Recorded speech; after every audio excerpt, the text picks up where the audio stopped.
Greetings, ladies and gentlemen. The last war of humanity is already going on. We are under attack by the enemy against whom we have no weapons. Our enemy has neither soul nor feelings. It does not have a shred of honor or justice. It is cruel and inhumane. It attacks recklessly and mercilessly. It destroys everyone in its way, sparing neither women nor the elderly or children. This human killer of ours is climate. And at this time, when every day the power of the enemy is growing and his attacks become more deadly, we are divided. Because we have been divided into countries, nationalities, races, social, religious, and political factions. We are artificially divided and at the same time brainwashed. We are all aware that we are constantly being zombified. We are forced to hate each other. We are even forced to fight against each other. We are being artificially driven into economic problems and shackled like slaves in the bondage of debt slavery. And this only happens because you and I now live in a consumerist format. As a result, we are destroying each other worse than animals. Look, this is Ukraine, the ruined city of Bucha. Many innocent, peaceful, elderly people, women, and children died in it. And we, people, did this. And look, this is the United States, Kentucky. A ruined city in Kentucky. Many innocent civilians died in it as well. But it was climate that did this. Yes, people did it in Bucha. But there is hope that people will stop this bloodshed, that this will end, that people will sit down and negotiate. Any war ends with negotiation and eventually peace. But you can't negotiate with the climate, and it will never stop. My heart aches for the innocent people in Ukraine. They are dying and suffering because someone's stupidity, tyranny, and impunity. The war in Ukraine has shown that whether you are rich or poor, it doesn't matter. Everyone found themselves in the same conditions, in basements, without water or food. But even in this difficult case, people do have a chance. There is a chance that a few will come to an agreement and stop playing the lives of millions. But what about the climate? No one will come to an agreement with the climate. The lives of a divided humanity are in real danger of annihilation. In today's consumerist format, with our inhumaneness, hatred, and greed, we are violating the sacred right of every human the right to live. Our society is in death agony at the peak of violence, slavery, and inhumaneness. At the same time, there is an undeclared war aimed at the destruction of all humanity. Our enemy takes no prisoners and has no sympathy for anyone. It is ruthless. Its power and might is increasing every day. Its goal is to destroy all life on this planet and turn our beautiful Earth into a dead planet like Mars. How many more millions of us have to be killed before we are convinced of the inevitability and ruthlessness of the climate? How many more mass graves and sacrifices are needed for us to stop our consumerist madness and selfishness and indifference? How many more of our children, mothers, and loved ones should die before we finally unite and take action? This is the last war of humanity. And if we don't take up this challenge now, tomorrow, the climate will destroy everyone. It will simply wipe all of us off the face of the earth. We are totally unprepared for this war.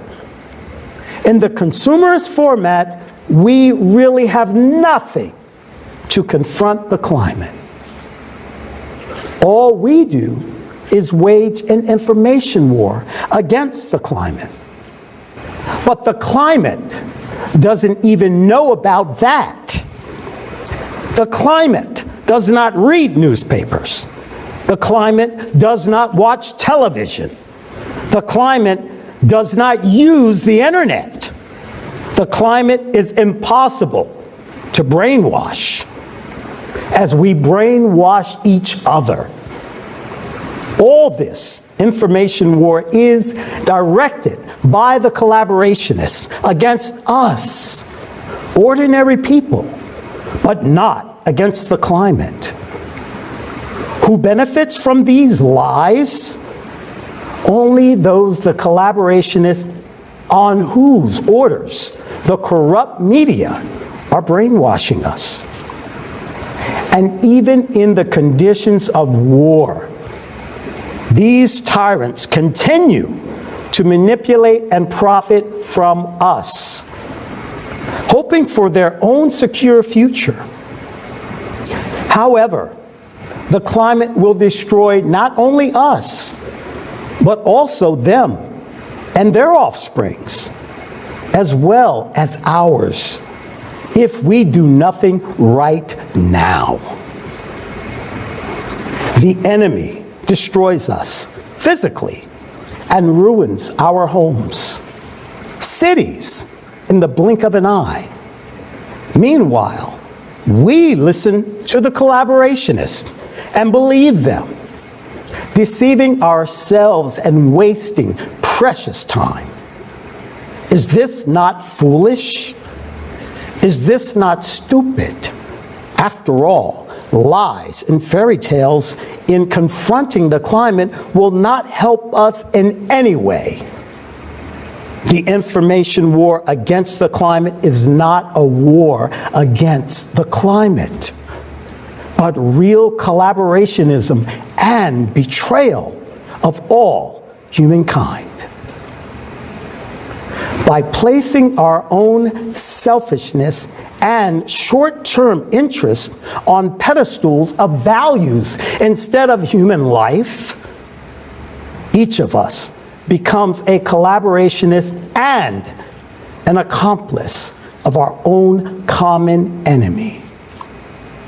In this consumerist format of society, we are all doomed because we are just at feedstock. We are slaves. Our destinies are controlled by the few who kill us by our own hands. Think about it. Just one man can kill all of humanity simply because we, like stupid sheep, have delegated our power to him and allowed him to make decisions that destroy our lives, the lives of our families. As soon as we delegate power over ourselves to someone, we create a temptation for them to take our lives. That's the way people are. It's in everyone. It's in our blood. We must honestly acknowledge all of our human weaknesses and build a world in which our weaknesses will not be able to affect the lives of other people. We must understand and acknowledge this fact. We must take this into account and henceforth prevent such a situation in society where a few individuals control the lives and destinies of billions of people. We shouldn't hope that those few will someday saturate their greed and become human beings. This is the consumerist format. Power and money is predominant here. They are like black holes that devour entire galaxies.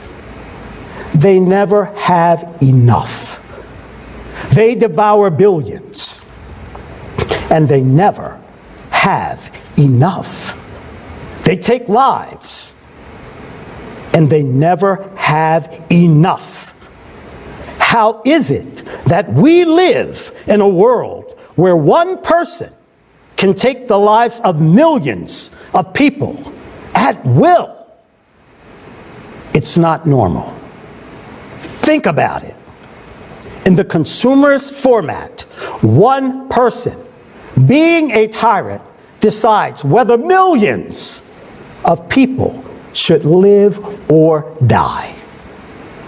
While in the creative society, millions of people must decide whether one person should live or die, even if he is potentially dangerous to society. But this is life, human life. Why is this happening to us today? Because we allow this to happen. We ourselves have allowed the consumerist format to exist. We are divided.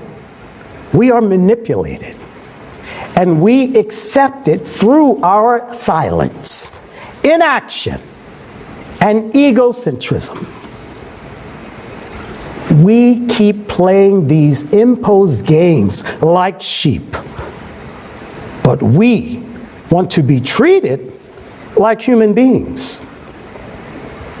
As long as we remain like sheep, we will be sheared for profit and killed for fun by our own hands. It is mean, despicable, and unacceptable to resolve geopolitical issues at the cost of human lives. I call immediately to stop ambitions, double standards, and killing people.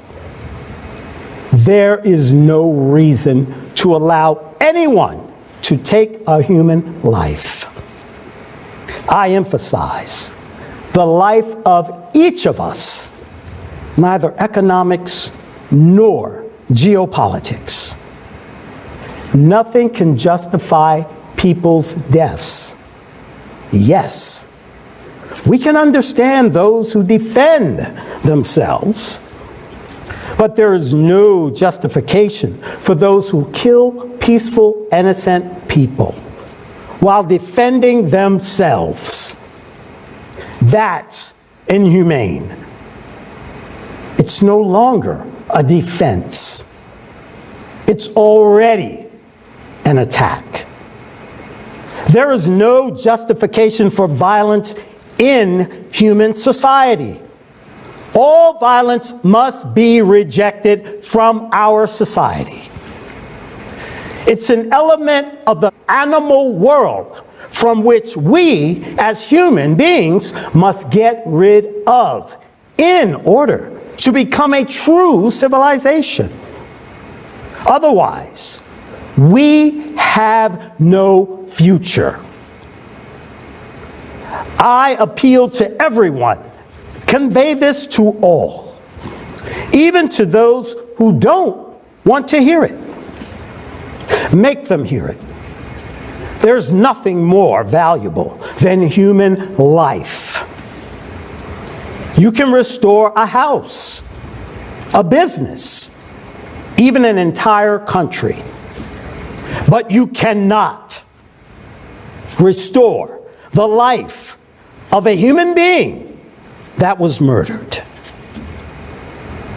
If we look at the present day world with open eyes, removing the blinders that mass media has imposed on us, it is horrifying how inhumane and heartless we are.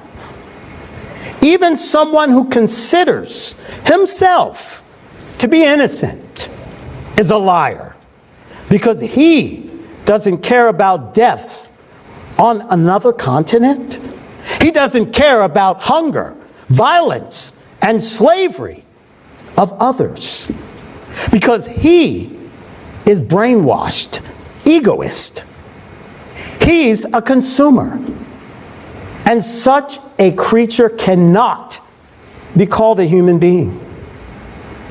A human is the one who's not indifferent to human grief.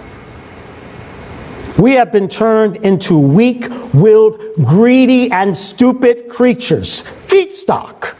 Yes, it sounds offensive, but let's face the truth.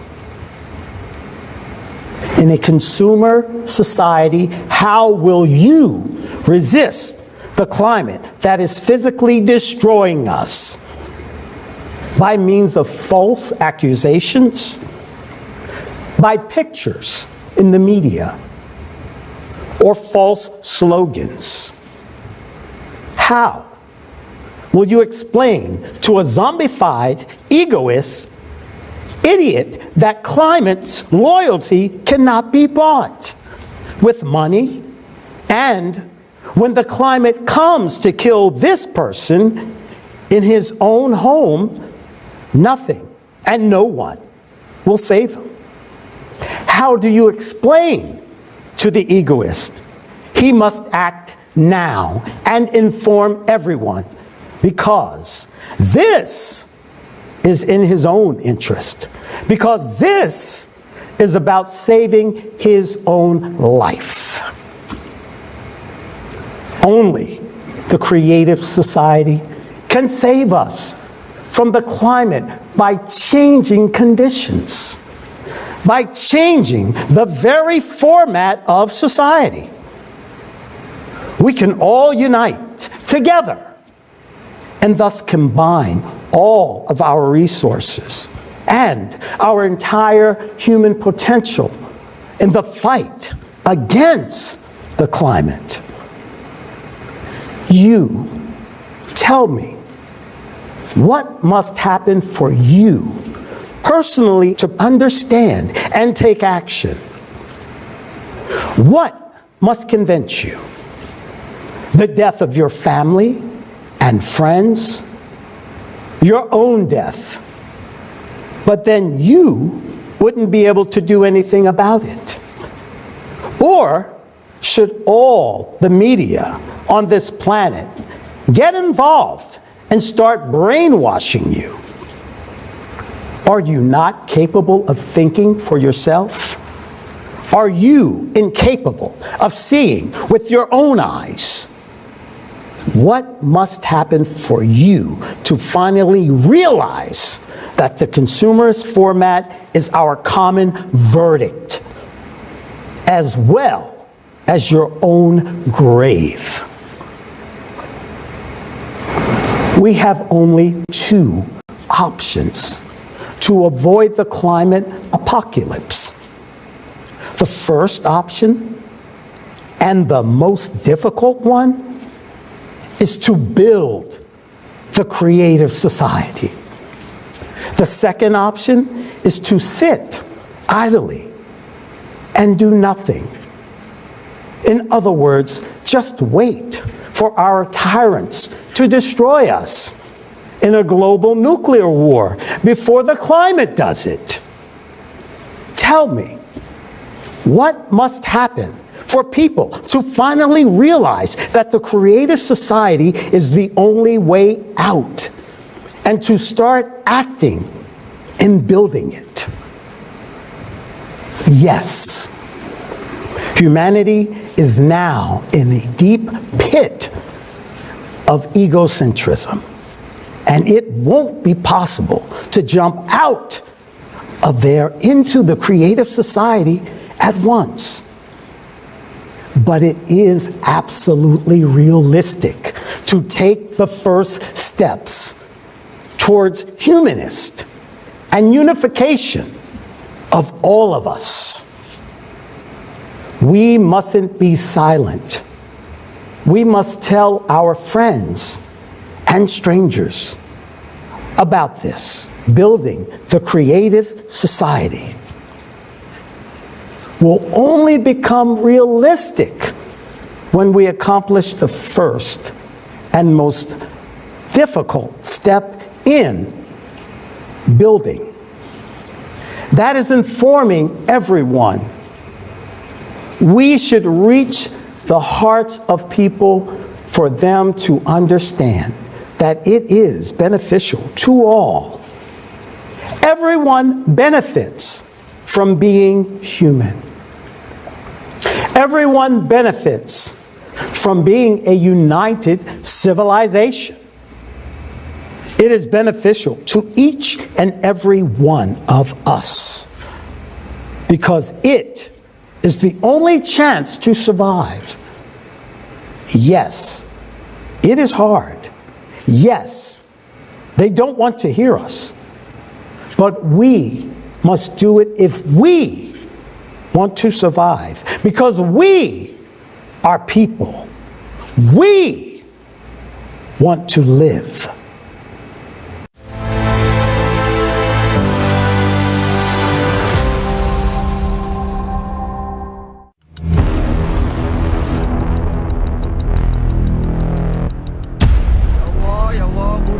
Humanity's last war is already underway.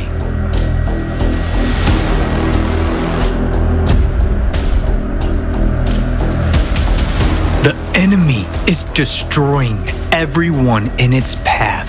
At first, I thought it was a bomb explosion. It's scary. It's very scary. I honestly thought that I was going to die. What was happening was like a nightmare. Everything was destroyed. I couldn't stand to see the corpse of a mother hugging her burnt child. My heart is breaking with pain. Our enemy is climate.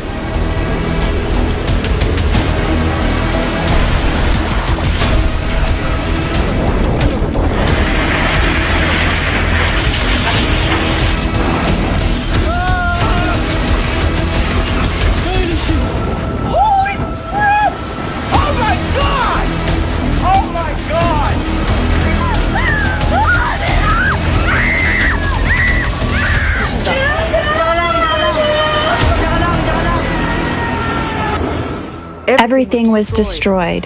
There was no warning, no advice, nothing. When I went out, I saw something that looked like a tsunami. My father died right under our rubbled house. If only I could have helped him. I thought my family and I would die because the wind and the rain were unbelievably strong. I'm looking for my wife and I need her. I want to be strong, but I can't hold back my tears. When we realized that the water had invaded the house, we only had time to get people out of the house. There was no time to grab anything, and I lost everything. And these are just its first attacks. It won't agree on humanitarian corridors. It won't sign a peace agreement. It doesn't need time to regroup. And it won't run out of missiles. With each new attack, the enemy only gets stronger. What can we oppose against this enemy? Can we, humans, survive this war? If meanwhile, instead of carrying out planetary mobilization and creating a united front, we are killing each other. I don't want to die. I want it all to be over as soon as possible.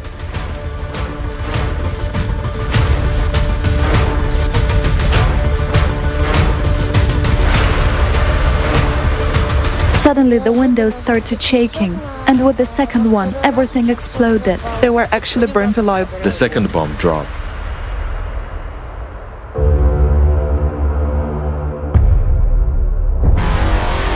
We're killing the planet that is our only home. We are investing billions of dollars in pseudoscience and the business of a few. Instead of providing for life to billions, we are being artificially divided. We've been inculcated with hatred for one another, and all for the power of a few over the billions over us. But before the climate, everyone is equal.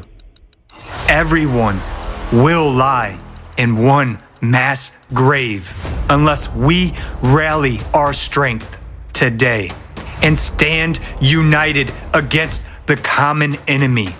Yes, it's hard, but we must do so if we want to survive. For we are people. We want to live.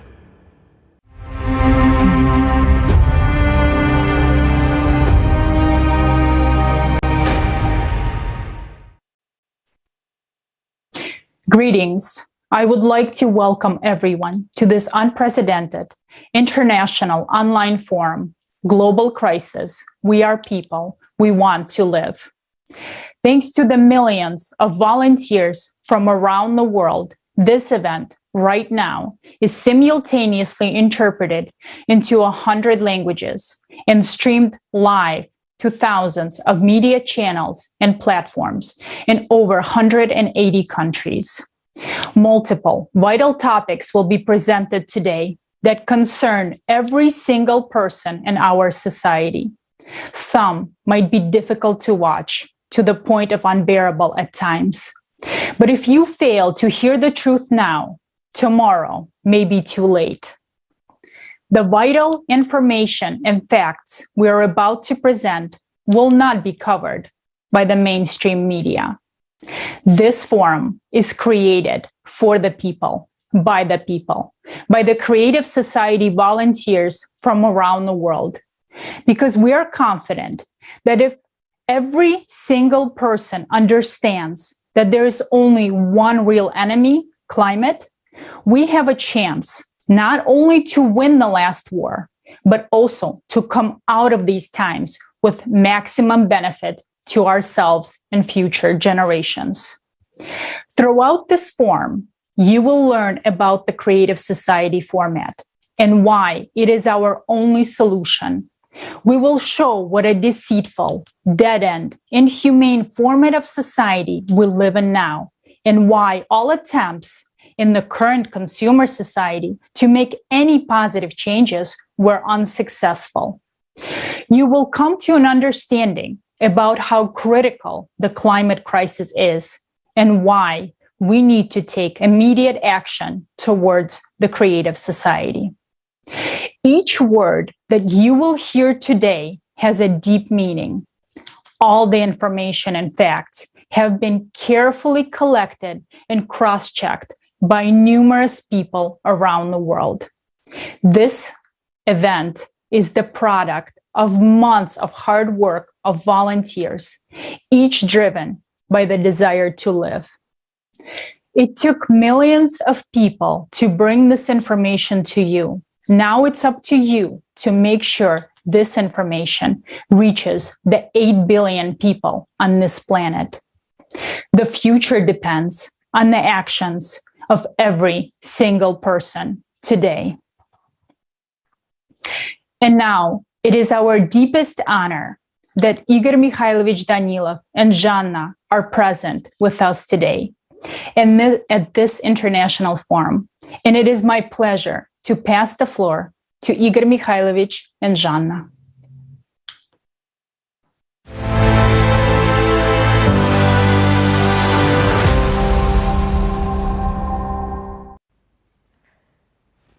Hello, dear friends. Greetings. We welcome you at this significant All People's Forum. Humanity is experiencing hard times. Right now, it's important for people to consolidate and demonstrate their best human qualities. It is precisely now that the destiny of humanity, which depends on everyone's choice, is being determined. Yes, many people are now going through great sorrow. It's a pity that the state of internal maturation and awareness is passing through such tragic events, which take place all over the world and aggravate day by day. Remember that every day of inaction in the consumerist format entails missed opportunities and lost human lives. Whereas every day of active informing about the creative society is a chance for saving people's lives and survival of the entire humanity. Therefore, now as never before, the choice, truth, and actions of every person are extremely important. I would like to express my personal gratitude to the true heroes who did not abandon others in a tough moment and lend a helping hand from their pure hearts, despite any circumstances. These people deserve respect. Thanks to their actions, events are generated that change the destinies of billions of people. Thank you so much, friends, for what you are doing. The time has come to become a true human. The time has come to create all conditions for the entire humanity to survive. Hello, dear friends. I'm honored to be with you today at this forum. It is not just a forum, friends. It's more than that. It's not just us coming together on the air, seeing and hearing each other. No. It is so much more than that. Today is a really significant day. Why? Because today's event lays the foundation for our future, our common future. And right now, every one of you who understands all the pressing issues of the present day, who understands all the problems that we face, we, as humankind, all of you, all who understand how serious everything is, and who are doing everything possible, everything that depends on us, in order to preserve tomorrow, even for those who don't want to hear about us, who are not interested in the climate, who frankly speaking, do not care that people are dying somewhere because it is quiet in his house. So, friends, today you are fighting even for them, even to them, to those who don't want to hear about the problems which already exist and which will exist tomorrow. It is you, friends, who are trying to bring the message to them, to those who don't hear us and don't want to hear us, to those who, frankly speaking, don't like us very much, because we are disrupting their lives. We prevent them from living well. We disturb their peace by telling the truth. They like staying in an illusion, the illusion of their consciousness.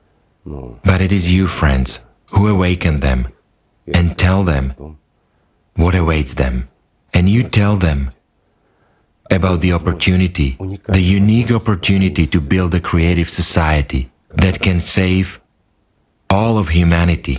In fact, this is the only format and the only chance for all of humanity. I heard what Leslie said, and he said it right. His words should reach everyone's ears so that everyone understands that either we will be destroyed by a couple of tyrants in a nuclear explosion, or we will be destroyed by the climate.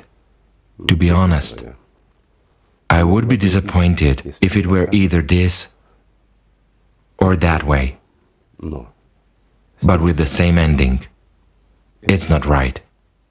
Our goal and task is to prove that we are human beings. Our goal and objective is to prove that we are a civilization, to stop the filth that we have, to stop killing people, to restore justice in this world, and restore the value of human life. This is our task, the task for which we are here fighting right now. Each of us. Thank you. Thank you, friends, from the bottom of my heart. I understand that it's hard.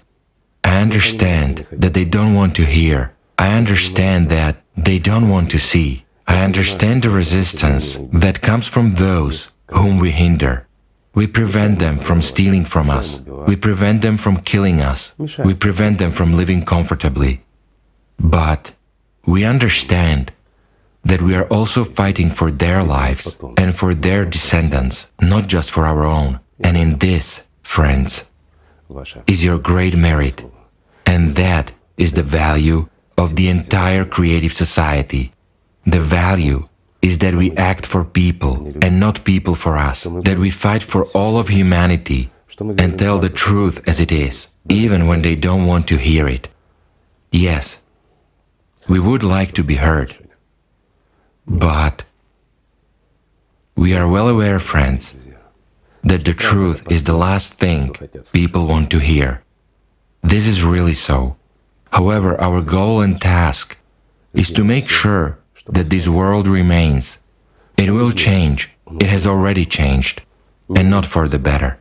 The climate is raging, it is gaining momentum, and we know that. But there's still a lot we can do. We can preserve this planet. We can preserve our home. We can save each other. That's what is most important, each other. Friends, we can save not only each other, but also our descendants, our humankind, and not just as humankind is right now, but as one civilization, in love, in respect, and according to the principles that we want to be applied to ourselves. Isn't that so? It is not easy. No, it is not easy, friends. But if we want it, it will be the way we want it to be. Thank you, friends. Thank you for being here. Thank you very much and most sincerely.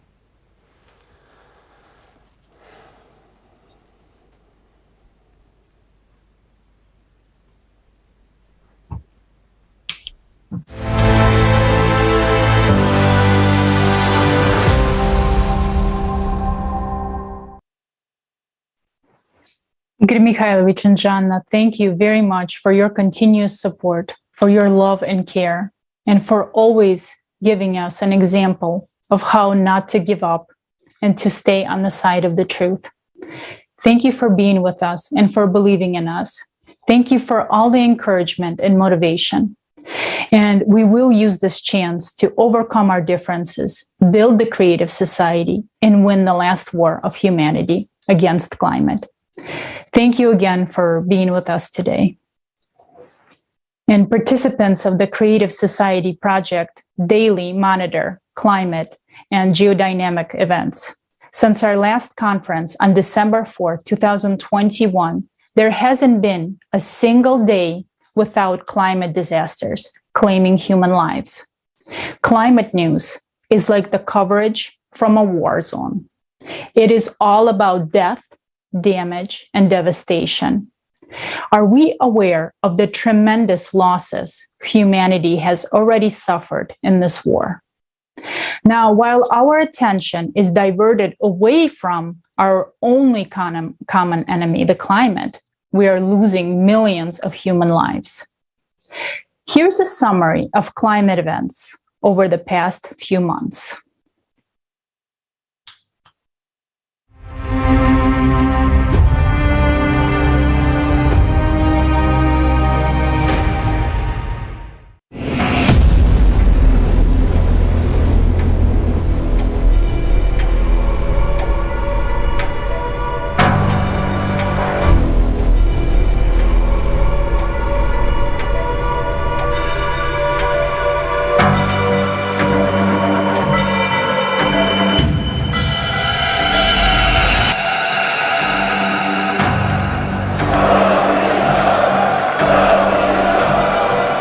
Any war ends with negotiation and peace. If people start a war, people are to finish it. But climate is the only enemy with which it is impossible to negotiate. No matter what concessions we would make, the climate will take everyone's life. It has already taken and continues to take our territories, our homes, and our lives. It's impossible to arrange a truce with the climate. It is the most ruthless enemy our civilization has ever faced. And we have nothing to oppose it.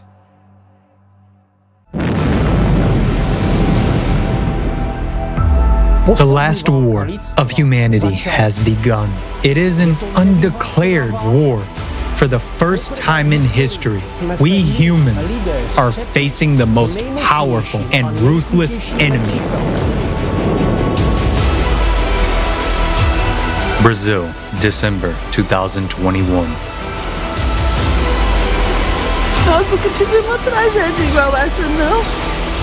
Severe floods swept Brazil back in November 2021 and have not stopped until now. In just 4 months of this year, more precipitation has already been recorded in the northeast of Brazil than expected for the entire year. In December, a monthly norm of rain fell in just 2 days in the state of Bahia. As a result, 2 dams failed. 67 cities were flooded.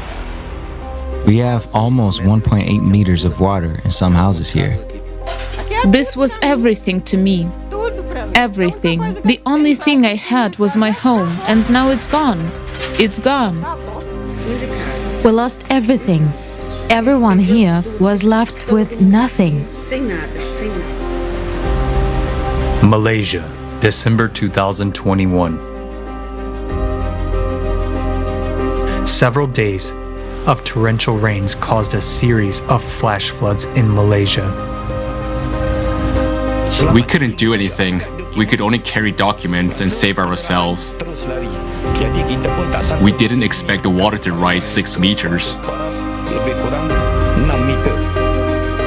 Indonesia, December 2021. The eruption of the Semeru volcano was a deadly surprise for the inhabitants of Java Island. No one informed people about the impending danger.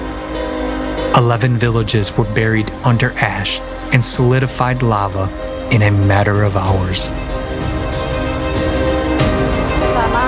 At first, I thought it was a bomb explosion, and all of a sudden it was Simera erupting and spewing volcanic ashes. Suddenly dark, then it started to rain. The rain mixed with the ashes. Every time my son asks to go home, I don't know how to answer him. We don't have a home anymore.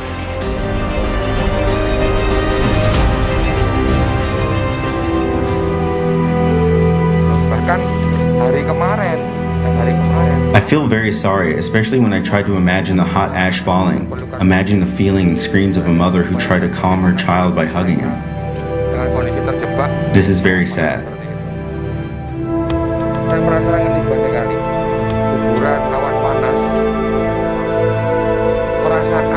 I couldn't stand to see the corpse of a mother hugging her burnt child.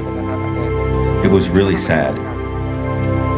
Even yesterday, we found a mother holding on to her 2 children. I can't imagine what they went through when they were trapped and surrounded by the hot ashes. Cataclysms have reached a new level. Their synchronization is observed everywhere.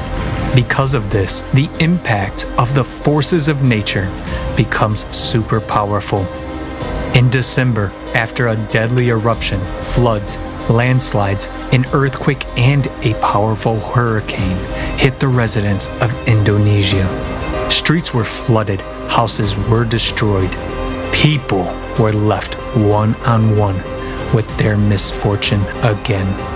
The Philippines, December 2021. Good morning, world. It is the day of Storm Odette passing over the island. Whoa, this is definitely the worst storm we've had here so far, isn't it? Oh my goodness, this is the worst storm ever.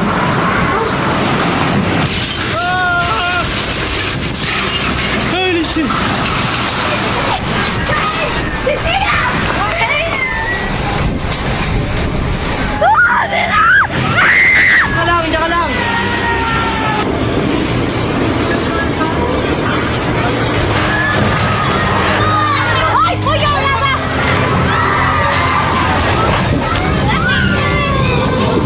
On December 16th, Super Typhoon Rai hit the residents of the Philippines. Experts warned people about the typhoon of the 2nd to 3rd category, but near the islands, the storm sharply intensified to the 5th maximum category. People were not ready for such a force of nature. The people were not aware that the typhoon will be a super typhoon level number 5. And that's when the people were got shocked and they never expected that it will be a worse typhoon. My father died right under our rubbled house. If only I could have helped him. One typhoon and 3 million people were left homeless. The strength and duration of hurricanes are increasing. Over the last 5 years, the number of 3 to 5 category hurricanes has increased by almost 30%. USA, Kentucky, December 2021. Hold on, I have to call my husband. Take shelter right now. Right now? Right now. Okay.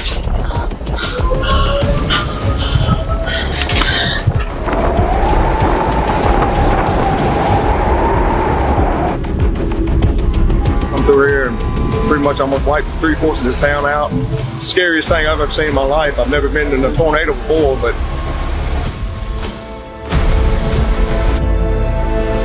where were the babies? Right here. One was in this arm and one was in this arm. I never saw my 3-year-old because my face couldn't turn that way, but I did see the baby, and he cried and then he just stopped. So at that time I thought he was sick. Oh God, but he wasn't. I never heard my 3-year-old say anything. Did Jalil die in your arms?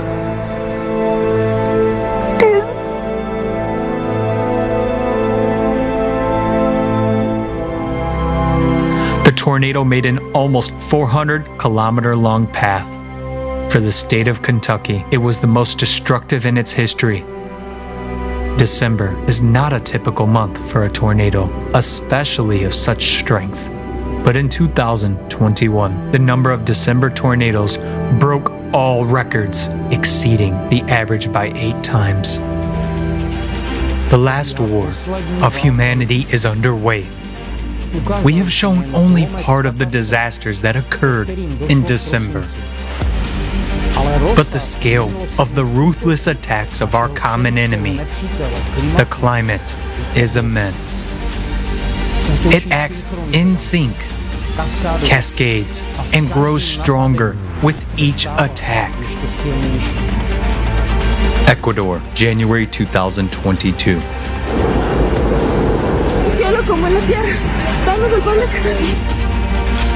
A powerful landslide destroyed a part of the capital of Ecuador, Quito. The reason was the strongest rains in the last 20 years. Everything we dreamed of disappeared in an instant. I tried to be strong for my children, but we are living a gypsy-like life right now. We are roaming from one home to another. How many friends did you lose? I think everyone. It was unbelievable that in seconds, everything disappeared. There were people shouting, "Help, help!" But the strong mud flow kept coming down. And in the house at the back, we managed to find a friend covered up to his neck. I don't know how he got into that house. Managed to get him out. What condition was he in? Bad, very bad.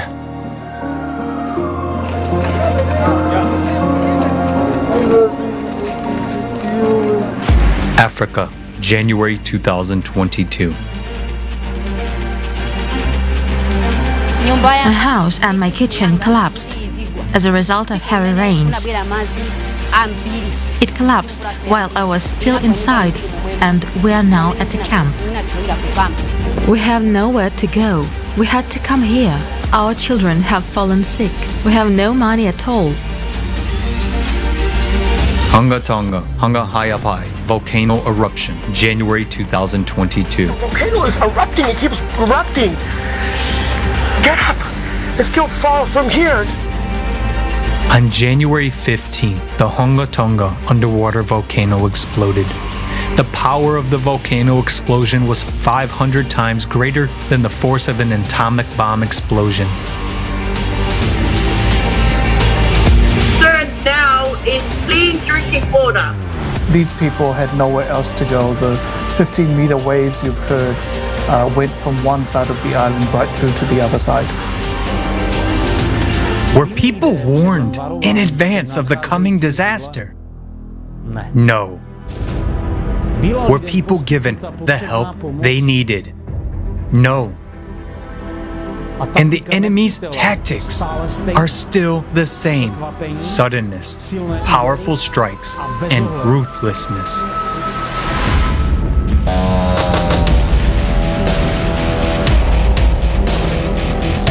Fires, January 2022. Oh my God! I live right down the street. And look at this. This is so insane. The day that it happened, I worked from home. It was a beautiful sunny day, but we live in an area that no one thought a fire was possible here where we are. I have 2 kids and they were both home. We got no warning, no alert at all. My wife happened to see this on the news. This happened so quickly. I didn't grab anything other than some clothes. You know, I've been around the area and I've been to whole neighborhoods where they're just down to rubble. There's nothing there anymore. And people were outside. I thought we would be coming back to a home. I thought it'd be a 1 day, 2 day, couple day inconvenience. You know, I didn't think that that was it. The wildfire in Colorado has become the most destructive in the history of the state. It destroyed more than 1,000 houses, leaving tens of thousands of people homeless. Experts note that now there are no peak fire seasons anymore. The fire rages all year round.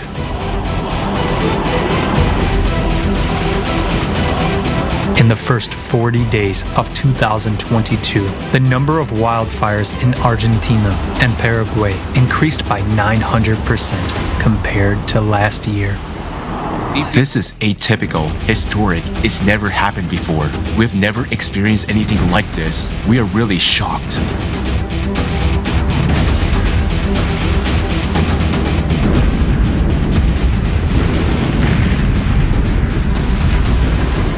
Abnormal snowfalls, January 2022. Snowfalls are increasingly becoming a high-risk phenomenon. A huge amount of snowfalls where it never used to. And the April snowfall of this year generally shocked the residents of Europe, the USA, Japan, and China with its non-seasonality and intensity. In January, the capital of Turkey, Istanbul, was covered with snow in a few hours. In some places, the height of snowdrifts reached 85 centimeters. At the same time, about 3,000 people were stuck in their cars on the highways. Social networks were exploding with messages asking for help. In Pakistan, thousands of tourists, having gone to a mountain resort, fell into a snow trap. Whole families went to admire the snow, and as a result,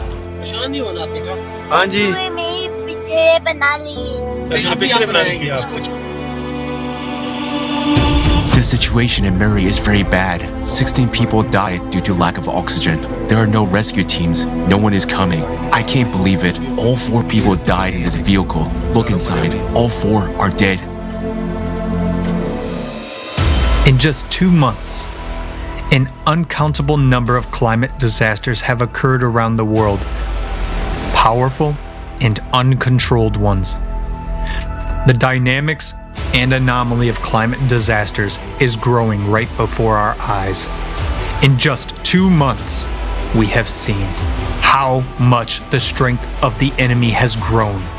And when you observe the rampant and tragic consequences of the climate disasters that have occurred, it seems that nothing can be more powerful. But the horror is that this is only a small part of the ferocious attacks of the enemy of humankind. And their strength and crushing power will only grow.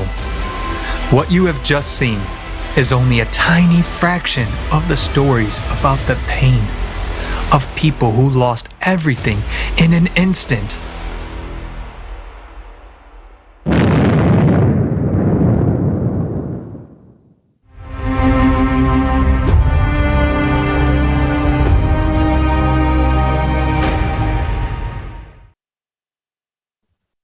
Здравствуйте. Мы сейчас посмотрели видео мониторинга климатических катастроф всего за 2 месяца. И в нем были приведены только самые масштабные катастрофы. Сколько уже жизней унесено за эти 2 месяца. Чтобы подготовить этот ролик, трудилась огромная международная команда волонтеров из разных стран мира. Все эти 5 месяцев между прошедшей конференцией и этим форумом мы собирали и анализировали данные по климатическим катастрофам во всем мире. Мы делали это каждый день и были в шоке от происходящего. В первую очередь от того, насколько много катастроф происходит каждый день.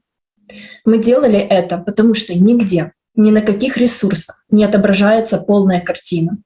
А значит, люди просто даже не понимают реального масштаба происходящего. Каждую историю из этого видео смотреть было невыносимо больно. Но мы с командой продолжали собирать эти истории. И в вечера новогодних завод, и просто ночами напролёт, потом утром вставая на работу. А некоторые продолжали сбор данных даже во время войны, находясь в укрытиях при бомбежках. Делали мы это из-за понимания, насколько серьезная сейчас ситуация на планете с климатом. И если ее не начать изучать, если не собирать эти данные, если не оглашать их на весь мир, то шансов выжить у нас, у всех, просто не останется. Я не климатолог, но даже мне не нужно было прикладывать много усилий, чтобы увидеть, что за последние 5 месяцев масштаб климатических катастроф очень сильно вырос. Наша команда аналитиков подготовила статистику этого нарастания климатических катастроф. Сейчас я приведу только ее небольшую часть. Штормы. В одной только Европе среднегодовое количество штормов с 2000 года по сегодняшний день выросло в 16,5 раз. Количество мощных разрушительных ураганов 3, 4 и 5 категорий выросло на 30%. Более того, они теперь заходят дальше вглубь континента, неся за собой гигантское количество осадков. В США торнадо обычно бушуют с апреля по октябрь на определенной территории. Обычно.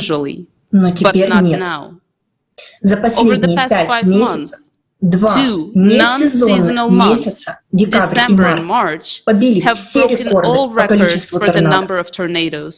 За 5 месяцев мониторинга, по самым скромным подсчетам, случилось более 300 наводнений в 82 странах по всему миру. И это только самые масштабные.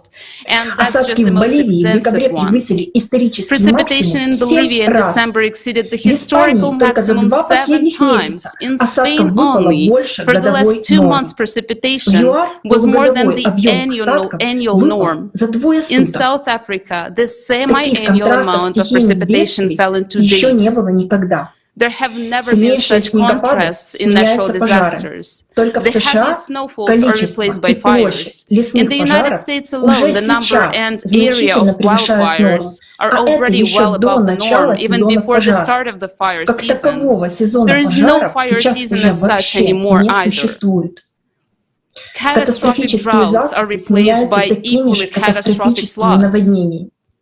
The number and duration of droughts on Earth has increased by almost 30% in 20 years. Sand and dust storms have become more frequent and, most importantly, more intense and longer lasting. Abnormal heat waves are also increasingly covering the planet. In Antarctica, minus 12.2 degrees Celsius was recorded. This temperature exceeds the average by almost 40 degrees Celsius. In the United States, for example, the temperature dropped from plus 15 to minus 14 degrees Celsius in just a day. And that is happening everywhere. И это происходит повсеместно. У всех сейчас на слуху экстремальная жара в Индии и Пакистане. И при этом, после рекордного жаркого марта за всю историю наблюдений в Индии, температура в апреле поднялась еще выше. За каждой из этих климатических катастроф человеческие жизни. Эту жизнь уже не вернуть.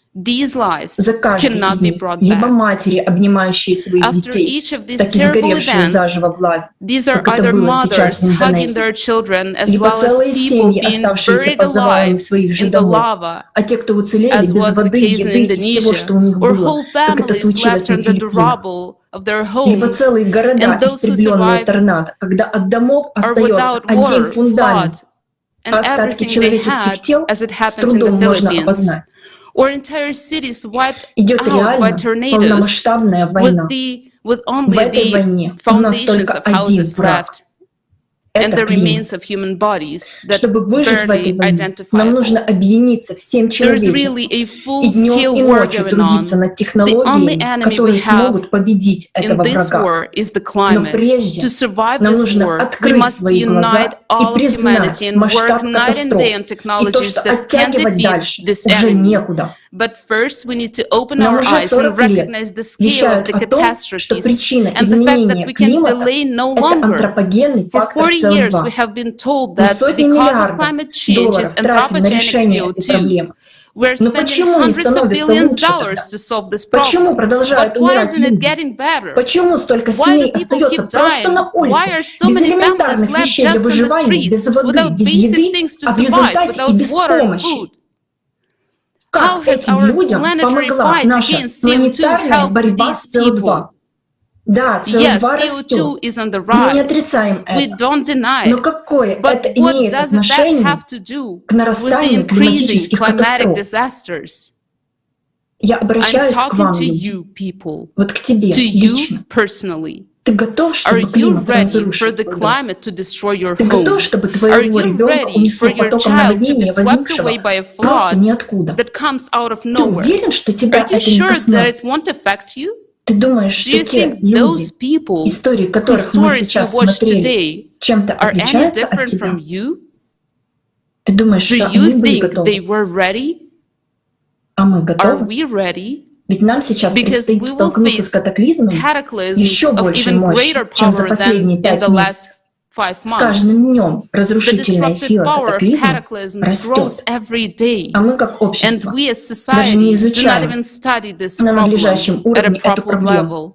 Наша наука занята Our сейчас science is busy совершенно with something другими completely делами, и different, мы теряем and we are драгоценное wasting время. precious А ведь time. это наша But жизнь. these are our lives. Будь уверен, Be что sure that буквально совсем literally скоро, very soon, если не if торнадо not a придет в твой tornado will дом, come to your так house, then a наводнение, flood, an землетрясение или earthquake, or a тайфун. typhoon. И эта And стихия this natural не будет disaster will жалеть spare ни neither твоей your life жизни, ни nor the жизни life твоих of близких. your loved ones. А в созидательном And in the обществе creative society, такого не this will случится, never happen. потому что Because by объединив научный combining the потенциал, scientific мы potential, создадим we технологии, will с которыми create климат нам technologies with which больше the не climate будет will no угрозой. longer be the Никогда. threat to us.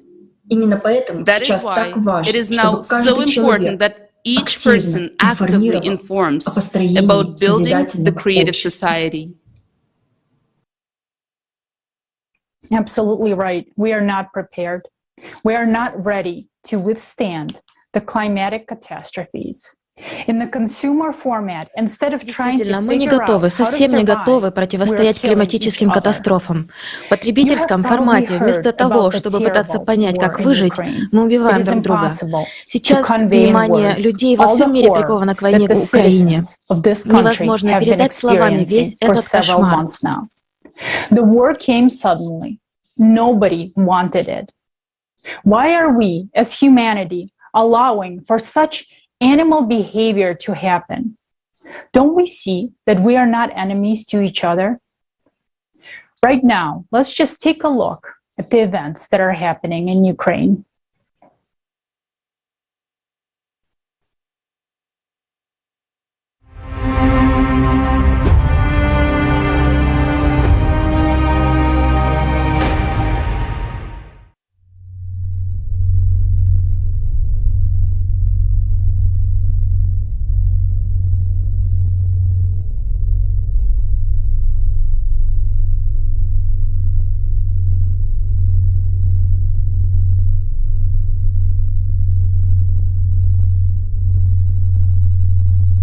Greetings, everyone. My name is Konstantin. I'm 38 years old. I am a resident of the city of Bucha.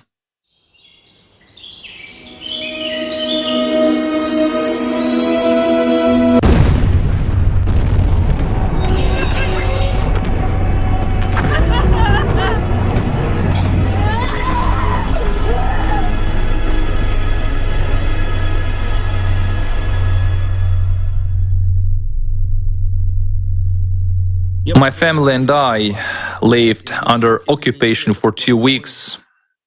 All those 2 weeks were a continuous nightmare, where every second we lived under constant shelling, shootings, and explosions.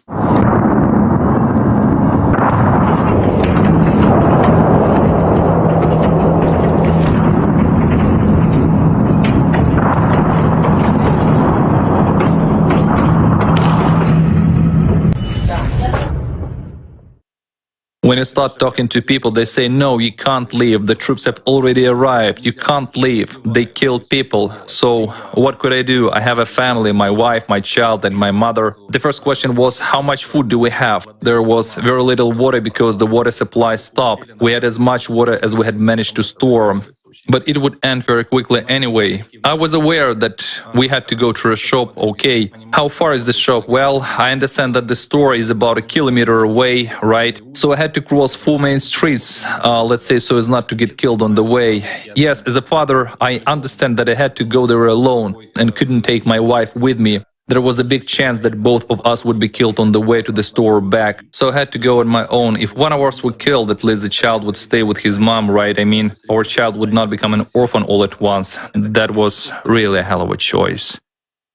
We found ourselves in a situation where we had neither stores, all of them had been vandalized, nor a pharmacy. So there were no medications and no doctors, nothing. Just live and survive as you can. We accidentally met our common acquaintance at the well, and she told me, "Do you have bread?" I said, "What bread? We haven't seen it for 2.5 weeks." She said, "Why don't you go to that woman? She bakes bread, but only if you have flour. She doesn't have any flour." Well, to go there wasn't an easy task because snipers were shooting everything through, and there were APCs all around. We went there once, twice, 3 times, then they started shooting like hell, and we couldn't go out for a week. Then we were standing in the yard, and I saw that woman coming. Jesus, they came here under flying bullets. Her explanation was simple. She said, "You haven't come for a week. First, I wanted to check if you're alive here or not. Secondly, I brought bread." Once we were walking to the well to take water, and a man was just shot. For what? Because he was going for water. He didn't make it to the well. Afterwards, his body lay there for 10 days, and they wouldn't let anyone take it away.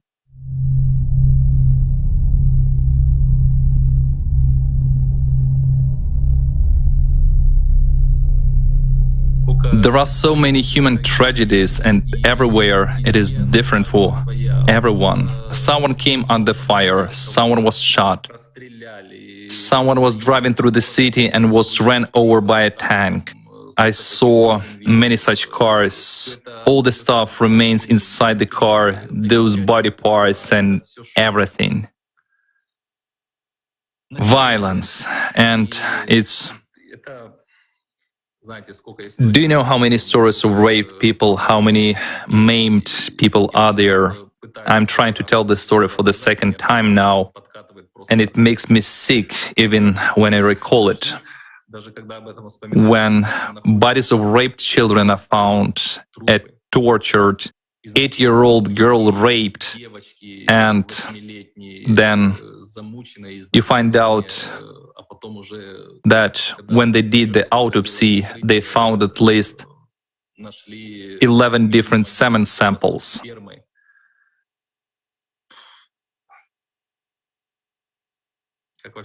How is that even possible?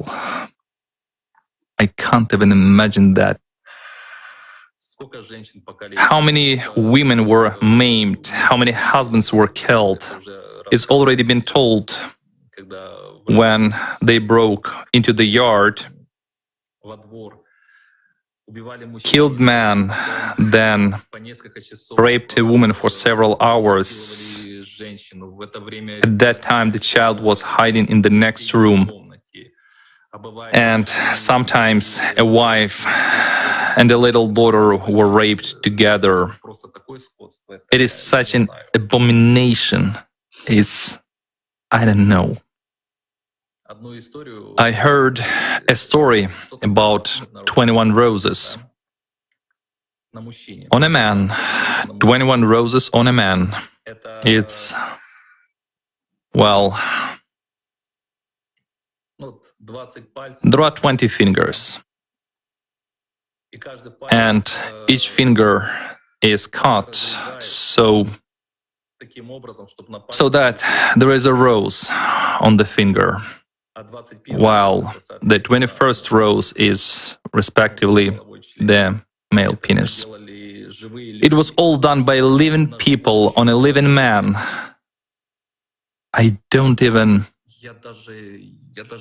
I don't even know what it was done for, in order to get some kind of information from the man, in order, I don't know, satisfy some kind of bestial animal nature. Well, I know. People, what have we actually come to? Due to the war that is now going on in Ukraine, clients report complaints about their children being raped by the military. There are a lot of such complaints. I'm addressed by the clients who have 2 girls, and both girls were raped. The most terrible thing was to find out how old these children are. One girl is 6 years old. The other girl is 9. 6 and 9 years old. People address us. Literally, soldiers came into the houses where women were and raped women. I mean, it's not just one case, but those are houses where the military came, kept women hostages and raped them. My client, who was in Bucha all this time, she was sitting in the basement with her husband. She told me that their neighbors had a young girl, their daughter, and she was abused by the military. Her parents couldn't do anything because they were shut down in the basement, and they were sitting there and they just heard their child's torments. As a matter of fact, everybody in the street heard the child's torments, but there was nothing people could do.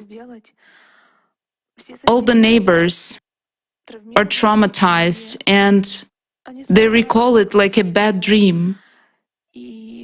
That fear, which is now tormenting many men, that I should have gone there, it doesn't matter that I could have been killed, I should have saved her. There are thousands of such stories. There are many stories of people who try to evacuate. Those are ordinary people. Let's say several families gathered, friends, neighbors, relatives. And there were stories when people were evacuating in 5 or 7 cars at a time, and they were just bluntly shot, despite the fact that the cars had inscriptions, children, children, children on them. The cars were shot from all sides, and it's unclear for what.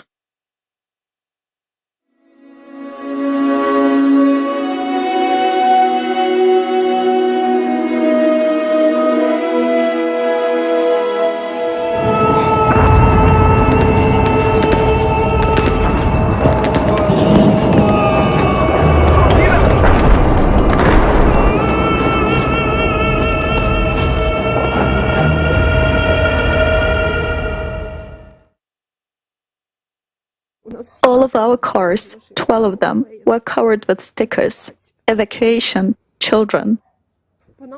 But they started shooting at us. They were shooting at all the cars. In the second car, there was a 30-year-old woman behind the wheel. She was killed instantly. In my car were me and my husband. I don't know how, but by some miracle we survived. My husband had a broken rib and a piece of shrapnel in his head.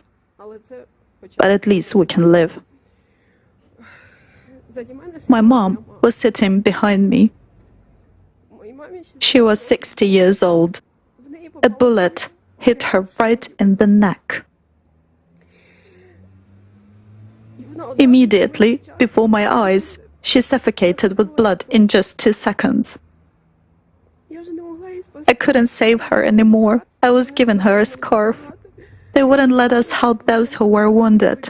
They told all of us to run out and lie down on the ground.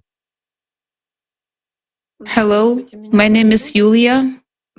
I'm originally from Mariupol, although I've been living in Kiev for the last few years. And the war caught me and my family in Kiev. For a week, we had to sleep in the underground parking lot because it was really frightening. Children were scared, and we could hear explosions everywhere. After a week, we decided to leave. But my relatives stayed in Mariupol, my mother and my aunt.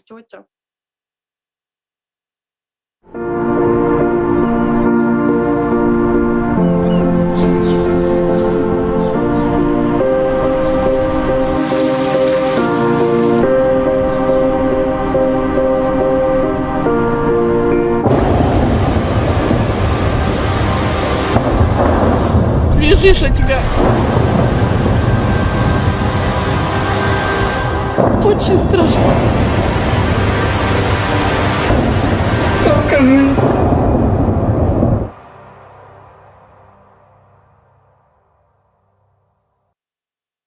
The entire street where I spent my childhood, there's almost nothing left of it. Every other house has a graveyard in the vegetable garden. I mean, people buried their relatives that had been killed by airstrikes or mortar shelling near their houses because nobody took away the bodies.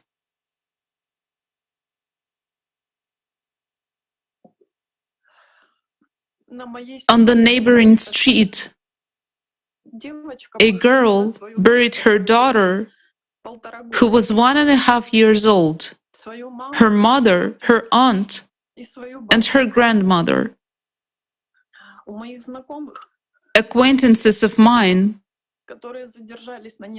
who didn't leave Mariupol on time know a father who had to gather parts of his child from a tree. Fragments of the body, the head. Can you imagine what it felt like for a father to gather parts of his child and bury his wife and his child in the vegetable garden? People were going crazy because they didn't have water, so they would go out and get hit by mortar fire. Children were dying of dehydration. These are not just some stories. This is what was happening to my city. People who were able to get out of there said it wasn't just hell. It's impossible to convey what people were going through. They were going crazy with fear. Because when the Air Force was bombing, it felt like the ground was moving under your feet, and people were just going crazy with fear. Old people were dying of hunger and lack of water. There were a lot of bedridden people, and nobody could get to them because everyone was scared. A lot of people died under the rubble simply because they were not rescued in time, and there was no one there to rescue them because the city was under constant air bombing. More than 30,000. An entire city died. And that's not all the victims, because no one can count exactly. Official statistics, which translates human life into an empty figure, says that 3,000 people died in the city. I don't know a single person who hasn't lost someone, relatives or friends. You see, the whole city is one continuous funeral. I have a very close friend. His mom, dad, sister, and her little son came out to cook outside their front door because there was no heat, no water, no light. People had nothing since the 2nd of March. They cooked on fires next to their houses.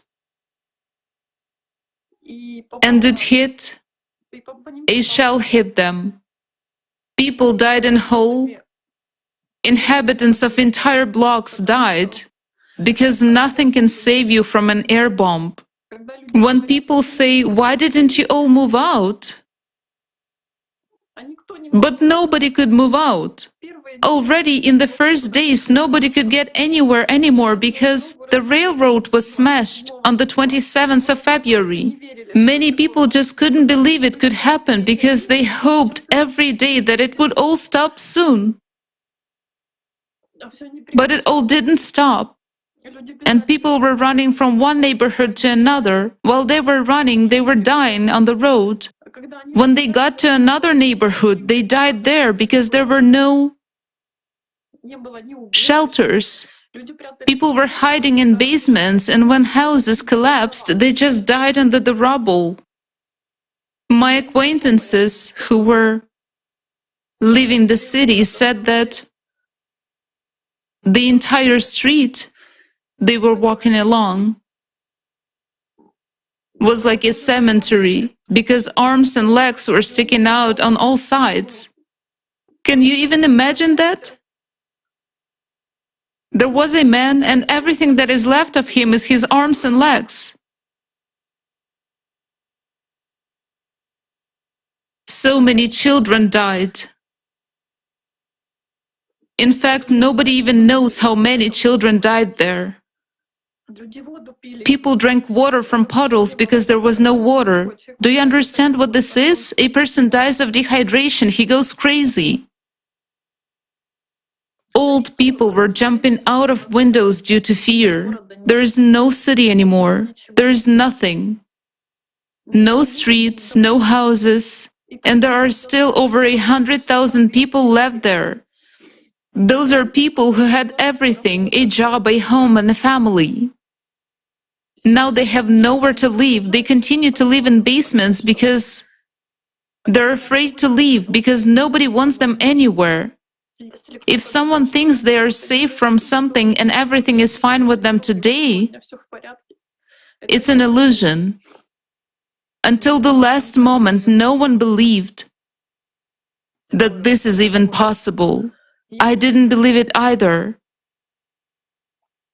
And no one believed. Well, most people. Because if people knew, they would have tried to escape somewhere and save themselves. Human life is the most precious thing. You can build a city, but you cannot bring back thousands of dead people. No one will bring them back. No one will bring children back to their mothers who buried their children with their hands in the vegetable gardens. And no one will bring parents back to their children. I wish people would come to their senses before we destroy each other. A lot of people are probably wondering, what can I do alone? Or what can I do if I was given an order? But only a few give the orders, while hundreds of thousands and millions obey these orders. How can you kill someone if you cannot bring that person back to life? Why have such a sin on your conscience? If everyone decides to stop the war, it will stop. Because no one would fight. But for that, everyone has to understand this. Otherwise, we will always depend on decisions of certain individuals who give orders while the rest of us blindly obey them. In general, how can a human life be put a price on? To drive people to a slaughter for whatever motives and slogans.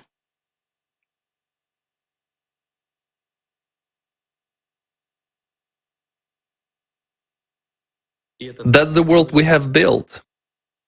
We, people. If someone thinks they're not a part of it,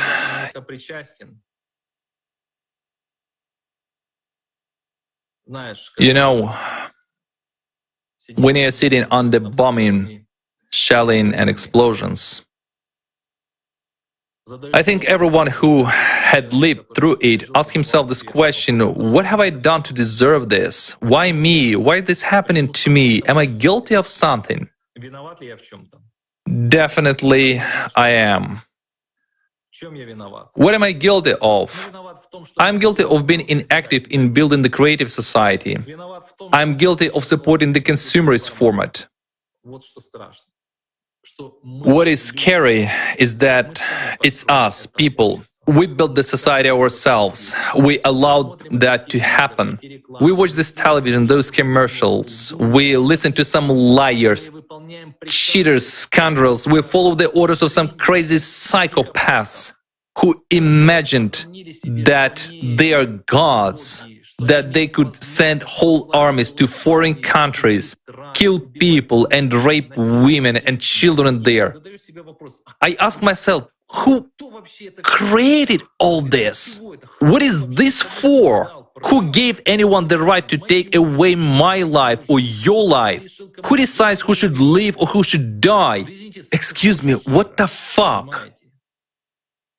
You see, why the hell do people have to suffer because one or more psychopaths, misanthropes, decided to divide something among themselves or have some kind of geopolitical shutdown?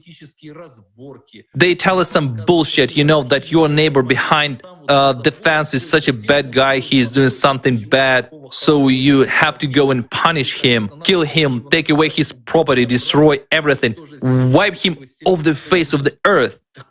So who gave you that right? Who gave you this right at all? You are the same mortal people, every one of you.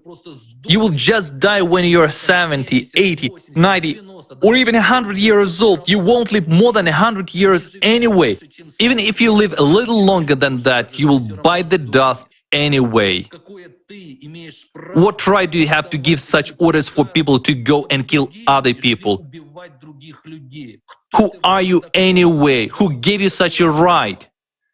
You're an ordinary human. You're also in God's hands, and you cannot escape this punishment. Even if you think there is no God and it's all one life of some kind, you come and go. You should be on top of power. You should earn that power, use that power. You are merely a human. I'm telling you and everyone else, you are merely a human, and your life is just as fleeting and can be cut short in an instant, just like any other person's life. If you believe that you are God, you are very much mistaken, and you will have to pay for all your sins. You will have to. And you won't sleep because those thoughts will keep coming to you just like they come to any other person who has lived through the horrors of war.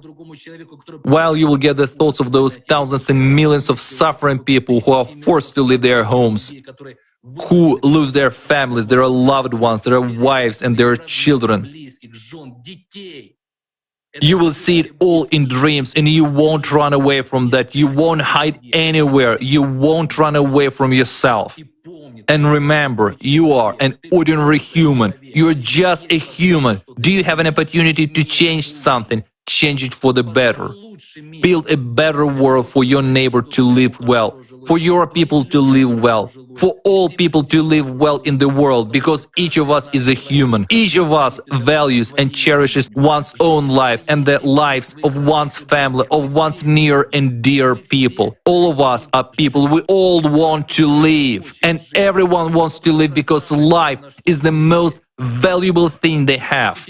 If you already have everything, make this world a better place. Create conditions where everyone would feel good. When you yourself would be able to walk down the street without 100 guards armed to the teeth, because everyone wants to split in your face rather than say thank you.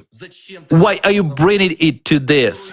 Build a better world, unite people, then yourself you will be able to walk down the street like a common man. And you won't hear anything but thanks and gratitude.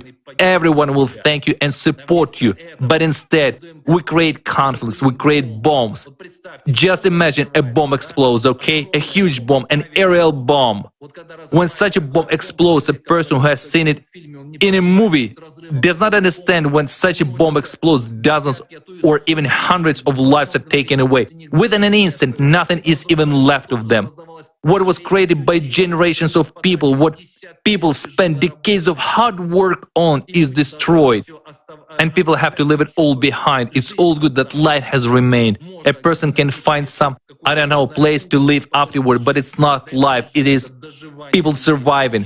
Why do you bring it to that? Why do you make people suffer? Who gave you such a right at all? Another year, 2 years, 10, 20 years will pass, your life will end anyway, and you will have to answer for it. And you know it. You do know it. I hope a lot of leaders around the world will hear me, and may everyone ask themselves the question, who is he? Is he responsible to this question that he is a human? Then be a human. Make this world a better place, safer, quieter, and more comfortable for other people. You cannot take with you everything you earned. There are no pockets in the coffin. And you must always remember that, always. As for taking away human life, as indicated by these events in Bucha, in Irpin, in Mariupol, in Kharkiv, in Hostomel, in any other city that survived, where people survived those horrors of war.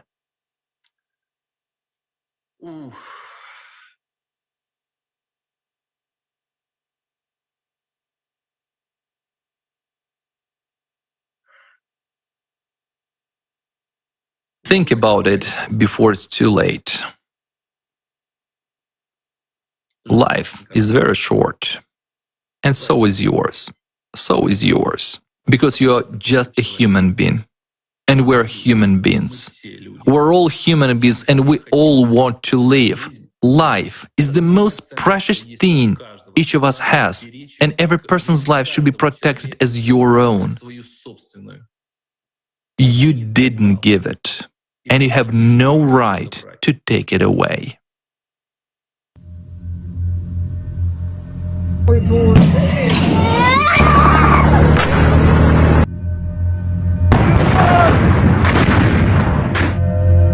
Димка, трупов на вокзале насколько, прикинь!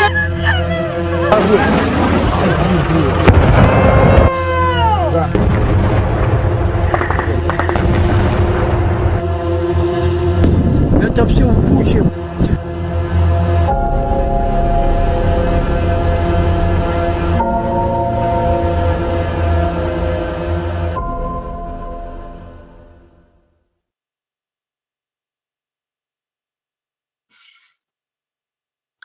People, I want to address absolutely everyone. Let's put an end to all this crap. Let's put an end to all these wars, conflicts, all this strife. Enough of this war, enough of this conflict. I just can't even imagine what will happen when we face climate disasters. They are already happening all over the world. What will we do then? Will we flee as we were fleeing from the armed men in Bucha? Then we'll flee in just the same way from the same kind of gunmen who will loot, rape, steal, and so forth. Let's not listen to those psychopaths who are at the top of the power, who indulge in their immense power and amounts of money, and the ability to decide who should live or die. Let us take responsibility and build our own society. Let's build the creative society where we use our knowledge, our experience and capabilities to build and create. That's what our society should be like. The society where we support each other and where we live peacefully with one another. And the recipe is very simple here. We are all people. We all want to live.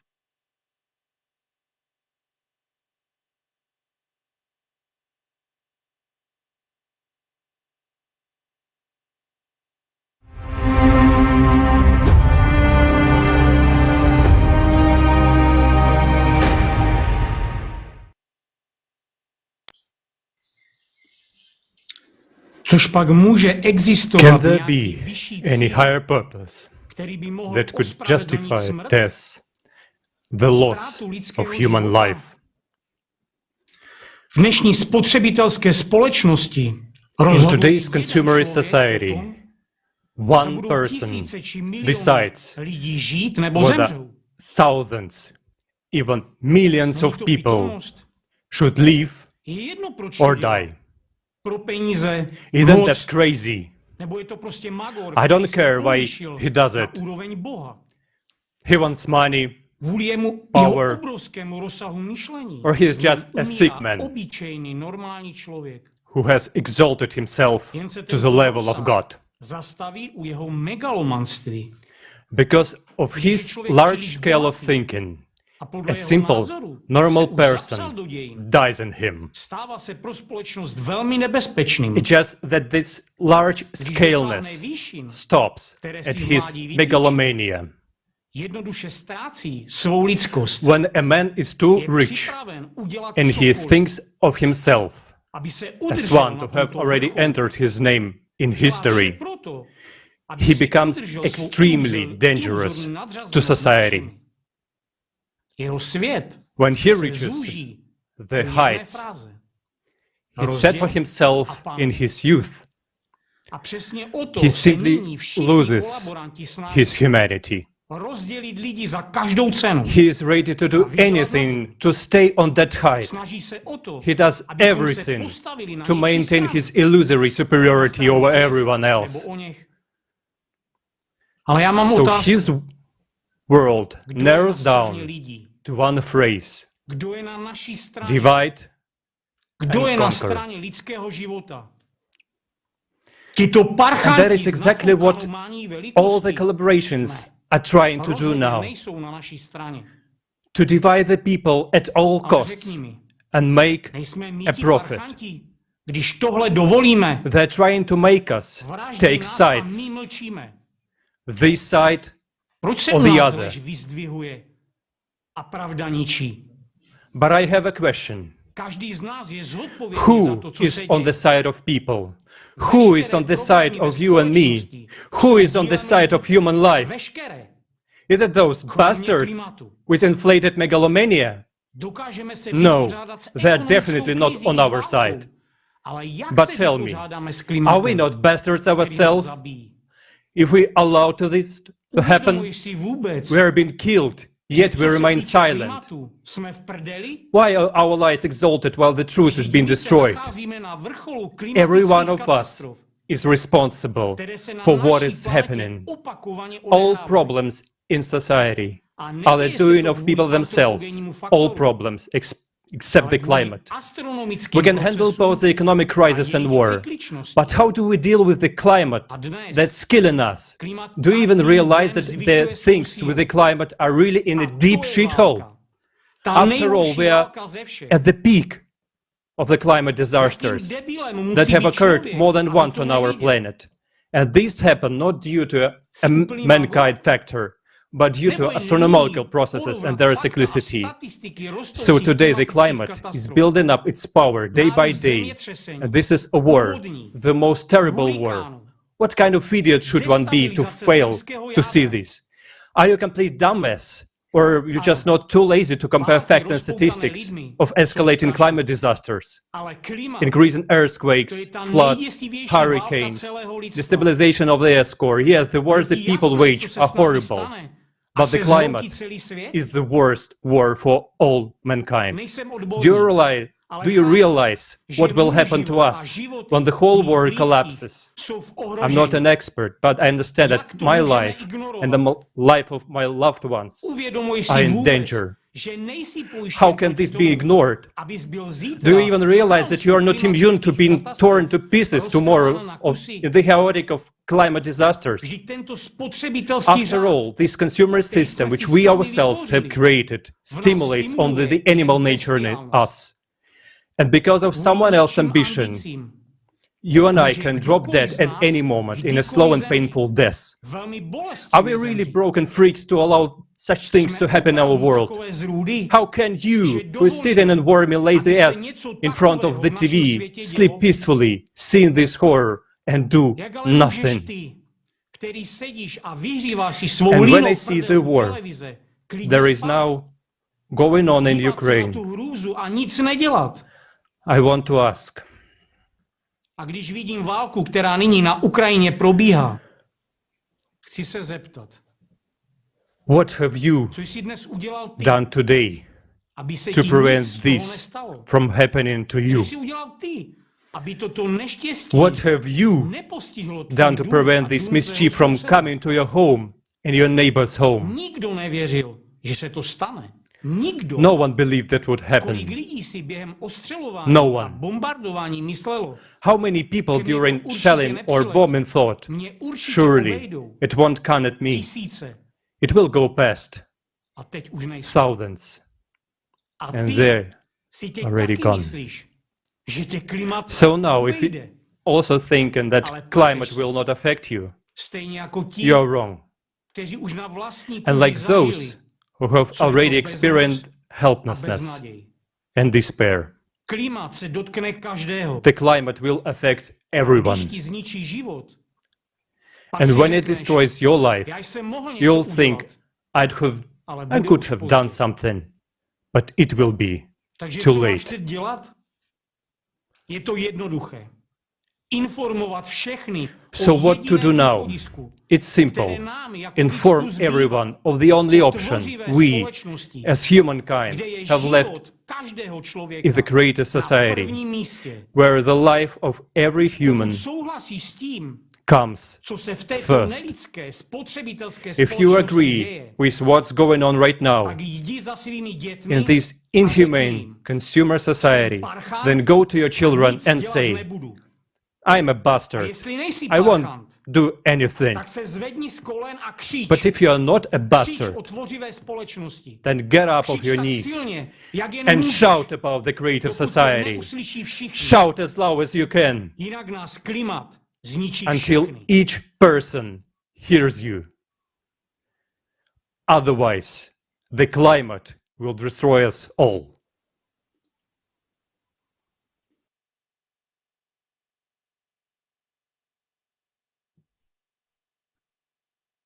What we have seen in this video is what the Creative Society project participants want about long ago. Those participants from Ukraine who were knocking and warning mankind at the time acted because they cared. They took an active part in preparing and conducting the global crisis forums. They initiated and conducted international roundtables. They were reproached, asked, why are you scaring us? Why are you talking about climate disasters, wars, and violence? We were not frightening, we were warning. And now we see that just in a few months, everything has changed. Everything got so much worse. Today, participants of Creative Society from Ukraine already speak as eyewitnesses, witnesses, victims, and refugees. What else needs to happen so that we realize that something needs to change for us to start taking actions? Does it take all 8 billion people to become victims of the climate, an aggressor or a maniac, for us to finally understand? Do you realize that it will be too late to change anything then? Do you realize that right now, as this forum is taking place, people are experiencing all the atrocities and horrors we have seen in the climate monitoring video and in the video from Ukraine right now? Isn't that enough to realize how important it is to reach out to all people you know? Tell them how important it is for their future and safety to know about the forum and to be with us now.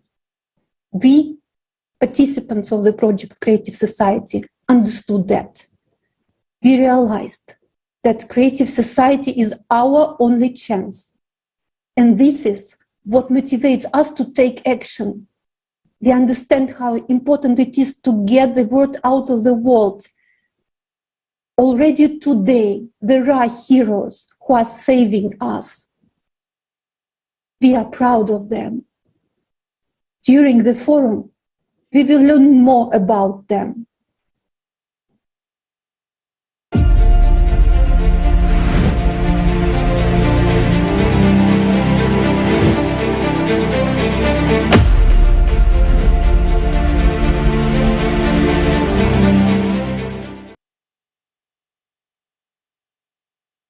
But honestly, even after everything you have seen, you have doubts about whether or not this tornado or other climatic disaster will happen to you. Maybe I will be lucky and the disaster will not come to my house. But the truth is, these events will happen. We are well aware that the climate is changing due to various natural factors, and humans have no influence on these changes. But it is precisely in recent decades that an additional, most frightening factor of climate change appeared: the 12-year cataclysmic cyclicality. During the last 20 years alone, we saw changes that we have not seen in the previous 1,000 years. These cataclysmic changes occur on the planet every 12,000 years and are caused by galactic cyclicality. But unfortunately, scientists still ignore this factor. We will discuss this topic in depth today. Unfortunately, this information is not available in the mainstream because it doesn't fit the official narrative.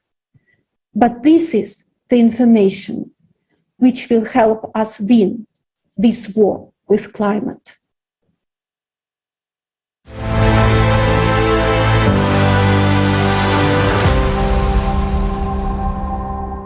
Climate change is now happening due to a 12,000-year cycle of cataclysms.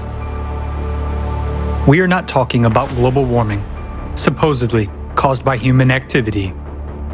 We are talking about the destruction of the planet from within and the death of all life on it. This is not a joke and not a script for a new disaster movie. It is already happening right before our eyes. Why do those who should have been the first to warn us of the impending doom keep silent? The scientists whom we entrusted with the responsibility of warning us of the disaster are divided. Instead of figuring out the real causes, they fight against each other. Some argue that climate change is caused by human activity, namely, the emission of CO2 into the atmosphere due to the burning of hydrocarbon fuels. In their opinion, this is the reason why the climate situation is catastrophically worsening. Other scientists believe that modern climate change has nothing to do with human activity. It is caused by normal variations in natural factors, just as it always happens in nature. And so there is nothing unusual about climate change on the planet right now. Yet, both groups of scientists are blind. They lack complete information and are very much mistaken. The climate is changing critically. Deaths and destruction are covering more and more territories every day. But it is not because of humanity. It is time for us to speak frankly. Why do you intimidate people and make up some scary stories? The climate has always changed for natural reasons, and there's no catastrophe. This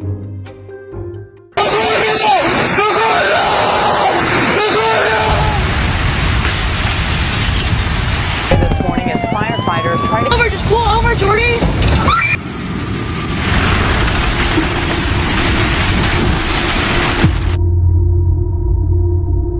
And there's no catastrophe.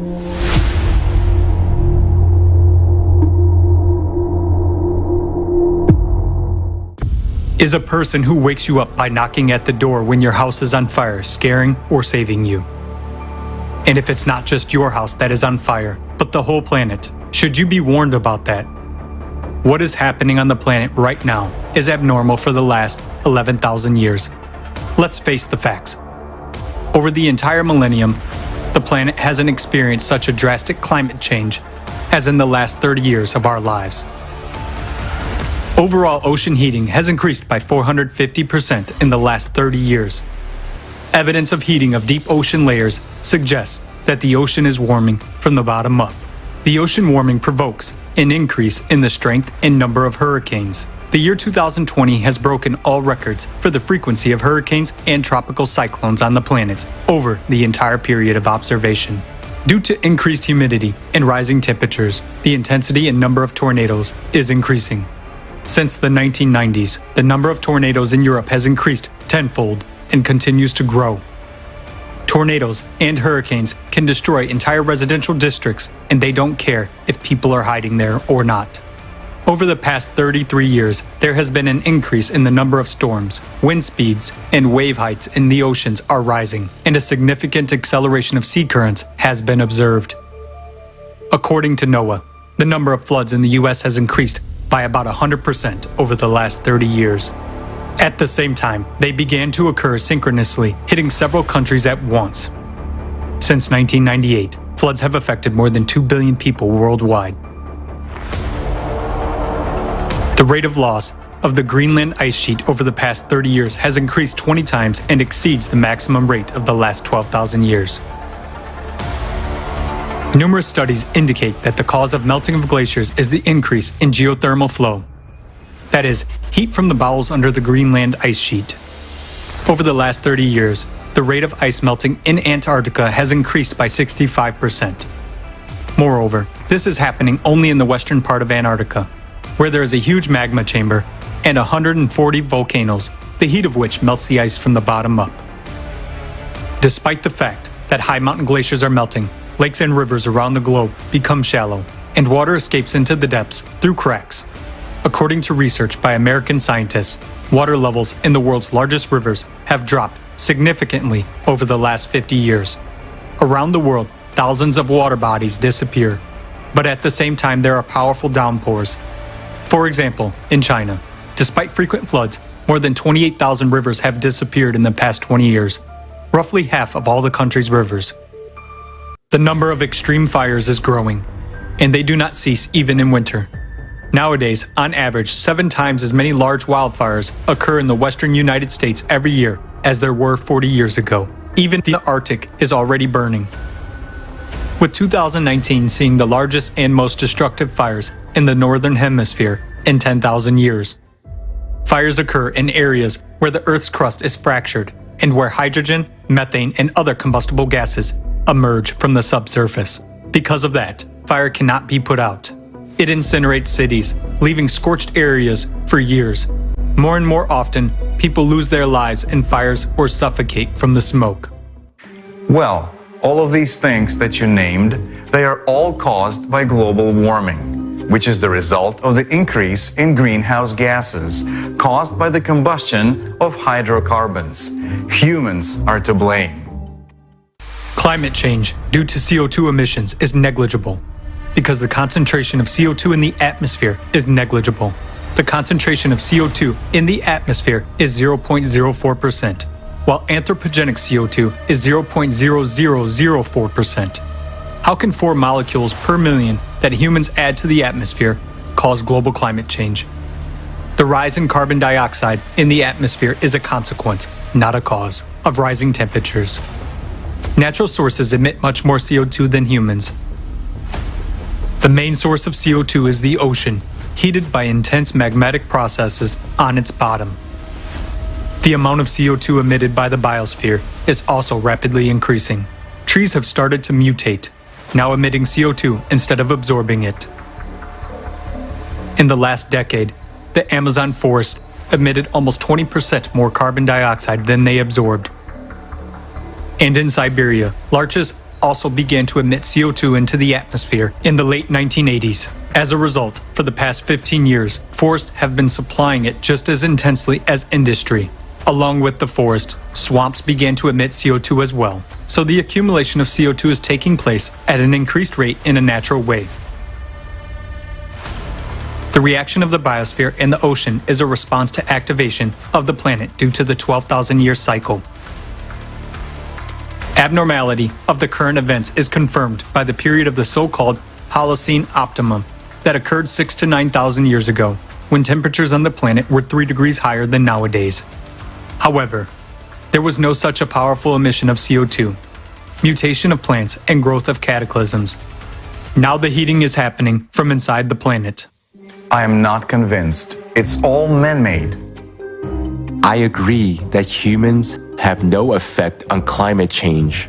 But wait, what's that internal heating about? The sun is a major factor in climate change. The present-day climate change is characterized not only by an increase in global temperatures, but also by an increase in seismic and volcanic activity, which is many times more serious. Since the 1990s, the energy of earthquakes has increased significantly. The number and magnitudes of earthquakes are increasing. The seismic activity in the Pacific Ring of Fire has increased 2.5 times between 1990 and 2021. The number of earthquakes at the ocean bottom, on the boundaries of plates along the mid-ocean ridges, is growing. All over the Earth, underwater and surface volcanoes are actively awakening. The growth of volcanic activity is recorded by the volume of erupted lava. 90% of active volcanoes are located in the Pacific Ring of Fire, and their activity is increasing every year. All these earthquakes and eruptions are also caused by humans. As a result of global warming, the glaciers are melting. The load on the Earth's crust is decreasing. That's why the crust cracks and lava pours out. This is a mistake. Firstly, there are no glaciers in the Pacific Ring of Fire, which could increase seismic and volcanic activity there. Secondly, despite their high speed of melting, glaciers have not yet melted completely. Moreover, on the contrary, they are melting right where magmatic activity is increasing, but not everywhere, as would happen due to melting from the surface. And finally, how can CO2 emissions cause deep focus earthquakes at a depth of 700 kilometers, which have disastrously increased in recent decades? According to seismologists, such earthquakes were considered to be impossible because at such depths, rocks are supposed to experience only plastic deformations. Since 2014, an increase in earthquakes at depths of more than 700 kilometers has been recorded. And in 2015, scientists detected an earthquake 751 kilometers beneath Japan, which was the deepest earthquake in the entire history of observations. Something anomalous has started happening in the Earth's mantle. Humans couldn't have affected the Earth's magnetic field in any way either. In 1995, a sharp acceleration of the North magnetic pole drift speed by 3.5 times was recorded, from 15 kilometers to 55 kilometers a year. The electromagnetic field is generated by the dynamo mechanism in the Earth's core. Therefore, it is obvious that changes in the magnetic field indicate changes in the core. I agree about the magnetic field, but regarding the growth of seismic and volcanic activity, I'm doubtful. First of all, along with our progress, the number of seismic sensors has increased. Algorithm of data processing became more advanced. That's why we see their increase. As for volcanoes, it's just that the human population on the planet has increased, so there are more of those who observe volcanic eruptions. That's an understandable point, but in this case, the increase in seismic activity is reflected objectively. According to experts, there was a significant leap in the number of installed seismic sensors on the planet approximately in the 1970s. Since then, their number hasn't changed significantly. While there is an increase in the number of powerful earthquakes, their magnitude is growing, and deep focus earthquakes began to occur. The increase in the number of sensors makes it possible to observe only an increase in the number of small earthquakes. Meanwhile, earthquakes with magnitudes over 4 are registered all over the planet at all seismic stations, regardless of where it happened in the world. Moreover, The increase in the number of strong earthquakes with magnitudes over 8 in the last 20 years has nothing to do with the way the data are processed. The same may be said about deep focus earthquakes. Since the first event of this kind was detected in the 1970s and up to the present day, there has been a significant increase in the depths and magnitudes of such earthquakes. Similarly, volcanoes have been observed from satellites since the late 1980s of the last century. In other words, since that time, all eruptions have been clearly visible from space. The world's population is growing in places where there are no volcanoes or very few of them. But where there are many volcanoes, the population doesn't grow or it even decreases. The number of volcanic eruptions is increasing statistically, and not because more eyes are looking at those eruptions. If we accept your arguments, then what caused all this?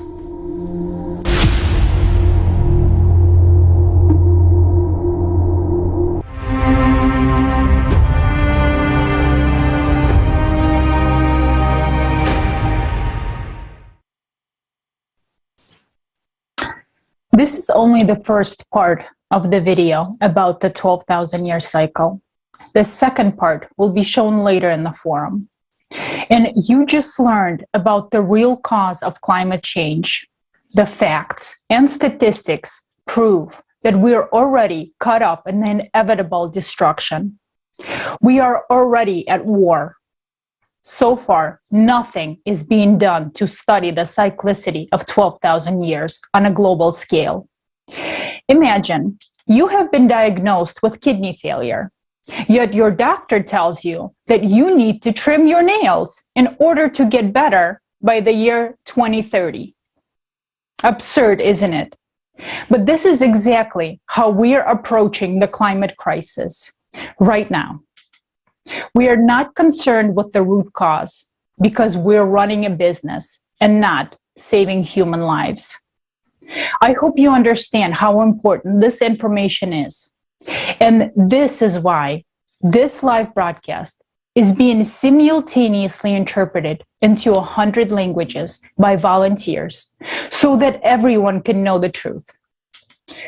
I'm glad that there are scientists who understand that cataclysms are growing and their causes are much more serious.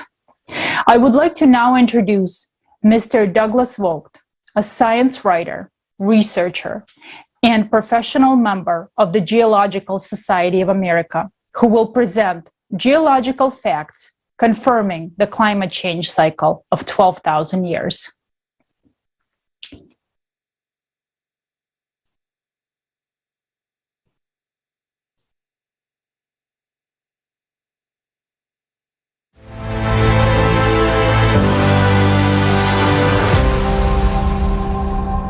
My name is Douglas Vogt, a research geologist researching the causes of the Ice Age reversal. And we're doing this conference for Creative Societies Forum, and I hope you enjoy it. And you're going to learn a lot of what's really causing the climate change. What has the most influence on our climate? Now that little green thing there, that spot there, that's our Earth. That's in size of proportion to the sun. And do you think the ants on that speck of dust has an influence on global warming?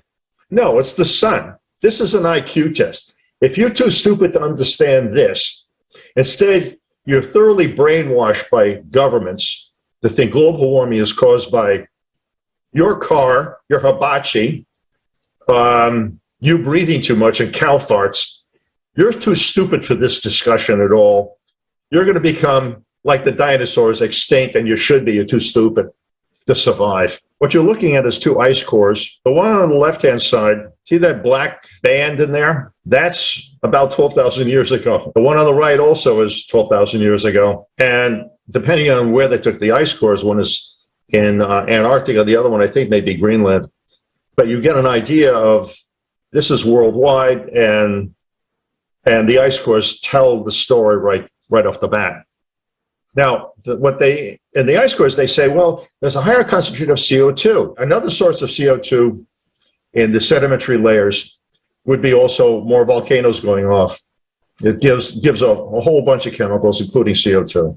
Now, I'm going to explain why you're going to have an increase in volcanoes. So the volcanoes go off, but you're able to date material that a lahar or lava went over and then burned a log or whatever, and they find it in the sediment below. This is dating organic material that was found under lahars or lava.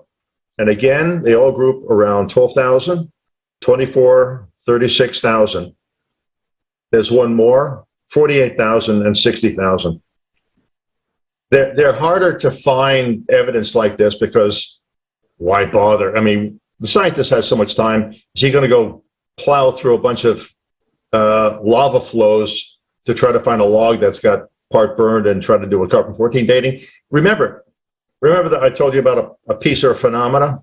You have to know to do the carbon-14 dating of something like this. And it costs money to have it done. Now, on the right-hand side, I'm trying to show the model of what's going on in the center of the sun, of the Earth, rather. The center modulation point. As you get closer to the reversal, you have a collapsing magnetic field, which is what's happening now. It's exponentially collapsing. So it heats up, and the heat percolates through the lower mantle, the upper mantle, and then finally, what happens, you'll wind up with, these cavities with magma in it, start getting bigger and hotter, and you're going to have more and more volcanoes going off, which is the case now. There's over 25 or 30 volcanoes going off now. The worst will be about a year to 2 years after sunspot maximum. We're going to have a lot of these things going off, and there'll also be an increase in earthquakes. Like I said, this is going to be a lot of earthquakes because between the upper mantle and the crust, it's going to be more fluid and liquid. So you can have the moon on one side, the sun on another, maybe enough to release some pressure someplace and let these plates start moving more. You're going to have a lot more earthquakes. So on the right-hand side shows you the traditional model of a bar magnet in the center of our Earth. Yeah, right, sure. And but this is really what's going on right now. Now, you're going to have more hurricanes and more tornadoes, and it's all due to the output from the sun. And this is why. Sun's output increases, it's going to increase more evaporation of the oceans. Oceans heat up, you'll have more hurricanes and also storms and tornadoes, more evaporation of ocean water, more rain and storms. It has nothing to do with mankind. If there was nobody on the planet, this still would be going on. We're seeing this thing happen on other planets in our solar system. There's nobody there. They're not driving any cars. So, I mean, I'm telling you, you have to fish through the disinformation that's created. Government wants money by taxing you because you're hurting mommy Earth. Fortunately, daddy's son is going to get rid of them real fast. But by then, it's going to be too late for them, too. The bureaucrats have done something incredibly stupid that hurts themselves more than, as well as the rest of us. And I don't know what to say. It's like I woke up in the insane asylum and the patients have taken over. And taken over academia, too.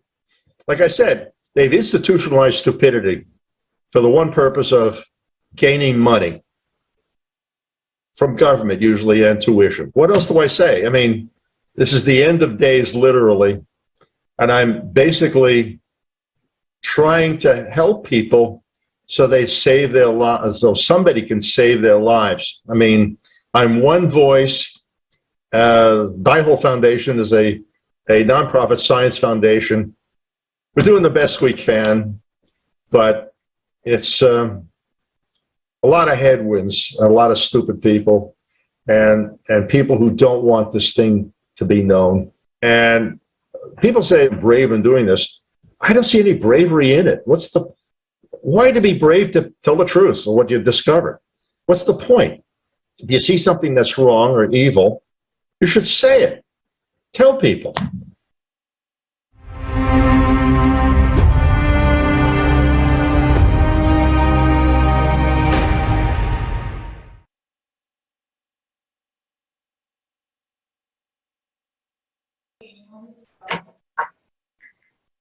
Thank you again to all the honest scientists, researchers, and just people who are not afraid to share the truth.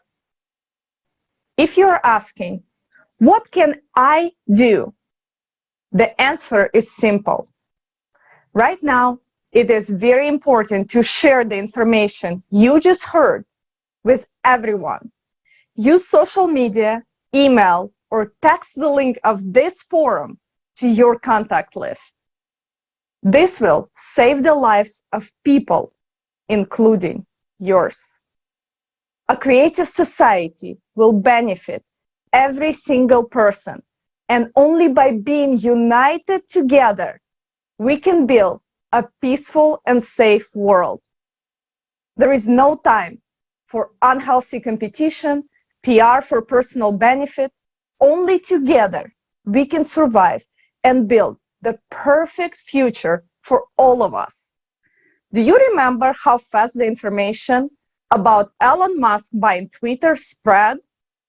This is how fast, if not faster, the information about the war with climate needs to reach everyone, because our only true enemy will not take any prisoners. It will kill everyone on its path. And this can happen anywhere, at any moment. We need to share the truth today, because tomorrow will be too late. There are people who still don't know about creative society and about our only enemy, climate. So stop sitting. There are tons of ways to spread this vital information. Now, let's take a look at the devastating events that are happening around the world in the last few short months.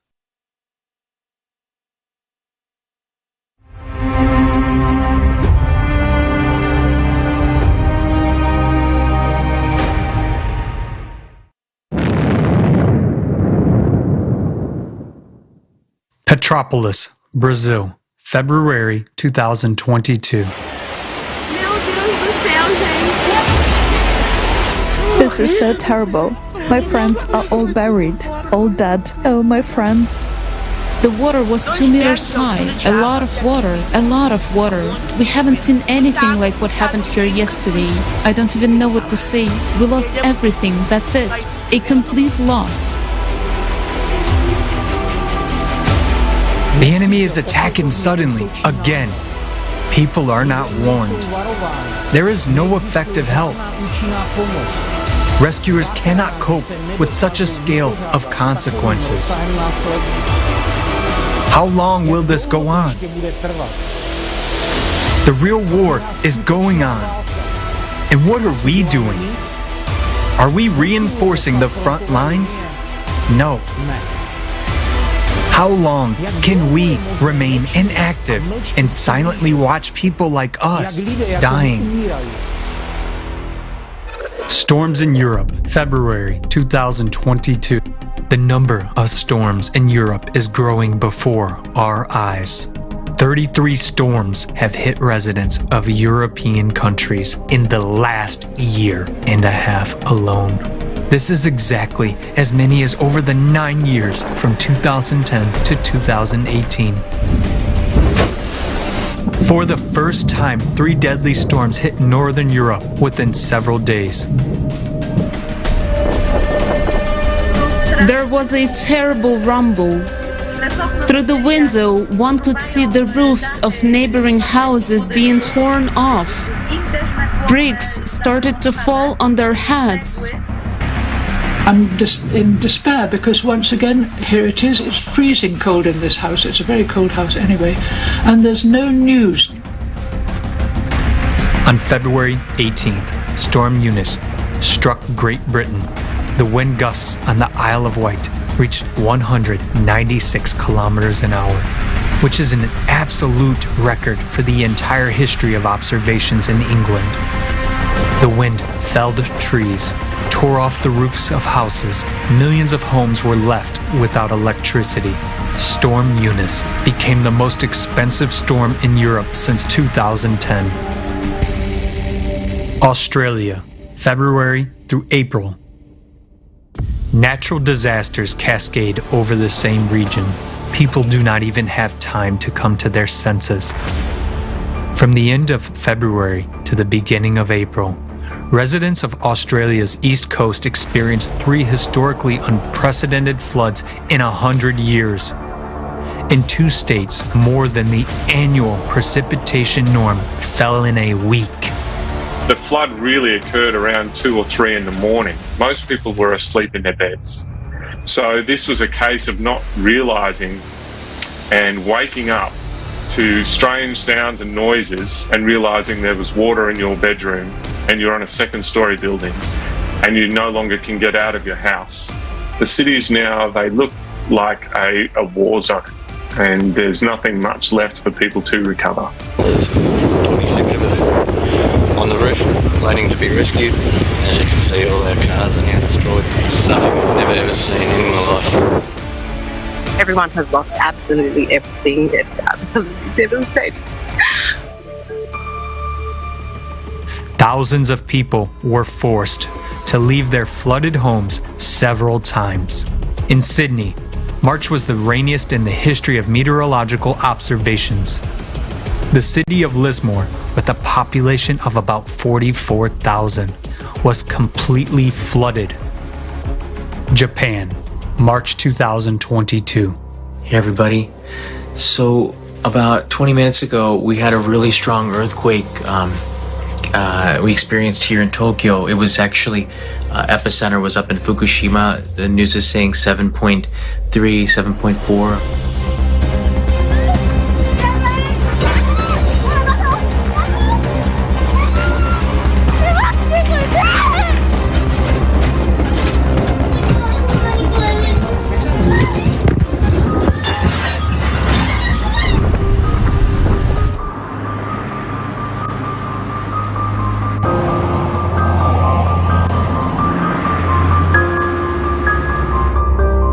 USA, March through April 2022. This is a tornado. This has got to be a tornado. Oh my gosh. March continued the frightening statistics on the number of tornadoes in the US. This month, 226 tornadoes were recorded, and this is an absolute record since the beginning of observations. And I honestly didn't think I was going to live through this one. I thought we were going to die. We barely made it into the room. 5-10 more seconds, we would have been in the hallway, which is nothing.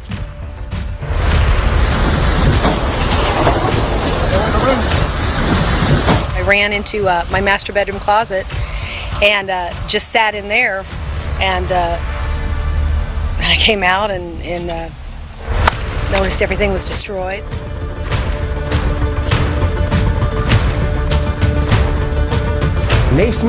We are not blind.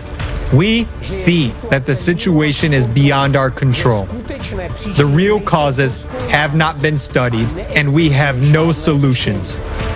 The Philippines, April 2022. In April, Tropical Storm Mega hit the Philippines. Heavy rains have caused large-scale landslides in the Leyte province. It sounded like an explosion. We ran up to the hill to see what was going on. It was awful. We could hear people crying, calling out for help.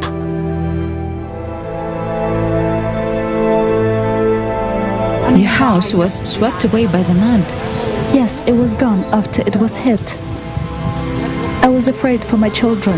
I did everything I could, but I lost hold of my child because I was under the water and swallowing mud and water.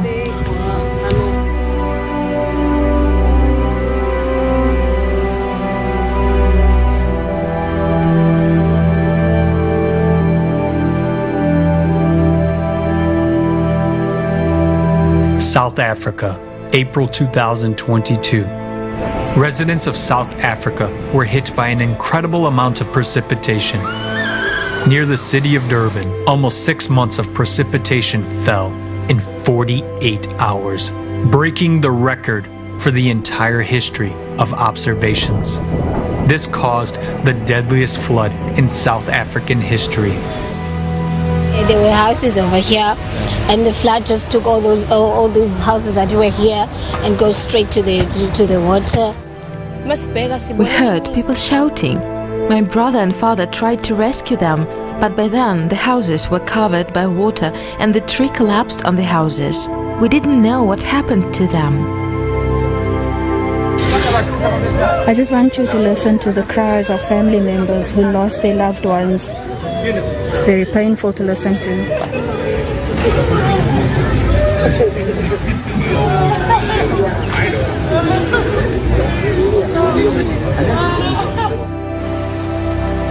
The past 5 months have convincingly shown that cataclysms are becoming more and more abnormal, unpredictable, and destructive. The worst climate forecasts are coming true right before our eyes. Even with a huge international monitoring team, we are not able to cover the full scale of what is happening. Floods, heavy snowfalls, fires, storms, and tornadoes have swept through all the continents.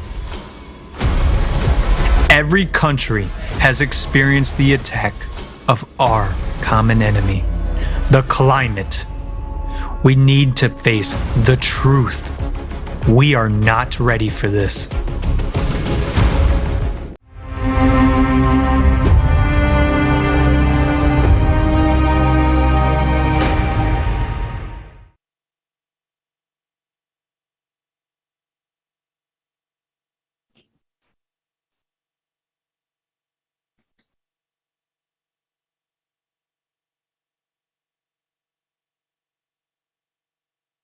Do you still doubt that this is war? The situation is critical. Right now, right this very minute and instance, the enemy is incinerating someone's home, caving in, crushing floods, and shaking the grounds beneath their feet. Right now, someone's child is left motherless. Right now, someone has been sentenced to be a refugee. Right now, someone has run out of bread and water, and the prospect is only a painful death. Can you say with confidence that you and your loved ones will be spared of this misfortune? How many more lives must be taken by the climate away from us for us to pay our attention to it? The world is now watching with horror what is happening in Ukraine. It is an enduring pain for many of us. It is the grief that gives the hearts of mothers whose sons have gone to war. It is the fear that grows into despair of people under fire or dying under rubble. The war in Ukraine is indeed madness. When you see it, when you hear about it, but what has been done in the cities of Ukraine will be all over the world, on all continents, in all cities, because the climate is millions of times more serious. Because of the climate, no one will survive in the long run. But right now, it doesn't bother us as much as the problems of war. And because the climate is much milder, we have this illusion that it will pass by or not catch on to us. So let's ask the residents of Bucha, Irpin, Mariupol, and many other towns and villages in Ukraine who found themselves embroiled in the bloody mess of war, whether they imagined that they would be the ones who would be shot. No. Everyone thought it would be hit the house next doors, but not his. Everyone thought it would happen to someone else, but not to them. When it happened to them, the epiphany came. And what we are going to wait until the last minute when an enemy will get into the house and start killing. Only then we are going to start moving and shouting help. No matter how much we shout, we can do nothing. There will be no place to move to. No one will open the green corridors. No one will lend a helping hand because they will be buried alongside with all their hopes of survival. When it's the rocket whistle will blow over our heads everywhere, there will be nothing else to do that we will be able to do. Although we don't want to notice as the enemy is already in our homes, already affecting us, affecting the economy, taking our homes apart and lives, and today the climate is ruining, drowning, and killing. Images of rooftops flying away are becoming a commonplace, and this is already perceived by you as a natural occurrence. It doesn't happen to you personally. It happens to others. It doesn't affect you. It doesn't bother you. And the fact that those are our lives and the territories that capture are expanding, you don't realize that. Today the ring is tightening around each and every one of us. Tomorrow you will wake up in the middle of the night and you will have nothing. There is a full-scale war going all over the globe, but we turn a blind eye to that. We artificially hide from this problem. And why? Because deep down inside, we are panicking about it. We need to stop being cowards. It is the time for us, for all of us, for all the humanity to become courageous and brave. Our only chance and hope is to build a creative society. All other options lead to death of the planet. And these are not just empty words, this is a fact. Stop pretending it doesn't concern us.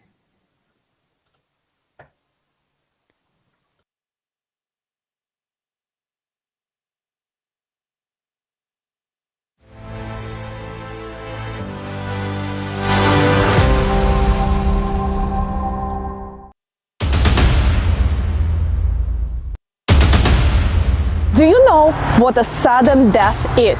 Soon we will all be affected by it, including our children and loved ones.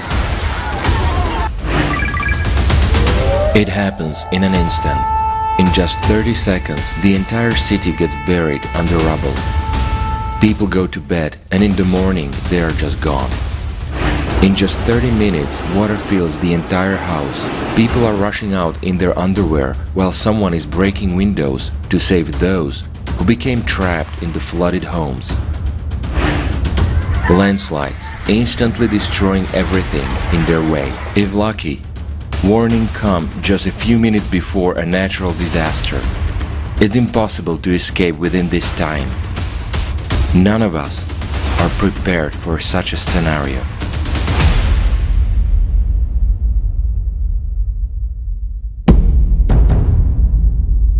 According to official figures alone, the number of natural disasters has increased fivefold over the last 50 years. The climate causes $202 million in damage and claims hundreds of lives every day.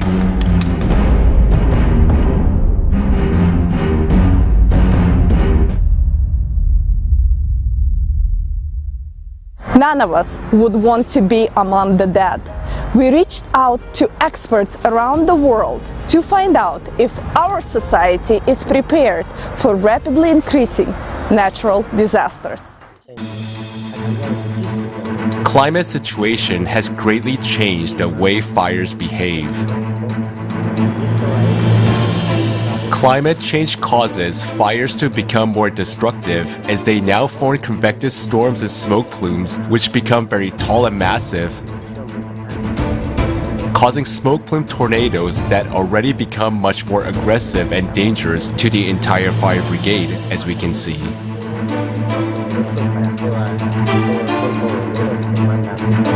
These fires require much better logistics or resources, and every day we're being tested by these unknown phenomena. But we do know that this is caused by climate change. I don't know what the solution is. I don't have one. But what I do know is that we have a problem. As for every natural disaster anywhere in the world, you know why the word disaster is connected with the natural? Because it's beyond the capacity always, and it will be. You can't have enough moisture to deal with tsunami, to deal with the drought. You can take the safety measures like where people will be shifted, what will be the relief area, and how you will be managing all these things. We are all targets and we are all victims. That is already a given reality. You cannot say, no, it will not affect me because I'm rich. That typhoon doesn't choose its path. Even the big houses here, even the millionaires' houses, or even any kind of calamity should be understood in a way that we know the effect of it. We are all at the end point of the climate, but do we know our enemy's face, its weapons, and its force of impact? How are we going to stand up in a war against climate if today we spend money not on real counteraction, but on the hypothesis that 0.004% of anthropogenic CO2 causes all the cataclysms? They assure us that reducing carbon dioxide emissions will stop the cataclysms. However, there are more and more natural disasters, destruction, and climate refugees.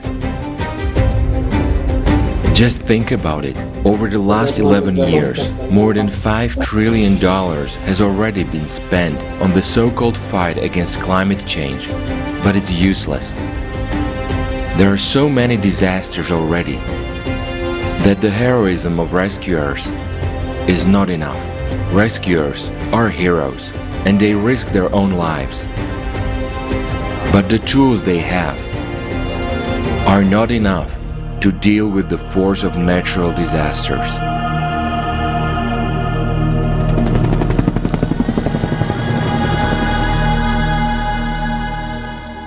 We pay attention to anything but preparing for the unavoidable cataclysms. Do you know what to do if your house collapses on you? Can you even be confident that you will be rescued? After all, half of the countries today don't even have early warning system for dangerous emergencies, whereas forecasting systems have proven to be inadequate. Lack of coordination and bureaucratic procedures and paperwork make it impossible to effectively save millions of lives in current consumer society. You know, number one is it's all about sending and spreading the right information.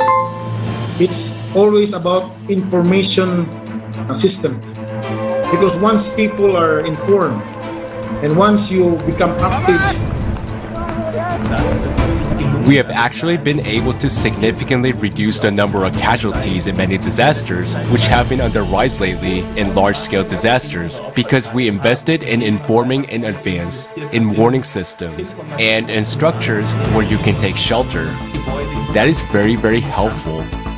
And wherever they didn't have it, there was a huge problem because human lives were simply lost. And that is not an option.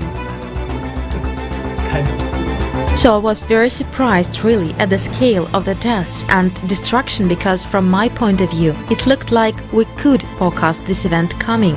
So something is going wrong in the communication chain of these warnings. And this is a consequence of the consumerist format, where money, even if allocated, is stolen by officials and embezzlers.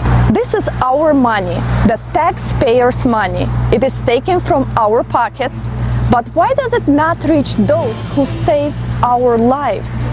Why should your life and the lives of your children depend on the decisions of a few individuals? It's inhumane.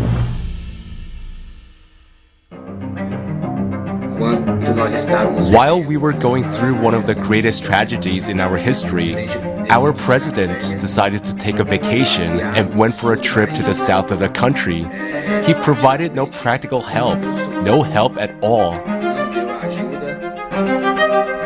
If we only depend on the government is also will be also busy the time. The need for assistance must be well assessed, and there must be someone who can arrive at the site quickly to assess it. Whereas if the assessment is incorrect, then either too much or too little help will be provided.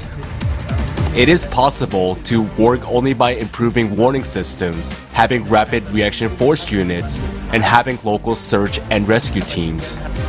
There are already some effective technologies that can help save people in emergencies. For example, a rescue drone that can be used regardless of weather conditions. Thanks to a multitude of sensors, it finds survivors very quickly. A vehicle with an autopilot can detect debris underwater during flooding, help people get out of the water, and it can deliver supplies. A snake robot and a crawler robot can detect gas leaks, and owing to built-in microphones and speakers, it can help communicate with survivors in hard-to-reach places. Developed together with NASA, Finder technology can detect breathing and heartbeat in 1 minute, even through 9 meters of concrete, and it can help find up to 5 people at once. The multipurpose complex Voskhod is a unique development. It has no equivalent in the sphere of emergency management, as it is capable of calculating the required number of rescuers and equipment, determining the required amount of funding for a rescue operation, victim support, and recovery work. This complex has a very important feature. It does not allow stealing from the budget and profiting from human adversities.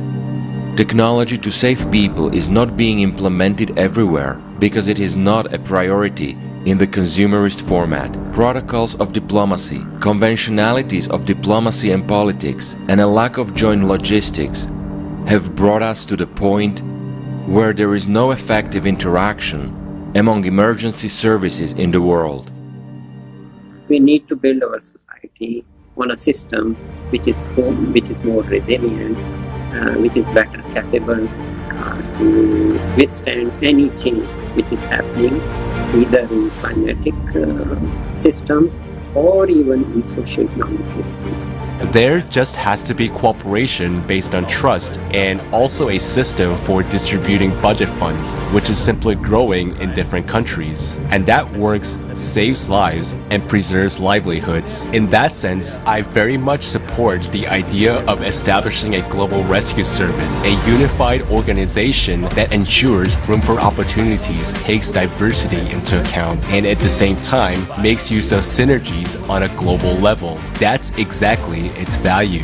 There must be a single global rescue service for an emergency response, which will enable competent coordination of experts and rapid deployment of the required equipment to save billions of lives, including yours. All this is possible only in the format of a creative society. Currently, an important step in its building is the stage of informing.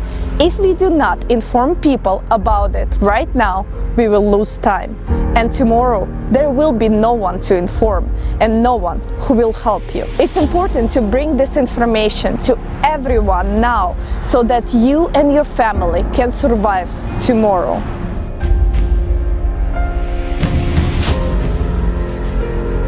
Research and other things, and even in the lowest floor there is 2-3 victims which are from small hole they are crying, and they are sending light signal from their mobiles, and that's it's very embarrassing for us that we are not doing something, because they are asking that just pull out, but it's very difficult to pull out them. because there is a huge debris, 5-6 floor had collapsed.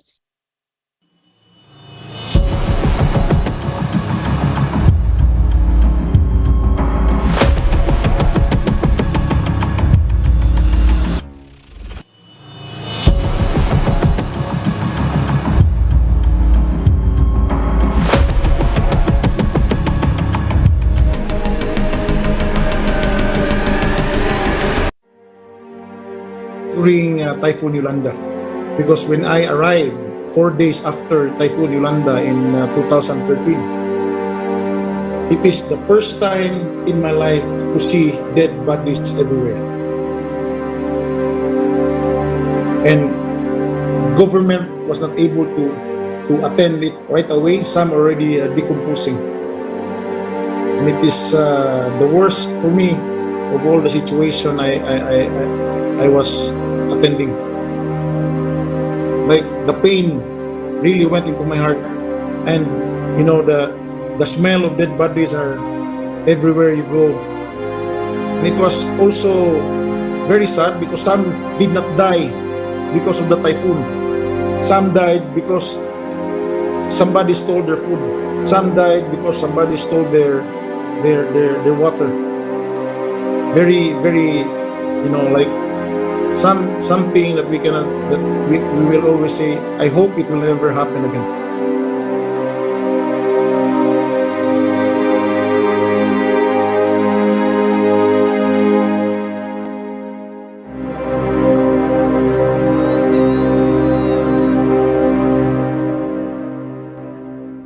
In the consumeristic format, nobody cares about anyone. Nobody cares about your life. And at the time when it's vital for us to unite, we are being divided. Just think of it. According to the official figures alone, conflicts and violence cost society more than 14 trillion annually. We spend huge amounts of money on developing the latest weapons instead of saving human lives, our lives. Isn't that ridiculous?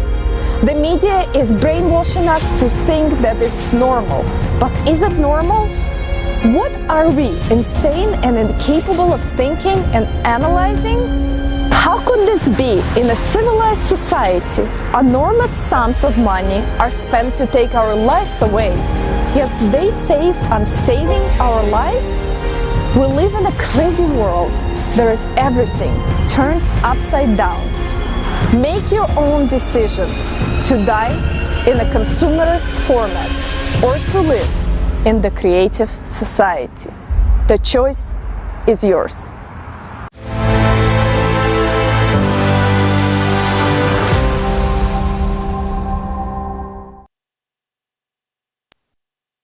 Dear viewers, in the current consumerist format of the society, nobody cares about you, but you care about your family, about your loved ones. We, participants of the project Creative Society, care about you. We created this forum for you. Please, make it valuable to everyone you know and love. Right now, if you're asking yourself, what can I do? Please, share this information. Share the link to this forum in all your social media networks. Please, don't stay silent. Send your feedback. Record videos about what you think, what you understood. This information is crucial to save your life and life of your beloved ones. Let's save our lives together. Please repost this video. Invite as many people as possible to participate in this forum. Together, we can make it.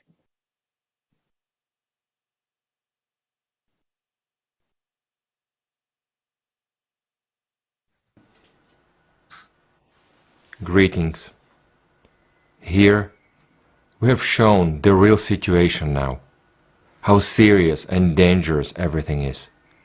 But most people, out of habit, think if something like this happens to me, I'll definitely be saved and rescued. There are services that deal with this, specially trained people, those who are supposed to save me in any situation. And let's look at what state these services are in now. How are they trained? What technology do they use? When was the last time they were updated with those technologies? And most importantly, who do they report to? Who gives the orders to save you or not? The mayor of the city? The head of the region? And if he is on vacation in the islands when it will be necessary to rescue you? Or generally decides not to send you the emergency rescue team so as not to create panic? How many such examples have there been? How many times have you personally heard such stories? Just recently, there was such a case in Brazil. So now, please, answer the question, are you sure you will be rescued by the Ministry of Emergency Situations? What are your real chances of getting help? And remember those cases when the emergency services saved, first of all, the rich, the influential, and their property. And this is taken for granted in the consumer format today. And how should it be? There should be a worldwide, unified emergency rescue service which should not be subordinate to officials or bureaucrats. Rescue specialists themselves should make instant response decisions. One more thing. No matter what disaster occurs, no matter who tries to help, the first thing to face is a shortage of food and water. And so famine is very real today. Why? Read some smart books. Pandemic, war, famine. Doesn't that remind you of something? Look at what's going on around you. This is what people have experienced more than once. Everything is scary. Disease, war, disasters. But there has never been anything scarier than hunger. Let's watch the next video about food and water shortage.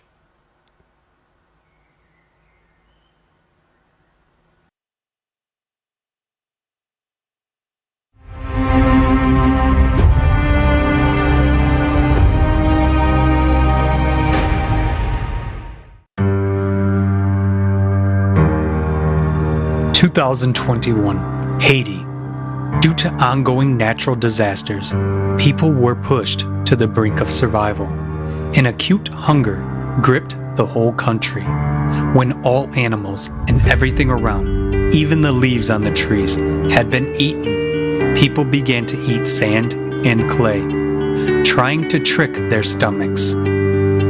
2022, Yemen. The armed conflict that has been raging in the country for 8 years has led to a serious food crisis. As a result, 5.7 million people are experiencing acute hunger. 2.2 million of them are children.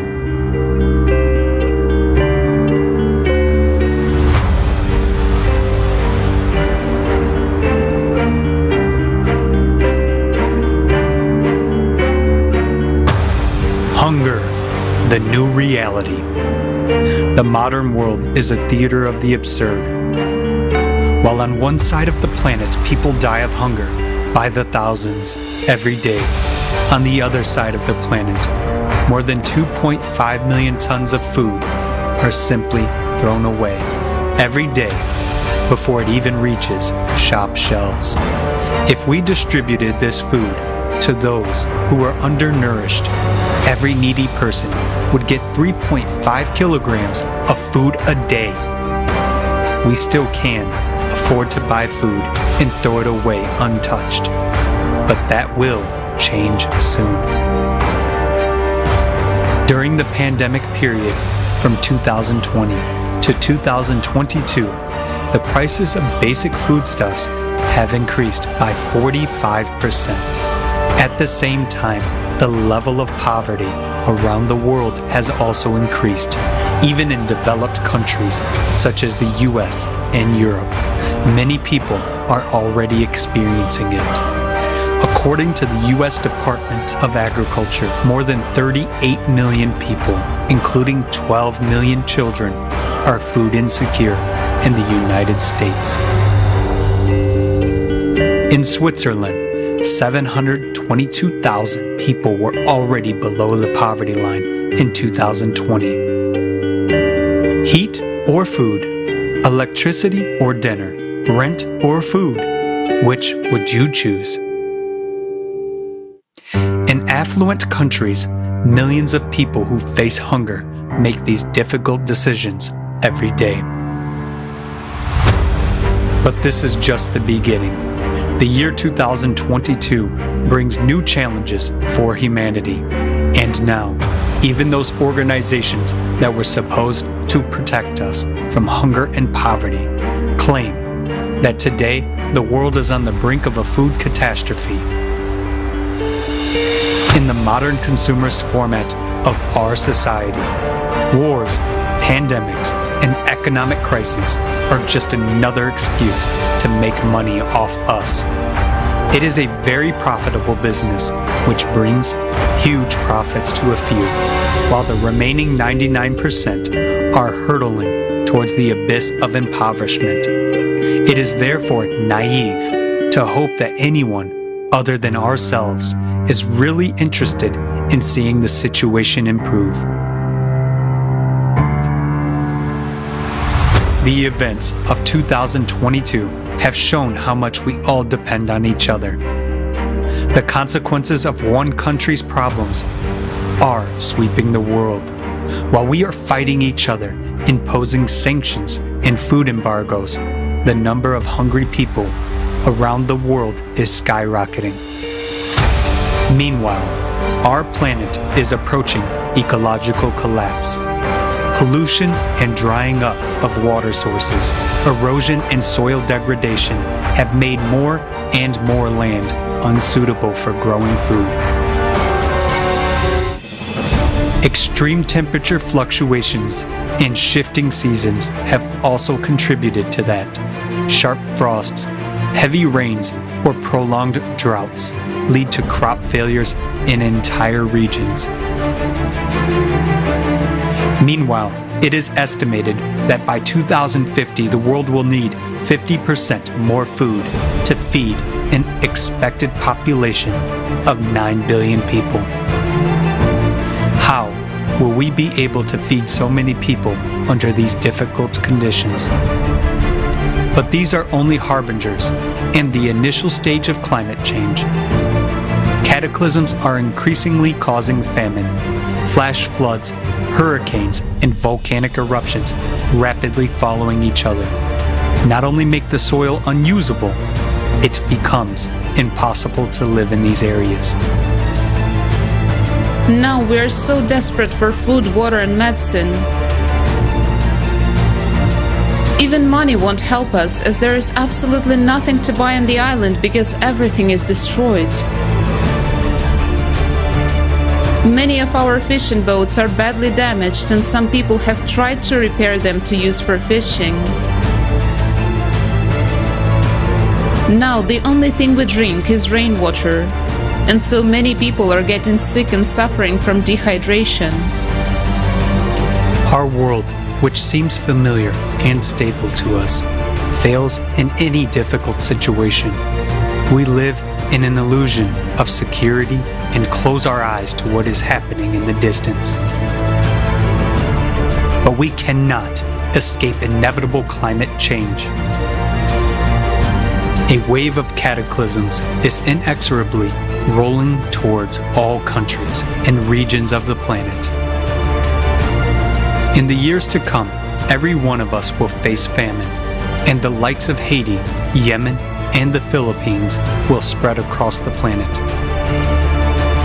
This is the future that awaits us if we don't change anything.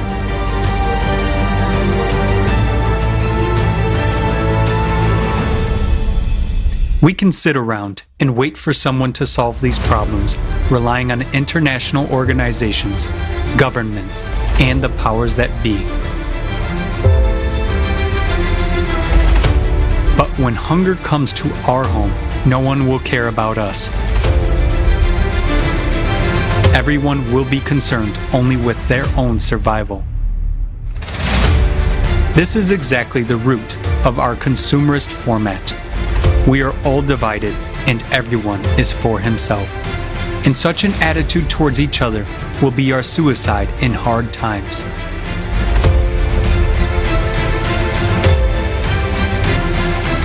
But everyone who has been through difficult situations knows that help and support come from ordinary people. It is possible to solve a seemingly unsolvable problem together.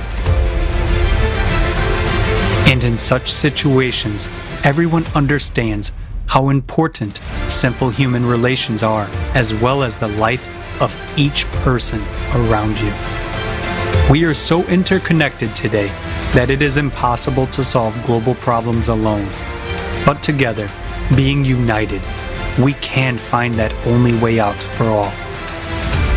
A way out that will allow all of us not only to survive in the future, but also to build a different world and a different society. A society where human life will be the main value, and where we will never allow hunger, poverty, or wars. That is the creative society.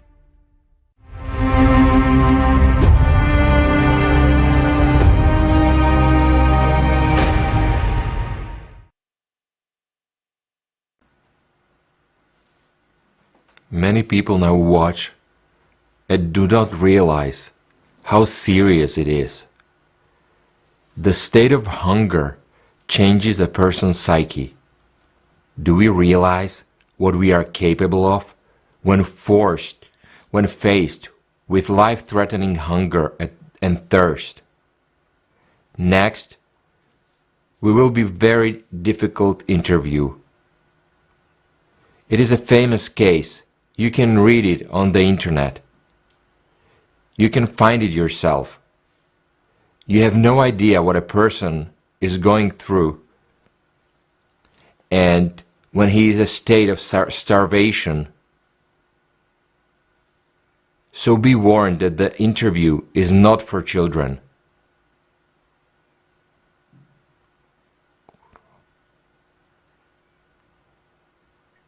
My name is Gustavo Zerbino. I am one of the 16 survivors of a disaster that occurred in the Andes in 1972. I was 19 years old. I was going to play rugby in a team called El Cristians. We were flying on vacation from Montevideo to Santiago de Chile, but unfortunately, we never got there. At a speed of 600 kilometers per hour, we crashed into a volcano, the one in the center of the Andes Mountains. The plane broke into thousands of pieces, and we fell into a valley called the Valley of Tears at a 4,400-meter altitude. We had to live and survive for 73 days and 73 nights, surviving temperatures of -30 and -40 degrees Celsius, -40 degrees, without clothes, without food. Each of us lost 10 kilograms or so in just one day. During one night, the body goes into a hypercatabolic state in order to maintain its temperature of 36.5 degrees. First, the fat is burned, then the muscles, then the bones. It's like a deflating balloon. In other words, since we didn't die and continued to live, the body was still burning calories trying to raise the temperature above 36.5 degrees, because under 36 degrees, you get hypothermia and die. At that altitude, there was no grass or lichen growing. We had no food. At first, each of us drank a scoop of wine, ate one peanut and chocolate, a small piece of chocolate. We also ate cream, feminine hair fixer. We tried everything, and we were so hungry that we had to choose between life and death. And we decided that we wanted to live. We made a deal that we were a team. And we said that we were willing to sacrifice the body of our dead comrade so that his friends could live on. And when we all agreed on this, we started discussing how we were going to do it. In order to make a decision, you first have to overcome psychological taboos, religious taboos, physiological and emotional taboos. So when we were ready to do that, saying that was a one thing, but doing that with our own hands was quite another one. The body was frozen in sub-zero temperatures. We didn't have any tools. With a piece of glass, a piece of tin or metal from airplane, we first had to try to cut the pants. It was like taking a lamb from a freezer. It was as hard as a marble statue, so it was very difficult. It was a really tough taboo at first, but by the next day, we crossed the line, and this became natural for us. However, there are two things I want to tell you. First, there is no such thing as hunger. When you don't eat, your body begins to digest itself. You start synthesizing enzymes, protease to digest protein, lipase to digest fat, amylase to digest starch. So what you feel as unbearable is actually thirst. It is thirst. We were getting water from snow, we were chewing it, and our gums were bursting.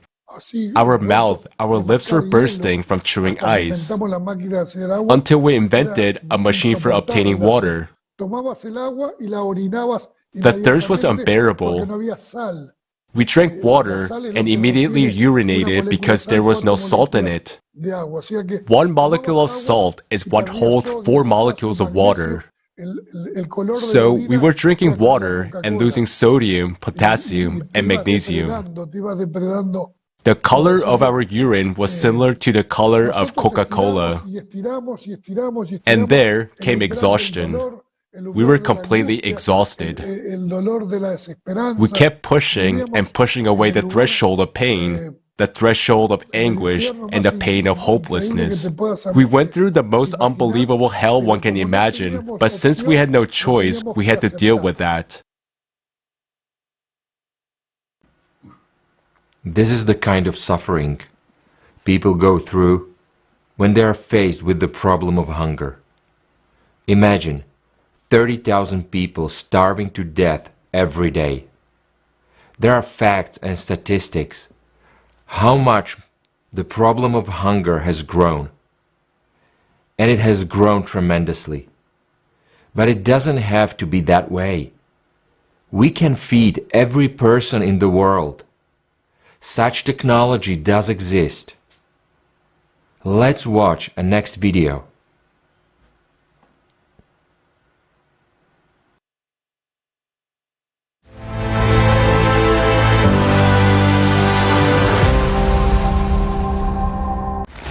Every night, 811 million people go to bed hungry, and already 38 countries are on the brink of starvation. We live in times of instability, pandemics, economic crises, climate disasters, military conflicts. They put millions more people on the brink of starvation. Are you sure you won't be among them? In the consumerist format, no one is secure against starvation these days. But it is such an absurdity. Why? Let's take a look at the technology that already exists. One of them is vertical farms. They have great advantages compared to conventional farms. They produce 300 times more food and up to 30 yields a year. They consume 95% less water and 80% less soil.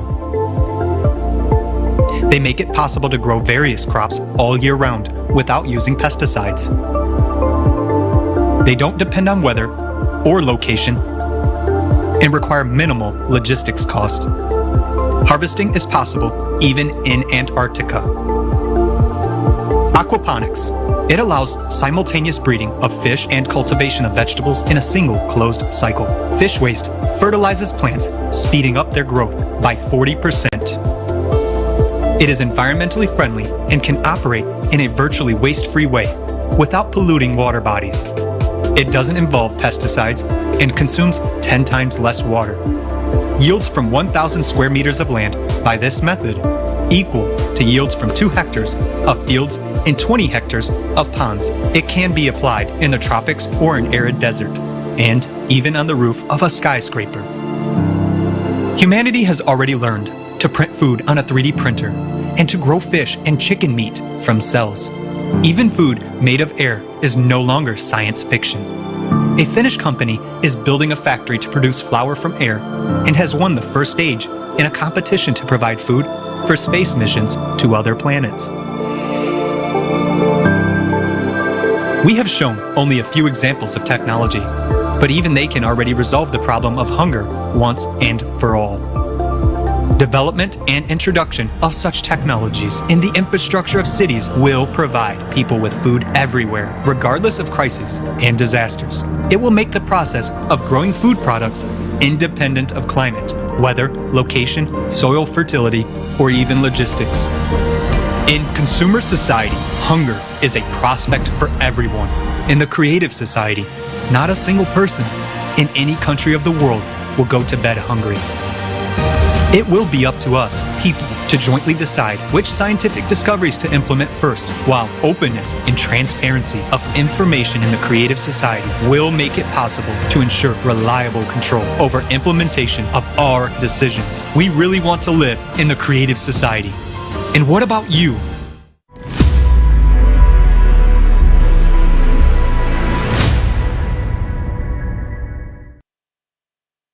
Friends, as you see, the information presented today is vital for all of us. If you do understand the importance, please share your thoughts online and send us your feedback on creativesociety.com. Друзья, эта информация очень важная, поэтому, пожалуйста, снимайте видео, присылайте на почту info@creativesociety.com. И вы можете увидеть, что больше и больше международных организации борются с голодом, но количество голодающих тоже ежегодно растет. И тут возникает логический вопрос: куда уходят деньги и почему эта проблема не решается? Хотя технологии, как мы видели, уже есть.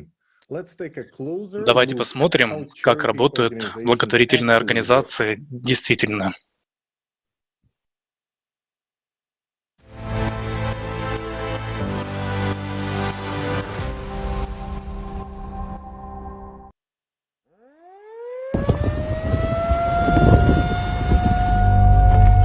Perhaps you may think it will never happen to you. While those people have been given all the help they needed and they are now safe. And indeed, there is now a huge number of organizations and foundations dedicated to helping people. The largest of them, the United Nations, is positioning itself as the guarantor of peace and security of humankind. For decades, we have been hearing beautiful slogans and promises from high rostrums. If you listen to these loud statements, it may seem that we will solve all our problems. There will be no more poverty, no more hunger, no more wars, and we will all live well. After all, there are over 100 international organizations working under the aegis of the United Nations to solve the world's problems. For every new problem, a new organization is created. Every year, UN member states pay huge contributions to these organizations. In fact, this is money from our pockets. These are the taxes we pay to the state. Between 2010 and 2020, according to official data, the 44 UN organizations alone raised $540.4 billion. Contributions to the UN organizations have increased by 58% over 10 years. But let's take a look at what we have achieved over this period of time.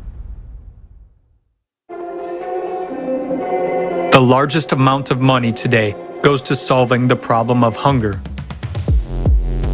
The main UN organizations to tackle this problem are the World Food Program, WFP, and the Food and Agriculture Organization, FAO.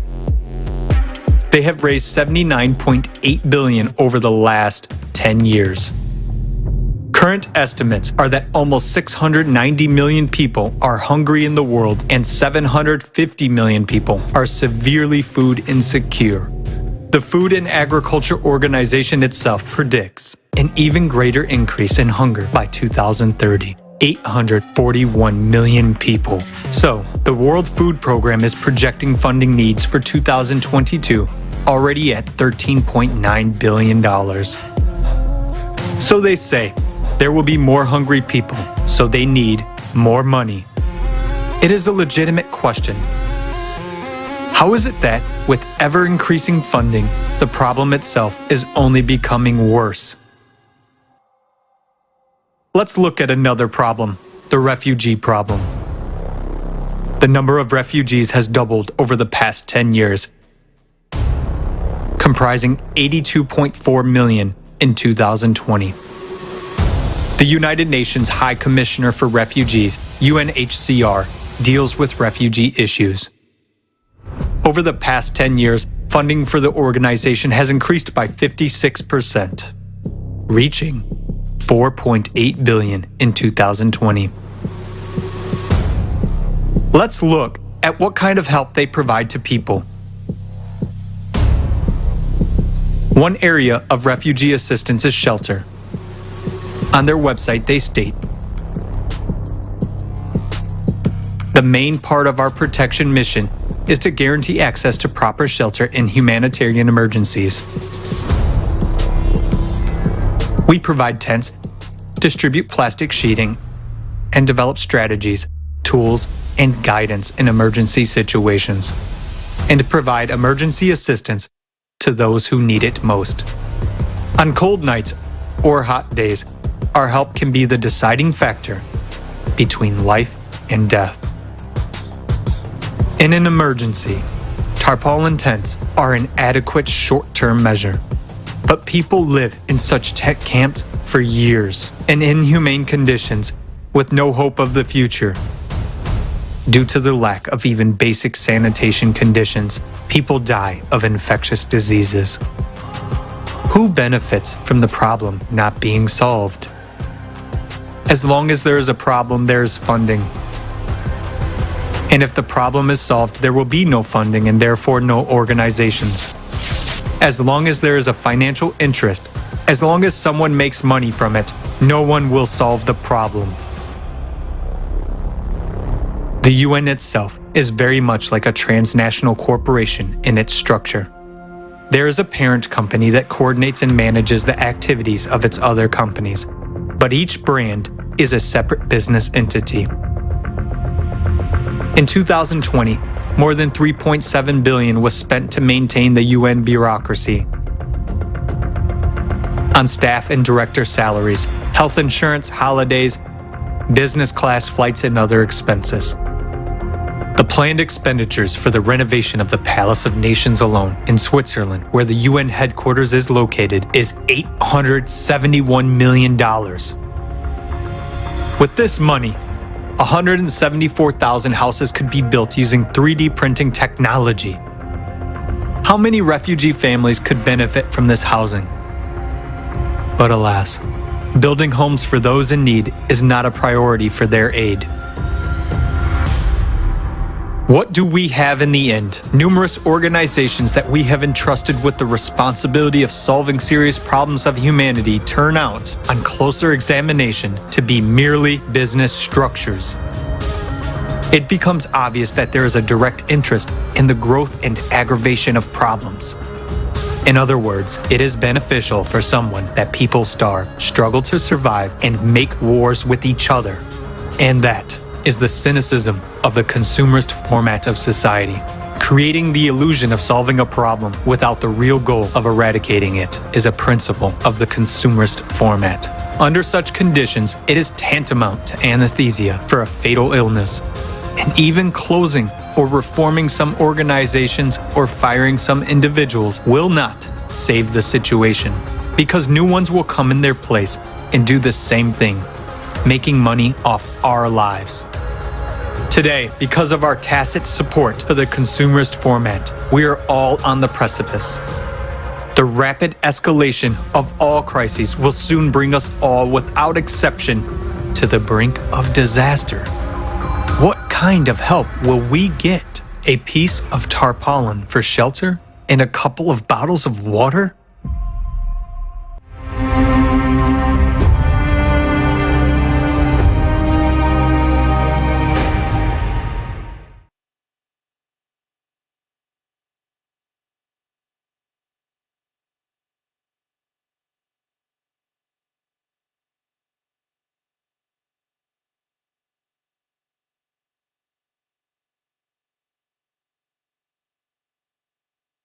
Are not an altruistic group of volunteers with a noble vision, but businesses with an ever-expanding budget and a matching payroll to meet. And their funding methods are closer to racket at the state level. We pay taxes to the government, and our governments pay hefty contributions to these organizations.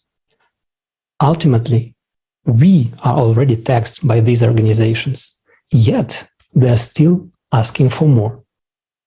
Billboards, letters, internet ad campaigns, all these to make you feel guilty and accountable and willing to donate to such charities, selling you these narratives.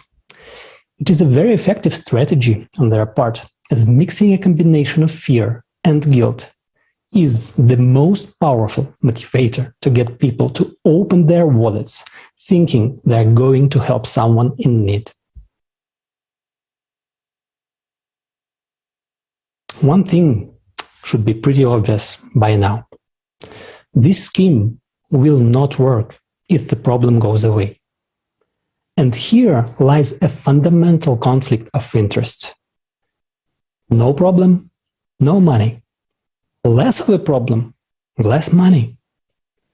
No wonder we never solved a single problem, only got more of them.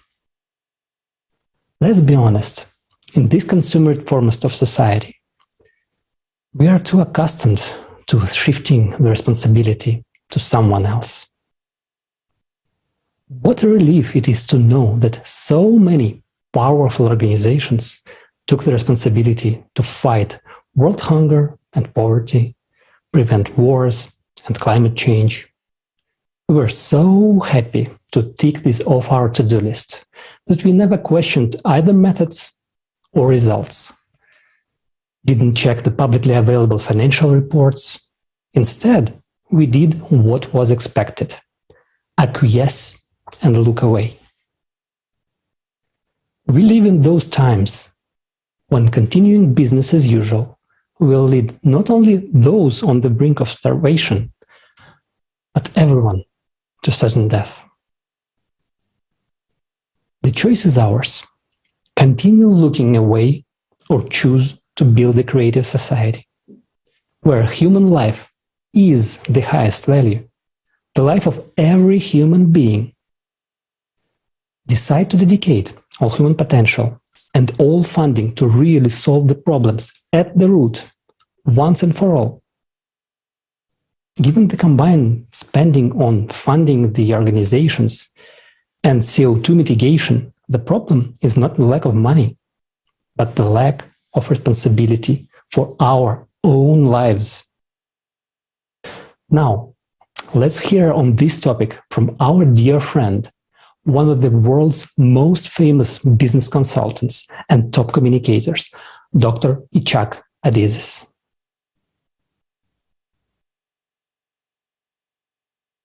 Those that believe in the human life are scattered. Thousands of non-for-profit organizations philanthropic organizations, everybody working for himself for a certain goal. They take care of abused children. They take care of abused women. They take care of cancer. This takes care of I don't know what. Thousands, millions of philanthropic organizations working alone by themselves. We will never win. No chance. Guys, in Santa Barbara where I live, there are 900 philanthropic organizations. They don't talk to each other.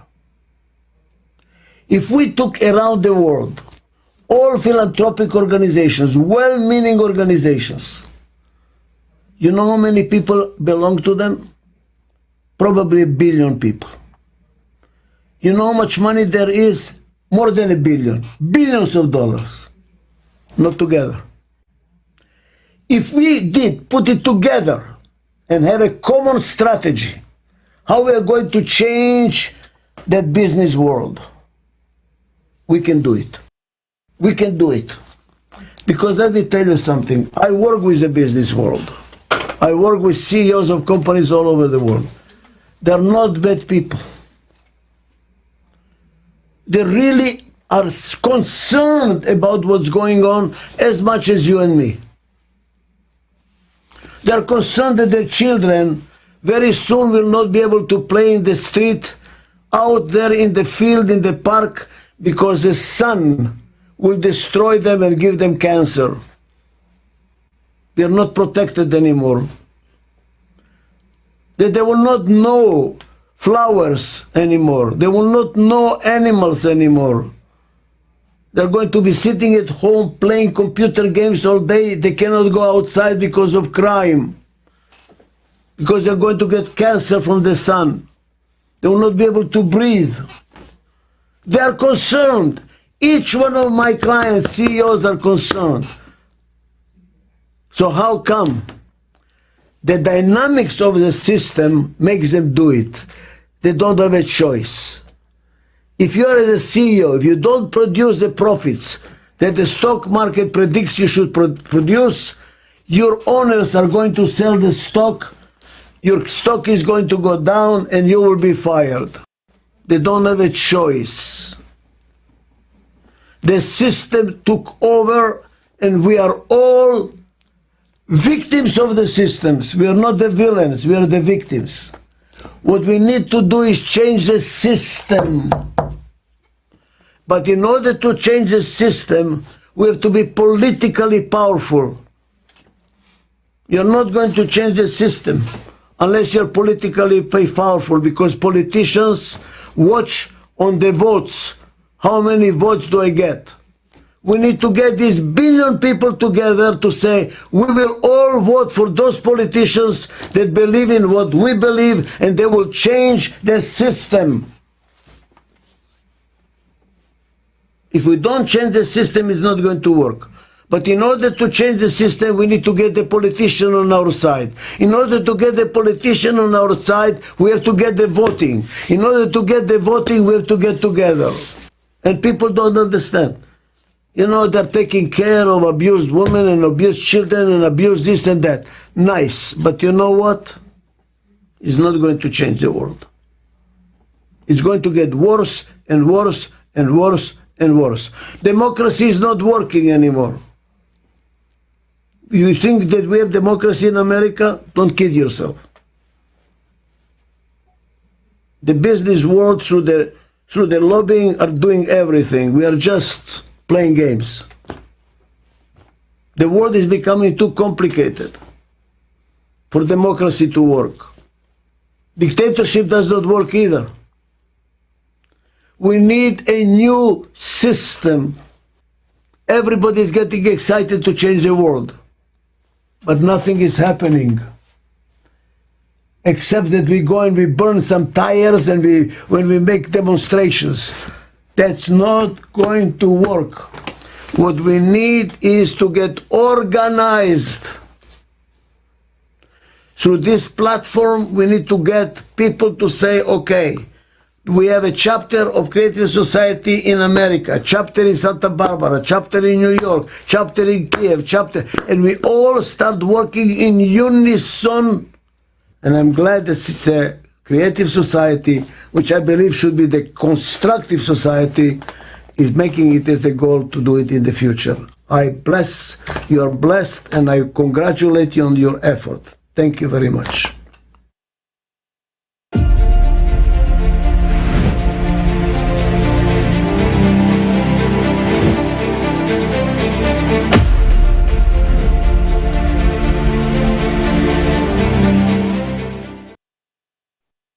Thank you, Dr. Adizes. Your observations are spot on. Having so many organizations fighting the same cause, each on its own, is like resistance fighters battling the same enemy, but separately and in different locations. Will they succeed? Well, of course not. They will only win if they unite, if they join their forces. And until that happens, the enemy is already conducting a massive attack. The historic deadly tornado in Kentucky in 2021 showed how helpless we are before its fierce force and might, how individually vulnerable we are. Let's watch a video.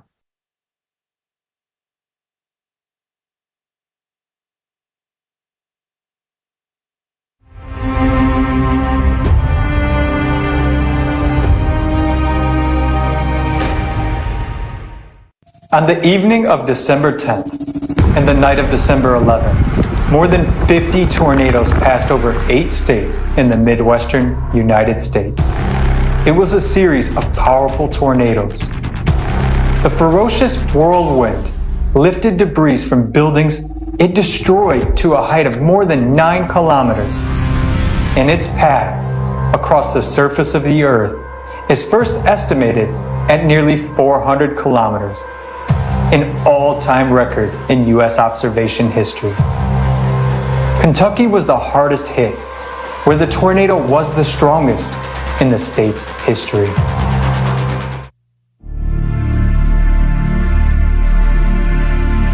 And I'm gonna miss her so much. I came back last night, but they were screaming. A lot of people lost their loved ones today. And I'm looking for my wife, and I need her.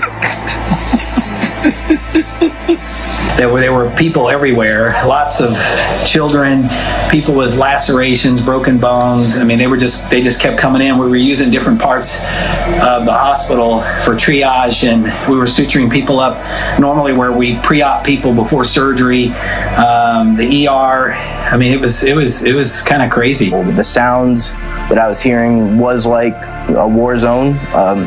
People crying and begging for help. One was in this arm and one was in this arm. I never saw my 3-year-old because my face couldn't turn that way, but I did see the baby, and he cried, and then he just stopped. So at that time I thought he was God, he wasn't. I never heard my 3-year-old say anything.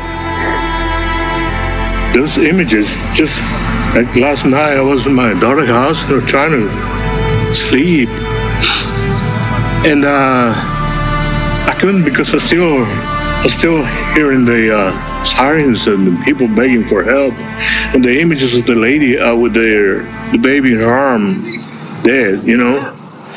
Everything was so calm outside. I mean, literally, you could hear a pin drop. No wind, no nothing. And then all of a sudden, you could hear from a far distance what sounded like a train. Everything started just, the wind and the sounds started just, it went from being so silent to being just like a bomb had been dropped. You can see in the sky this dark funnel cloud.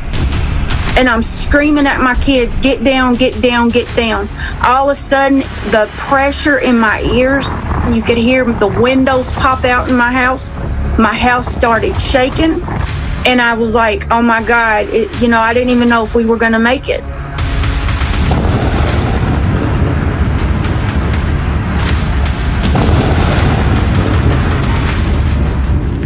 I don't think anybody was prepared. A lot of people I've talked to said they were not prepared. I don't think the city was prepared. I don't think the people who lost their homes were definitely not prepared for that. I never thought it was going to happen to me. No one ever thinks it's going to happen to them. No one was prepared for this. But for what reason? The tornado formed as early as 10 a.m. on the coast and began its movement inland. And from a certain point, its trajectory was clear. Why didn't people evacuate? The town of Mayfield suffered more than any other. It became a mountain of rubble. One of the terrible tragedies is the story of the candle factory. Even after getting the signal that a tornado was coming, the factory continued to operate. People weren't allowed to go home. And on December 10th, I was out there at the candle factory, and this monstrously huge building was reduced to a flat land of rubble that you could just kind of crawl up on top of. There were people inside that we were trying to get to, and of course, if you walked in certain places, they would yell, "You're making the roof come down on us more, you're making the ceiling come down on us more." And so you had to watch where you stepped. Additionally, you had to watch the men that were working with the cranes had to watch if they lifted metal on one section trying to get somebody out. Sometimes it would put pressure on people in another area, a pocket where, they were trying to stay alive, and it would put pressure on them, forcing them to be screaming out so that we would have to stop. And that was a very painful and emotionally draining experience. Close my eyes and all I see is people hollering and screaming for help. So I'm not doing good at all. You're messing with a person when you see that and you can't help anybody. You're trying to help yourself get out. And there were people that had been amputations based on the events that had happened, and the broken bones and the crushed, mangled bodies that came out that were screaming will be something that will stay with me forever. Climate. This terrible enemy is killing us. Its power is immense. Its attacks unpredictable. And this is only the beginning. While we are not prepared to defend ourselves, tell me, are we satisfied that all we do is sort through rubble on the battlefield and walk around each other? The climate comes when it wants and takes whatever it wants. It takes us. Our lives are not valued in a consumerist society. The first week after this happened, I was with a search party looking for Nissa. She was a little girl that was friends with my daughter. I knew her family, and her whole family was killed in a tornado. All 7 of them. The kids, the grandmother, the mother, the father, they were all killed. And after the tornado, they found everybody but her. So for several days after this tornado happened, me and my kids went to search for her. We started at where she lived at, and we walked and moved things and moved debris. And the day after that this happened, we were still finding bodies, like finding people. And then when we found the little girl, her body was literally wrapped around a tree. And I'm like, it was one of the hardest things that a person would ever have to go through, is to literally, you're out searching for someone and you're begging, God, please let me find this person alive. But then you find them and they're wrapped around a tree.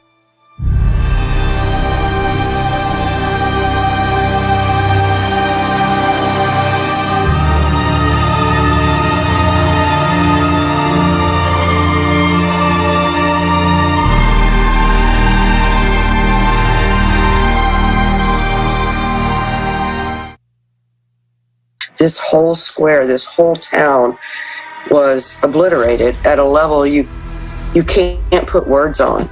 People are walking around trying to find a safe place to go. They have blood on them. And my husband fought in Iraq, and so he's seen a lot of devastation. And he agreed. He felt like he was standing in a war zone. It was just catastrophic beyond all you can imagine, and the pain was almost bigger than any one person could bear inside your soul if you were human. It's sad. It's heartbreaking. I wish I could tell you and explain to you how painful this is to see, and to see how lost people are. I'm sorry. Sometimes I get thinking about some and it gets a little hard. I apologize.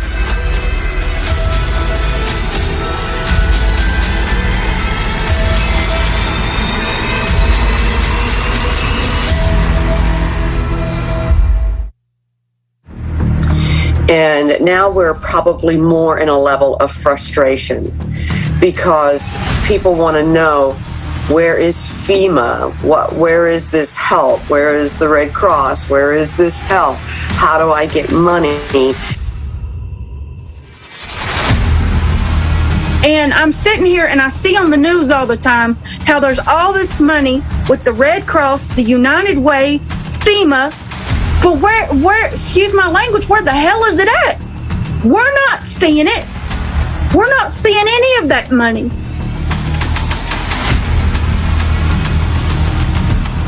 And then you're told, like I was told from FEMA, well, all we can do is offer you a loan. Well, what am I going to do with a loan at a high interest rate? And not knowing what you're going to do and thinking the government is going to step in and is going to help you? No, they're not. No, they're not. No, they're not.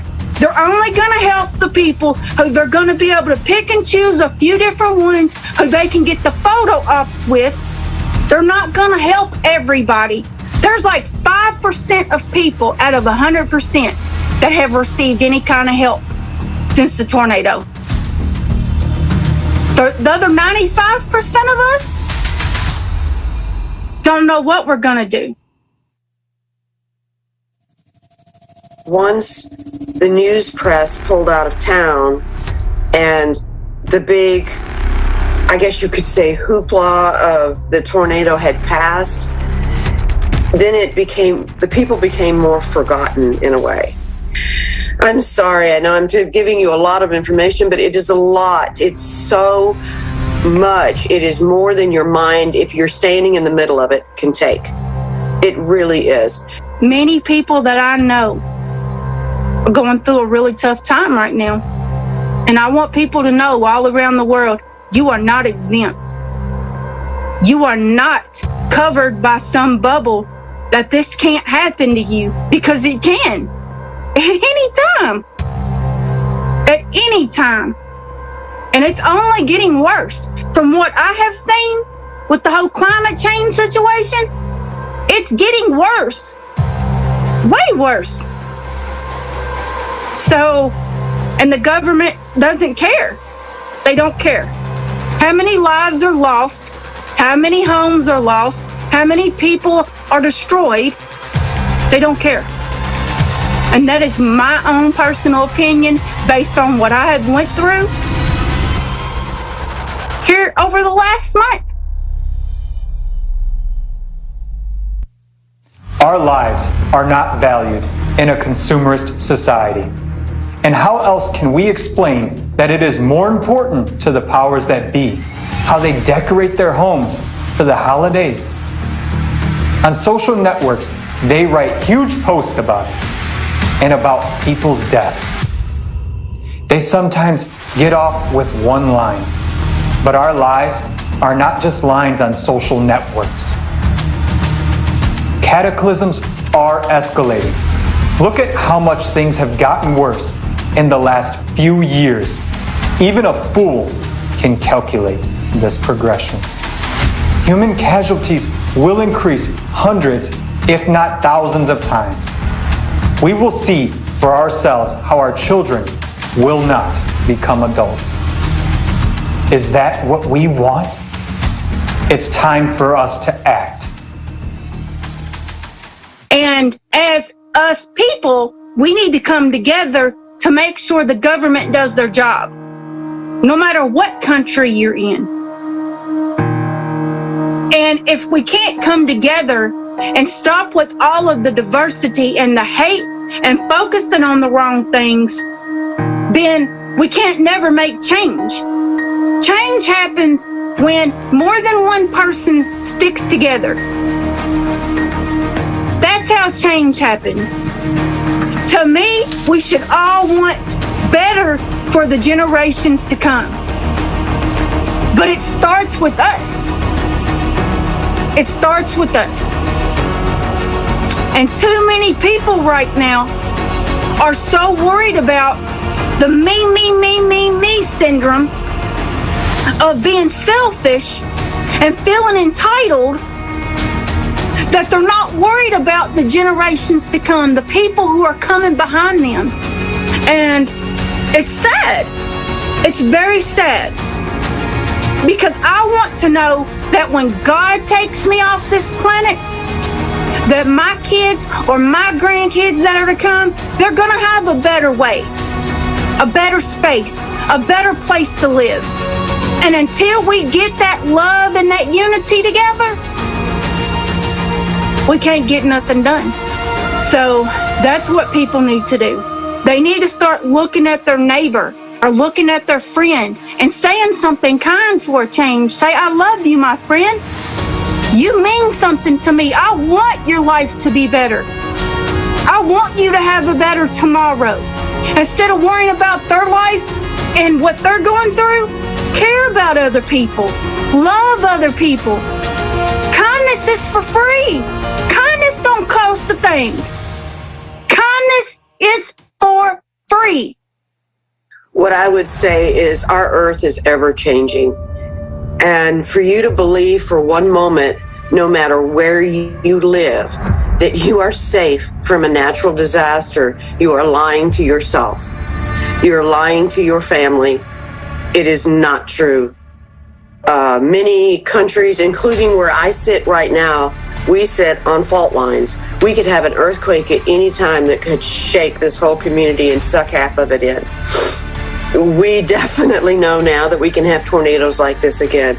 Even if it's just simply high winds, people don't understand how high a wind can get. And if you don't take what we've learned and what we're still learning and apply it to your life, then you're setting yourself up for maybe a loss that you have to face someday. And you think, well, I could have done something. You need to learn about the earth. You need to learn about climate. You need to learn what you can do to help, how you can put yourself forward and make the conscious action to be proactive. How many more disasters need to happen before we finally realize that we need to unite, that we need to build a creative society?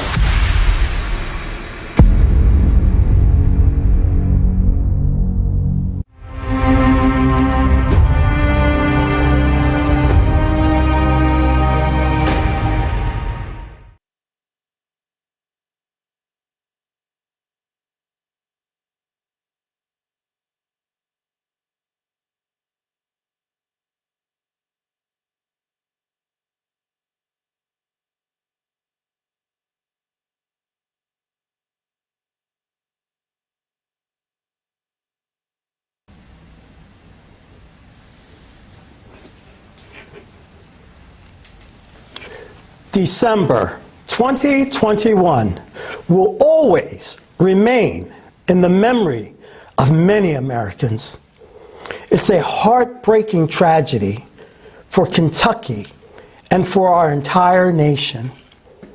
My heart aches with pain for each and every affected person. It hurts. It hurts that someone lost a child or their entire family. Their beloved people, each of them, wanted to live, and be happy. But unfortunately, even in an economically advanced country, such as the United States, people were left one-on-one with their own misfortunes.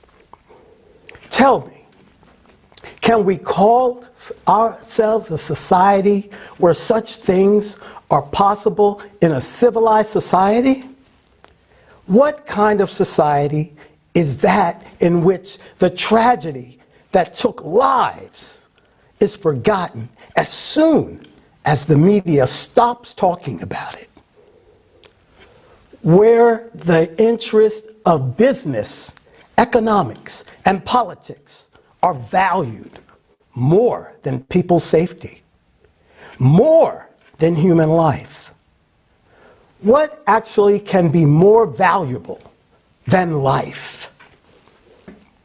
The consumerist format is heartless.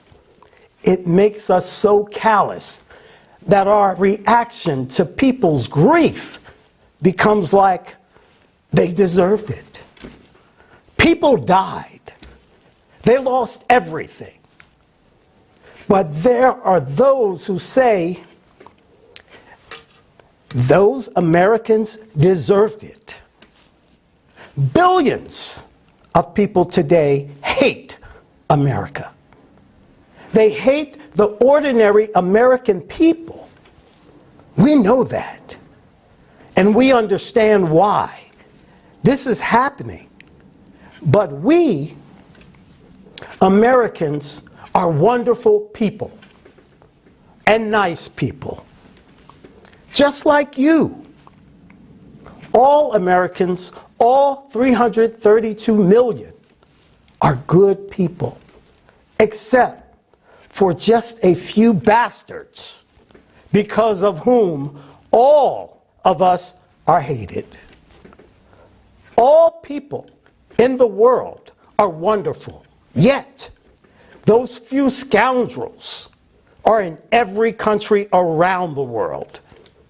They are the ones who have been feasting and continue to feast on our coffins. The masters of our pockets and our lives. But we are actually the ones who allowed someone, just think about it, to have power over our lives. Someone decided if we should live or die. While we, ordinary Americans, love people, yes, they brainwashed us and make us hate.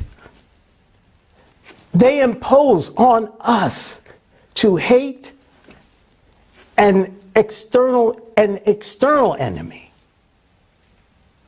But, my friends, this is manipulation.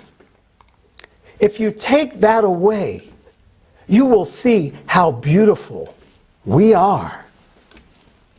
You will see that we are capable of loving and giving life and creating and not destroying. And you will realize that this is what we all want. We are manipulated just as you are manipulated. Unfortunately, because of a handful of scoundrels who are confused and have forgotten that they are humans, we, Americans, are now hated by billions of people. And here in the United States, we have the situation when one half of the country hates the other half. We have been divided within our own country. Although we, Americans, are one nation. We are artificially divided and forced to hate each other, just as you are forced to hate us. And in order for this to stop, these billions of good people should simply unite among themselves. We must change our attitude towards each other. We must realize we are not each other's enemies. We must oppose the climate. We must oppose the climate, just as we are now giving to war against each other. We're fighting against each other. We must understand that the climate is our only enemy, and that we can only survive by uniting. Believe and know that everything will change. I believe in a great future for Americans and a great future for the entire world. I believe in Americans. I believe in the entire humanity.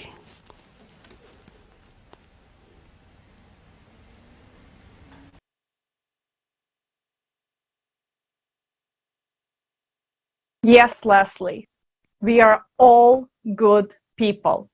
This is why we all gathered here today to look into each other's eyes and see the truth, see what's possible when we believe in the humanity. Unfortunately, we have been divided, as you said, and it can be clearly seen in our global spending habits and priorities. For example, did you know that the consumer society we live in right now costs us more than 14 trillion each year in conflicts?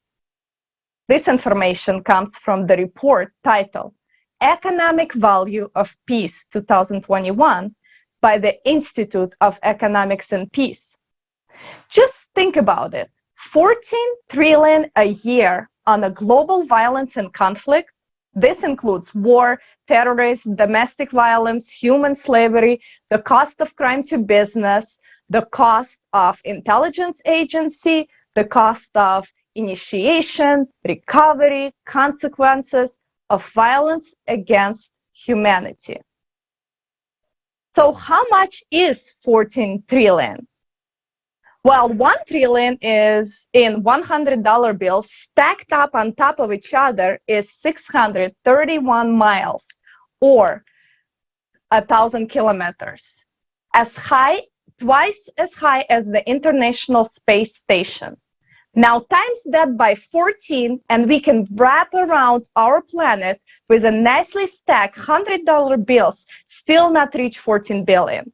Now that's a lot of cash slipping away from our own pockets to fuel someone that doesn't want us to. Is this fair? With global debt of 2026 billion, do we have any business of spending 14 trillions every year on killing each other? Is this insane? We have no other choice than to build a peaceful society that starts with creative society format, putting human life as a main priority. Even a couple of trillions, we can inform the whole world about the creative society in a matter of hours. In weeks, we can fix all social problems, including food and water crisis, housing, healthcare, logistics, counteract climate change, and develop science and research that will benefit all of the humanity. The best part is that you and your life will improve tremendously. You will feel happy and fulfilled, fully taken care of, with a bright future ahead. So how do we shift our format of society to creative society in the entire world? Easy. Now is the time to share this information with everyone you know, so they can decide for themselves whether to rot in a consumer society or thrive in a creative society. Share this live broadcast now.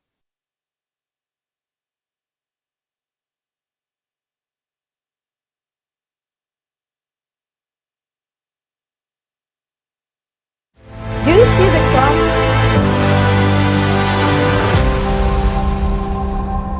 USA, December 2021. A catastrophic tornado swept through 10 states. 15,000 buildings and trailer homes were destroyed. The property damage amounted to at least $3.5 billion. Many people were warned about the tornado 5 minutes prior to the disaster. The Philippines, December 2021. Instead of the expected moderate storm, there occurred a Category 5 hurricane. Typhoon Ray affected 10,800,000 people in 11 regions. More than 2 million homes were damaged. 427,000 homes were completely destroyed. 3 million people were displaced. The material damage amounted to more than $420 million. Haiti, August 2021. 7.2 magnitude earthquake. 690,000 people were affected and more than 137,000 homes were destroyed or damaged. Infrastructure damage amounted to about $2 billion. Malaysia, December 2021. 11 states were hit by severe flooding. More than 125,000 people were evacuated from their homes. Total financial losses amounted to almost $1.5 billion.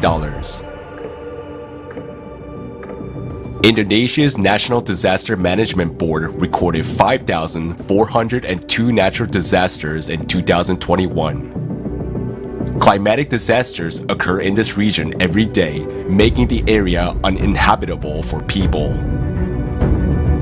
All the countries of the Pacific Ring of Fire now find themselves in a similar situation. Over the past 10 years, climate disasters have caused nearly $3 trillion in damages. 220 million people have become climate refugees within the same period. Since 2010, weather emergencies have forced around 21.5 million people a year to move on average. In 2020, official figures alone put the number of climate refugees at 30.5 million.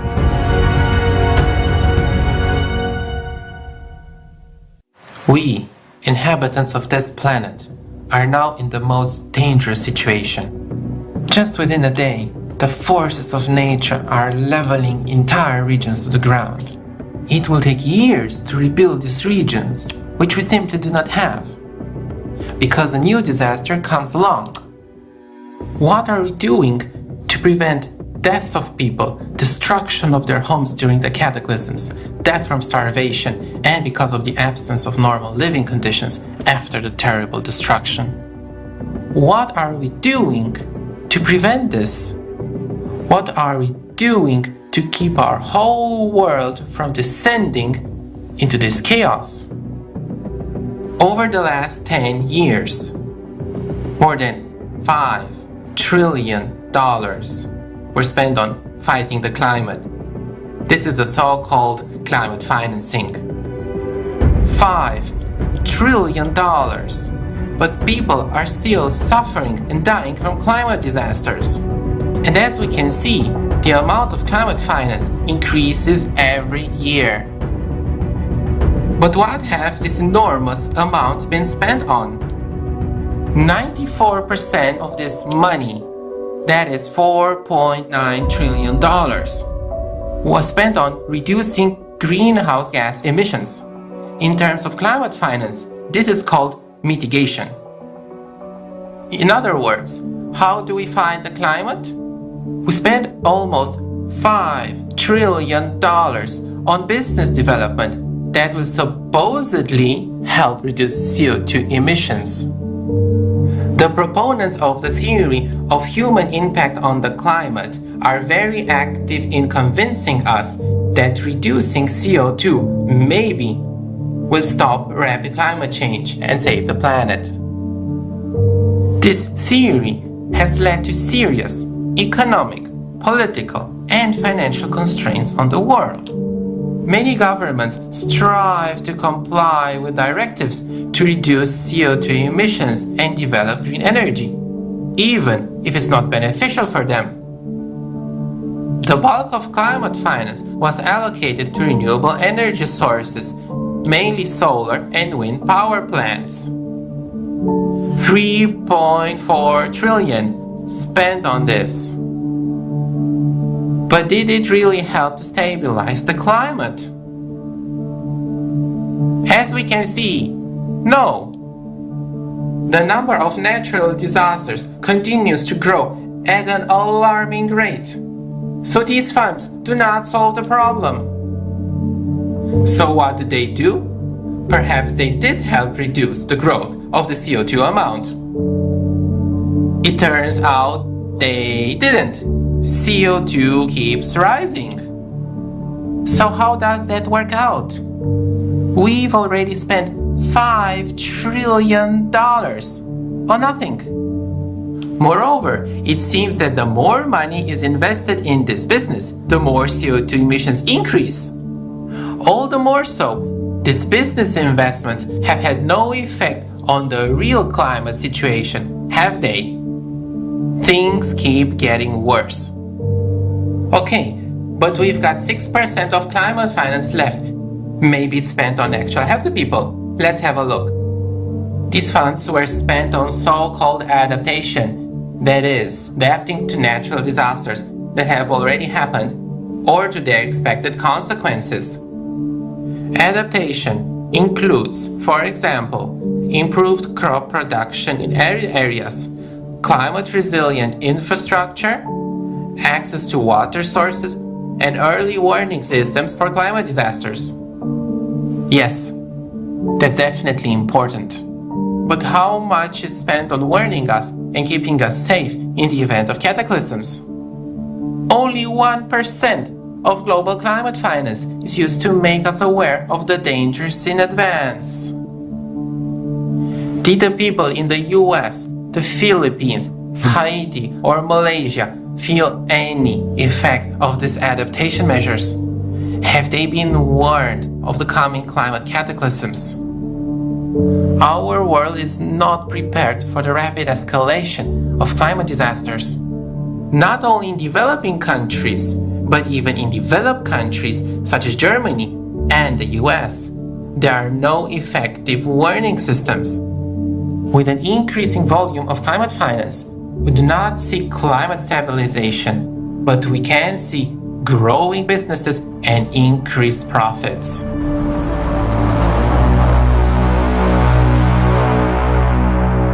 More and more countries are facing terrible disasters, and my country is no exception. What usually happens in this case, houses are destroyed, terrified survivors look at what was once their homes. Yes, rescuers arrive, and people rake through the rubble trying to find survivors. The first humanitarian aid arrives. Yes, at first, certain mechanisms work. People try to help, but what happens next? Who compensates people for their homes and everything they lost? Who helps them pay off a loan for a house that no longer exists? What help can they expect in 6 months, in a year? There was over $40 million gave to the state of Kentucky. Everybody that I have talked to is like, well, where's that money at? Where did that money go to? It was gave to Kentucky to help us, but we ain't seeing it. We ain't seeing it. Everything that has been paid on my home to fix any of the repairs on my home so far came out of my pocket. I had to go take out a small loan because my roof was so messed up. And then you're told, like I was told from FEMA, well, all we can do is offer you a loan. I don't need a loan. What about all the money that was gave to FEMA to help us? We're not seeing it. Everybody that I have talked to has said the same thing. I was offered a loan at a high interest rate. Like, what about the help that we were supposed to be receiving? There's like 5% of people out of 100% that have received any kind of help since the tornado. The other 95% of us don't know what we're going to do. It happens not only to people, but to entire countries. In 2019, Mozambique was devastated by tropical cyclone Idai. The damage amounted to about half of the country's national budget. The country requested $620 million in aid, but less than half of that amount was raised. As a result, Mozambique was forced to take out an IMF loan of $118 million to begin reconstruction. And where are those $5 trillion? After all, this is money from our pocket.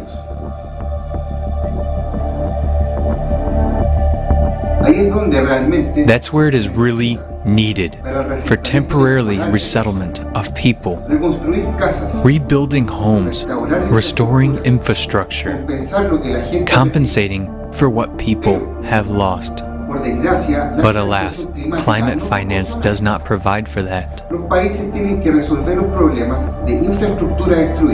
Countries have to solve problems with destroyed infrastructure, unemployment, lack of housing, and people's livelihoods on their own. Not only that, but they also have to pay the interest on the loans they took to rebuild after climate disasters. No one is going to rebuild their homes for free. People are left poverty-ridden and unprotected with no money, no housing, and no future. Can you imagine what people's lives look like 2 or 3 months after the natural disaster occurred? The whole world has simply forgotten about this country and these people. What is their fate? What are these people doing now? No one cares any longer about that.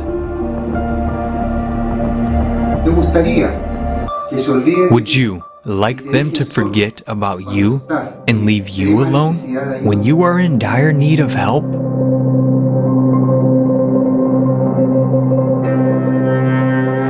Should that surprise us? Alas, in our consumerist format, no one cares about my life, your life, or the lives of others. It's even okay to make profit from people who find themselves in life-threatening situations. All around the world, the number of climatic disasters is steadily increasing. More and more people are suffering from climatic disasters. Survivors are losing their loved ones, their homes, and everything they had. Meanwhile, from high rostrums, we are told that by the year 2030, the climate finance needs to be increased to $4,350 billion a year. That is 6-fold. And by 2040, up to $6 trillion a year.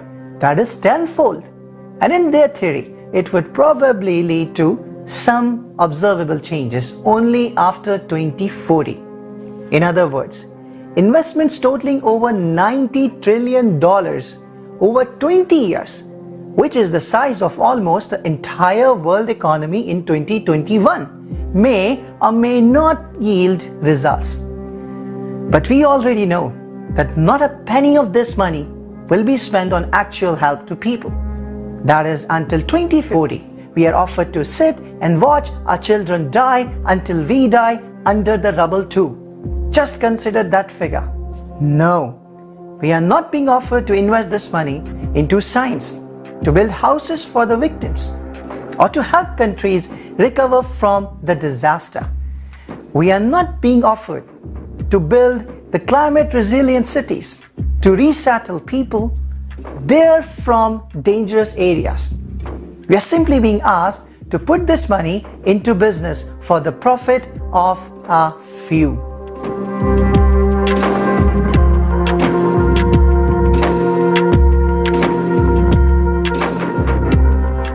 The bottom line is this: a few just get enriched at the expense of our lives. They do nothing for real protection from climate disasters. If something happens in our country, no one would help us just for the sake of it. They would give us a loan and force us and our children into debt slavery. No one is really working on solving these problems. The funds are invested neither in the study of causes nor in the prevention of climate disasters, nor in people's warning and protection. Our planet is already at war with the climate. What we fail to realize is that this war is escalating. The climate delivers unexpected blows to countries. We are losing people, our homes, and all our usual life. The situation is not improving. We are not solving the underlying problem, but we can see the progression and acceleration of natural disasters. We are losing the most precious thing of all, our time. When climate disasters overtake all countries and continents under the current consumerist format, we will simply start killing each other for salvageable lands, for water and food. This CO2 nonsense has to stop while we still have time, while we're still able to influence something. We need to take the climate problem seriously instead of stuffing wallets by imposing false theories. CO2 is rising, but it is not causing climate disasters. We need to understand that these false scientists are willing to do anything to keep the theory alive. After all, $5 trillion is a very powerful argument to continue this lie. And they will stop at nothing. They have nothing sacred left. They're interested neither in human lives nor in the fate of our planet. For all these years of fighting CO2 and for the amount of money spent on it, we could have created an artificial satellite on the Earth's orbit and everyone could have moved there. But this money is spent for nothing. As long as we keep shifting responsibility and wait for these pseudoscientists to solve our problems, we will stay in mortal danger. We need to change the format of society to a creative one and allocate funding toward the scientific development and research of the real causes of climate change. We need a scientific community that will not cover up the business of collaborationists, but will actually solve the problems of global climate changes. Otherwise, we will simply perish as a civilization from the climate disasters well before 2040.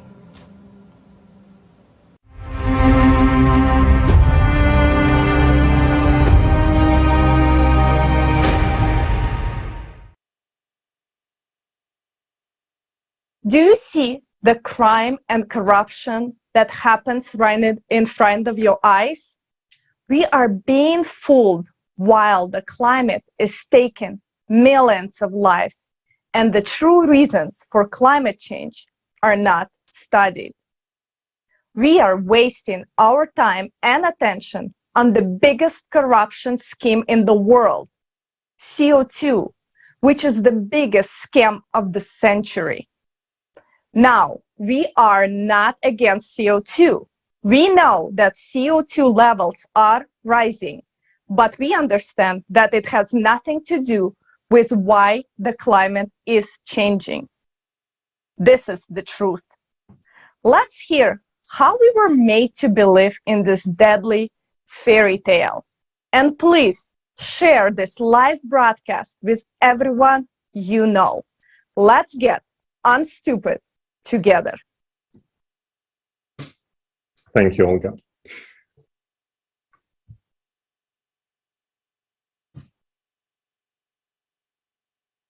When I started looking into what was actually behind the CO2 hysteria, I was simply shocked by how the lies is being told straight to our faces on this very vital topic, while at the same time they are stealing money from our own pockets. And it wouldn't be a big deal, but it can cost our lives. We have all seen today how serious climate progression is. And the question is, why do we tolerate these lies about CO2? After all, the truth is really on the surface. All it takes is just to look into it a little bit. Please understand us correctly. We are not against CO2. We know that CO2 is growing. What is not true is that this tiny amount could affect climate. But let's take a look. In 2001, the IPCC, Intergovernmental Panel on Climate Change by United Nations, published the hockey stick graph, according to which the climate has not been changing for centuries until the 20th century, when unprecedented warming has begun. This graph, presented as consensus of scientists, became the main justification for spending tremendous amount of money to fight anthropogenic CO2. But was there really a consensus? Since the early 90s, some top-level politicians have been pushing to implement a money-making scheme on carbon taxes and CO2 emission quotas trading. The problem was that the study of climate history, paleoclimatology, has hundreds of researches showing that the climate on Earth has natural variability and is constantly changing. Therefore, the rise of the temperatures in the 20th century is a natural return after the cooling period of little ice period to the level where it was earlier in the medieval warm period. This was also reflected in the first IPCC report in 1990.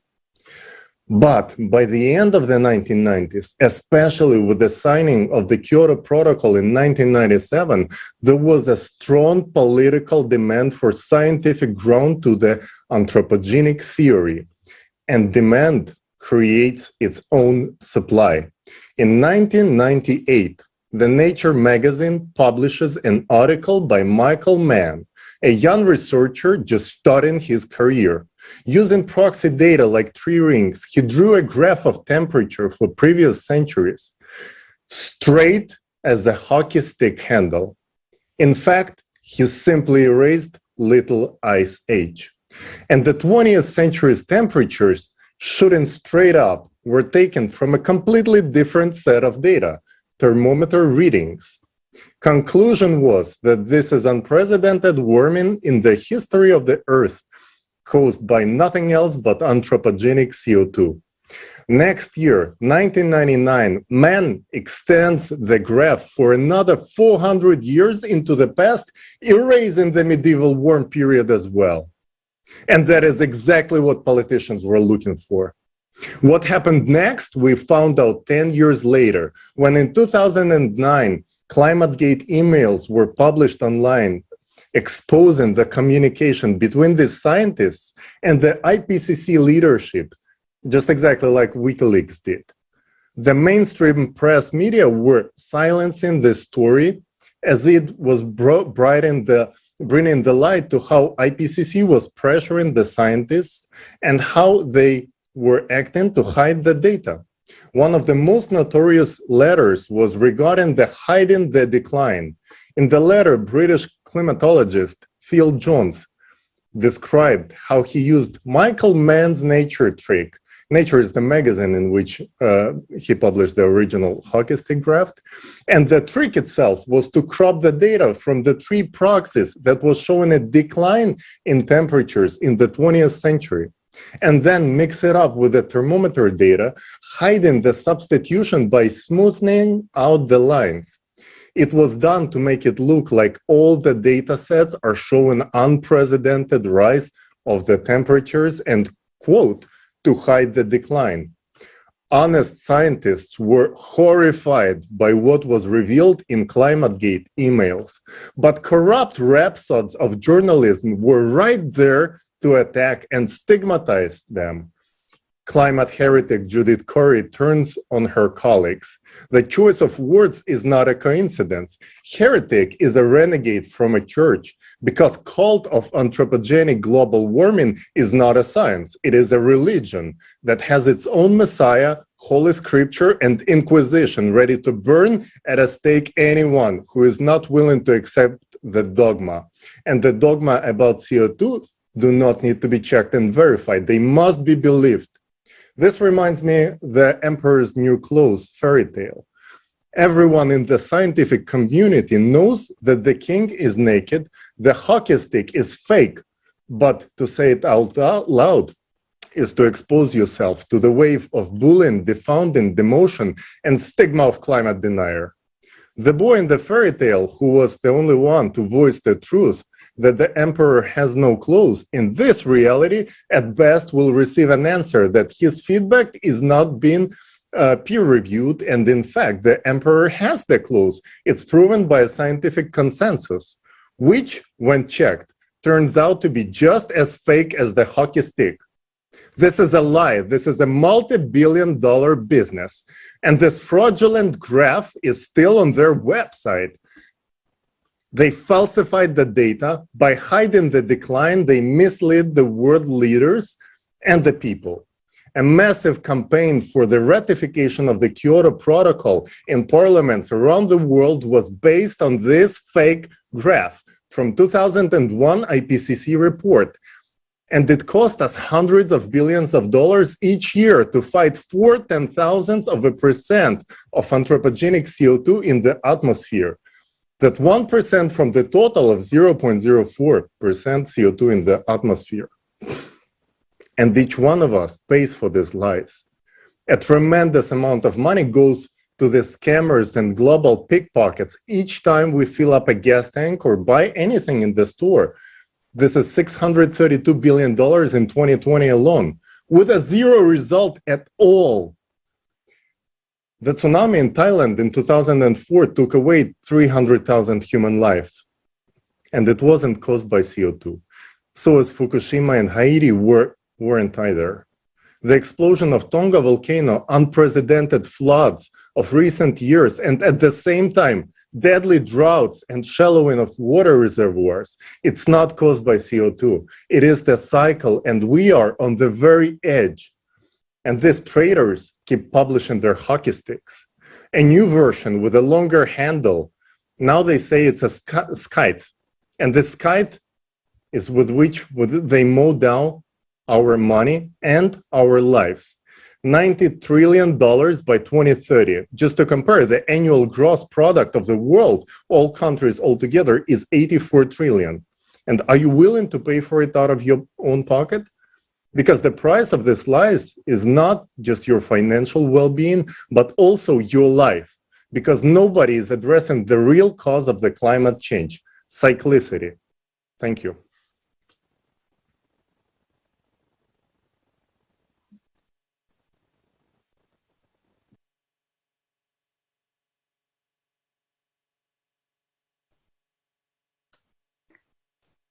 Добрый день.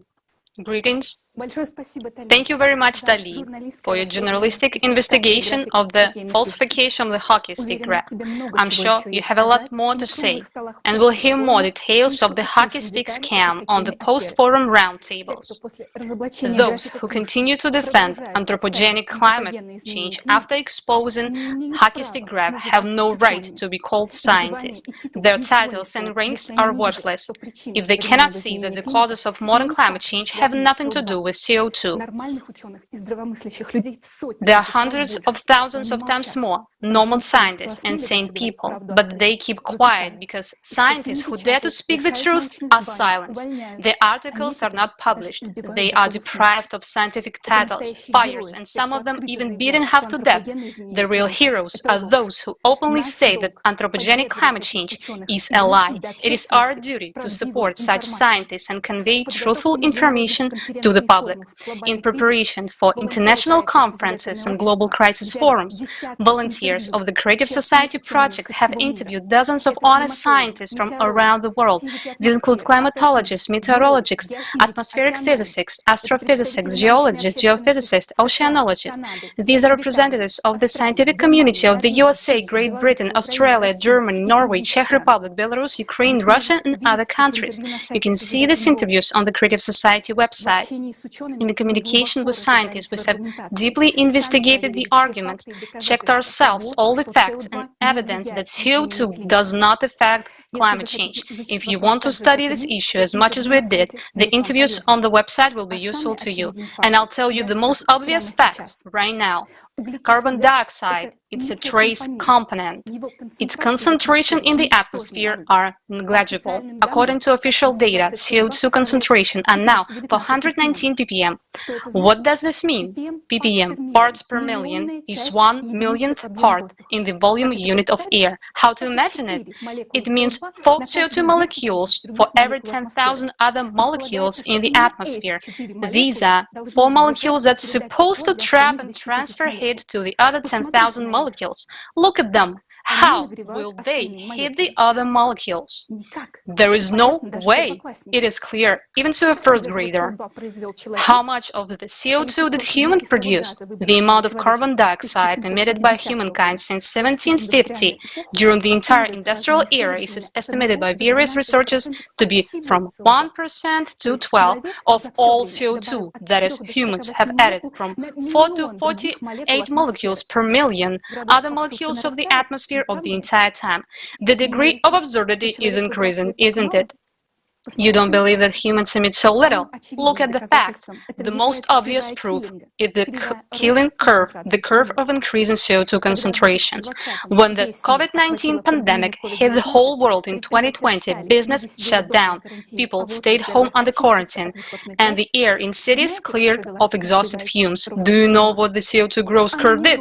It didn't flinch. The concentration of carbon dioxide in the atmosphere continued to rise just as it did before.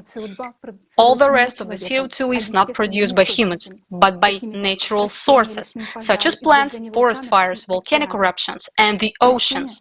Plants start emitting more CO2 than they absorb. Wildfires increase, volcanic activity increases, and the ocean heats up at the bottom. About 95% of the Earth's total carbon dioxide is dissolved in the ocean's deep waters. The oceans is what control the amount of CO2 in the Earth's atmosphere. Only incompetent experts would argue that the oceans is warming because of the CO2 released by humans. The ocean transfers heat up to the atmosphere, not vice versa. It's simple, high school physics. Instrumental measurements show that the ocean waters are warmed first, and only after 11-12 months, the concentration of CO2 in the atmosphere increases. CO2 emissions are the consequence, not the cause of heating.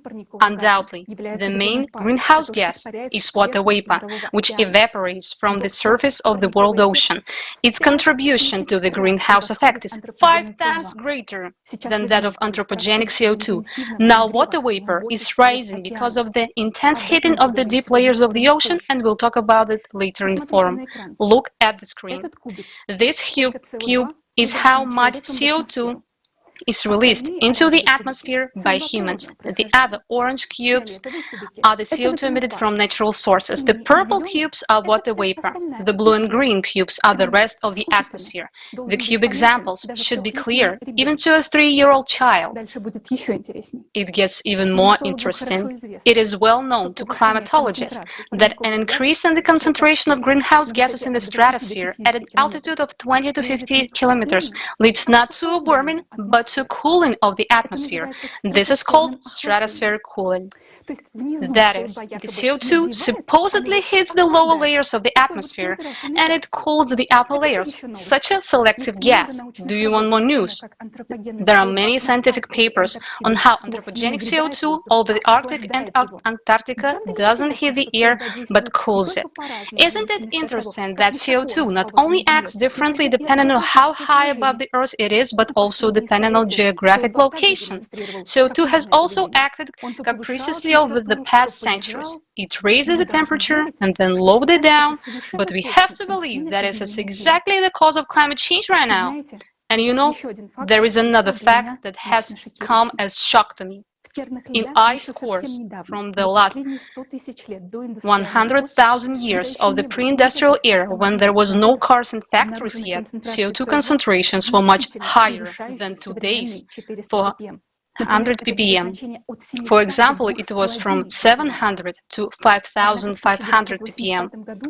However, in 1985, when the climate anthropogenic hysteria began, these data began to disappear from the articles to make it convenient to fit the results of anthropogenic scam. We are not against CO2.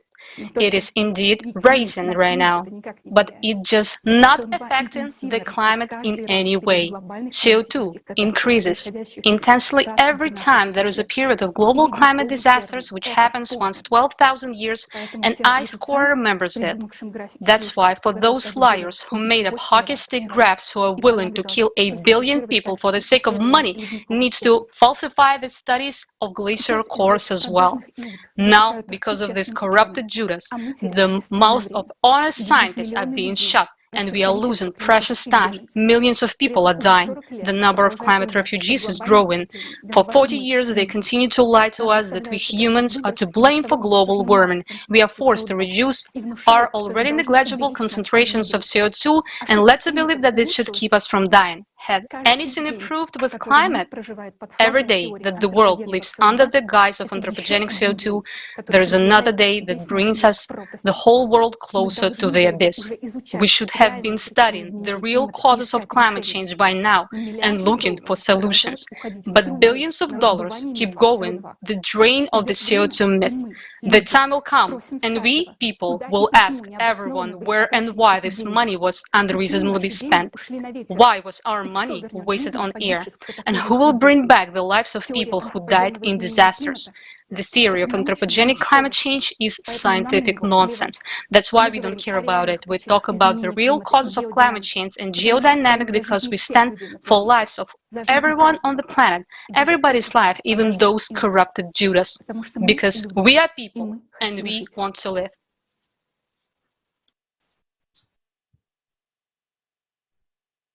Yes, there is no doubt, Elizabeth, that the theory of anthropogenic influence on climate change contradicts not only common sense, but also the laws of physics. Despite this, falsified theories are not seen as pseudoscientific today, but are becoming basis for socially significant decisions that are already radically altering lives. Now, our next speaker is Klaus Ermicke, who will talk about what is the greenhouse effect. Mr. Ermicke is a managing director of Klaus Ermicke GmbH, head of the KE Research Service. Let's hear from him next.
Well, I started observing the whole thing myself about 30 years ago.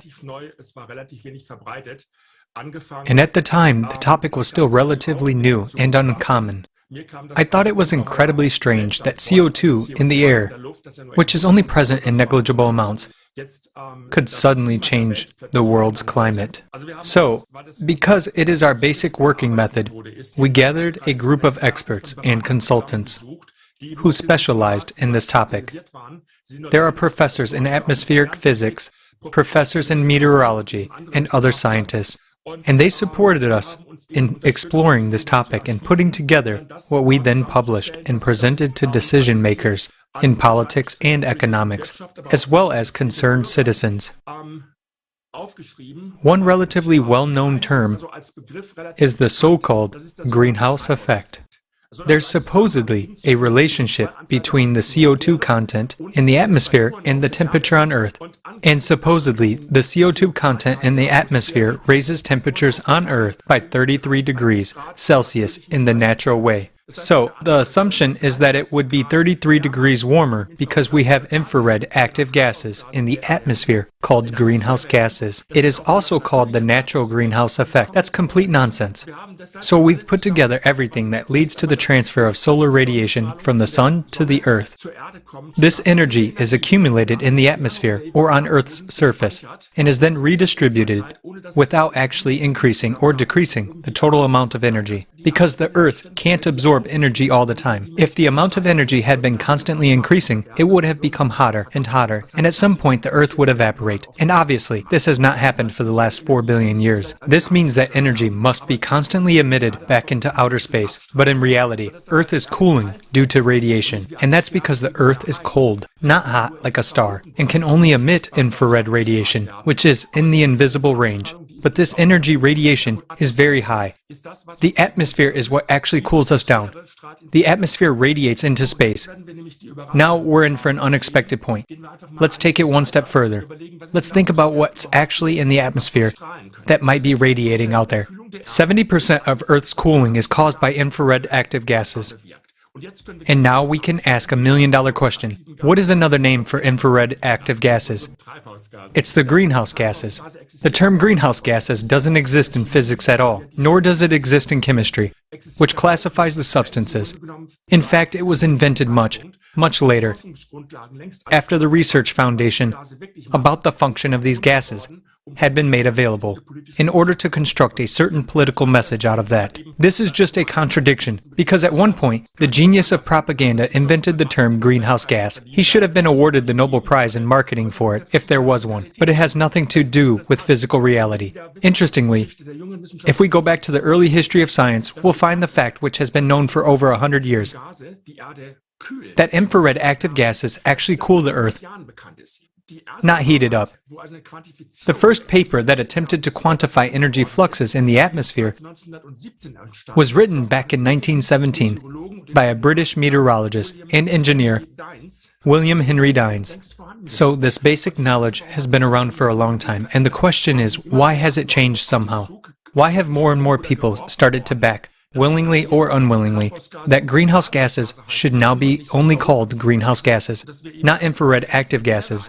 The fact that we're creating a whole new doctrine, a whole new world of thought, that they're now dangerously overheating the planet, has to do with money and power for the saviors. That's why they constantly use children. Municipalities hire climate managers who make their way into the last nursing home to preach the doctrine of dangerous greenhouse gases. And what are the consequences? As a result, energy taxes and energy levies have been imposed under the guise of saving the planet, when in fact they are only meant to fill empty government coffers. A lot of what needs to be researched costs a lot of money. Meanwhile, the so-called climate researchers are being showered with money, especially the computer models that are being done all the time. They're incredibly expensive and they're completely pointless because it's impossible to simulate the atmosphere, the chaotic processes that go on in there. If something has been falsified, has been proven to be untrue, it means that in the normal scientific process, those hypotheses should be excluded from further consideration. What we're finding out now.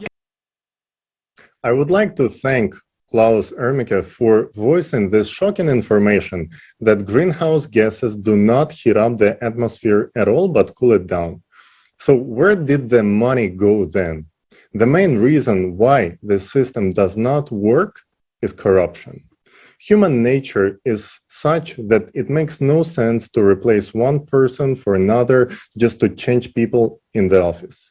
In the consumerist format, we will always come to this very same result: money and power. So how to build a creative society under these conditions? We already have a solution and the unique toolset. Yes, Tali, indeed. So data plays a crucial role in our daily lives in this digital age, even if we are not aware of the details. The entire world can be viewed as a digit in information technology. Every person is a digit. Every tangible object, like a building or a car, is a digit. Even intangible objects like copyright are digits. It is indisputable that economics and finance are a world of digits.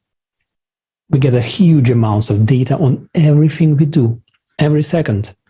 Not only our online transactions or a millisecond pause while scrolling the newsfeed. But unfortunately, data literacy is extremely low today. Therefore, people are simply drowning in the amount of data, failing to keep up with the pace of technological development.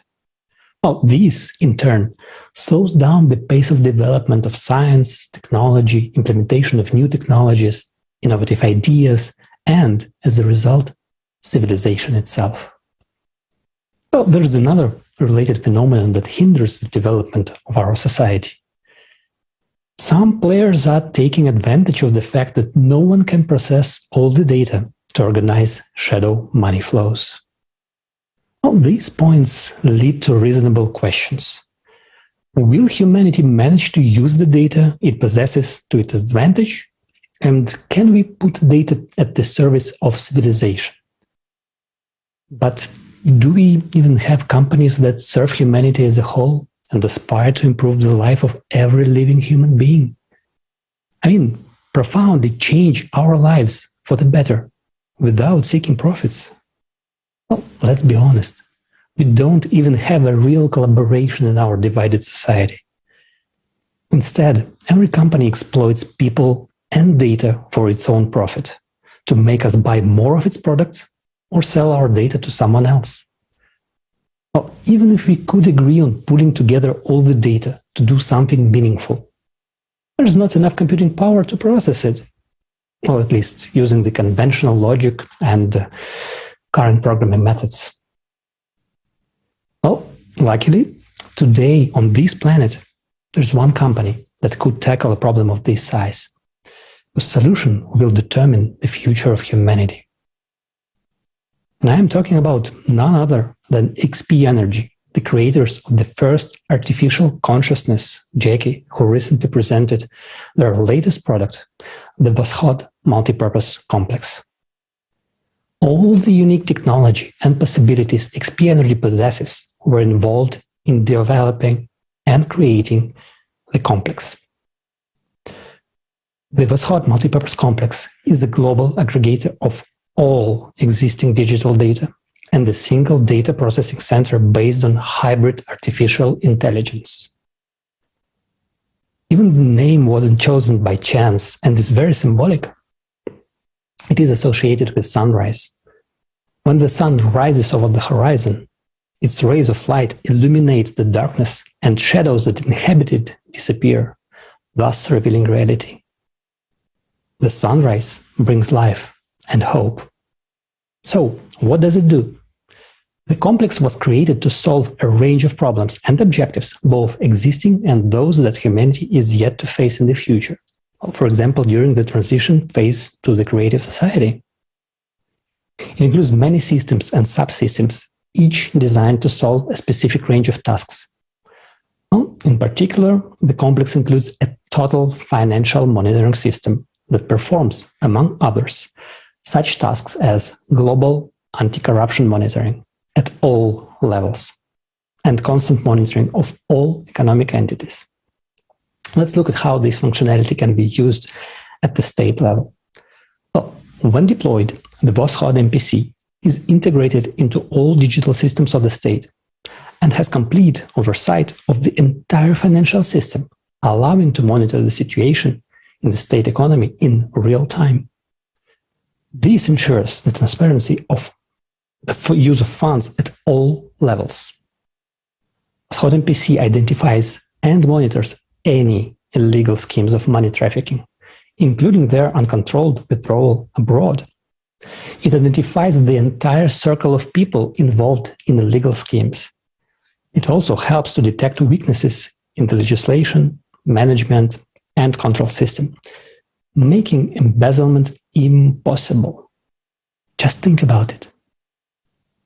Total transparency and the eradication of corruption sound like a death sentence in a society where, according to the official numbers, up to 25% of the size of any state's annual budget is lost to embezzlement.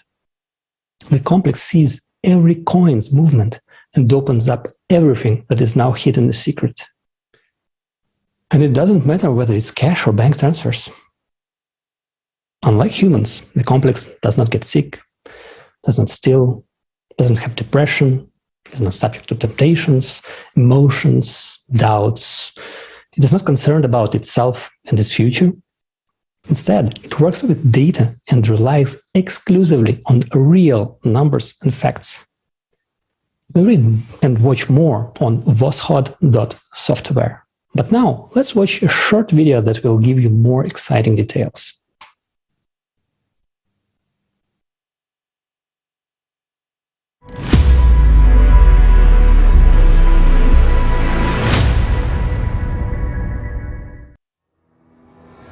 Voskhod MPC in the state.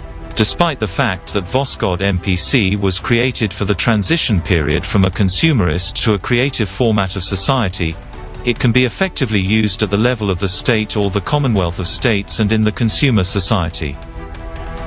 Of course, in the consumer format, the democratization of information is out of the question, as it would make the state vulnerable.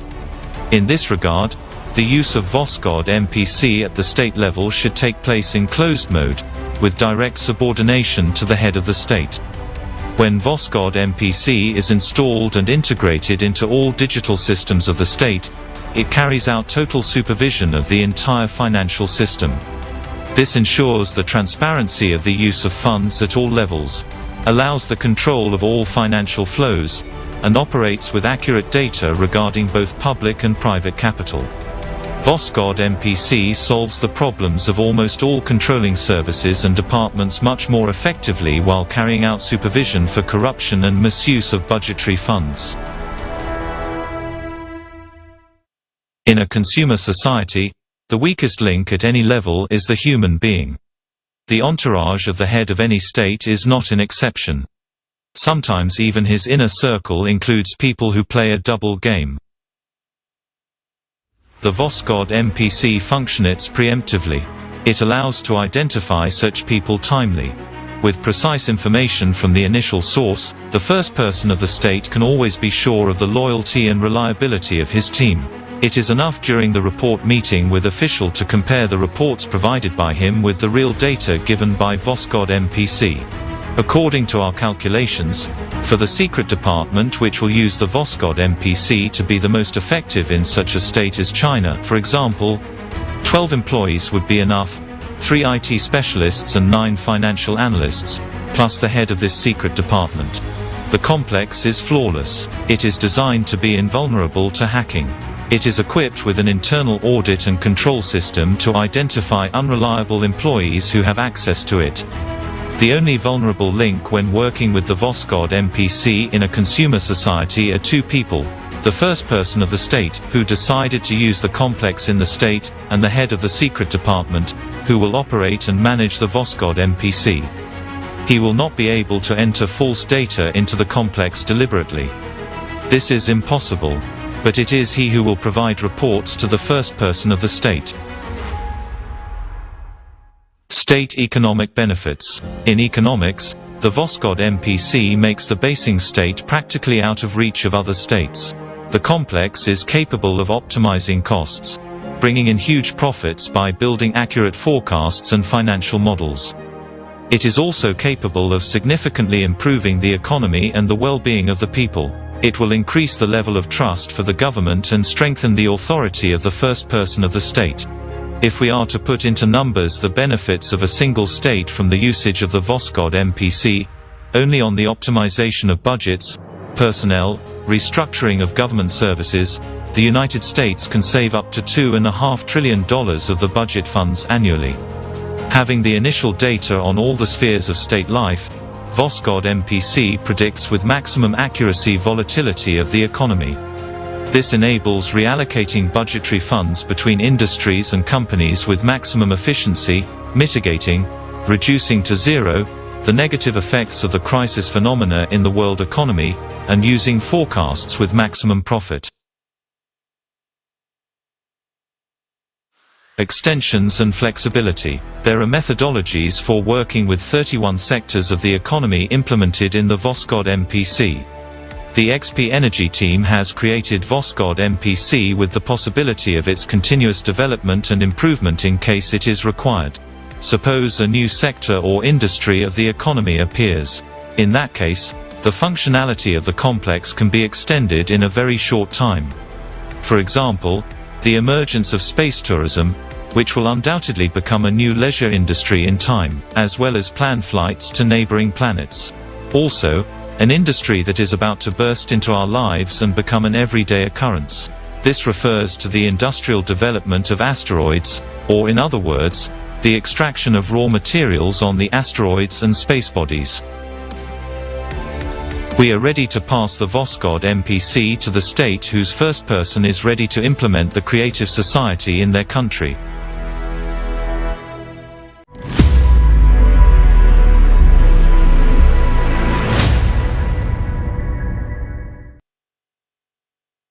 Amazing, isn't it? And this is just one of the functions of the Voskhod multipurpose complex. So imagine just how many possibilities will become our reality when the Voskhod MPC starts operating. But let's not forget that this is just another tool that we can use to drastically improve our lives, or it can become a weapon if it falls into the wrong hands. With all the information presented earlier in this forum about insane amounts of money spent on unsuccessful and never-ending battles with the world's biggest problems, if used for good, the Voskhod MPC would allow us to finally be able to see how the funds are actually spent and redirect all our resources, all human potential to build the creative society, not only to survive, but become a civilization and prosper.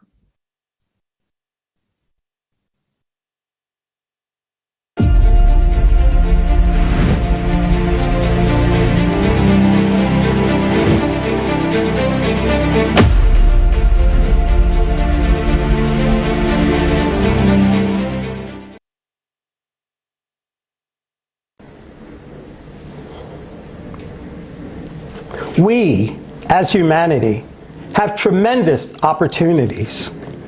We already have the technology to save our lives and the entire civilization.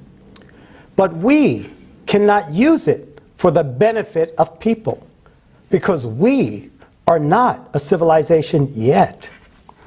Today, there is no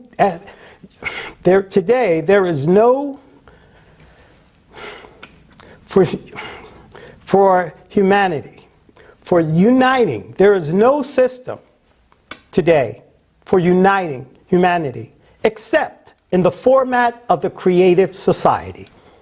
This is the only salvation for all people, and it is in our hands. It depends on our choice whether we live or not. And that's right now.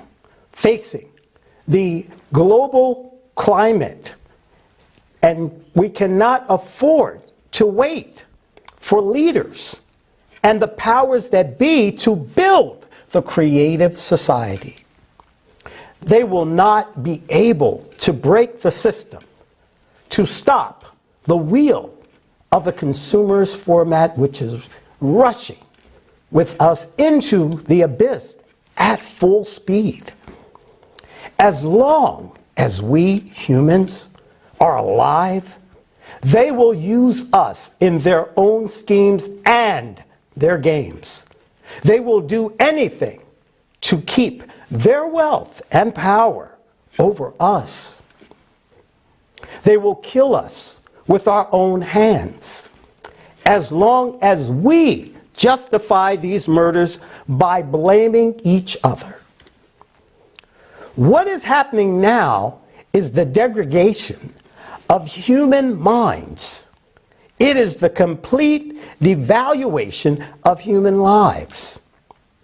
It is a very frightening that we, humans, even in our own heads, allow and accept that there can be any excuse for deaths. They say, you have chosen such a government for yourself. It's your fault. This phrase is now used to justify deaths in the Ukraine and in other countries. But what is the people's fault in this case? In any country, people vote for what politicians promise them and not for what they do when they get there and do afterwards at their own will. We people have no means or mechanisms to remove them. We cannot stop what they are doing and make them do what they promised us. Yes, we humans may choose the wrong politician, but none of us choose death. People are being deceived. Politics is the art of deception. Let's face the truth. Let's just face the truth. The worst things that were created here in the world against people were created by politicians. This applies to every country. And in every country, there are a handful of bastards. Because bastards are not nationalities. Bastards are people who have forgotten that they are human beings. And there are such bastards everywhere. They believe they have the right to impose on us some super idea for which we supposed to die. Tell me, what kind of a great idea is that? Can anyone, or can any idea more valuable, is there any idea more valuable than human life? How can an idea justify murders?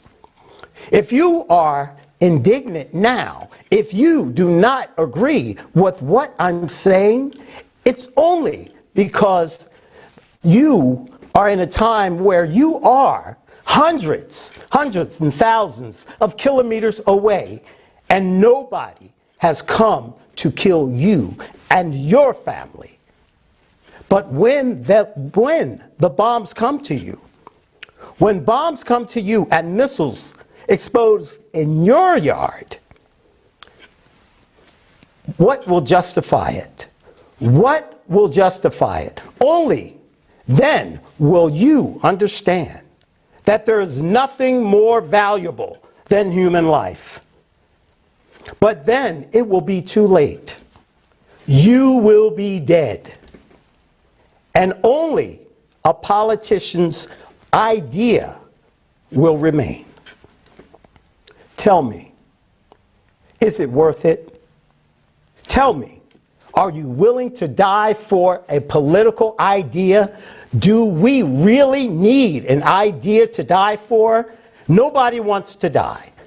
Politicians start wars and send us to die. But sooner or later, every war ends. A lot depends on politicians today. But the most important thing depends on us, people, whether we live in peace, It depends on us whether we live at all. While we, people, we do want to live. We do want to live. And if a politician makes a mistake, if he leads you and me to death, then we should have the right to recall our votes. The right to recall a person from this office. That's the very way it should be. But when we don't have the right, it means we are given one person complete power over us. But how can one person decide how the whole country will live? In the creative society, there can be no power. We do not need power. We know what it does, and we know what it leads to. The word is the most powerful weapon. It begins and ends everything. We must stop being silent. We must stop waiting. We should build the creative society ourselves. We have no one to hope for. It is up to us, people. We have to do it ourselves. I believe in us. I believe we can do anything because we are people. And we, all of us, we want to live.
This amazing song was created by the people for the whole humanity, because we are the people and we want to live.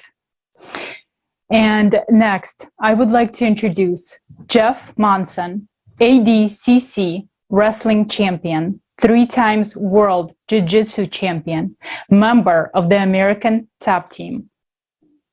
Let's watch Jeff.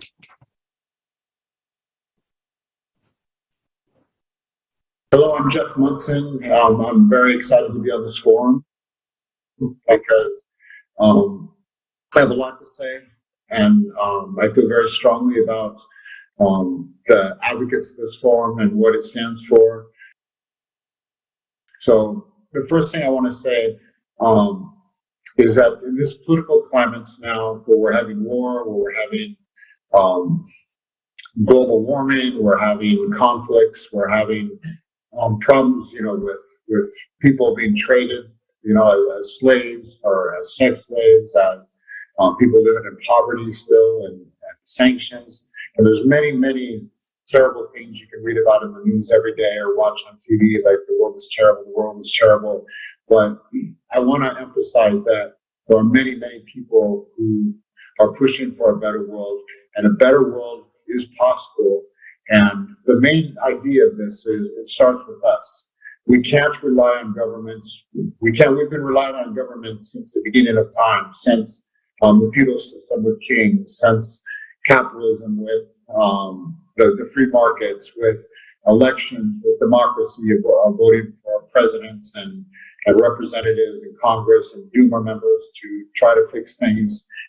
When you participate in the world, when everybody has equality, when you can look at somebody on the street and know that they enjoy the same freedoms as you and they have the same opportunities as you, and they're participating in the world as you, I don't think there's any greater joy as a human being than this. It's like everybody in the world shares this same feeling of unity within ourselves, within the human race. We're all people. Well, like I said, we all want the same things. So why can we not work together? We're intelligent. We can spend people into space. We can make these crazy weapons that can destroy the world. We can do all this stuff. If we can do this, then we can have a system where we have unity and peace and where we're all working together.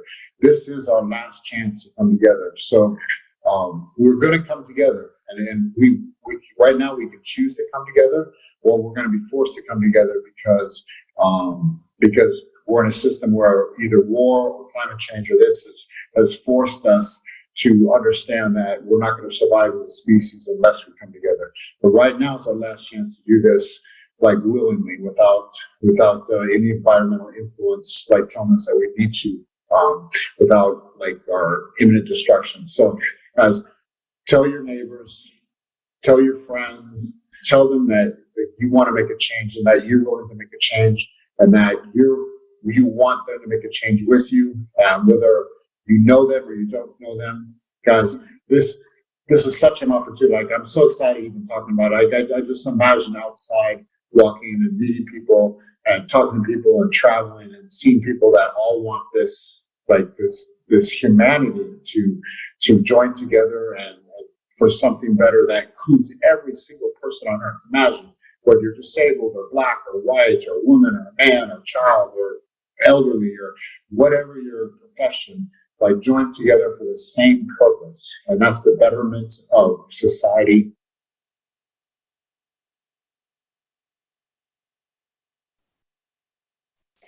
Thank you, Jeff, for your sincere understanding of the importance of unification. It is truly the only way we can survive. Dear viewers, I would like to thank you for being with us. This broadcast was brought to you by volunteers from all around the world. Hello, I'm Jeff I would like Munson. to thank you. I'm very excited to be on this forum. Yeah. Because Yeah. I have a lot to say, and I feel very strongly about I think I can hear something. the advocates of this forum and what it stands for. So the first thing I want to say is that in this political climate, is it better now? Yes, thank you. And this broadcast is organized by volunteers from all around the world. I would like to thank each person who participated in making this event real. Right now, this event is being translated into more than 100 languages. And dear viewers, please share this broadcast with everyone you know. Please help us to make this event available for everyone in this world. This event is the time for the truth, and we are changing our future right now. We would like to receive your opinions, your feedback. Please record videos, send us emails. Let's be together, because what we are doing right now is so important. We don't yet understand how much the truth is changing the world. And in the next block, we will find out why the issue of ecology will never be solved in the consumer format of the society.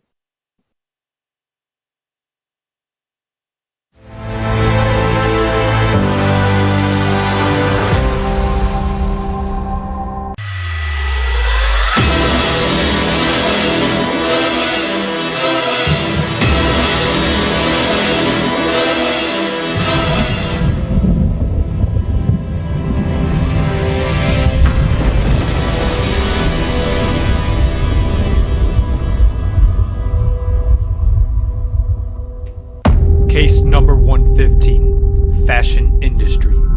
Crime against humanity. Defendant, the consumerist format.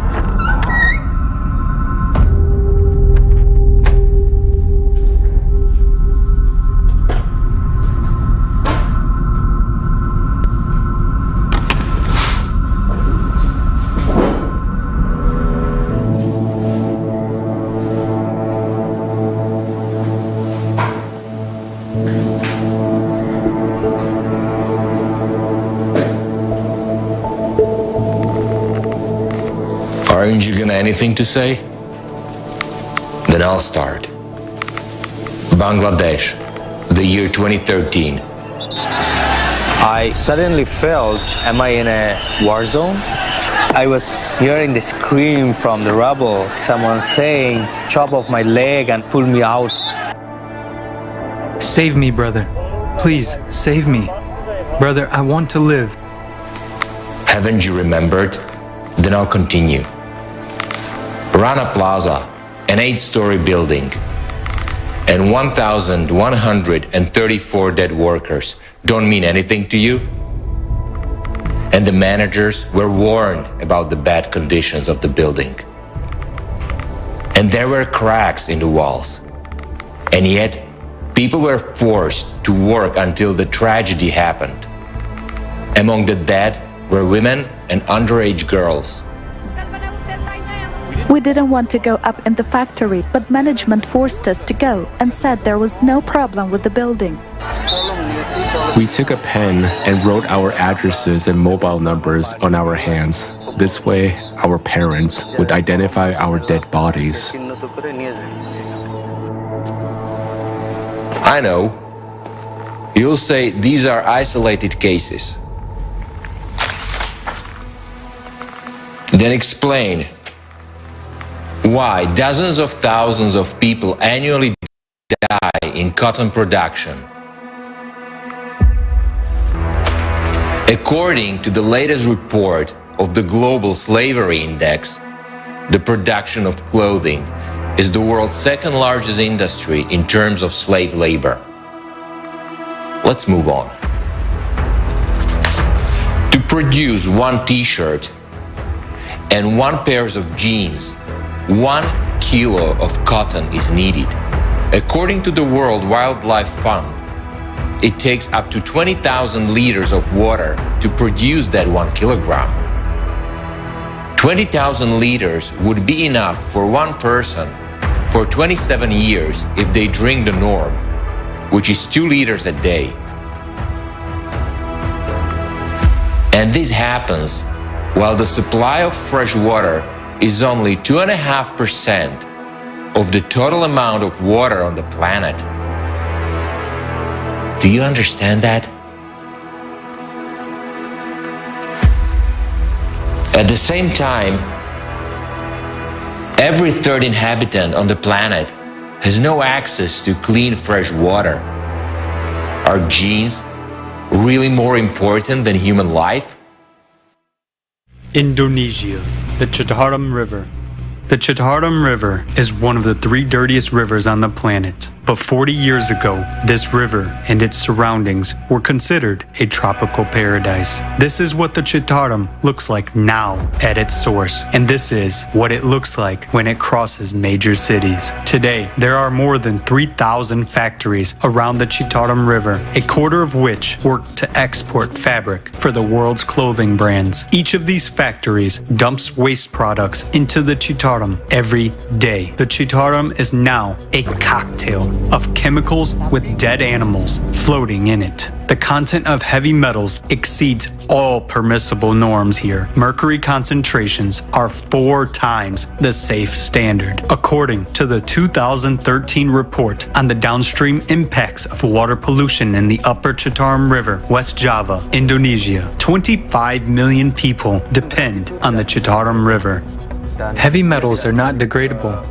Boiling the water does nothing. People who regularly drink this water are at the risk of getting cancer, mental retardation, very slow growth. The scary thing is, it's this same water that irrigates these paddy fields, and everyone who lives around here eats rice that's grown in fields like this one. The factory usually dumps wastewater into the river at midnight. They'll check first if the coast is clear before dumping the toxic waste. How does that make you feel? You have protection when you're inside the factory, then you put the stuff in the river. It's ironic that I'm sometimes responsible for what's happening. I am conflicted and concerned, but I need to eat, so I have to work there.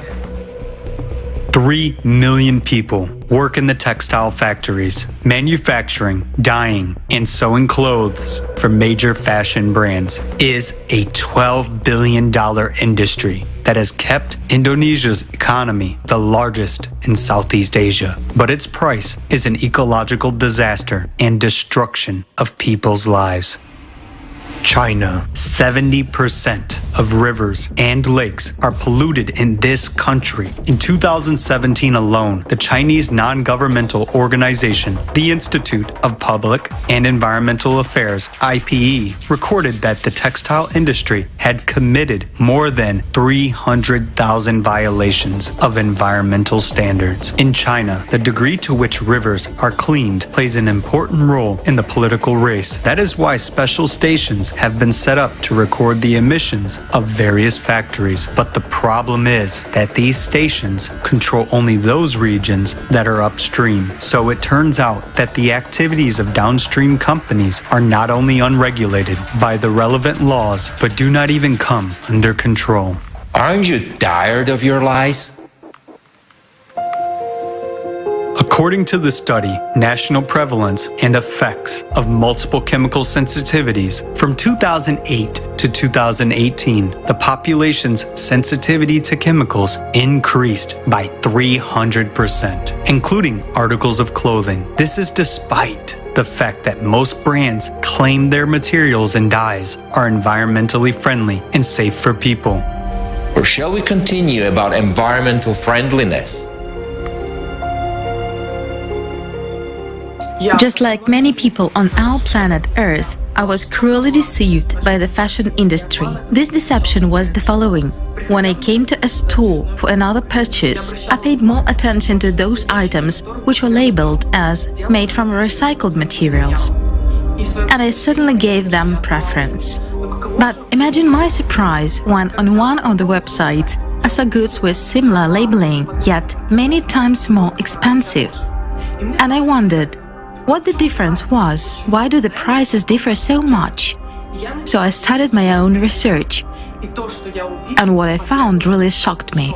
Our clothes are usually made of composite fibers. For instance, if it is polyester, they add cotton and rayon to it, and you understand that it is almost impossible to separate all that. We take an ordinary sweater made of mixed fiber, which includes accessories. All this has to be sorted, detached, checked, and then given to recycling and production processes. Thus, it is really a very expensive product that simply cannot cost little money.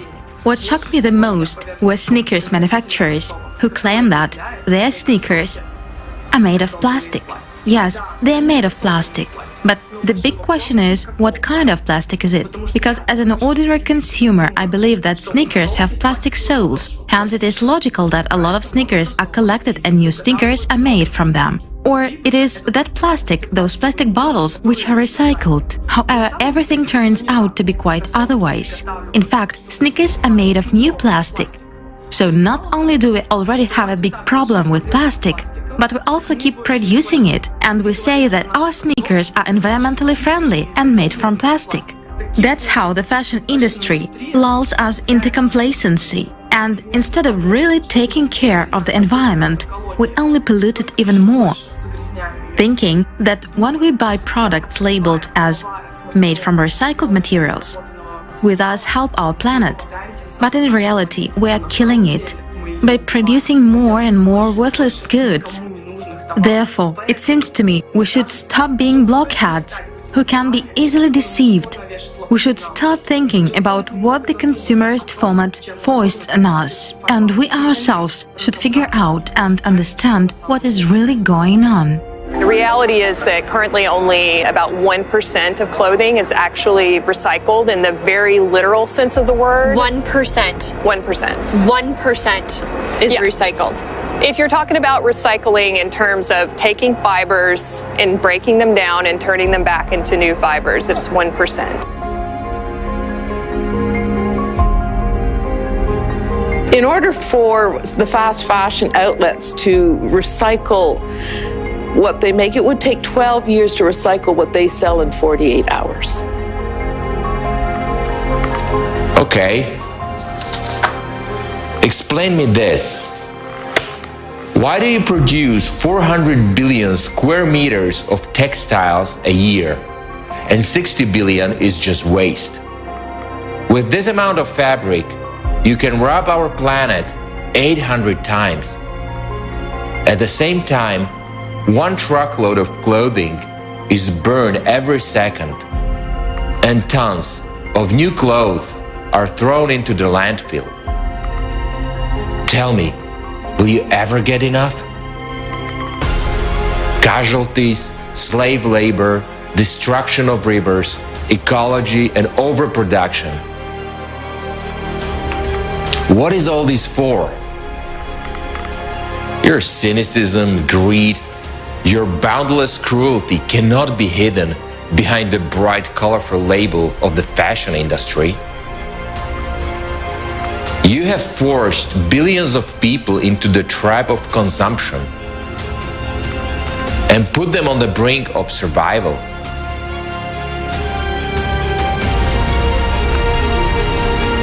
Are you going to keep silent? I'm so tired of you. I know what I should do with you.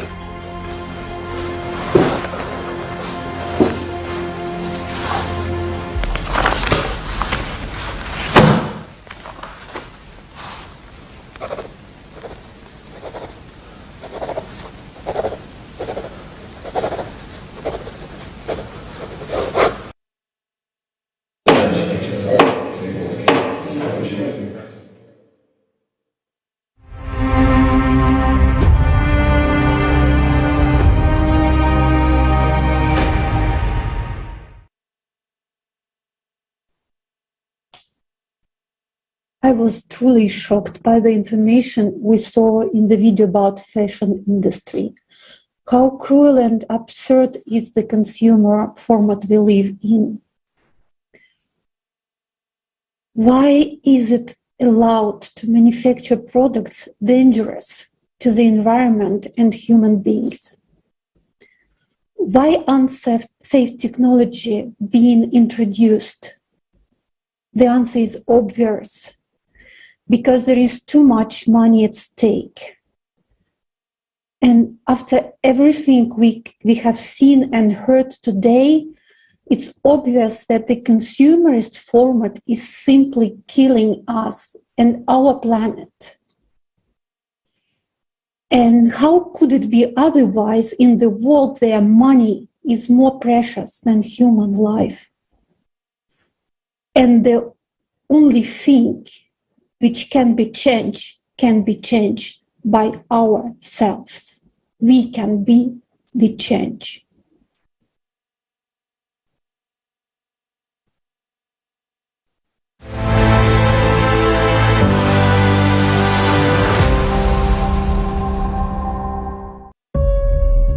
Your life is in danger.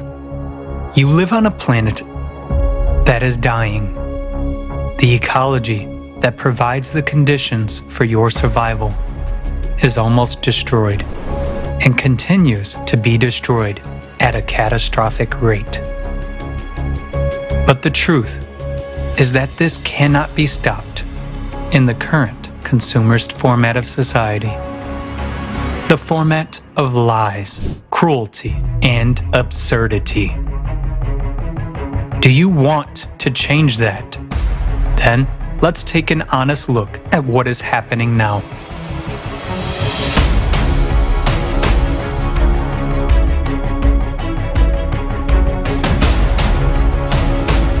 We are massively destroying the forest for timber, cutting down centuries-old tropical forest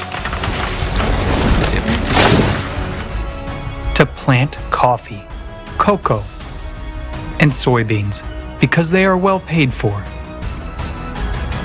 We are recklessly clearing land for grazing, gold mining, and destroying the forest for so-called green energy. We have lost as many forests in the last 100 years as we did in the previous 9,000 years. The forest gives us oxygen, mitigates the effects of climate change, protects the soil from erosion, and preserves biodiversity. Where the forest disappears, all life dies. But in the consumerist format, we can't give up logging because the forest industry implies millions of jobs. Countries' budgets depend on it. It turns out that in order to survive, we must destroy what gives us life. The consumer society is a society of absurdity.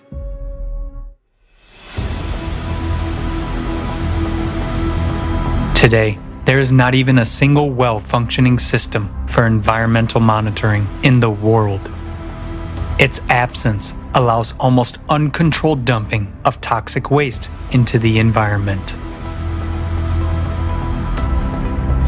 For example, 80% of the world's wastewater is returned to the environment untreated. More than 2 billion people are forced to use a source of drinking water contaminated with feces. Even in a highly developed country like the United States, tap water of every state contains impurities of hazardous substances such as arsenic, copper, and lead. The amount of fines for environmental violations is far less than the cost of environmentally friendly technology. The money from the fines goes into the state budget. At best, they are allocated to eliminate the consequences, but the cause still remains. And why eliminate it? We can continue to fine and sell emission quotas and licenses. As long as one can make money on this, the problem will never be solved. They just throw dust in our eyes, creating the illusion of an active fight against environmental pollution. The consumer society is a society of lies.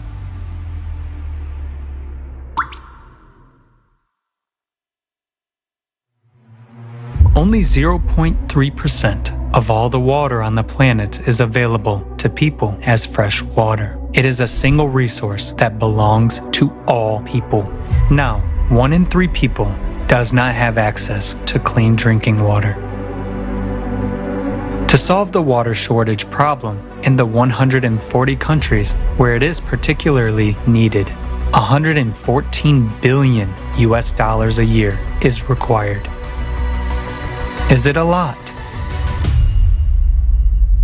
Just to compare, the global annual military budget for 2020 was $1,930 billion. That is, if we give up spending on the war for just 1 year, we can provide clean drinking water for all of these countries for almost 2 decades to come. In a consumer society, fostering hostility and fear is more important than caring for one's neighbor and future generations. Consumer society is a format of inhumanity.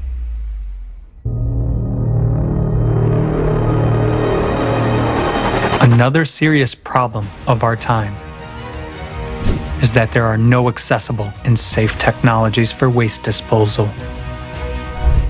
Our planet has become a giant landfill. For example, less than 10% of plastic is recycled. The rest we just throw away.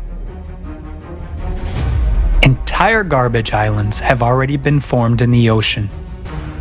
Microplastics have been found in the ice in Antarctica in 83% of tap water samples, and even in mothers' placentas. But it's a poison that contaminates people and nature. At the same time, the production of plastics is constantly growing. The volume of the global plastics market in 2020 was about $580 billion. Another paradox of the consumerist format. We are destroying nature and ourselves for money. Only in a consumer society can one make billions of dollars selling poisonous substances.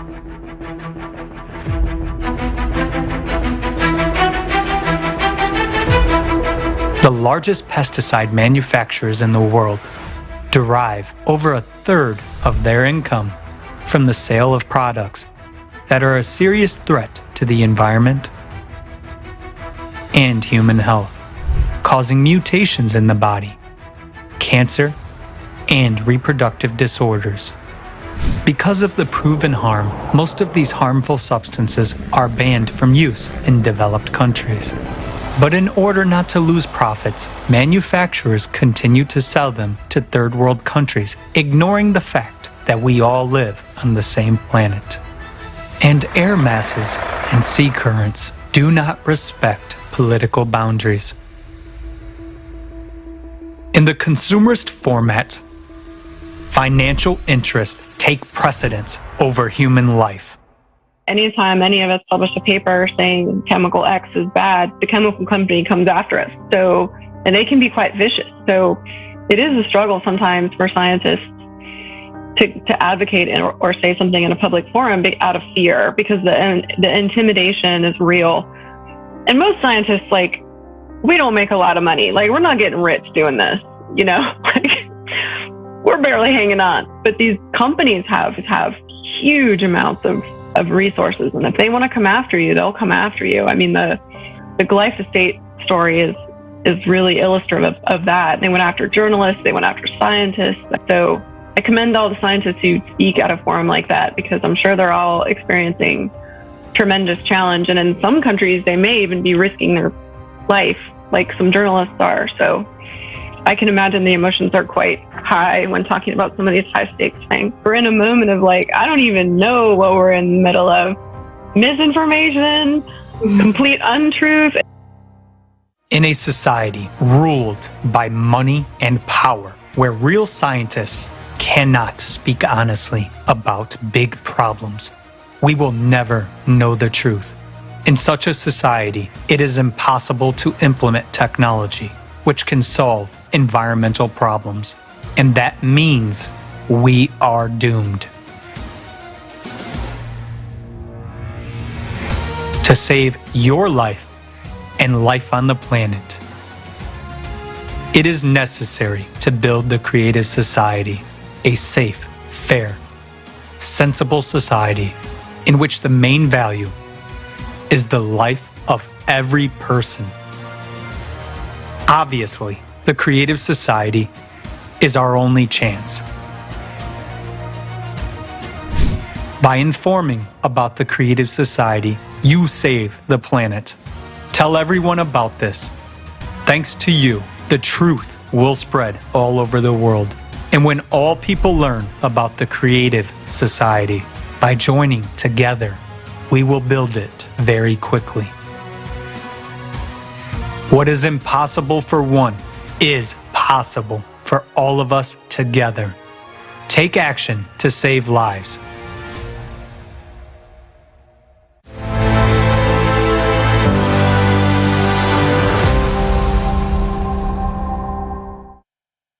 Greetings.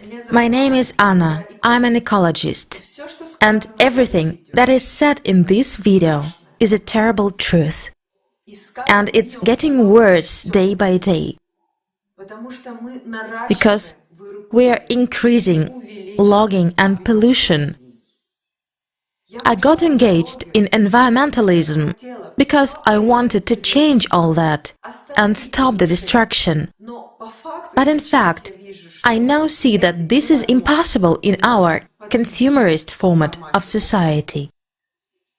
And it hurts that those people who genuinely want to save the environment cannot influence anything. Because this is how the system of consumer society works. While in the scientific world, they distribute grants based on personal interests and make decisions at international forums to save the environment, these decisions aren't binding and have vague deadlines. And at this very moment, our planet is dying. And we are on the brink of ecological disaster. It is important to understand that there are three stages of ecological destruction. The first stage is when the ecology can recover on its own, and we have already passed this stage irrevocably, even if we stop throwing waste into the environment and destroying everything in our path right now. Even in this case, the ecosystem will no longer be able to recover on its own. The level of destruction is so great that it is only possible to save nature with the direct and active help of people themselves. And this is the second stage we are now at, the stage where emergency resuscitation is needed. We must undo all that we ourselves have done to our Earth. Because if we go to the third stage, this is the point of no return. Our planet is close to not being fit for life. A period of the sixth mass species extinction, as rapid as the period when the dinosaurs went extinct, has begun on Earth. After all, humans are a biological species as well. So why do we think that if everyone around us is dying, we will definitely survive?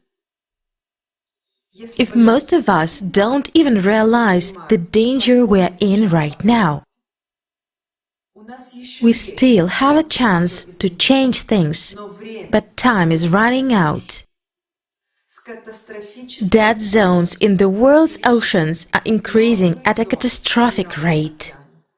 These are areas in which any form of marine life is dying due to declining oxygen levels. Just think about it. The first dead zone was discovered in 1970. There were 146 dead zones in 2004.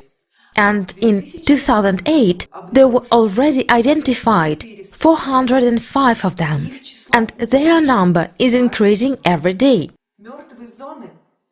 Dead zones tend to be formed near populated shores, as their formation is largely triggered by sewage and the chemicals they contain. This has led to the fact that one of the largest dead zones is now about 70,000 square kilometers in size. The ocean is dying, and therefore we are dying with it. After all, the ocean gives us oxygen and protects the Earth from overheating. Currently, dead zones are a reversible process, but no one is paying attention to solving this problem. Because economists claim that reducing pollution to zero is inefficient, as the cost of this reduction will exceed the benefits. So it turns out that in a consumer society, acting to save life is simply not profitable.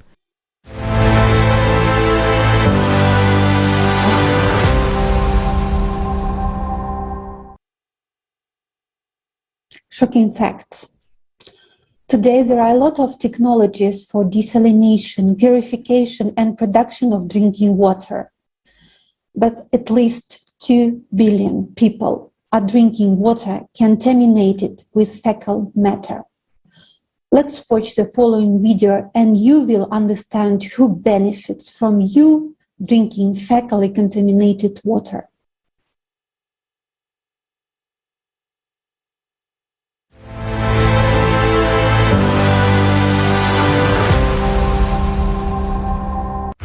The world is already divided into those who are desperately short of water and those who still have it.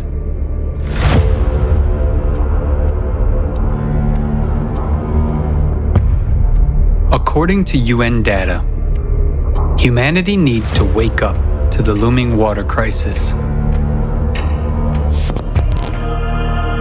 And this is despite the fact that nowadays we know how to extract water even from the air and even in the most arid region.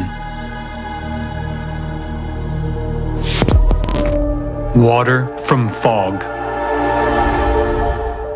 In one of the world's largest capitals, Lima, located in the desert, fog is collected in huge nets and used to produce drinking water.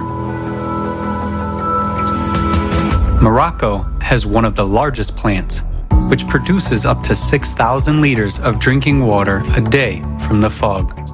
Its operation costs practically nothing and does not require external energy. Water from the air. Atmospheric water generators allow you to extract up to 3,000 liters of drinking water per day, and it can be increased up to 1 million liters. Can be mobile and stationary. They can operate from any energy source and in any climate, even in the arid desert, are used for the needs of the military in some countries and well proven in emergency situations. For example, in 2010, after the Haiti earthquake, the generator produced thousands of gallons of clean water for drinking, wound washing, and surgery. Do you agree to die of thirst in the presence of such modern technology?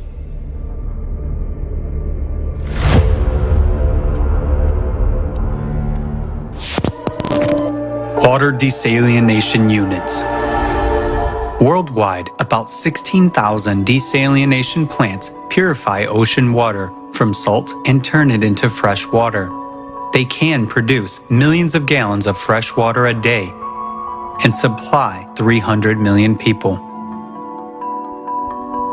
Innovative developments already allow desalination plants to be environmentally friendly, work even on the energy of ocean waves, and not to harm the ocean. In the water, they can retain the minerals needed for irrigation of fields and extract minerals from the remaining brine. This is ultimate cynicism and cruelty. When millions of people die of thirst in countries located on the ocean coasts, while such technologies are available. And this is the essence of the consumerist format of the society in which we live. Water retreatment. The technology has passed many tests. The water is safe even for drinking, and its quality exceeds World Health Organization standards. Meanwhile, every 2 minutes, one child dies from a disease related to contaminated water. 2 billion people in the world use drinking water sources that are contaminated with feces. By 2025, half of the world's population will live in areas with water scarcity. In just 3 years, it will be every second person. Actually, we don't have even these 3 years. Due to climate change, the situation on the planet is changing rapidly every day. And trouble comes where no one was expecting it. So, what will you personally choose? To die of thirst? Or to drink fecal water? That's the choice which you have in a consumer society. Nowadays, humanity has all the necessary technologies to provide water to drink for everyone. But in the consumerist format, trillions are spent to kill people, and saving our lives is way too expensive.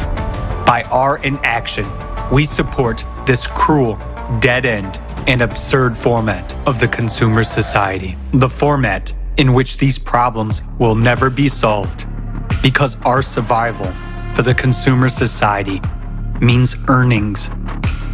Nowadays, profit is more important than our lives, and our deaths are just dry figures.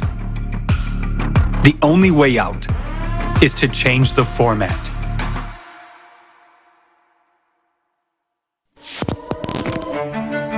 The most important thing you can do now to save your life, the lives of your loved ones, and all people on the planet, is to join in informing about the creative society, because only by changing the format of society will we be able to prioritize the value of human life. We will introduce advanced technology everywhere and guarantee the protection of every person's life. Act now. Inform about the creative society.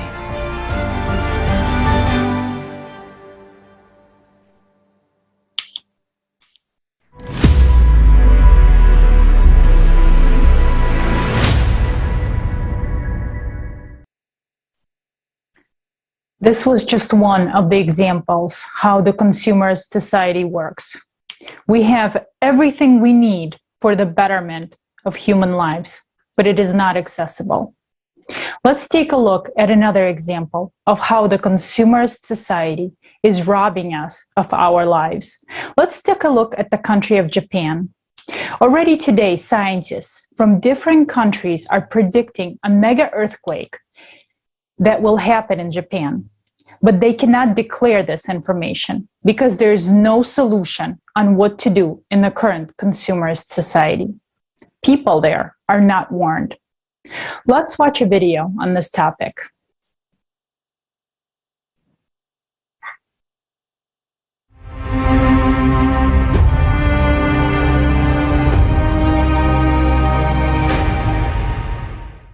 A mega earthquake could destroy all of Japan and nearby regions.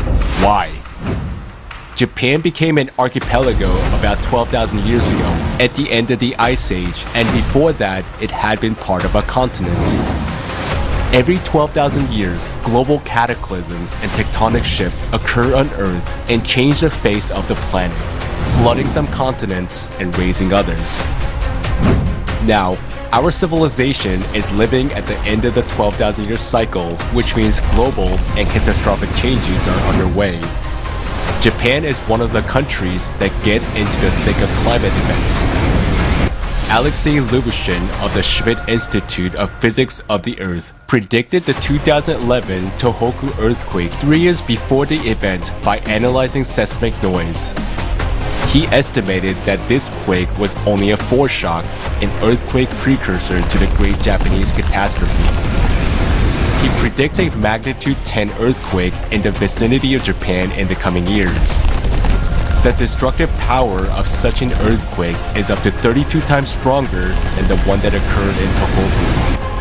Our civilization has never experienced such a mega earthquake yet. German seismologists also predict a new earthquake in Japan in the next few years with a magnitude of 10 or above.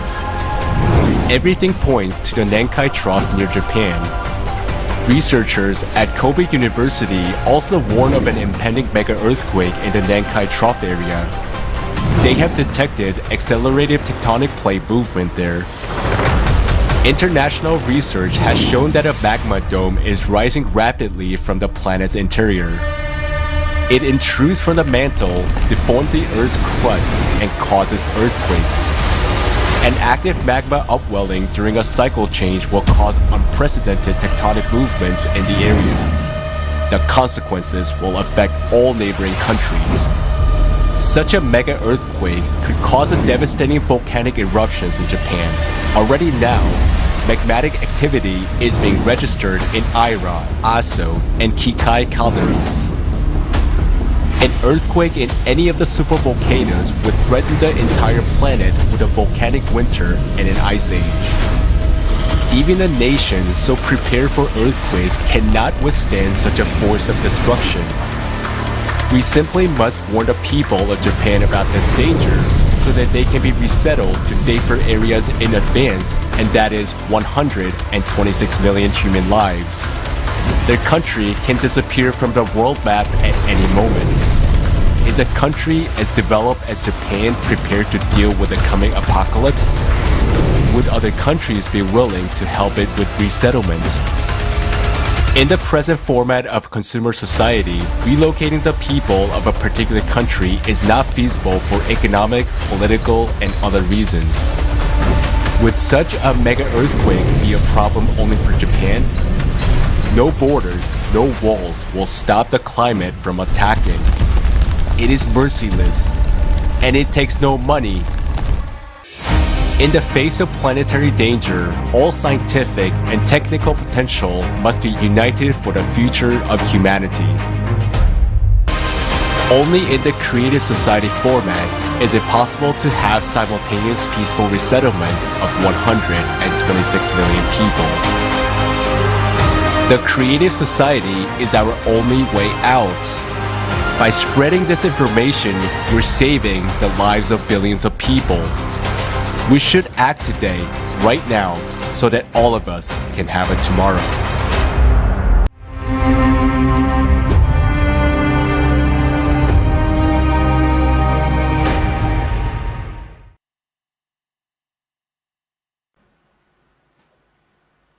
Greetings, everyone. I'm honored to be a part of this awesome forum.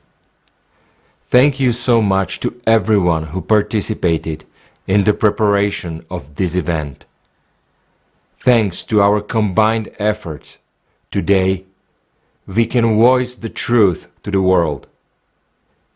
It hurts me very much for the people who suffered from climate, who have faced its cruelty and destructive power.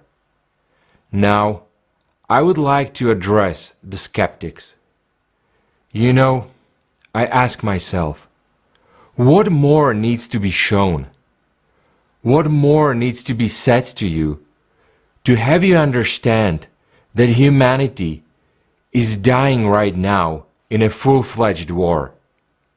Some people say that we are supposedly manipulating the topic of climate. Tell me, how does that benefit either one of us? They say that we are intimidating people. Intimidating?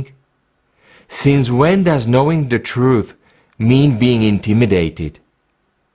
The climate is not a tool for us to manipulate. Climate is our common enemy. We have been staying up nights for months so that you could know the truth, to save your lives too. The lives of those who don't believe us. Tell me, what's the use of us spending lots of resources? What's in it for us? It's time to turn on the brains and think about this. We live on the same planet. This is our only home. And climate disasters will affect everyone, even though they may be occurring thousands of kilometers away from you now. Every disaster is evidence of climate change all over the planet, and therefore also outside your window, even if you don't see it just yet. Truth is, when you face the power of climate, it will be too late to do anything about it. The only benefit I'd like to gain is to save my life and the lives of other people, because I'm a human and I want to live. That's why I speak the truth openly. And now, I would like to address the clergy. Climate is killing us all. Why are you silent? Why aren't you telling the truth that the only way out and salvation for humanity today is the creative society? This is not something to be silent about. You can warn people and save the lives of the people of faith all around the world, those who listen to you. Why aren't you doing that? The Epistle of James says, "So whoever knows the right thing to do and fails to do it, for him it is sin." Don't you know that? By our silence we are killing each other. For our silence about climate change is equivalent to killing innocent people who sleep peacefully, not knowing what awaits them. The first sacred precept of Buddhism forbids harming and killing human beings. In Islam, the greatest sin is to kill an innocent person. So why are you silent? I appeal to the few real clergymen of all religions who truly serve God and not Mammon. Remember why you came to your religion. If you truly came to serve God, for the good of people and not to be a freeloader, then don't be silent. Speak up the truth. Speak about the creative society. Thank you.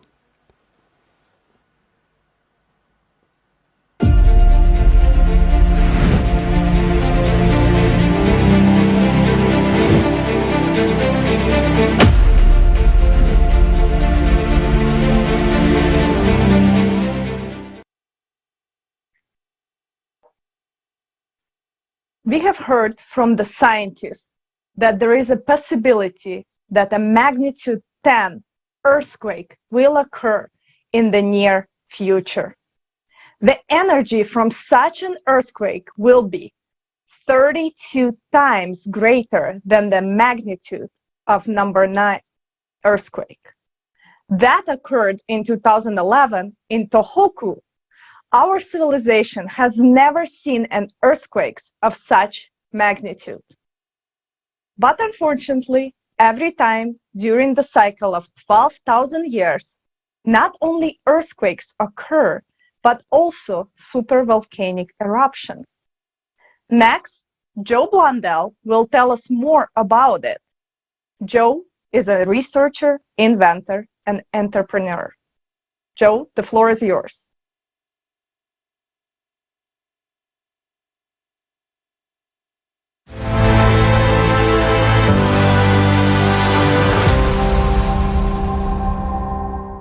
Greetings. My name is Joseph Timothy Blundell, and I would like to thank the Creative Society for allowing me to speak at this historic conference. A lot of people don't know this, but the Greeks and the Hindus all have their stories about the cyclical catastrophe cycle. A lot of people have wondered why these cyclical disasters seem to give rise to civilization and the ultimate destruction of. And it's actually a really simple physics principle. You see, the Milky Way galaxy has a giant northern magnetic field and a giant southern magnetic field. And where those two fields meet, create a waveform oscillation. We spend 12,500 years on the southern waveform and 12,500 years on the northern waveform. No big deal, right? Well, where those two waveforms come together represents a 3% region of space that we will be going through for 200 years. If you follow that 3% region of space back to the galactic central object, that's the place where stars are continually being spun out. So the enormity of energy in this region of space can't be understated. And of course, it's because of that magnetic mixing and the magnetic induction that our planet goes through for that 200 years that gives rise to the cyclical supervolcano cycle. And you can see it like clockwork. Exactly a half a great year ago, 12,500 years, Campi Felgari off the coast of Italy. Supervolcano, boom. Exactly 1 year, one great year ago, 24 to 25,000 years ago, Taupo in New Zealand went off. Exactly a great year and a half ago, Campi Felgari went off again. And exactly 2 great years ago, that region of space has a lot of debris flying around in it, so we're also susceptible to meteor impacts at that time. And that's why you find the Cannon Diablo meteor hit exactly 48,000 years ago. And I would be remiss not to mention the most catastrophic recent super eruption, and that was Toba, 76,000 years ago. Exactly 3 great years. And what you find there is a supervolcanic eruption that went off so big and so powerful, it took humankind down to about 8,000 people. 8,000 of us left. These things end civilizations, end entire species. The reason the Neanderthals are no longer here is because Campi Felgari went off exactly 8 great years ago and wiped them off the planet. So the enormity of power I'm talking about, just to illustrate it for you, a supervolcano going off is like setting off 1,000 Hiroshima-style atomic bombs every second. So if you took all the nuclear weapons we possess in the entire world and set them off, you would have the first 6 minutes of a supervolcanic eruption. That on average lasts 49 days. So with the enormity of disaster that is coming towards us, how do we prepare?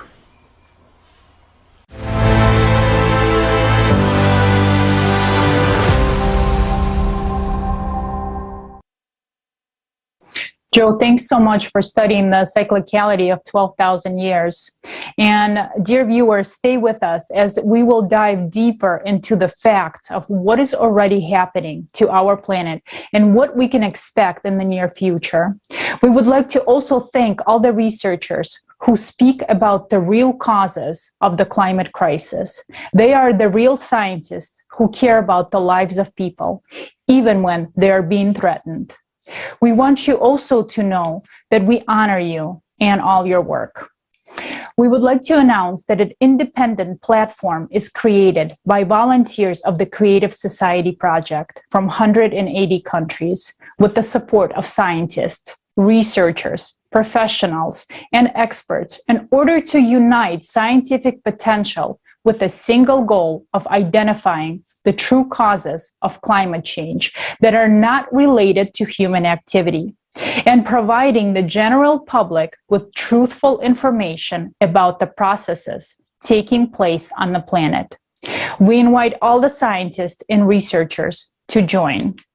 And also, dear viewers, please remember to share this broadcast, the one you're watching right now. I'm sure by now you already understand how important this information is for every single person. This is the information that will save lives, your life, the lives of your family, and all the people on this planet. Please share. And also right now, as you're watching this international forum, please record a video feedback of yourself. What are your understandings? Maybe an invitation for your friends or family members, your co-workers, and send it to us. Also, send it to info@creativesociety.com. We would love to hear from you. And now let's watch a video about earthquakes and volcanoes, whose intensity and frequency is already increasing abnormally.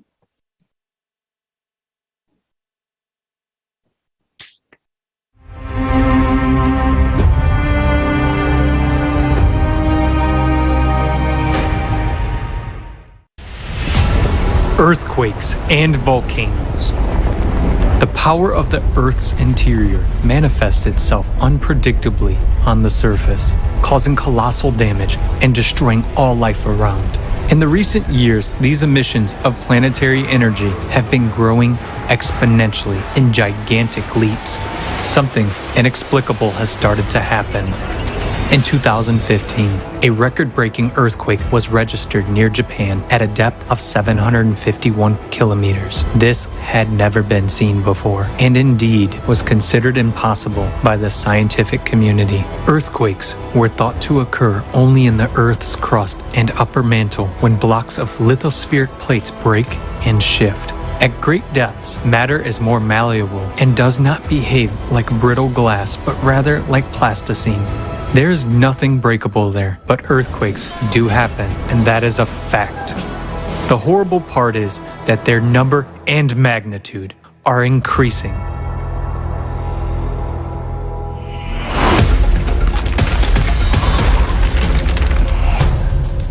Earthquakes are not only becoming deeper, but they are also getting closer to the surface, which means they are becoming more destructive.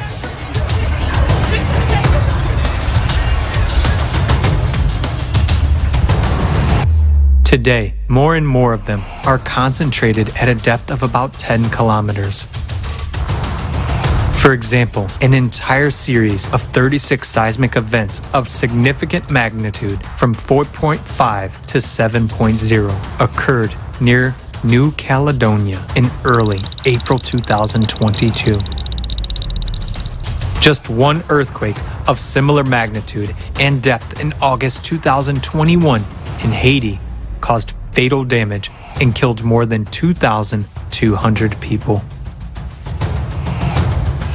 The deadly threat is increasingly rising to the surface of the Earth. Right before our eyes, cracks are appearing and faults are being activated. The ground is literally crumbling beneath our feet, swallowing whole houses. Faults have been activated in the USA, Kenya, Iceland, Turkey, China, Lake Baikal, and other regions. Each of them can cause enormous damage. It is an abyss opening underfoot. Yuri Kuzmin, Doctor of Physical and Mathematical Sciences, professor at the Institute of Physics of the Earth, has carried out a large-scale study of shifts in the Earth's surface in fault zones. The dominant anomaly turned out to be the subsidence of the Earth's surface. This suggests that the Earth's crust is spreading apart due to planetary expansion. The Earth is literally bursting at the seams. The number of observed earthquake swarms, that is, of clusters of rhythmic shocks, is increasing on the planet. A swarm is characterized by almost similar magnitudes of seismic events that occur at short intervals in a local area. The number of seismic events in individual earthquake swarms has increased from a few or few dozens to hundreds and sometimes thousands. Their magnitude and duration have increased. This is due to the intrusion of magma and hot gases into the microcracks of rocks. Swarms are now being recorded not only in fault zones and near volcanoes, but also in more quiet regions. The Palgar region of India, located in a quiet continental region, began swarming with earthquakes in September 2018 and continues to this day. In just 2 years, about 5,000 earthquakes of a magnitude up to 3.8 occurred within a small area.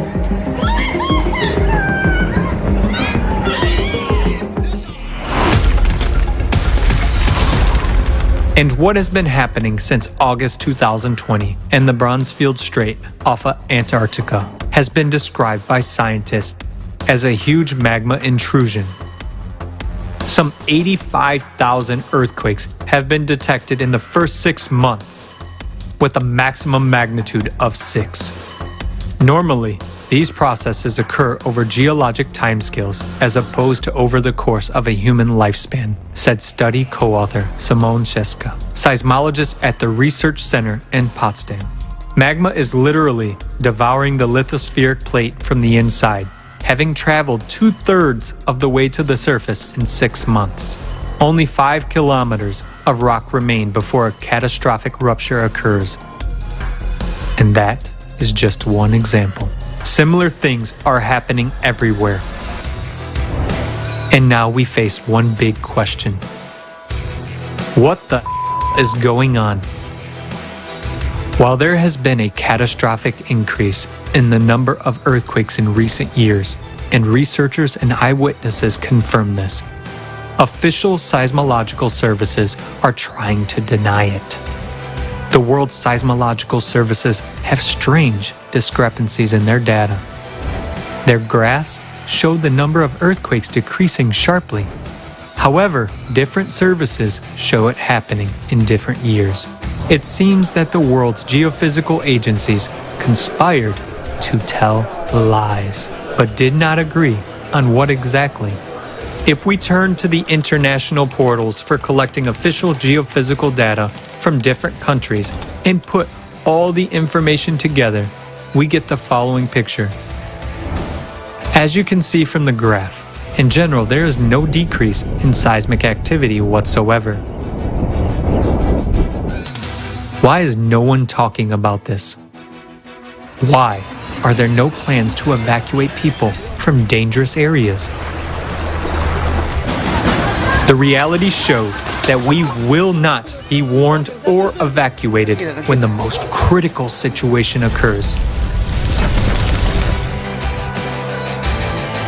Just think about it. If they lied to us about the intensity and number of earthquakes, why should they save us? So only one is a whole area to serve as a maternity clinic. It's damaged. 7.6 earthquake was responsible for something like 80,000 deaths, injuring tens of thousands, and caused extensive damage in northern Pakistan, leaving It is quite discouraging that the number of earthquakes of magnitude from 3 to 4 in the database has decreased by 10 times. And for some countries, such as Indonesia or the Philippines, it has been reduced from several thousands per year to almost 0. How can this be? Where have some 24,000 earthquakes disappeared without a trace? Did the sensors incidentally fail to detect them? What the f***? Are we being taken for fools? Why would someone fake seismic data? They do it to confuse people, to hide the real picture of what is happening, and to conceal the impending catastrophe, thereby criminally disregarding the lives of billions of people for the sake of power and profit. The most frustrating thing is that these seismic data are used by scientists to conduct serious research. No one comes across the idea to doubt their reliability because they are from official sources. There is a monopoly on seismic data in the world, and these monopolists reserve the right not to even explain the data manipulations.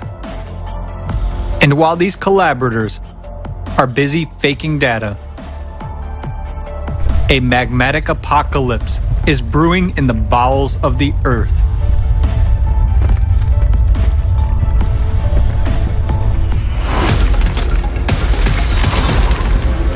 In recent decades, the Earth has been accelerating its rotation by leaps and bounds, which means the centrifugal force is increasing.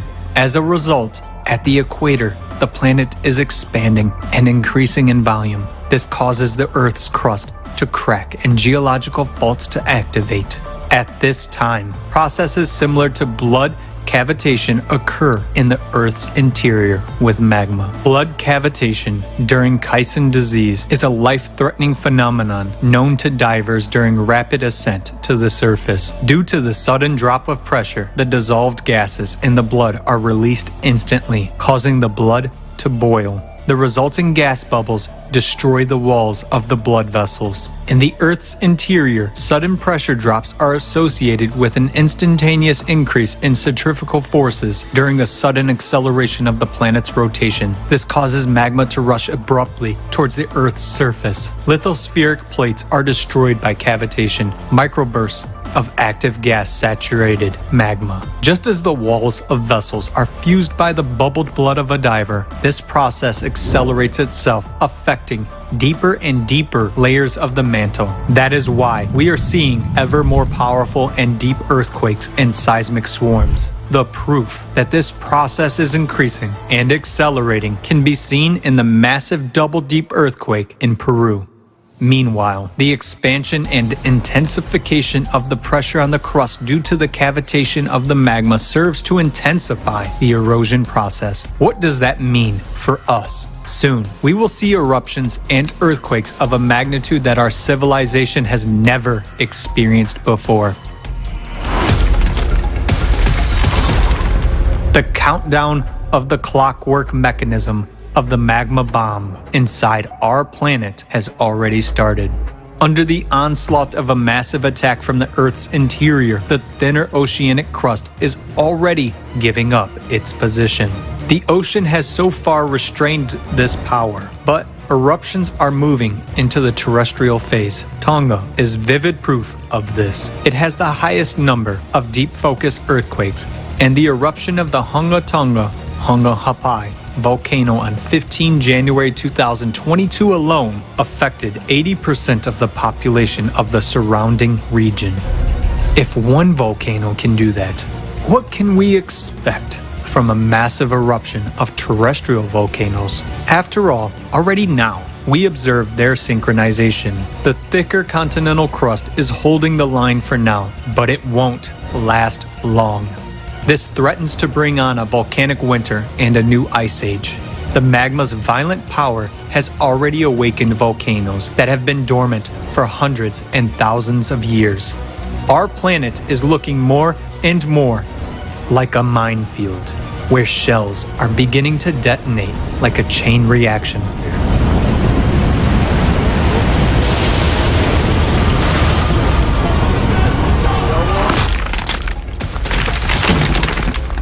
But an even greater threat is fraught with those volcanoes that have not yet woken up. Giants, such as Yellowstone, Campi Flagre, Elbrus, Flach, Kikai, are called doomsday volcanoes because the eruption of any of them could lead to the extinction of all life on Earth. They have held back the power of the Earth's interior for a millennia, but now they are showing signs of activation. When the magma beneath these volcanoes reaches a critical point, the scale of the catastrophe is hard to imagine. Our planet is splitting apart, yet we are busy with something else. Endless problems of the consumerist format cover our eyes, not allowing us to see the main thing. We are deceived by data manipulation. Earthquake statistics are manipulated in the same way that temperature data is.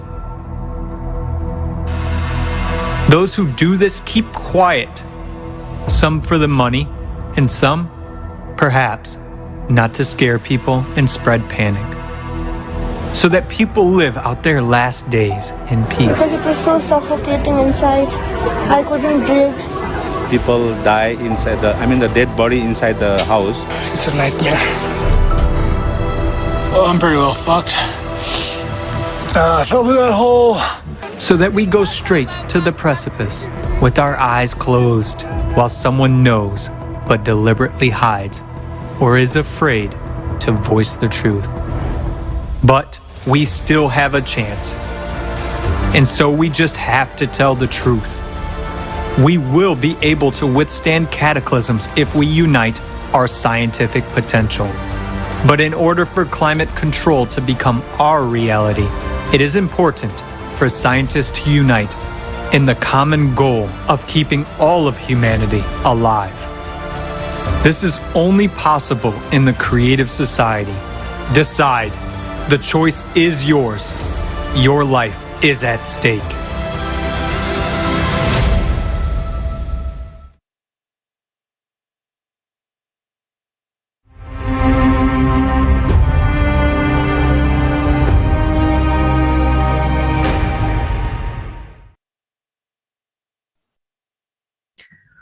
It's a crime against humanity to suppress these facts about climatic disasters.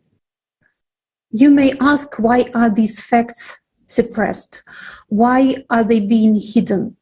To prolong a peaceful existence while the consumer society continues to consume each other and our planet? And I want to ask, why are we silenced? Do we think we will live more peacefully if we ignore the truth?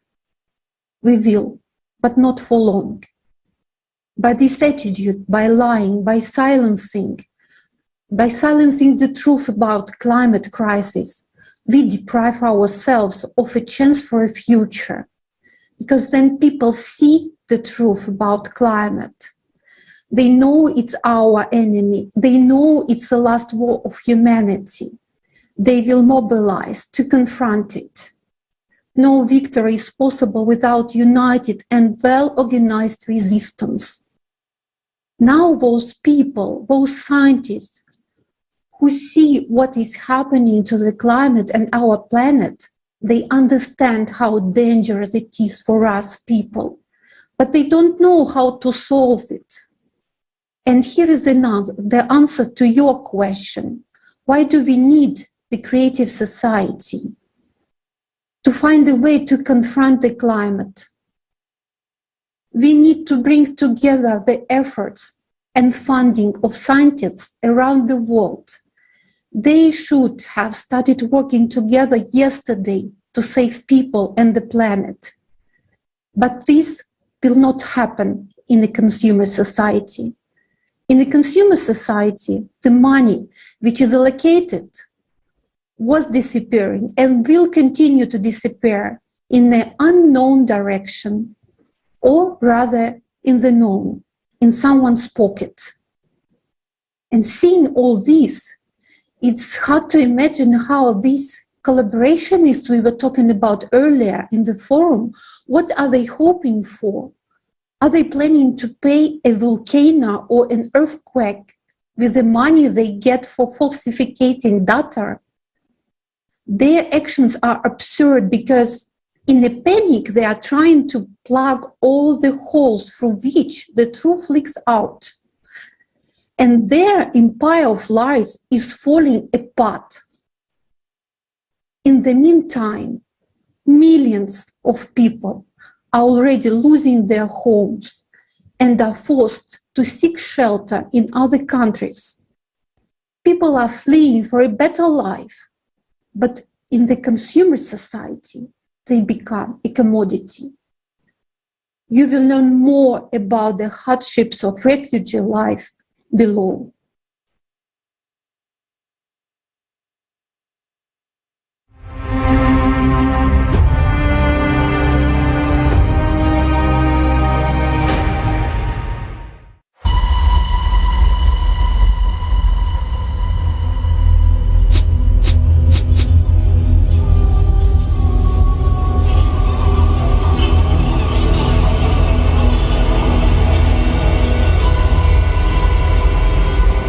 What kind of torture did you face? They used to burn us alive, to beat our mothers, sisters, children ruthlessly. They used to gang rape women and burn them alive after rape. We have come here to save the lives of our mothers and sisters. The 21st century. What's wrong with us? Boundless cruelty, inhumanity have become the basis of our society. Nobody is sure of their safety. Today, military conflicts and climate disasters arise at any time, anywhere in the world. Nowadays, a refugee is a 100% prospect for every inhabitant of our planet. Do you know what it's like to be a refugee? Here, in Kutupalong refugee camp, it's like a prison. So we've already lost our beautiful life. So will our children's future be ruined in the same way? Why did we come to Bangladesh? We've faced so brutal tortures. Why did we sue Myanmar authorities in the International Criminal Court? But still we are deprived of our legitimate rights. How long will last our grief as refugees? It's been 30 years since we became refugees. We have no future. What would be our children's future?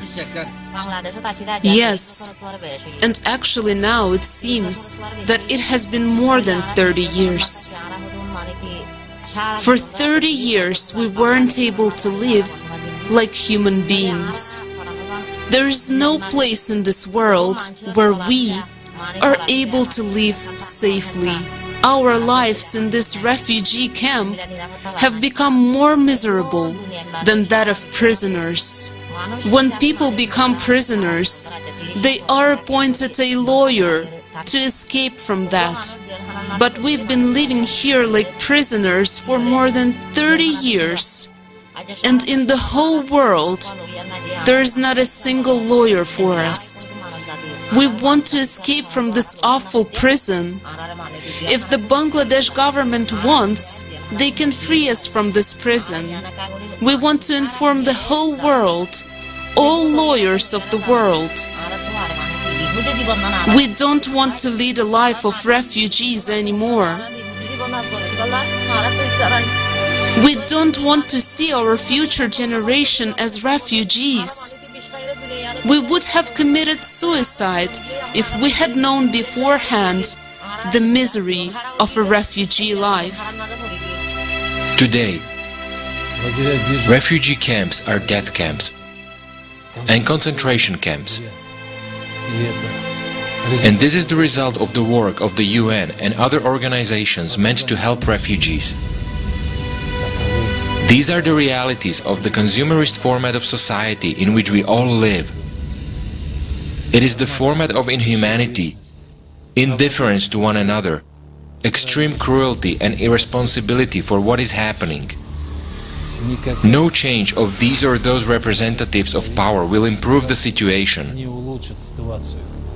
unless the conditions are changed. In order to change this situation, it is necessary to change the format of relations between people and society as a whole.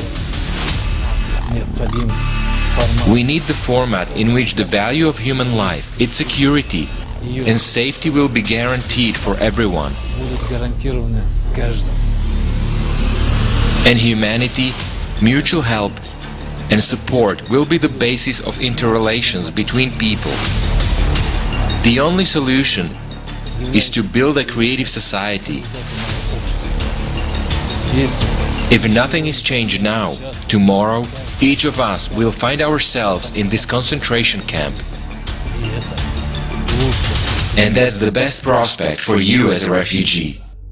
Condition there is terrible and so bad. The people living like each camp maybe 110 or more than it, or under the 100. Between the 110, it is no space, safety space. Last visit for the camp, I saw a lot child, some children without shoes under the snowing, and some children didn't care about the cold weather, and some father wake up all the night to protect the children from the cold, because not heater there, and hard to take heater for all the night, because it is just tent and dangerous. So the problem, I think that all the NGO should focus about how improve the situation more than how give him help for 2 weeks and end.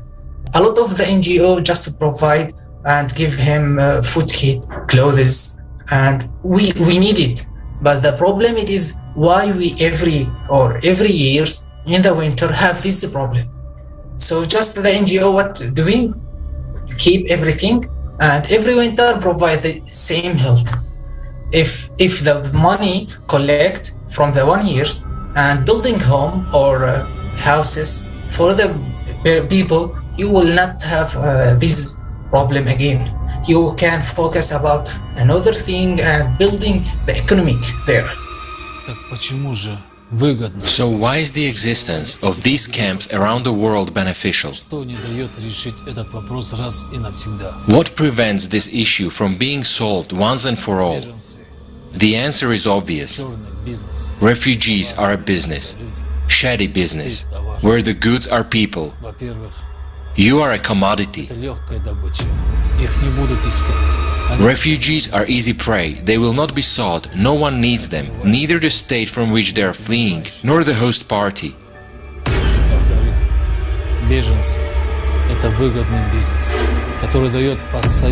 Refugees are a profitable business that makes a steady profit. They can be sold several times with minimal investment, earning a maximum income. A refugee is a commodity that is in constant demand for sex trade, cheap labor, and organ trade.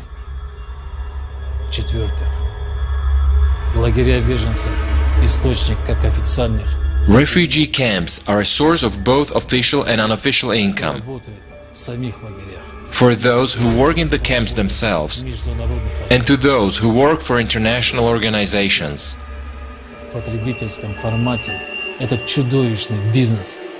It is impossible to stop this monstrous business in the consumerist format because there is an endless demand. State authorities are involved and there will always be reasons why people are forced to flee.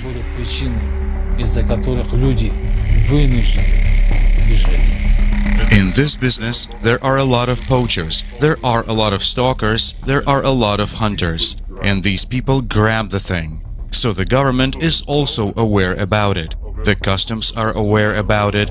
The coastal guards are aware about it, like which boat is moving from where and to where.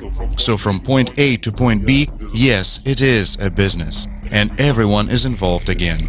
Because of war thing, in most of the countries where people need some place to move around, there are many scammers who are in the market, who say that, okay, you pay me so much amount, I take your family safe and sound and well. If the scammer is a butcher, then you know the family is devastated. And you never know if the family is all together, because their intention is just to take the subject. So either the family is dead or something like that. Human trafficking is an epidemic that is global, and it's not just a certain nationality or you come from a different region. We have heard of young girl as young as 8 years old being pregnant from these refugee camps. We have those that have been missing part of these refugee camps, where people are picking them up by the van load and transferring them to somewhere else. And this is not going to stop anytime soon. As you look at these refugee camps and how people are coming in. Refugee camp, it sounds very absurd, but understand this is how it works. The refugee camp doesn't have all the good-looking girls or all the good-looking boys. I'm emphasizing on boys and girls because the young boys are also in good demand. Understand this. So even the boys are not safe. The more white, the more better. The white skin is in demand in the flesh trade. I'm serious. The refugee camp kids, they are just like peanuts. The reason I compared them to peanuts is they are on the top filling. So it is just filled. If the batch is incomplete, okay, we fill some more. Take them from this refugee camp. Hundreds of thousands of people die in military conflicts and millions become refugees. As long as society is based on the principle of divide and rule, as long as there is a constant struggle for resources, confrontation, and division of spheres of influence, no human will be safe. Most of the organizations are suffering from the shrinkage of funds to support the refugees. Why? Also, the political issues play a role here. The duplicity. Deal with your political issue with each other, but there are refugees and IDPs here. They need shelter, they need food, they need the health care, they need a lot. And no, we are not interested there. The humanitarian work is being politicized now, literally. Our country is involved in war for the 40 years, maybe 45 years, but no solving, it is not solved in a result. We are also human. We are also have the same dream to get education, to have all the facilities of life. Politicians, they are creating armies so that they can kill people in order to get their own benefit. So when there is political stability and good governance, then people will not flee from their country. Here, there's also some refugees who come because of hunger, because of some economic issues. Not only they come because of like war, but even due to economic issues like drought. A refugee is a human, fleeing from mortal danger, but death awaits him ahead. The border now is like action movie. A lot of people can't cross because the army maybe catch him, maybe the army think him enemy and shoot him. And I saw a woman with the child killed near the border, just 10 meters, just trying to cross. Today, the climate is forcing huge numbers of people to leave their countries. There is no place for these people anywhere in the consumer society, only in refugee camps, which are already overcrowded. But even there, they have no escape from the climate.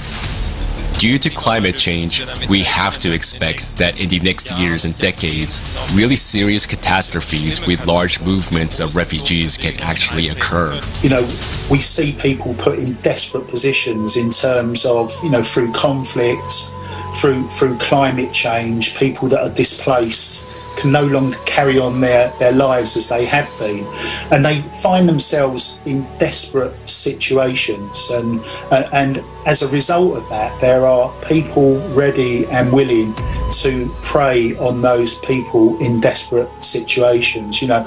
And whether we are talking about migrant camps and people being targeted with promises of significant amounts of money for parting with organs, you know, body organs, or whether actually they're taken from a position where they're put into, offered a job, only to find out, you know, effectively it's almost like a labour camp.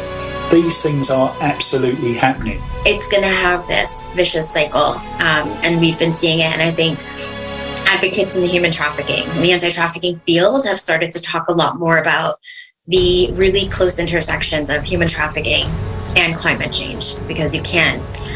One is going to exacerbate the other. We're doing a story for some project we're having of people that were affected by floods, and they lost their homes. And this mother is a single mother of 12 kids. So she was telling us how she had struggled to make a living with her status of being a single mother. And then after, out of nowhere, these floods came and took all her property, destroyed her house, and now she's homeless again. So she was telling us how she has always had suicidal ideations. This tells you how real climate change is impacting, negatively impacting not only the well-being, but also the physical and mental well-being of the person, of the people that are affected.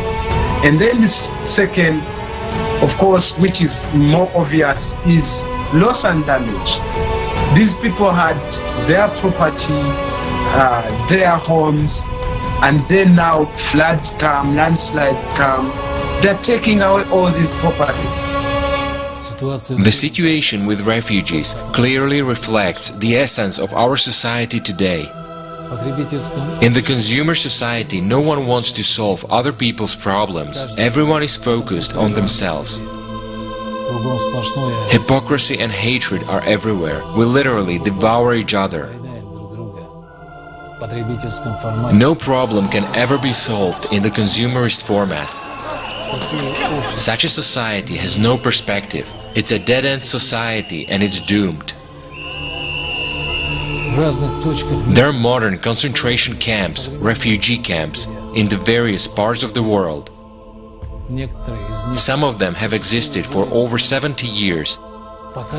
Generations of people become eternal prisoners in these concentration camps. The solution to this issue has become impossible because refugees are a lucrative billion-dollar tax-free business. For the consumerist format of society, people are commodity. Funds earmarked for refugees are pocketed, and the result is tarpaulin tents in the freezing cold instead of normal living conditions.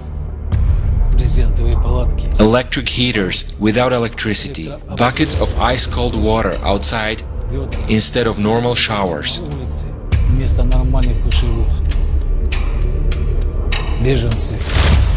Refugees are people trapped between states without rights or protection. They become easy prey for traffickers. Children are in demand at organ market and as sex slaves. This is why no one will do anything to help people. Because a refugee camp is as lucrative as an oil rig, only it's not black gold that it's being pumped, it's human life. The situation with climate and constant military conflicts will lead to the fact that all of us will become refugees. And what will happen? We will end up in concentration camps where we'll gobble each other up for a sip of water and a piece of bread. If we don't change the consumerist format, that will happen. And it won't happen in decades, it will happen in the coming years. Everyone who remains alive will be caught in this meat grinder.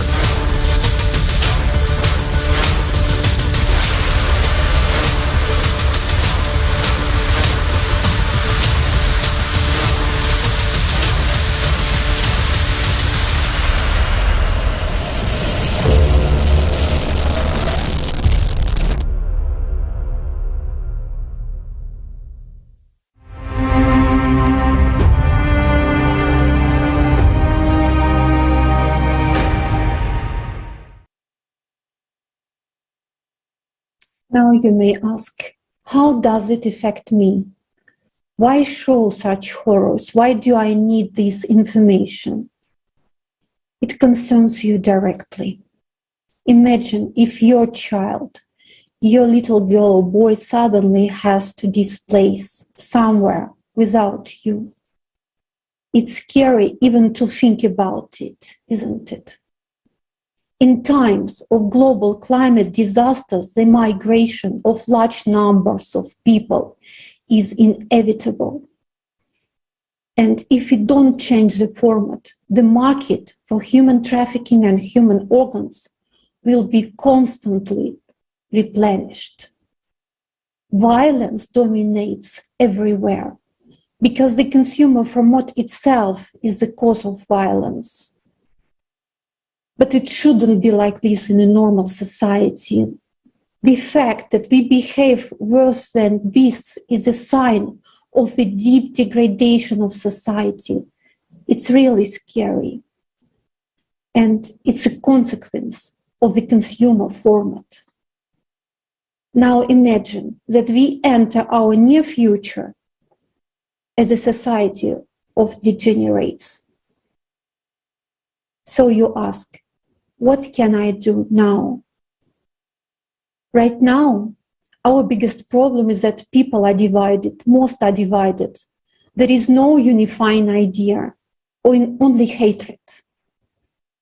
But everybody wants to live. Isn't it a unifying idea? Nobody wants their house blown up or destroyed by an earthquake. Nobody wants to find himself in a war zone. We are people, we are human beings, and we all want to live. Isn't that a unifying idea? And if we really want it, we have to hurry. We have a ready model, the creative society. It's a just and safe society. Do you think your child's life is worth the effort to bring people together now? I have decided for myself that my children's lives are worth it for me to take this last chance. And now I want to pass the floor to Vesa Solange.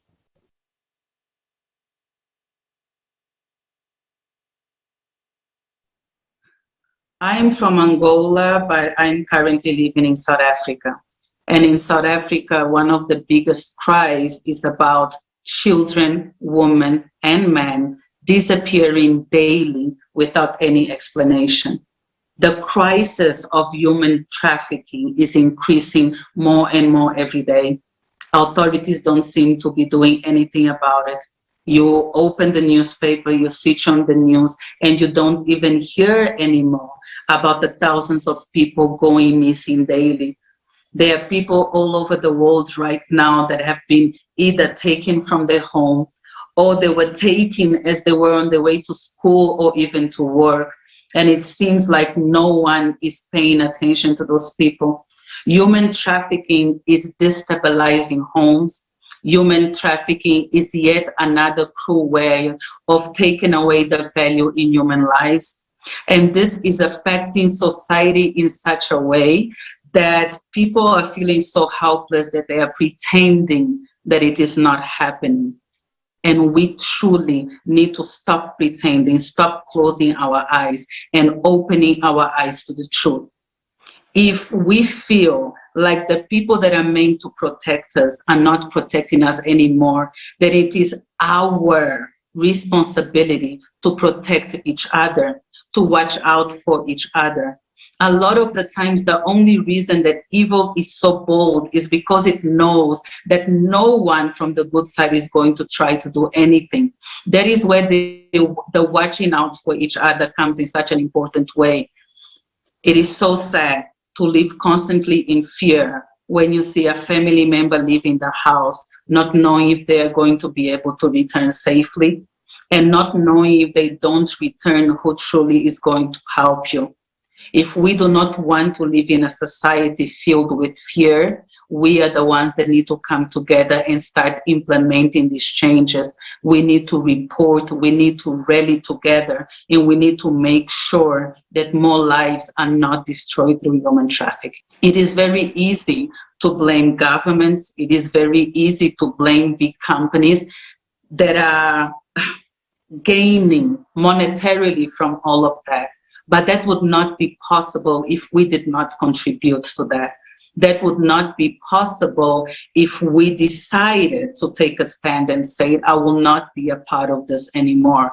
And that is my message for everyone that is watching right now, is that the change has to come from within. We have to start looking at each other as brothers and sisters again, independently of the color of our skin, of our nationality, of our beliefs, of our religions. We have to understand that the only way that this world still has a chance of changing is if we come together and we start working towards each other. I truly believe that it is possible to have a society that puts value in human life. Human beings, the value of a human life keeps decreasing every day. The value of a human life today is based on what they can do for somebody else, how much they earn, and what you can get out of them. I also want to urge everyone in reminding that it is our responsibility to seek for the truth. And this is one of the things that I appreciate and I respect the most about Creative Society. In my opinion, Creative Society comes as a solution, first of all, by bringing the correct information to the people. A person cannot change unless they have the tools to change. The first tool of change is information. The second tool of change is strength in numbers. The only reason that I will join something, an organization, an ideal like Creative Society, is if I believe in what is being told. And Creative Society has been standing with the truth from the very beginning. So for me, it's joining, being a part, bringing the correct information onto the platforms, and then together using the collective mind in order to be able to bring these solutions. There are way too many problems in the world for us to be able to solve it as individuals. We all know that by now. But let's say that Creative Society brings together the greatest minds in the world, your greatest scientist, your greatest researcher. Let's say the Creative Society, with its right information, is able to bring back the notion of I am because you are through people from all over the world. All of a sudden, you have people that have the power to change a system that all have the same ideal. And this ideal comes from one source, which is Creative Society. And that is how I truly believe that solution will come about.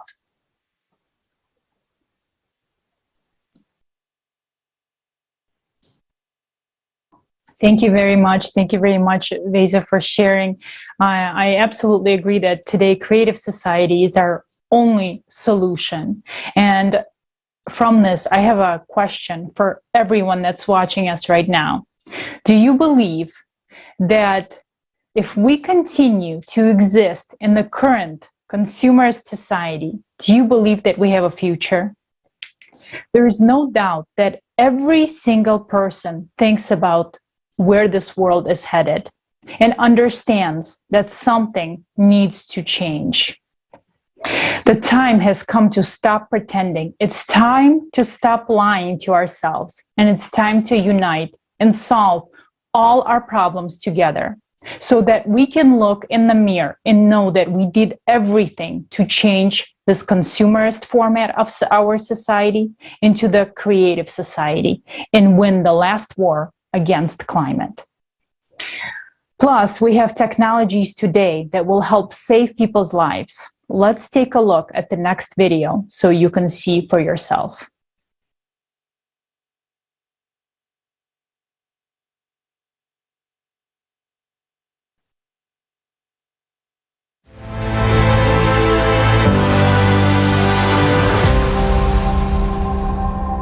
Millions of people around the world die waiting for their turn to get an organ transplant. In China alone, 1.5 million people are on the waiting list. In the US, about 17 people a day die waiting for a donor. And to get a new kidney, a much in-demand organ, one has to wait from 3 to 5 years.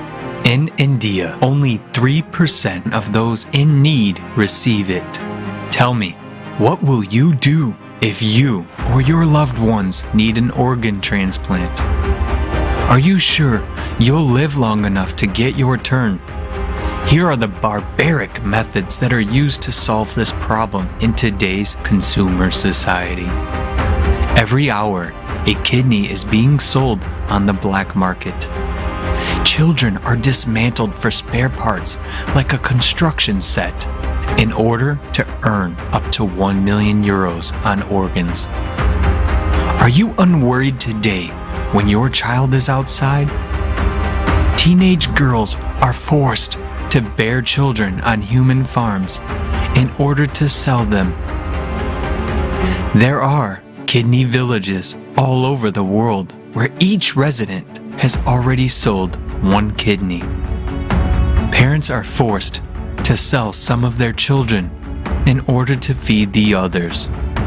Organ theft can occur even during a surgery, and the person does not suspect that he woke up without a healthy organ. This is despite the fact that there is already an effective solution that can save lives of these people. Today, the technology of 3D printing of organs is rapidly developing. The following organs are successfully transplanted: bladder, cartilage tissue, printed cornea, pancreas, blood vessels.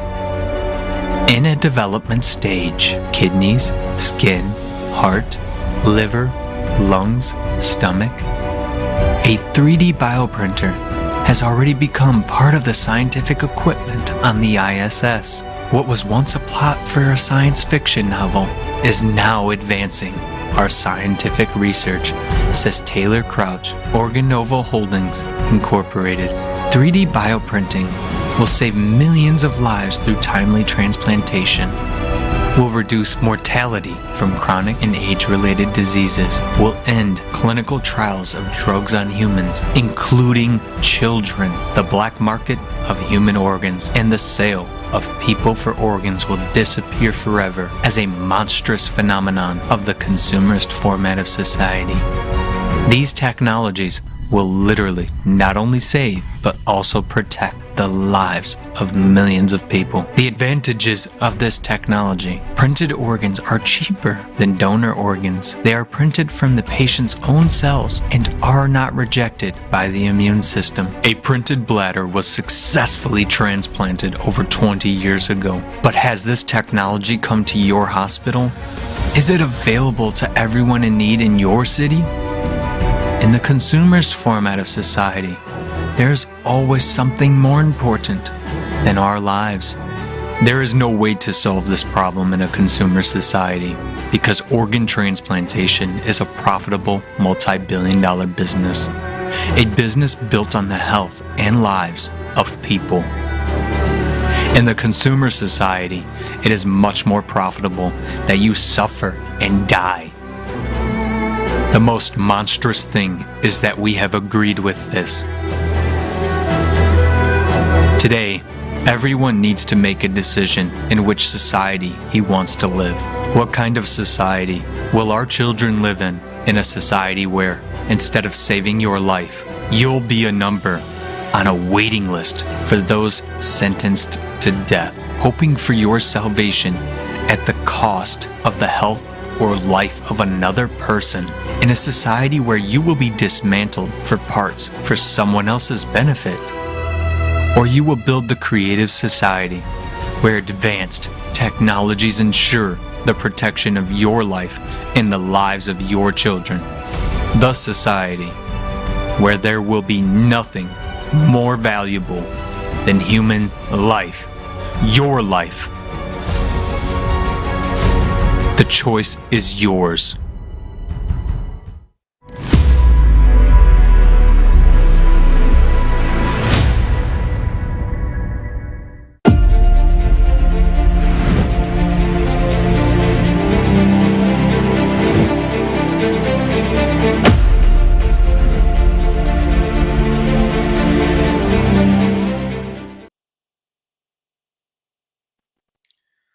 Prostě mi to nejde do hlavy. It just doesn't make sense.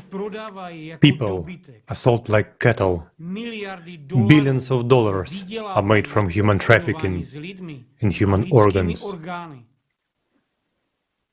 Children are being dismembered for parts. Trillions of dollars are spent killing people instead of funding breakthrough technologies to save lives. Have we all lost our minds? Have business and money made us also blind, deaf, and inhumane? Made us helpless, consumer-format invalids who tolerate any kind of abuse? Just think about it. There is a market for people in our civilized society today. Are you a commodity? Is your child a commodity? If not, why does such a market exist? Are you sure that you and your loved ones are immune from such a fate in this animal society? The consumer format today will offer you either the role of a butcher or a sheep. Exactly a sheep that will go under the knife itself. But what are you? A trembling creature or a human being? Stop living in a stall and bleating when the perverted consumerist format tears apart all living things. You are a human being. You deserve to live a human life. And what does that mean? It means, first and foremost, a guarantee of the value of your life. Creative society is the only format that guarantees the safety and protection of every person's life. And today, each of us makes a choice of the future for ourselves and our children. The choice between the creative and consumer format. The choice between life and death. Thank you so much, Dusan. Yes, indeed, it's a question of life and death. And to start acting towards life is so simple.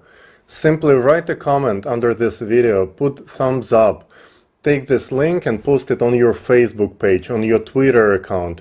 Record a video feedback about it, post it on your Instagram and TikTok. Follow Creative Society.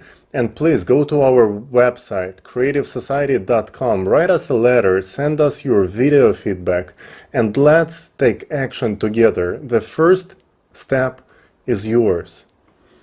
And now I would like to introduce to you a person who already made a tremendous step towards building the better future by exposing the consumerist format. It's Mr. John Perkins, best-selling author and international speaker. He is an activist who's best known for his unique, amazing book, Confessions of an Economic Hitman, about highly paid professionals who cheat countries around the globe out of trillions of dollars.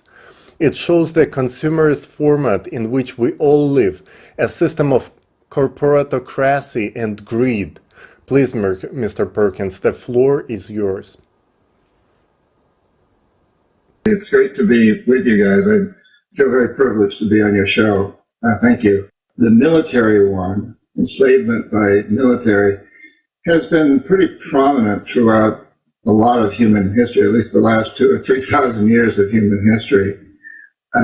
But after World War II, and especially for the United States, after our defeat in Vietnam, there came the realization that the military wasn't necessarily our best option. So debt became the real driving force. And this is when I stepped into the scene as an economic hitman.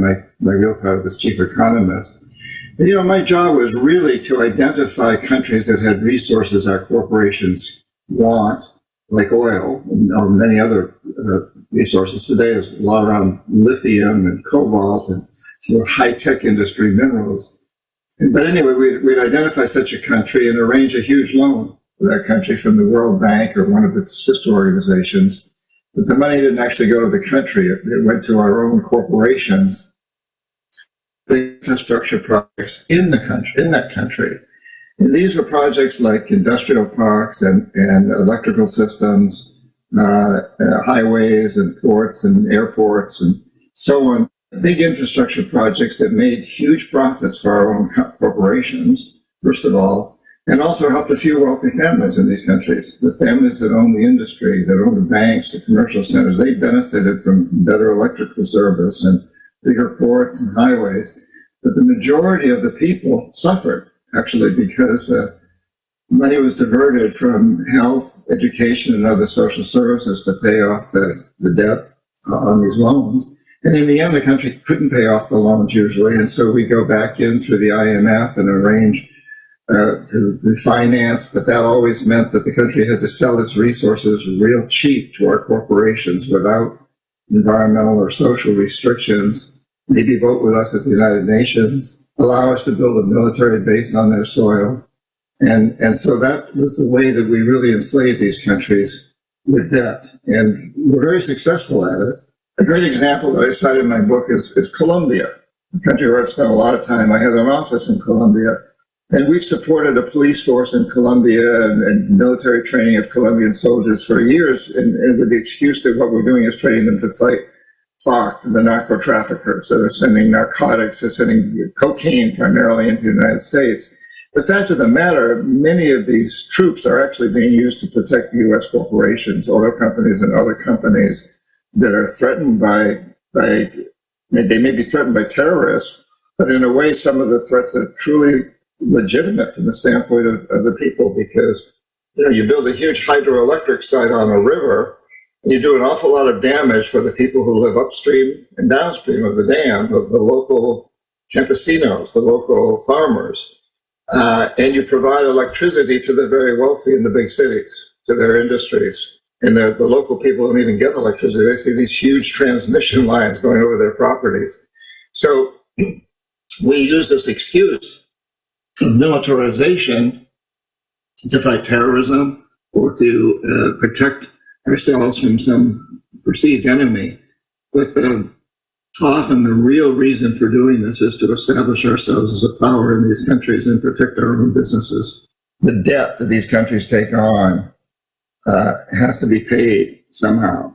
And it's usually paid by cheating the majority of the people in the country. So money is taken from education and healthcare and other social services to pay off the interest on the debt.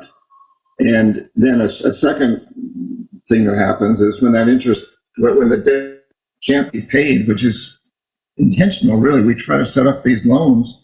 By we, I mean whoever is running the system that I call the economic hitmen. We set up these loans in a way that they almost can't be paid off. And the collateral on the loans is the resource that's still in the ground, oil, lithium, whatever it happens to be. And so at some point, we go in and say, hey, since you can't pay your debts, we want access to your oil, your lithium. And at that point, we could often create tremendous damage to local environments and to local systems. So people in areas that are being drilled for oil or mined or where pipelines run through are terribly damaged by this. And ultimately, the entire country is damaged. And this is a global economic system that's consuming itself into extinction. It's a very destructive system. It's based on the goal of maximizing short-term profits, regardless of the social and environmental costs. I did this for many years because I thought I was doing the right thing. I learned in business school, the World Bank and all these institutions promote the idea that when you invest, when you give all these loans to a country and you invest in infrastructure, the economy grows, the country prospers. And we can show statistically that that happens because we measure growth and prosperity by gross domestic product, GDP. In the United States, there's 3 individuals that have as much wealth as half the country of the United States. So you can just do a back of the envelope calculations, and it shows that if those three individuals made 10% on their assets last year, and half the country lost 3%, and the rest of the country, the other half, just stayed the same, you would show a growth of almost 4% in GDP. It would look as though the whole country prospered. But in fact, only three individuals prospered. Everybody else either remained the same or was worse off. And if that's true in a country where three individuals own as much wealth as half the country, what do you think about many of the countries in Africa and Latin America and elsewhere where three individuals own as much wealth as 90% of the population or 95%? And so it's a system that's skewed. The measurements are skewed in favor of the wealthy.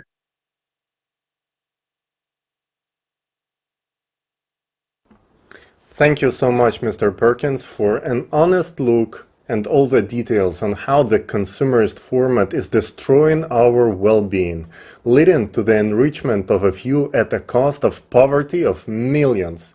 This is the way of our enslavement and self-destructions, and we are on this path today. The only way out is to change the format from the consumerist, where money is the highest value, to a creative format where human life is the highest value. Let's hear more details about how exactly we can do it from our next speaker, Dr. Robert Kennedy.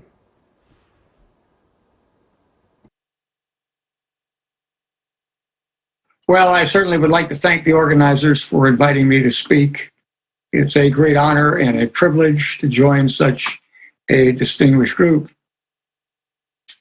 What I'd like to talk about today is something that I think most of you are very well acquainted with, and that is problems that we confront as we live in these very difficult and traumatic times. We confront challenges that grow each day, challenges which not only threaten our well-being, but perhaps the very existence of this planet. Unfortunately, I would say so far our responses to many of these challenges have been characterized by denial, confusion, dissension, and delay, often driven not only by ignorance, but by greed or national agendas at odds with the broader needs of our citizens and the greater international community. In the short time that I have, permit me to mention two challenges that I think also need to be addressed, along with the many others that you will be addressing in this program or have addressed in this program already. First, I'd like to mention the continued proliferation of weapons of mass destruction. Despite the fact that we have treaties such as the Treaty on Non-Proliferation of Nuclear Weapons and the Chemical Weapons and Biological Conventions, which include nearly all nations, several states today remain outside of these treaties and are known to have or are developing nuclear or other weapons of mass destruction. And we know terrorist groups are seeking fissile materials and other components needed in the production of such weapons. Furthermore, one of the principal parties to the Treaty on the Non-Proliferation of Nuclear Weapons has recently threatened to use nuclear weapons and is suspected of having used or is preparing to use chemical weapons in its unprovoked invasion of another country.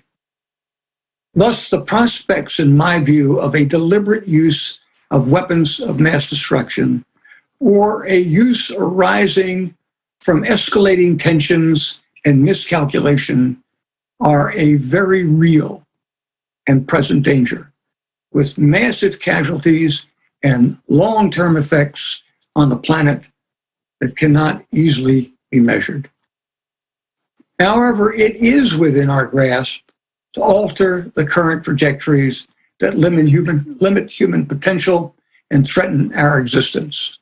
We must guarantee that the consequences of any use of nuclear, chemical, biological, or radiological weapons are so odious that no state would dare to do so. We also must redouble our efforts to further reduce the numbers and availability of such weapons and reinvest our scientific potential in technologies that will advance humanity. The second thing I'd like to mention is income inequality, both within and among nations. Just 1.1% of the global population hold nearly half of the world's wealth. Over 55% of the world's population hold only 1.3% of total global wealth. And unfortunately, ladies and gentlemen, the gap is growing between the rich, super rich, and the rest of human society. Moreover, COVID has exacerbated the problem. 2020 marked the steepest increase on record of the global billionaires' share of the wealth. Such inequality not only breeds contempt, but also discontent among the poorest people and nations, and gives rise to conflicts within and among nations. Sadly, it also has a significantly adverse effect on economic growth that is so essential to the betterment of mankind. It is true that over the last 4 decades, extreme poverty has been significantly reduced in some parts of the world. The world economy has been growing. For many peoples and countries around the world, increased productivity has significantly reduced poverty. But many, unfortunately, remain impoverished. As Max Rosen and Esteban Ortiz Ospina noted in their article on global extreme poverty, to quote them, global poverty is one of the worst problems the world faces. Too many people often go hungry, suffer from poor health, lack basic medical care, have less access to education and vital services, and regularly have no light at night. Each day, 25,000 people, including more than 10,000 children, die from hunger and related causes. Some 854 million people worldwide are estimated to be undernourished, and high food prices resulting from climate change and unwarranted wars may drive another 100 million into poverty and hunger. Addressing income inequality, both within and between nations, may be even more difficult than dealing with the proliferation of weapons of mass destruction, because it is often driven by greed. Wealth, in and of itself, is not a bad thing. Excess capital often is reinvested in the economy and provides jobs, as well as seed corn for technological innovations that improve the human existence. However, the conspicuous accumulation of wealth in excess of need often has deleterious impacts on humanity. Those who have a lot of money make a lot of money with it. Money makes money. As a result, most of the money flows to the top of the financial pyramid and is concentrated in a few, who often are much less interested in improving the lives of the poorer segments of society, which they frequently view with disdain, than accumulating more wealth to themselves. This is what we call greed. Does anyone really need a 400,000 square foot home? That's right, 400,000 square feet. A home owned by a tycoon in Mumbai, India. And he is not alone among those who own homes that are over 100,000 square feet. Who needs a 590-foot mega yacht? You can buy one today from the Emir of Abu Dhabi. Or maybe you can make an offer to Russian billionaire Alshir Usmanov.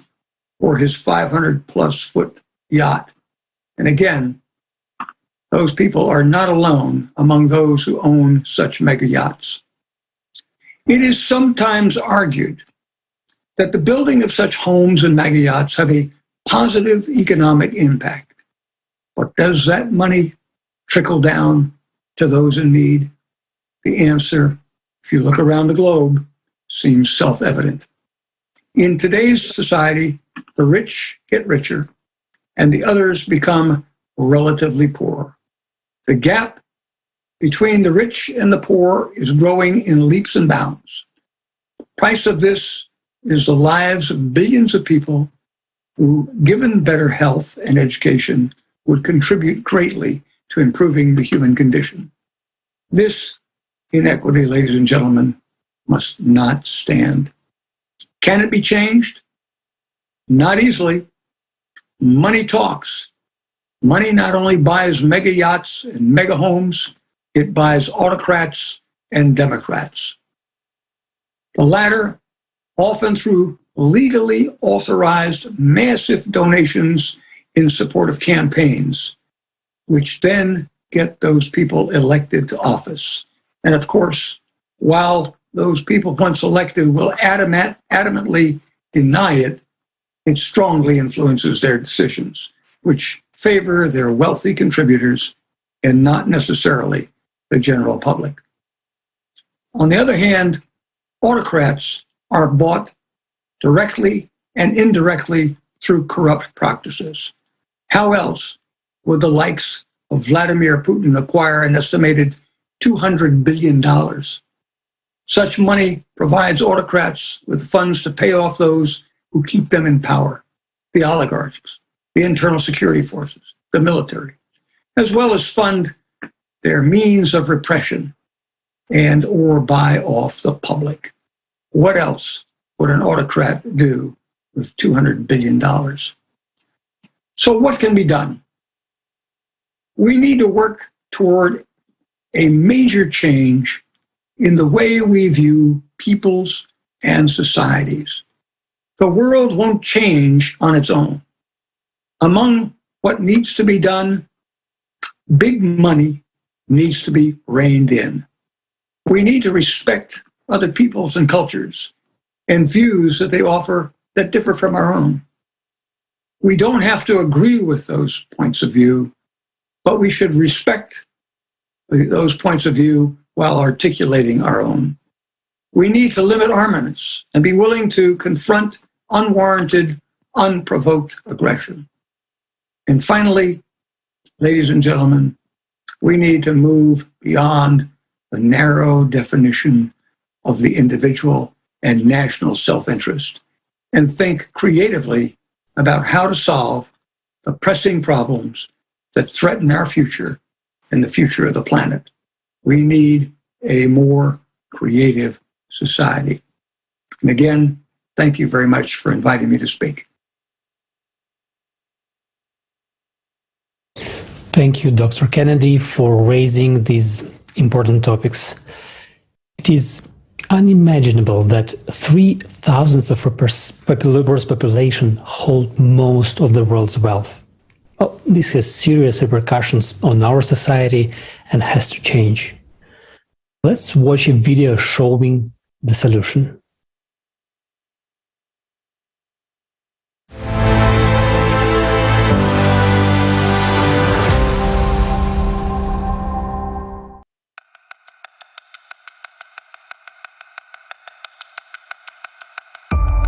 Did you know that almost all of the planet's resources are concentrated in the hands of a small group of people? Today, only 1% of people own more wealth than the rest 99% of the world's population. And the trend is that this world's wealth is flowing into the hands of this 1% at a great speed. Since 2020, the wealth of the world's 10 richest men has more than doubled. Their wealth during the pandemic increased at a rate of $15,000 per second, or $1.3 billion a day. Meanwhile, the vast majority of the population was only becoming poorer. The number of beggars living on less than $2 a day has increased by 160 million.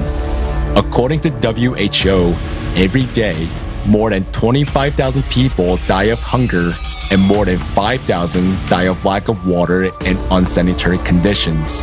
At the same time, 1% of people who own the world's corporations, banks, and stock exchanges have a tremendous amount of money on their accounts as a debt load, which would be enough to solve not only the problems of hunger, lack of water and food, but all the material problems of humankind in general.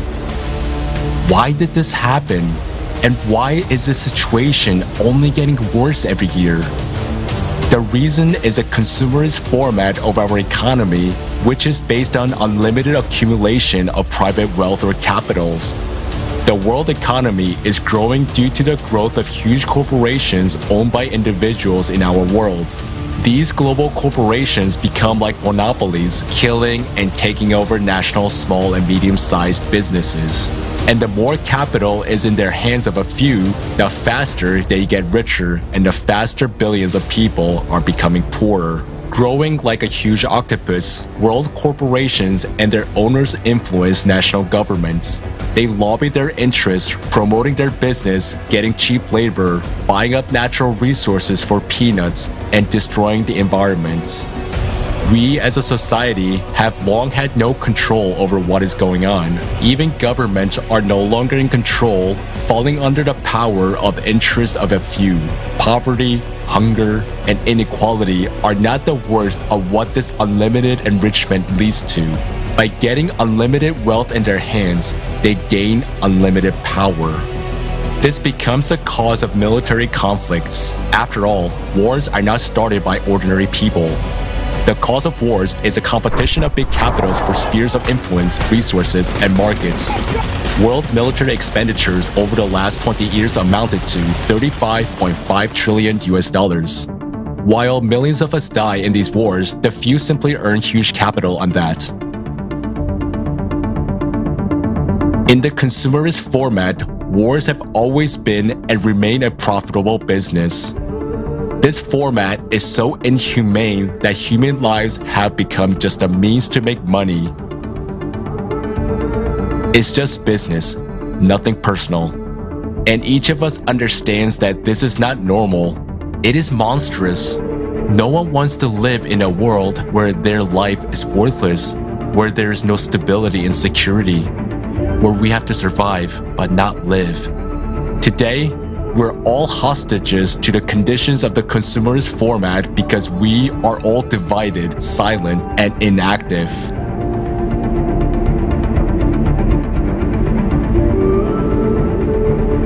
In order to change this, it is necessary to change the format itself, that is, to build a creative society. A society where the life of every human and the provision of their needs come first rather than the interests of the 1% of people. However, we can only build creative society if we unite. And our key step to change this inhumane economic system is to limit wealth. That is, we will set wealth thresholds. And as the entire society, we will determine that limit. This will make the endless race for enrichment pointless.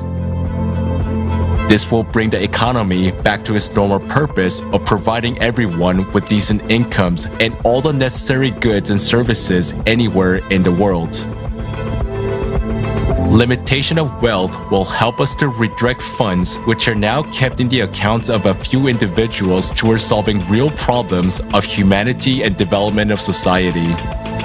This does not mean that if a person has earned a certain amount of money, he no longer has the right to work. He has. But the super profits will be allocated to the needs of society. It will be prestigious to benefit society by developing one's own business, directing super incomes into the development of urban infrastructure, education projects, healthcare, technology, and science. By limiting wealth, we protect ourselves from usurpation of power, from the influence of corporation on production, finance, mass media, new technologies, as well as other key spheres of society. And this will benefit everyone, ordinary people, entrepreneurs, and even those who now own large capitals. Businessmen will be able to live without fear that some laws might be passed that will destroy their businesses. They will no longer be afraid of their business being taken away by global corporations, and they will simply stop worrying for their lives and the lives of their families. Limitation of wealth will free up funds to help implement the creative society concept.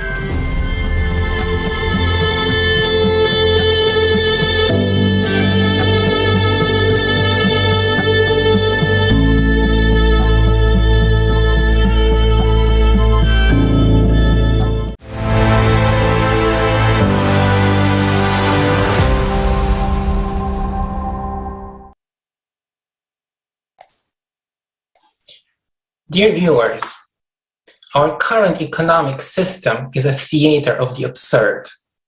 It gave birth to a myriad of problems in the world: poverty, hunger, slavery, violence, and war, as nothing can stop the race to maximize profit. In this consumerist format, our life is worthless. It has become merely a means to make money. It seems that the richest 1% in the world that have corporations, wealth, and power live well. But this is just as much an illusion. After all, the more money a person has, the less real freedom and the more problems he has. Why would you need a yacht worth billions of dollars or a huge mansion if you can't even feel secure there? After all, the more wealth you have, the more security you need. And in spite of it, you can't be sure if you're really secure, as you could be betrayed at any moment, and this would cost you your life. So what's the point of such wealth? Just to create a golden cage for yourself in which you suffocate in fear for your own life? To create the pictures for others to envy? Or to be looked at like an exotic animal in a zoo to be admired? And here is the absurdity of our play of the consumerist format. We are all slaves. Some people who do not have money starve to death. Others, trying to earn it, barely have time to live. And others who already have wealth, sitting in their golden cages, are afraid to get out of them. Now let's look at the numbers. To end world hunger forever, sustainably, we need an additional $33 billion per year for the next 10 years. To provide social protection through child benefits, maternity allowances, disability leaving allowances, and retirement pensions in all developing countries, we need an additional $484 billion per year. To ensure universal health coverage in all developing countries, that is for 6.6 billion people, we need an additional $707 billion per year.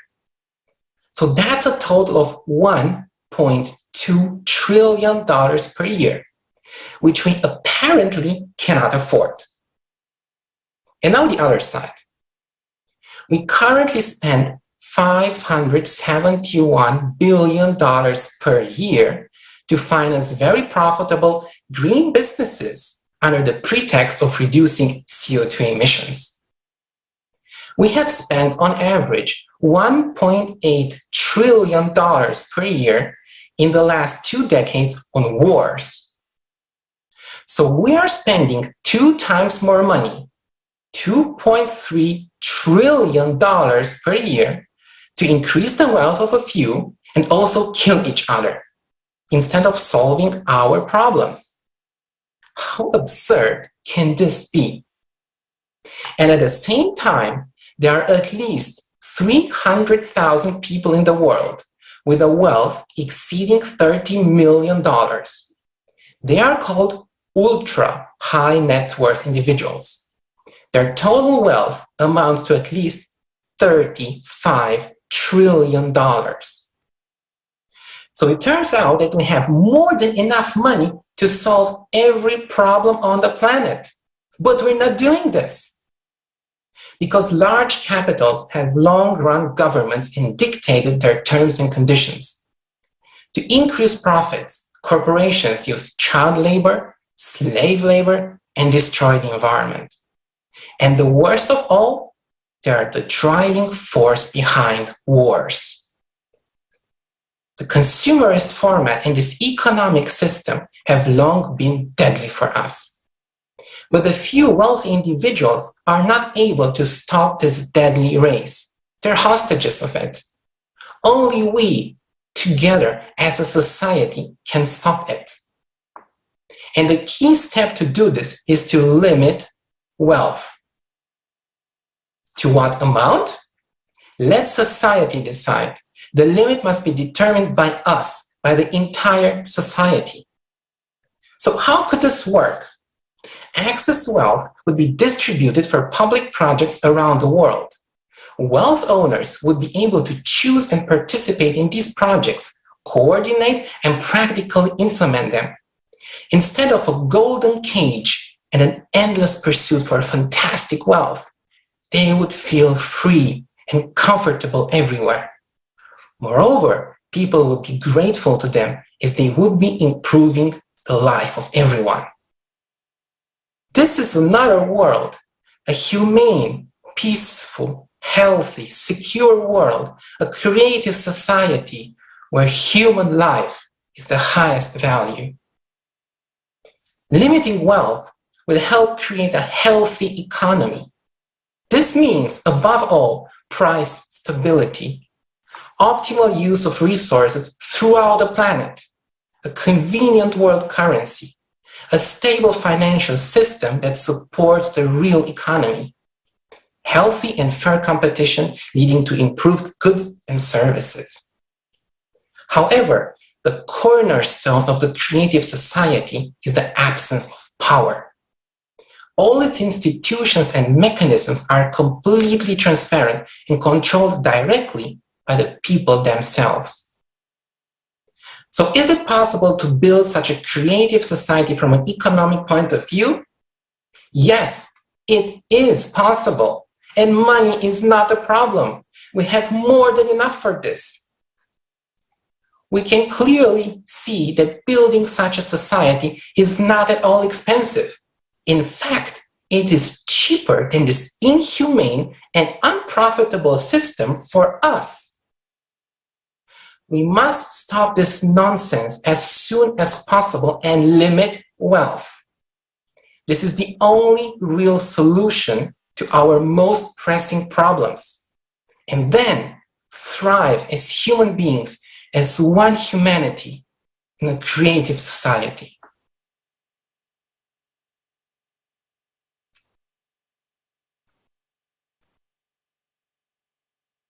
Thank you, Christian. Indeed, money is not a problem. The problem is how we spend it. But the even bigger problem is that in a consumer society, people are only willing to donate or invest in something that will benefit them directly. Most people cannot even wrap their heads around the concept that something can be done for the mutual benefit of all people from the purest intentions, like a project Creative Society. If something is too good to be true, we question the motives and assume that someone is behind and pulling on the strings. Some people even say that the project Creative Society is sponsored. No, no one is sponsoring us. Please, if you would like to sponsor, we will not turn you down. But so far, we are pulling this off on our own dime, time, and effort. The reality is that today's sponsors are ready to fight grasshoppers, develop protection against cow farts, any nonsense whatsoever. What is dictated to them by the world's most powerful? They are not helping humanity. Sponsors support charitable and nonprofit events that benefits them. Somebody hosts them, someone donates, and somebody stashes money away. Those are all circus acts to deal with their own problems. All big-name charities have hidden agendas and are very profitable. What if you did something just because, from the heart, without expecting any benefit? Let us be brutally honest here. True humanity and service are deemed strange in a consumer society where profits and personal gain are the only things that matter and make sense. Could a rich person stay rich simply by donating money from the heart? No, of course not. That would mean he would remain poor. Please, the richer a person becomes, the more he is forced to save every penny. Otherwise, someone will overtake him and become richer. When the goal is to be admired, to be envied, it is an endless race that no one wins. Let's return to creative society. Of course, there are good people who help the project, but those are only a few, and those who really understand it deeply and are actively participating. As you can see, we are not elite of the world. We are just regular people with families, kids, jobs, and personal responsibilities. Does everyone want to help? From the soul, of course. When a person sincerely helps, that is cool, that is human, and this is an honor. The real hero is the one who edits a video in the bomb shelter under shilling to explain to people the realities of consumer society and that we have only one way out. The Creative Society project now has no sponsors, but they are participants who seek to protect and save all of the humanity. What they do for all mankind is priceless, heroic, and selfless.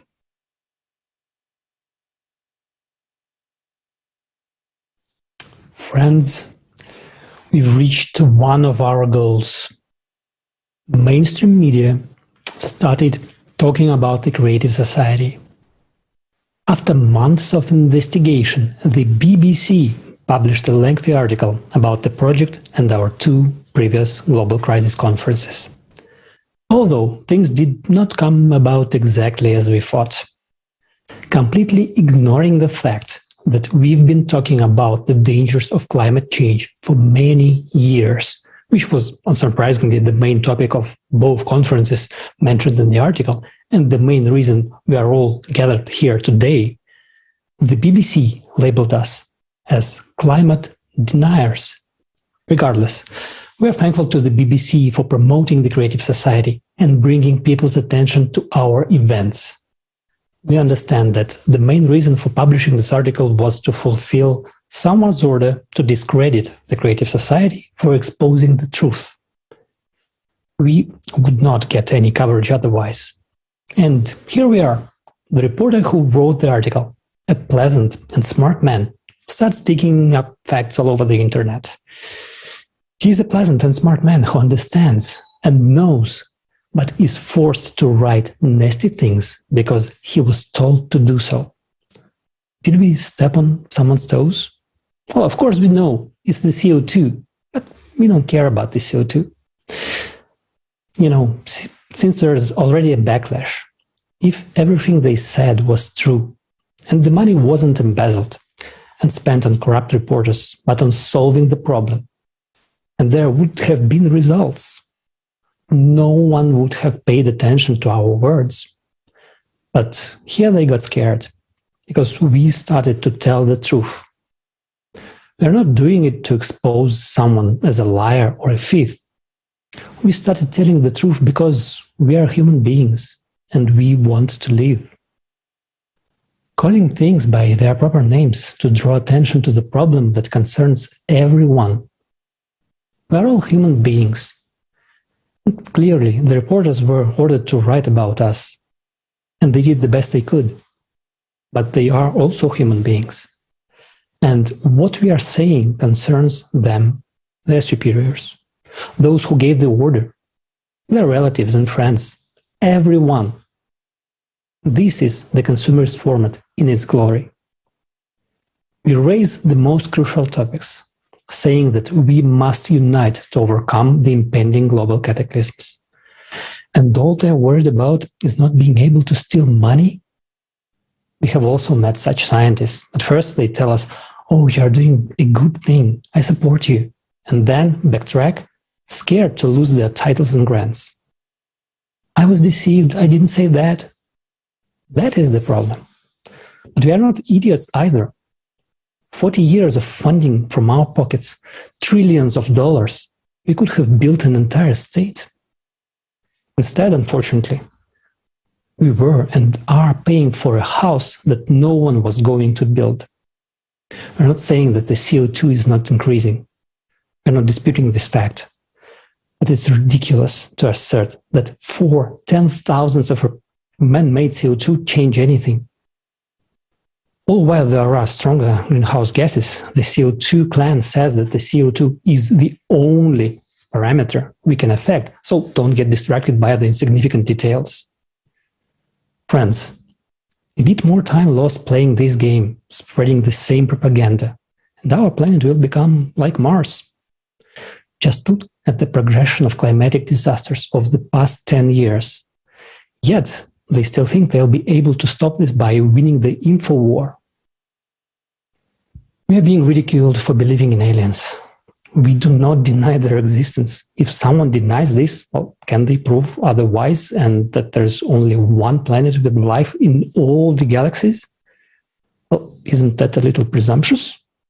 Well, writing a couple of disgraceful paragraphs about Igor Mikhailovich Danilov did not help them strengthen their story.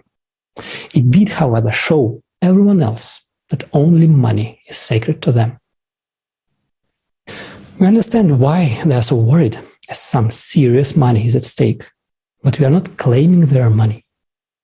We are just saying that we are people and we want to live. Since we are not concerned about our reputation or income, we sincerely thank the BBC for the great PR. Thanks to that, many people of all religions and cultures have joined the Creative Society, because we are telling the truth. Luckily, there are journalists who are not afraid of telling the truth and are doing so. Next, we have Mark Morano, Executive Director and Chief Correspondent of ClimateDepot.com. For 20 years, he has been investigating the topic of climate. Mark is the award-winning producer, writer, and the host of the Climate Hustle documentary. The film was shown in 400 theaters in the United States.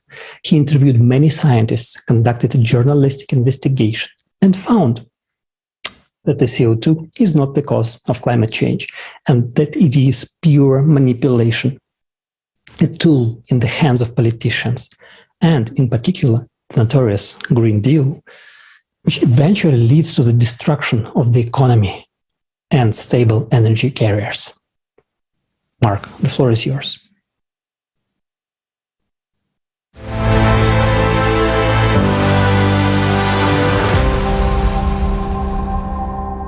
Happy to be here today. Just first of all, by way of introduction, my name is Mark Morano, and I've been working on this issue since the early 2000s. I've been made environmental issues my passion, so I'm here to try to present a realistic realism view without the hysteria of man-made global warming. Summations for the public. Climate change is governed by hundreds of factors, variables. The idea that we can manage it by selecting at the margins one politically selected factor, carbon dioxide, is as misguided as it gets. It's scientific nonsense. This is UK scientist Philip Stott, who was in the first film, Climate Hustle. And this explains it, because it's not about it's CO2 is going up, we're all doing. No, CO2 is counteracted by literally hundreds of other factors. Even the climate activists, scientists admit this. Another study actually started with 10,000 plus scientists survey, whittled it down to 77 anonymous scientists. We don't know their names, their affiliations, their views. They asked them two questions that many climate skeptical scientists would agree with, and that came up to the vaunted 97%. Keep in mind, 97% of scientists in this instance wasn't even 97 scientists. It was 77 anonymous scientists. 1 billion people don't have running water and electricity, estimated, and the United Nations is doing everything possible through the Climate Fund and through repressing fossil fuel projects to keep them poor. In fact, I interviewed a South African development activist. This is at one of the UN climate summits when they had it in Durban, South Africa. They're always in nice exotic locations. And he said that the United Nations is going to pay the governments of the world who are best able, those governments will get the most climate funds who are best able to keep their citizens locked in poverty. One has to free oneself from the illusion that international climate policy is environmental policy. It has almost nothing to do with environmental policy. Gee, why don't you tell that to Greta and all the high school kids and school kids skipping class, that this is all bull bleep. This is what the UN's real agenda is. This is shocking. Should everyone have their own personal carbon quota? Calls grow for emission allowances. Fight climate change with every swipe. A new debit card monitors your personal sustainability score. New monitoring card enables tracking of carbon footprint on every purchase. MasterCard and the United Nations have joined forces. The World Economic Forum loves this because this card will monitor and cut off your spending when you hit your carbon dioxide max. Climate lockdowns. The Net Zero report urges behavioral changes to fight climate. A, quote, shift away from private car use, upper speed limits, and thermostat controls, limits on hot water. Does this sound like a world you want to live in? It's choosing deprivation for yourself. UK-funded report, Absolute Zero urge aversion to climate lockdown. Stop flying, no new roads, airport closures, stop eating beef, lamb, stop doing anything that causes emissions. And here's the kicker. Regulate carbon dioxide. Humans, we inhale oxygen, we exhale carbon dioxide. Regulate CO2 similar to asbestos. British Medical Journal calls for meat and dairy hikes to fight climate change. Meat consumption in North America must fall 80%, substantially fewer journeys by car. You're hammering people. This is what the climate goal is. Force them at home, force them to essential travel, make meat, hamburger steaks so high they'll have to eat the fake processed meat that they've been cranking out. Canadian magazine, shift away from relying on private vehicles entirely. This is the UK transport minister. Owning a car is outdated 20th century thinking. We must move to shared mobility to cut carbon emissions.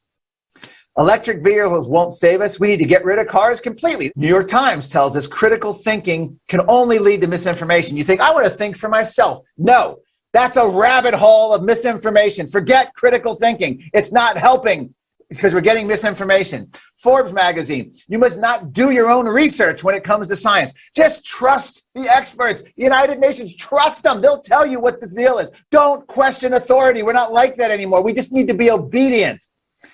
Slate magazine, it's time to give up on facts. If all the other stuff I mentioned fails, then just give up on the facts. At least do it temporarily. How about 2 weeks to give up on facts? They say lay them down temporarily because they're of a more useful weapon. Emotion. It's hard to imagine a better control lever than carbon dioxide to essentially control society. You're trying to control everything from your transportation, how you live, what you eat, how you fly, your mobility, down to every last detail. So I welcome you to do continued open research, interview scientists, professors. We should never shut down debate, no matter how implausible or no matter how someone else says that can't be or that's not valid or something. Because what we've learned from ClimateGate scandal and the whole UN, they're gatekeepers. They keep out anything that's against their narrative. Climate Depot, about the intimidation of all these scientists, how they were essentially deplatformed, canceled, stripped of anything for dissenting, for having the daring to speak up. And one of the key things on that is we see that happen in real time, and you can't even read about it on Facebook or Twitter or see a video on YouTube anymore. It's not allowed unless they follows the government narrative. It's just frightening, but this is the world in which we live right now. But if you look at the amount of energy produced from fossil fuels versus green energy, it's just green energy is just a fantasy at the moment. I'm not discounting that there may be some breakthrough in solar technology or breakthrough in wind technology down the road or breakthrough in a battery technology. But I think it was Bjorn Lomborg who just today did the analysis. In Europe alone, battery backup for solar and wind power is enough, I think, to power Europe for a minute and 29 seconds, or like a minute and a half. That's all the battery. And then after that, you have to go, when the wind's not blowing and the sun's not shining, you have to go to fossil fuel backup, diesel generators, gas generators. So it's just an illusion, this green energy. There's many cycles, longer term, shorter term. And this is the kind of research that gets suppressed in the climate community, because you're not going to get money to study natural climate cycles. This is what's we need a lot more of, and we need a lot more voice to these studies and a lot more prominence, and we need academia to take them seriously, but there's no money in it. As I said, who decides who gets the money? Bureaucrats in Washington, politicians, academia, and they're going to get the money that's going to get them published. They're going to get the money that's going to say carbon dioxide is the problem. I used to go on ABC News and CNN and debate regularly climate, energy. It wouldn't even be an option now. It's not even on the table. They would never allow it a debate. They've actually stated publicly that anyone who dissents from the man-made global warming narrative of the United Nations is essentially akin to a Holocaust denier. So their goal is just to demonize, deplatform, and get rid of us. And it has worked. We no longer exist in the mainstream media. And what I mean by we is climate skeptics. Anyone who dissents no longer exists in the mainstream media.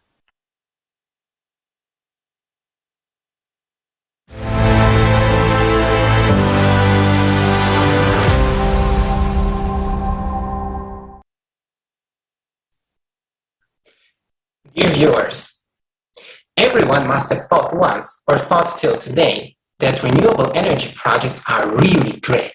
The sun and the wind provide electricity for free, with an untapped resource just in front of our eyes. That should be common sense, right?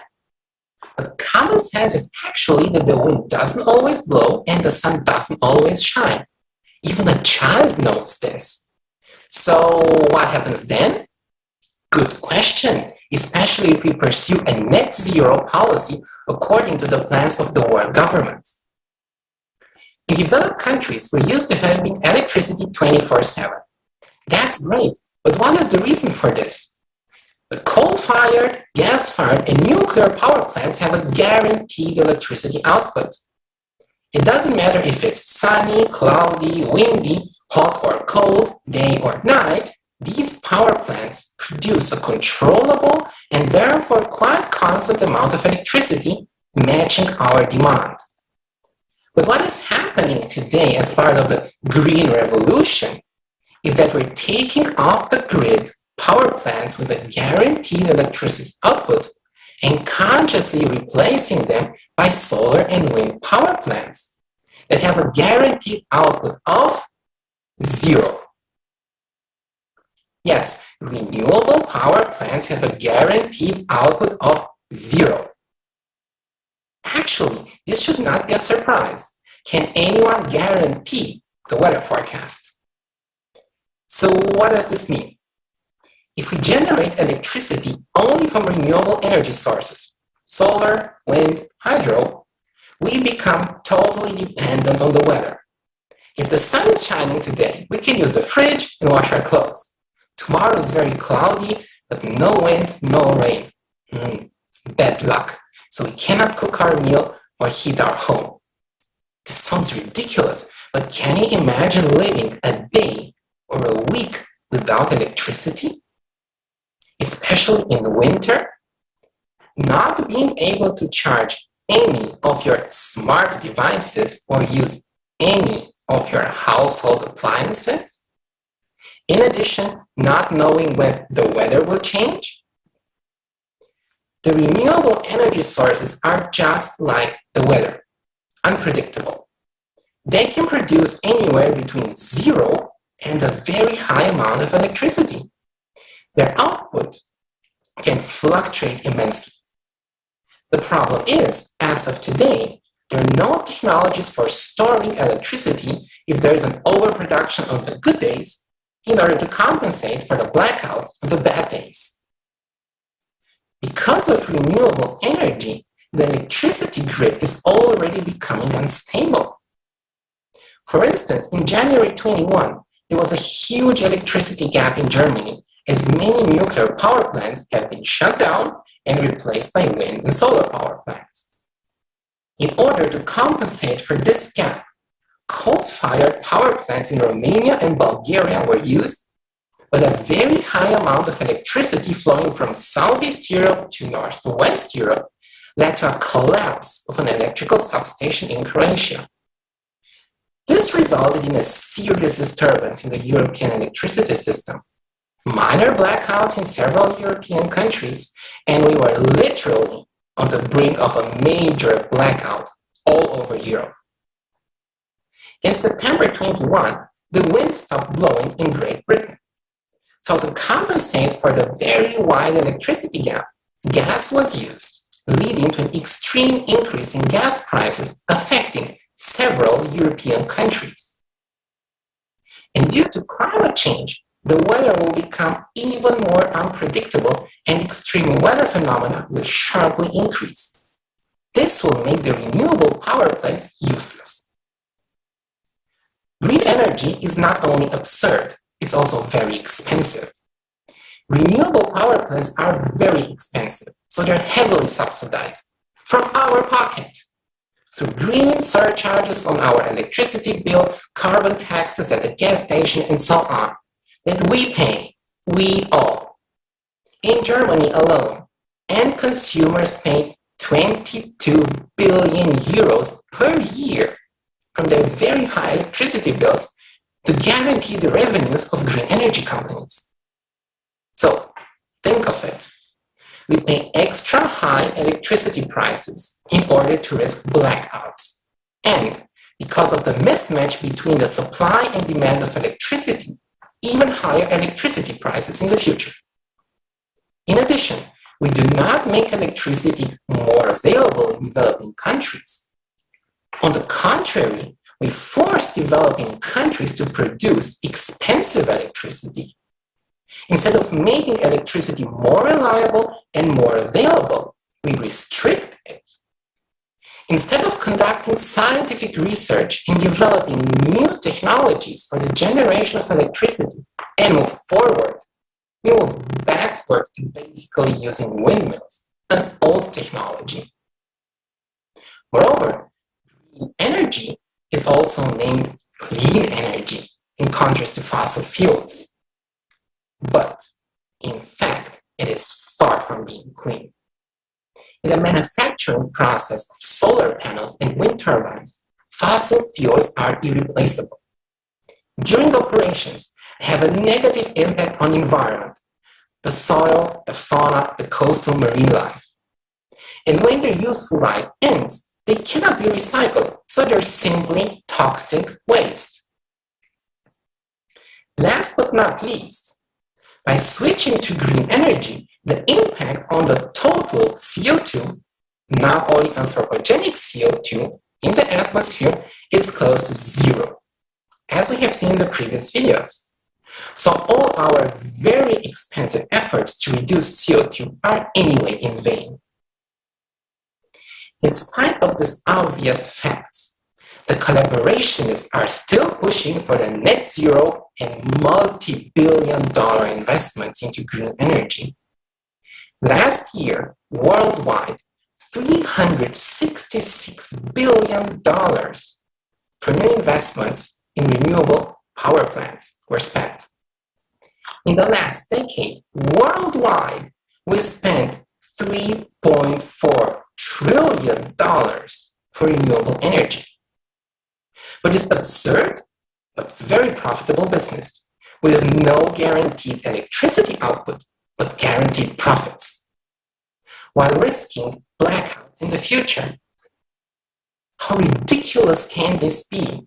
How much longer can we accept to risk our future, our prosperity, pursuing such an absurdity?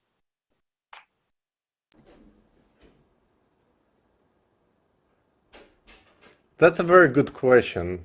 Really, Christian, thank you so much for these observations. And I think everyone should ask themselves and answer for themselves.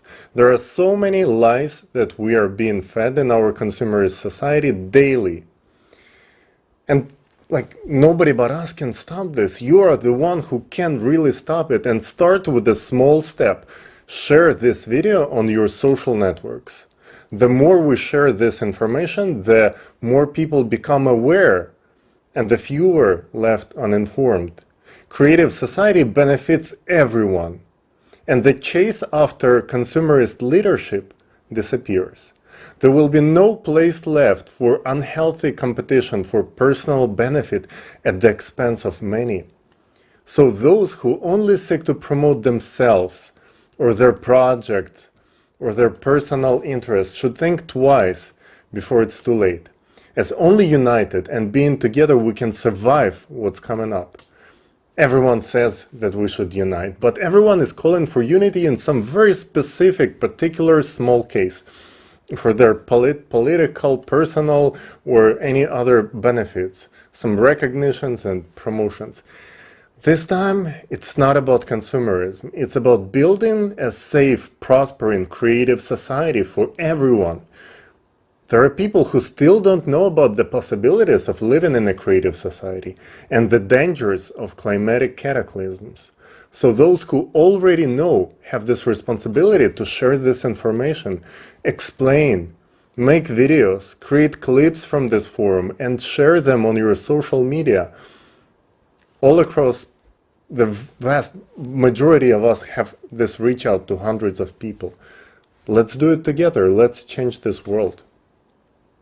Thank you.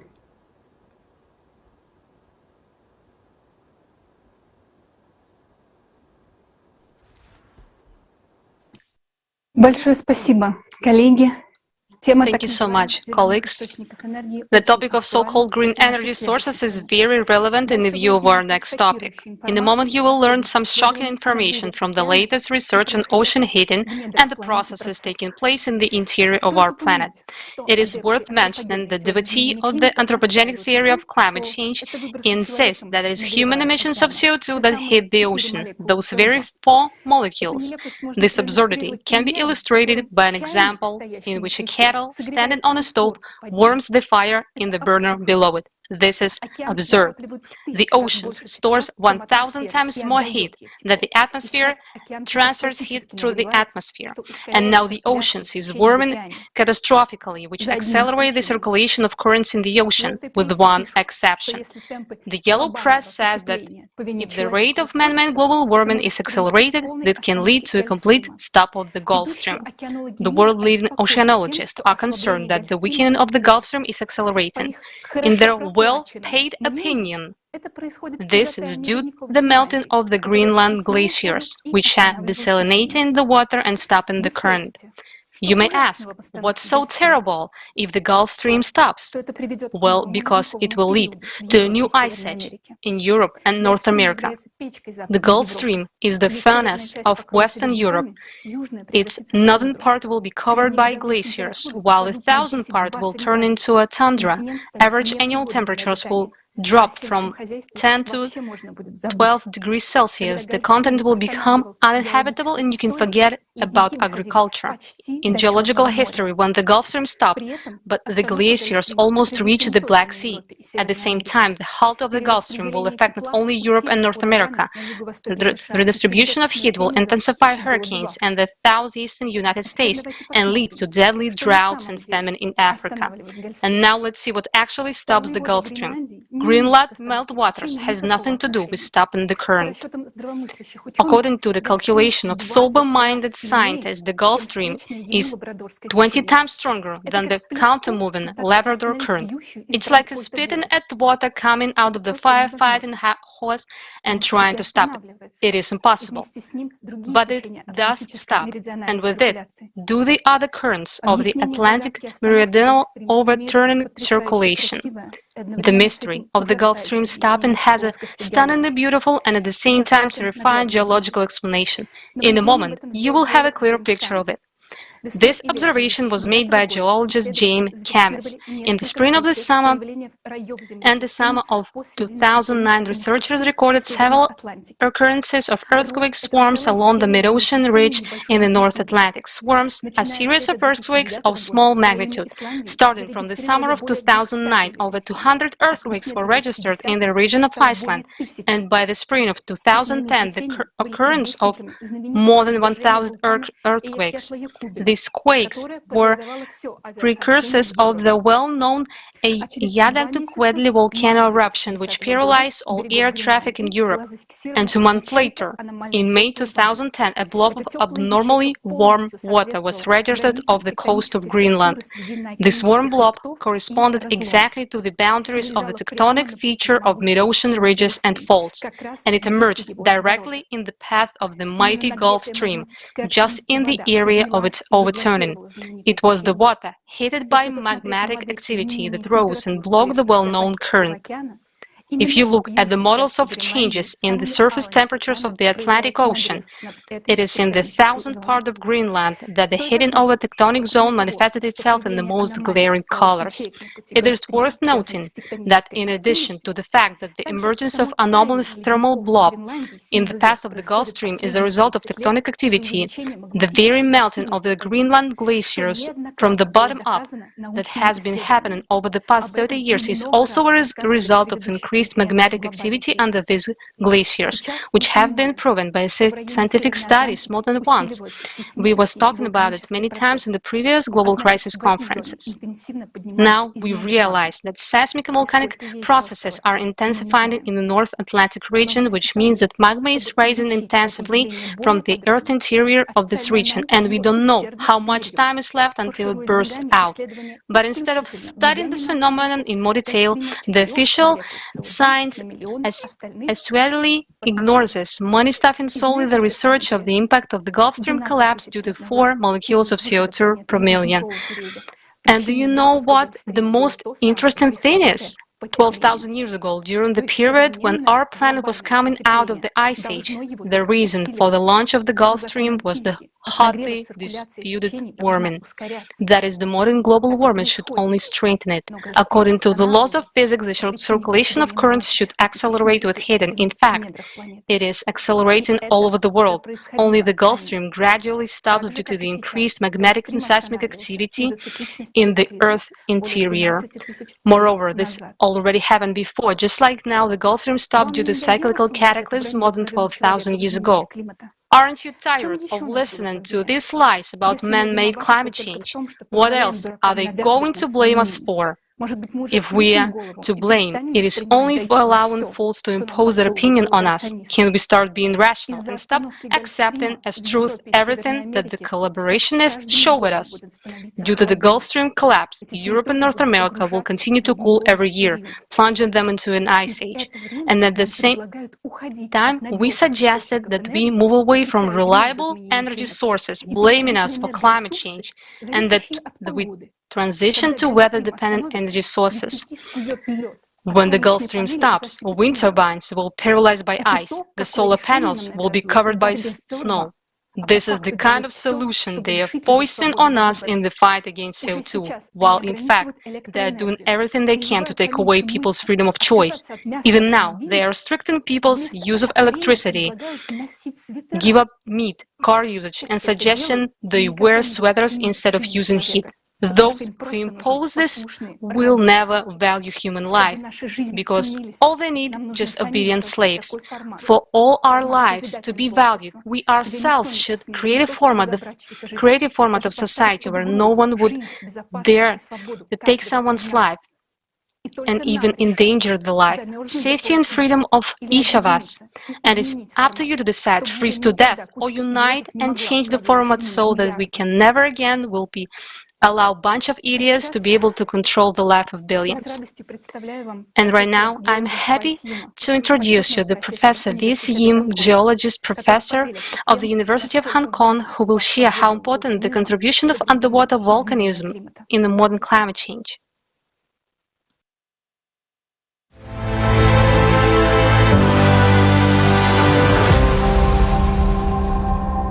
My name is V.S. Yim. I'm a retired professor from the Department of Earth Sciences, the University of Hong Kong. I taught there for 36 years until I retired. Then I took on part-time jobs in local universities to continue my teaching and research in Earth systems science, especially volcanism and climate change. And I led all these results point to the fact that we are missing something in terms of climate change, and that is the input of heat, geothermal heat from submarine volcanoes in warming the oceans. And this is one of the major interests I have, to try to change the society to start considering. So global warming is not just due to carbon dioxide. In fact, the role of carbon dioxide is much smaller than, for example, regional warming of oceans due to submarine volcanoes. And this is one aspect that I would like to drive home. Thank you very much. What is the order of importance of all these factors? I think we've often forgotten. The first order importance are the astronomical forcing, including the sun. They're responsible for glacial interglacial cycles, solar cycles, monsoons, and also seasons.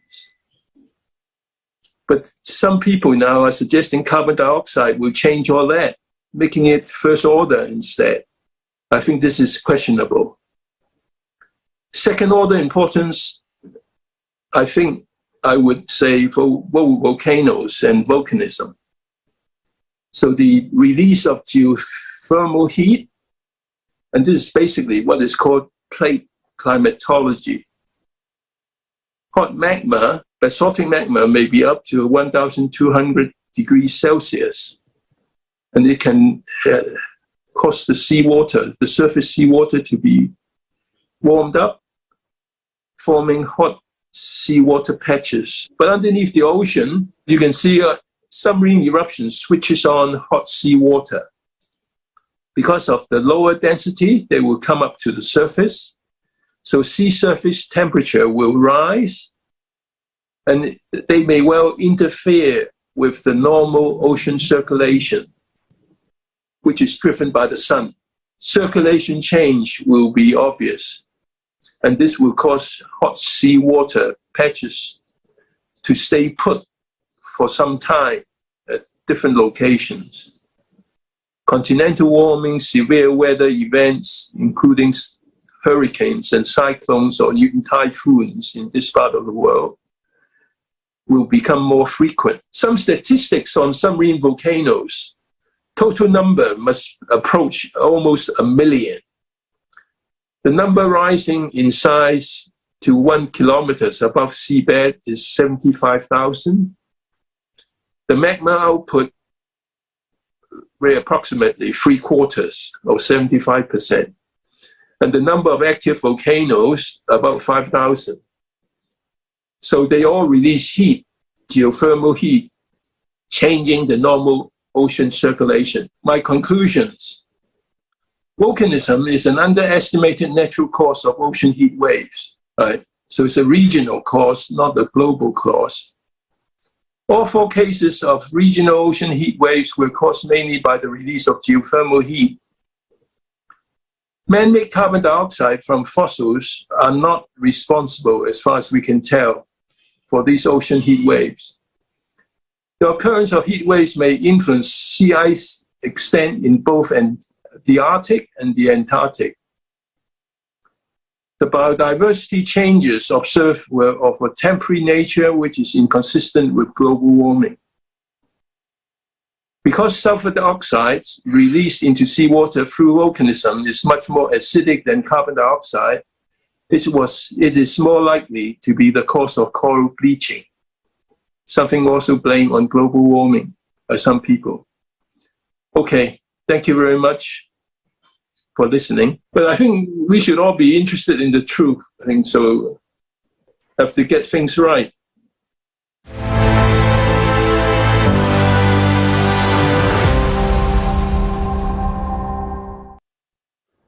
Thanks to true scientists like Professor Yim, it is becoming known that the ocean is warming for natural reasons.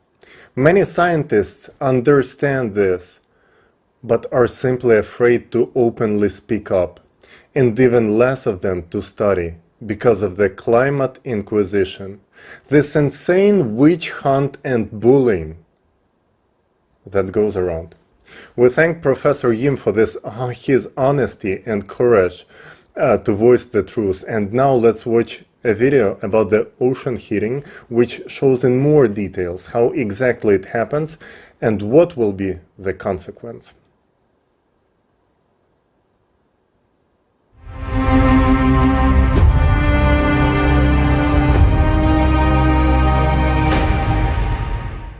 Welcome to the forum here on May 7th.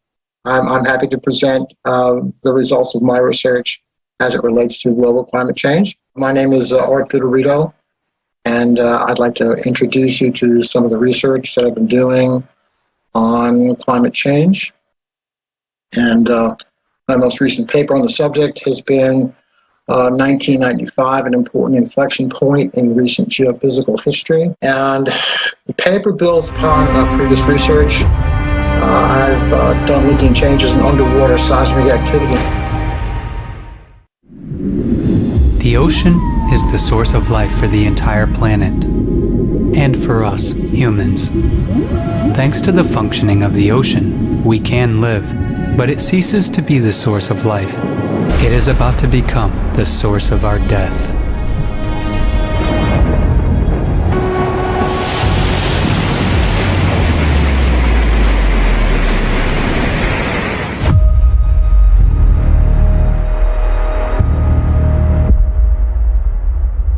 Just think about it. Ocean warming has increased by 450% in just 30 years. According to scientific estimations, for the ocean to heat up at today's rate, it would take as much energy as would be released if 7 atomic bombs dropped on Hiroshima would explode every second for a year. Let's see where this energy comes from if humanity doesn't detonate those bombs in the ocean.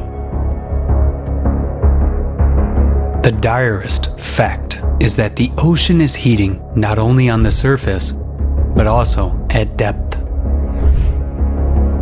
A team of US researchers has found that the average depths of the ocean warmed 15 times faster over the past 60 years than they had been warming over the previous 10,000 years. And this progression is accelerating every year. At the moment, science has no explanation where this amount of heat comes from. The only theories being considered are that the oceans are warming from the sun and from human emissions of the greenhouse gas CO2. But they can only explain heating of the upper layers of the ocean to a depth of up to 200 meters, because sun rays do not penetrate deeper. The water can be maximally heated by the sun up to 700 meters as a result of agitation. How can we explain the numerous facts of warming of the deep ocean layers? After all, at a depth of more than 4 kilometers, the water temperature was always the same and close to 0 degrees Celsius. But now, everything has changed. One of the facts indicating the enormous heating of the ocean at great depths was recorded by an international team of scientists off the coast of Uruguay. At a depth of 4.5 kilometers, the waters were found to be warming from 0.02 to 0.04 of a degree Celsius. Only to a layman, this heating may seem insignificant, but for experts, it's a terrifying fact. Christopher Manon, oceanographer, commented as follows: If you think about how large the deep ocean is, it's an enormous amount of heat. Think about it. How much energy does it take to heat such a volume of water as the world's oceans? That would require a colossal heat source. The energy required to heat it equals the energy of all the nuclear reserves on Earth multiplied by 3. What could heat the ocean from below like a pot on a burner so significantly? Let's dive to the ocean floor and see what sources of powerful heat are out there. As we plunge, we discover giant mountains at the bottom. Volcanoes. 75% of all Earth eruptions occur from underwater volcanoes. Previously, it was considered that underwater eruptions occur with a gradual outpouring of lava, while explosive eruptions are impossible because of the pressure of the water column. And thus, it was assumed that underwater volcanoes could not heat the water column. The outflowing lava would freeze almost immediately. However, recent research is changing our understanding of the mechanism of underwater eruptions. What is the mechanism of such an eruption? The pressure of the magma ranges from 10 to 30,000 bars. But the pressure of the water column in the deepest parts of the ocean is only 1,000 bars. And as soon as there is an abrupt burst of magma, the water boils up and the H2O molecules decompose into hydrogen and oxygen. This creates a gas-water cavity like a bubble with an internal pressure of hundreds or thousands of bars. And this bubble neutralizes the pressure of the water column. This is a complex physical and chemical process that can be compared to the flight of a hypersonic airplane at maximum speeds. The plasma ejected in front of its prow neutralizes the molecular resistance of the air, making the plane fly almost as if it were weightless. The combustion of oxygen and hydrogen creates the same effect in the path of the magma, resulting in explosive eruptions. The existence of such explosive eruptions is confirmed by the discovery of researchers from Leeds. They studied kilometers of fields of tephra, meaning settled volcanic ash, at the bottom of the Pacific Ocean near the Juan de Fuca Plate. A mathematical model showed that such plumes could only be formed by a massive explosive eruption. In addition to the spread of heat, volcanoes during explosions burst out of hydrotherms, hot jets of water. Studies have shown that the volumes of ejected boiling water can be tremendous, about 40 million Olympic swimming pools, and they are quickly formed during eruptions. The contribution of explosive eruptions to ocean heating is confirmed by Bernd Zemanowski from Julius Maximilian University in Bavaria. With submarine lava eruptions, the thermal equilibrium currents in the oceans are disrupted locally or even globally. However, given the size of the ocean, the energy of even such strong underwater eruptions is not enough to heat it up. Since active volcanoes are not located everywhere, and their eruptions are occasional, why then has the ocean heated up so much over the past 30 years? What has happened in recent decades? There are even more powerful energy sources that have activated only recently. To understand what these energy sources are, we need to look at the planet as a whole.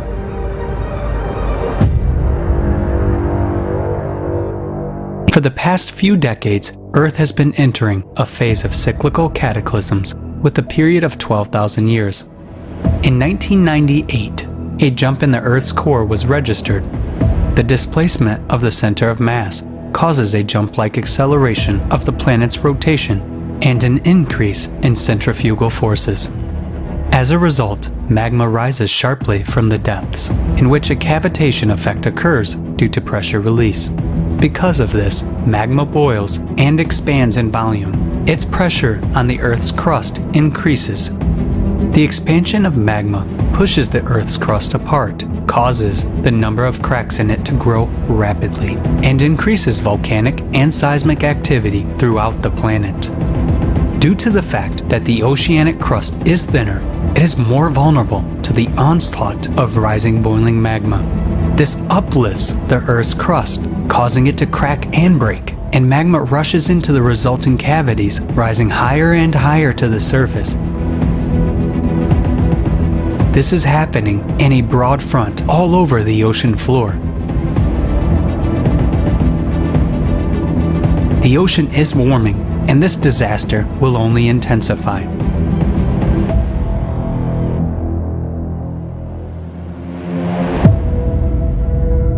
We already see examples of such anomalous heating everywhere, not only on the bottom, but also on the surface. At the end of 2013, a huge area of unusually warm ocean water, about 1/3 the size of the United States, formed in the Gulf of Alaska and began to spread. The water temperature in many places exceeded the norm by 5 to 6 degrees Celsius. Nick Bond, state climatologist for Washington, named this phenomenon the blob, similar to the sci-fi horror movie of the same name. In 2 years, the blob more than doubled its size and stretched by more than 4 million square kilometers of ocean from Mexico to Alaska. Near the coast of Newport, NOAA experts recorded this blob in September 2014 with a 7 degrees Celsius temperature rise in just 1 hour. Oceanographer Shel Gentleman commented on this event. I know that area really well, and 7 degrees is a huge jump. It wasn't due to normal daily heating, and that warm water was from the blob. Nothing like this has been recorded by climatologists in the entire history of observations. This abnormally warm mass of water, unprecedented in its scale and duration, has existed for several years and led to the death and migration of a huge number of marine life. National Geographic dubbed it the blob that cooked the Pacific. The consequences of this abnormal blob caused a large-scale environmental disaster, which by tradition was attributed to the influence of anthropogenic CO2 emissions, without even figuring out the true causes. In 2019, another blob was detected in a huge area of the Pacific Ocean, east of New Zealand, covering an area of at least 1 million square kilometers. The appearance of such anomalies began to suddenly become more frequent. Thus, the next warm spots appeared off the coast of southwest Africa and in the southern part of the Indian Ocean. There is something common that unites the places of formation of all these blobs. These are geologically active regions with a young, thin crust, with active underwater volcanoes, cracks, and deep crustal fractures. These are places of the most active output of hot and fluid magma. But the factors of magma uplift are not taken into account in the explanation of the causes of ocean heating by the worshippers of carbon dioxide fighting. Those collaborationists show their utmost incompetence. They don't care about the fact that very soon we are all going to die, including themselves. They ignore and do not even look at the factors of underwater volcanism, and they do not want to include them in the models, not to mention the study of ubiquitous magma uplift. After all, the impact of ocean heating on the climate is enormous. The ocean contains 1,000 times more heat than the overlying atmosphere. The ocean is called the kitchen of weather. The warming of its waters already enhances catastrophic typhoons and hurricanes, which annually claim thousands of human lives.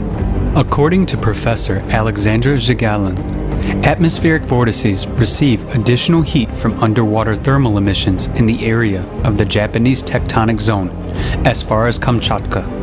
Now, we see the typhoons moving further north, and their ever-increasing destructive power. Let's recall Typhoon Rai in the Philippines in December 2021. It was the most devastating typhoon in the region in the last year. And beyond that, their power will only increase, and their destructive capacity will become more and more significant. The unprecedented heating of the ocean suggests that the ocean is already exhausting its ability to contain the energy trying to escape from the bowels of the earth. And when magma reaches the denser and thicker rocks of the continental crust, which on average is 2 to 3 times thicker than the oceanic crust, then the processes of cascading eruptions of land volcanoes will begin, and it will be too late to stop this process or to seek salvation.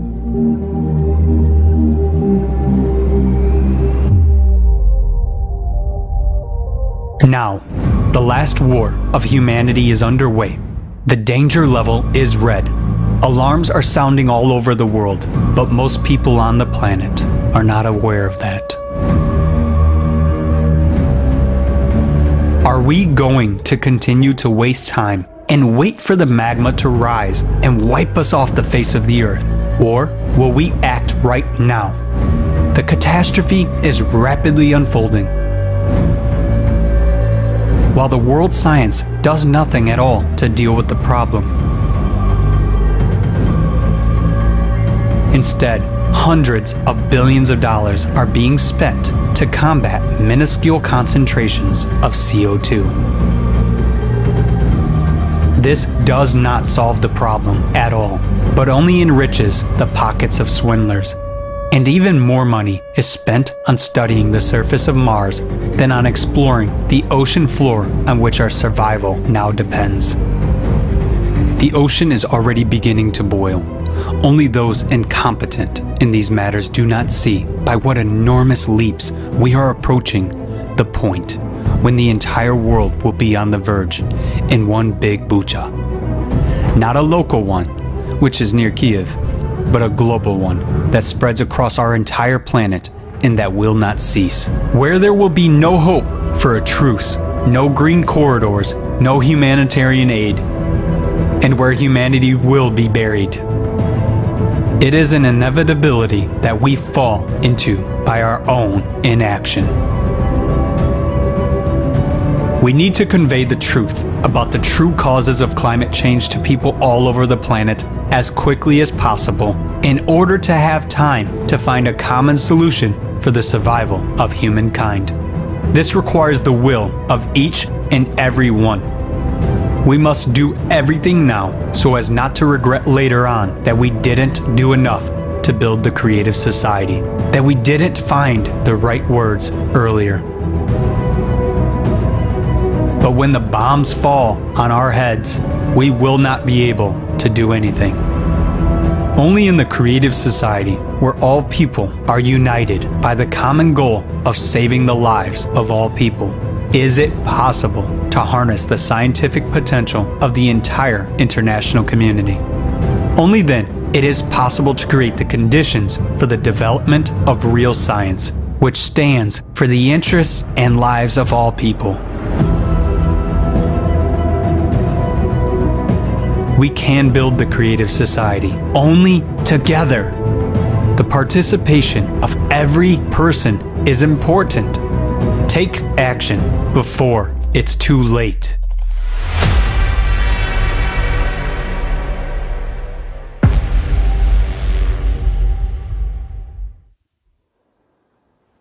Obviously, we will not be able to cool the ocean, especially by stopping human emissions of carbon dioxide. The heating of the ocean is a consequence of the processes inside of the Earth. Professor Vitorito came to this conclusion. He showed a correlation between earthquakes on the ocean floor and rising atmospheric temperatures. Despite pressure from collaborators, he continues his research. Our team is conducting joint research with Professor Vitorito. We gathered evidence and data to support climate change caused by natural factors. Understanding the common purpose and importance of the creative society has led to collaboration and working together to study the natural factors of climate change. This is not just a science project for our entire team, but a really inspiring collaboration because we all understand the importance of building the creative society and bringing scientists together. Let's hear from Professor Vitorito himself next.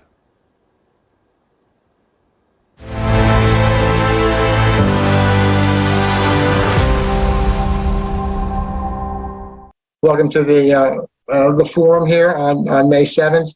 I'm happy to present the results of my research as it relates to global climate change. My name is Vitorito, and I'd like to introduce you to some of the research that I've been doing on climate change. And my most recent paper on the subject has been 1995, an important inflection point in recent geophysical history. And the paper builds upon previous research. I've done linking changes in underwater seismic activity and global temperatures. In a 2016 paper titled The Correlation of Seismic Activity and Recent Global Warming, I established a link between seismic activity along what are called the mid-ocean ridges and global temperatures. The rationale is that more earthquakes equals more geothermal heat release. This is well established in the literature. And what this does is the release of geothermal heat from the ocean bottom intensifies what is referred to as the thermohaline circulation. The net effect is to transport more heat into the Arctic, and what this does is it kicks off a sequence of events that amplifies the warming in the Arctic. And we call this the Arctic amplification, and this intensification has been a hallmark feature of the global warming that we have seen recently. And the cascading effects lead us to conclude that much of the recent warming is caused by this thermohaline intensification. We saw a sudden jump in global temperatures in 1997, 2 years after there was a corresponding jump in mid-ocean seismic activity. We tie in the 1995 jump in mid-ocean seismic activity with a number of other geophysical processes. What we see here is a correlation, a graph that looks at this mid-ocean seismic activity with global temperatures. So the mid-ocean seismic activity is referred to as MOSIA, which stands for Mid-Ocean Spreading Zone Seismic Activity, and GT is the global temperatures. And we can see, going back to 1979, that the curves have matched up very, very nicely. They have a very, very high correlation. The correlation is 0.7, and this is statistically significant. And this tells us that there is a link between these two phenomena. In putting this together, there was a review of literature from a variety of geophysical specialties to include seismology, marine geology. We saw a rapid shift in what is called the AMO, which is called the Atlantic Multidecadal Oscillator. This tracks sea surface temperatures in the North Atlantic, and we saw that there was an almost instantaneous shift from negative to positive. That is, North Atlantic temperatures suddenly warmed up in 1995.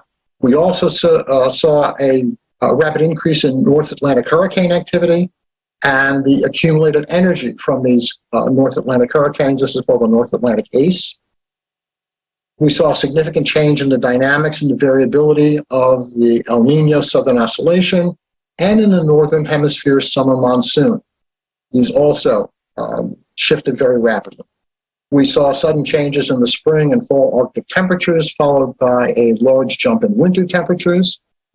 We saw sharp sea ice declines in the Arctic and the subarctic, accelerated ice loss for the Greenland ice sheet, an abrupt decline in cloud cover over Greenland during the summer months. We also saw sudden changes in the rate of movement of what is referred to as the dip pole. That's the Northern Hemisphere magnetic pole. And finally, we saw a directional shift in Earth's geographic or true North Pole.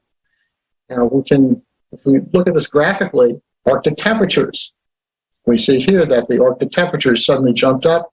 This looks at the summer and winter means, and we see that the winter mean jumped up in 1995.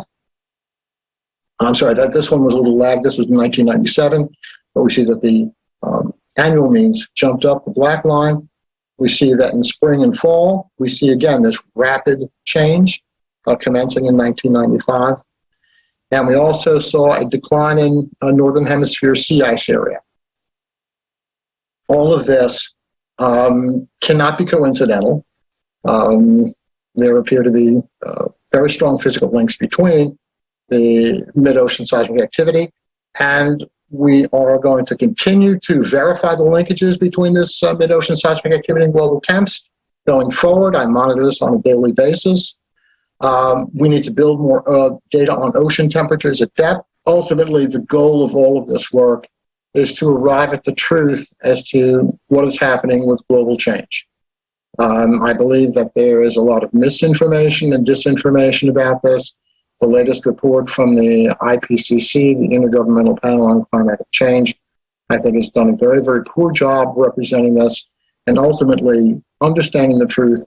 For future plans, I am doing some collaborative work with the Creative Society.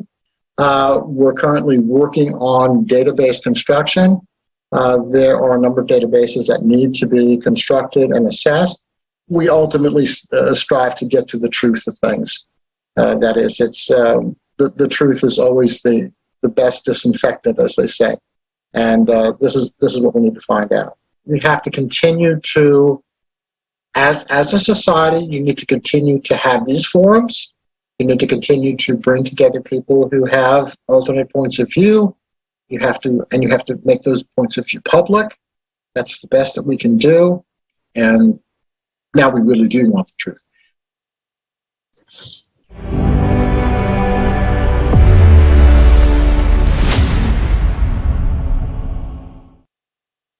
Again, we would like to express our sincere gratitude to Dr. Vitorino for his dedication to finding the truth and for providing facts and evidence concerning what is occurring on our planet. And we will be releasing a full interview with Dr. Vitorino after this forum.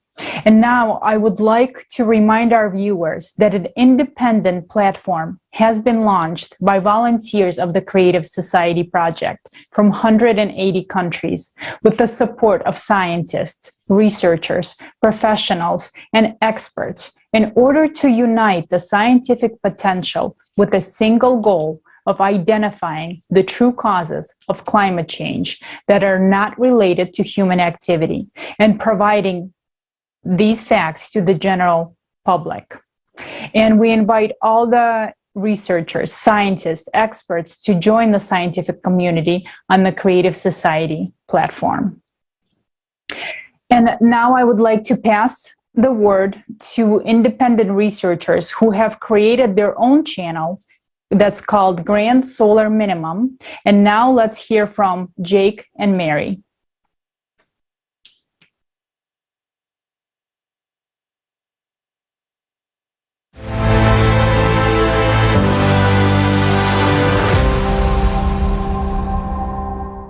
The number one thing that we want to relay with people about our topic is natural climate change.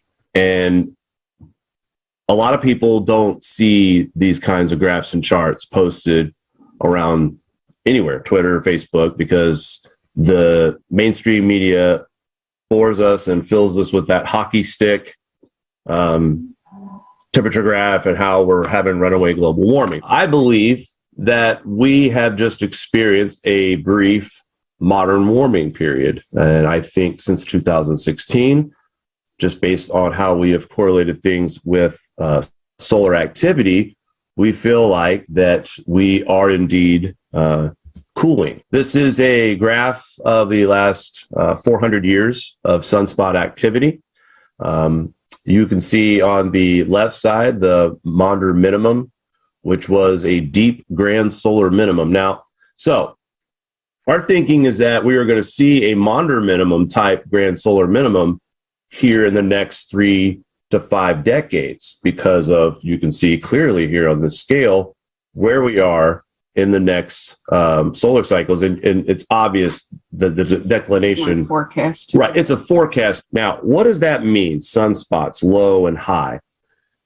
It's being correlated that when we see lower solar activity, lower sunspots, usually we can correlate empirical data and show you higher cosmic radiation dosage rates that lead to cloud nucleation that combine with other particulates in the atmosphere, water vapor, and the cosmic rays, the highly charged particles are considered like steroids for the water vapor. The reason why it's such a big deal and it's such an important part to the research of solar forcing is that of the cloud theory. Heinrich Finsmark, Jasper Kirksby have done lots of peer-reviewed work that involves cosmic radiation and cloud nucleation. So that's why we see these big rain events where we get 24 hours of, like a month's worth of rain in 24 hours, or 22 feet of snow that Japan has seen, that is because of how much cosmic radiation is in our atmosphere. Due to the sun being weaker, that also weakens our magnetic field and allows more cosmic radiation to come into our atmosphere. So when we see all these headlines about these flooding events and the big snows and everybody's blaming man-made climate change on this, it insults me. I feel like that mainstream media is hijacking something that is absolutely happening, but it's happening because of the sun. And the sun also, we also believed in this research that the sun does have a lot of correlation with seismic activity. The lower the solar activity appears to be when we see the strongest seismic activity. Our sun is still weak. And with the weak sun also means a weak magnetic field, allowing more particles to bombard the atmosphere. And cosmic rays, as you know, penetrates to the core of Earth, which I believe therefore triggers the volcanoes and the earthquakes, which emit the most CO2 than anything on this planet. I think the magnetosphere is going to continue to get even weaker as we get into 2030 and 2040, which will definitely see more of an uptick in earthquake activity, volcanic activity, because of cosmic radiation coming in because of our weak magnetosphere. And that's my biggest concern too, is when we see the cooling in the 2030s and all these Green New Deal policies that these governments are trying to implement on trying to save the planet, by the time we get to the 2030s, we will be cooler globally. We will see more ice. We will see more snow.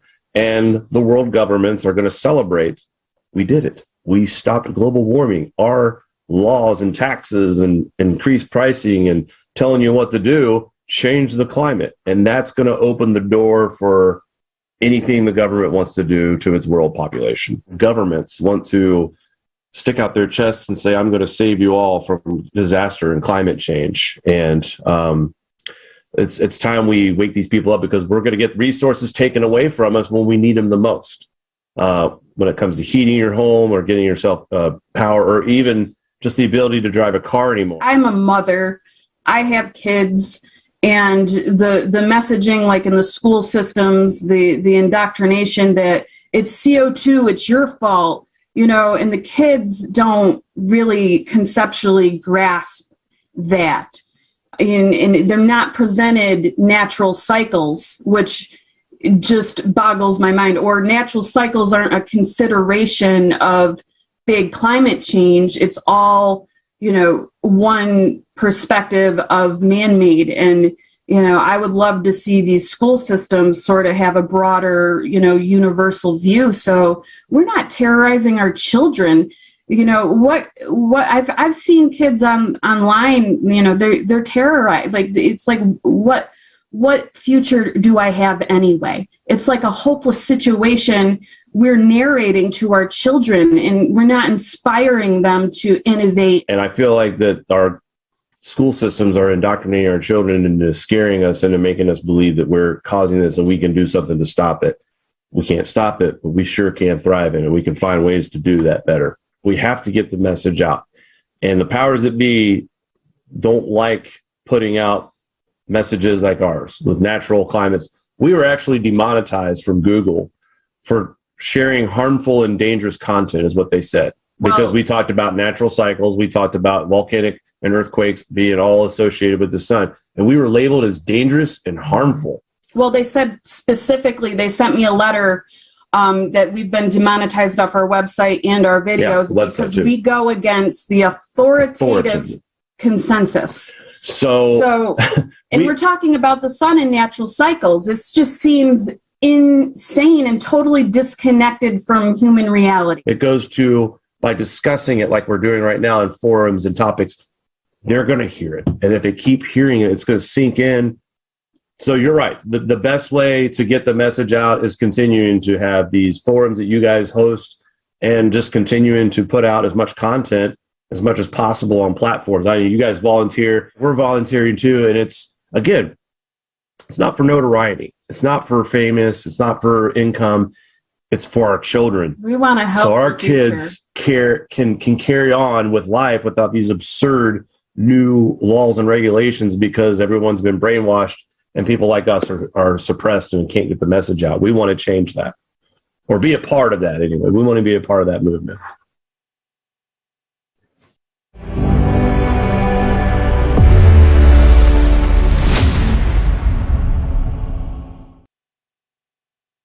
Thank you, Jake. Thank you, Mary. Thank you for coming on this forum. We really appreciate having you here with us. And so the sun is at its minimum, which means that the planets of the solar system are not protected and are much more exposed to cosmic radiation. It is at this time that a flow of energy causing cataclysms is directed right at our planet. So our planet is pretty much a bullseye of the energy flow. Do you see the danger here? To understand the mechanism of cyclicity, you need to understand the astronomical aspects and the position of our galaxy in the universe. And right now, it is great honor for me to present a fragment from the program Climate Threats, Variants for Survival with the respected Igor Mikhailovich Danilov, who will tell us the essence of the astronomical processes that affect our planet.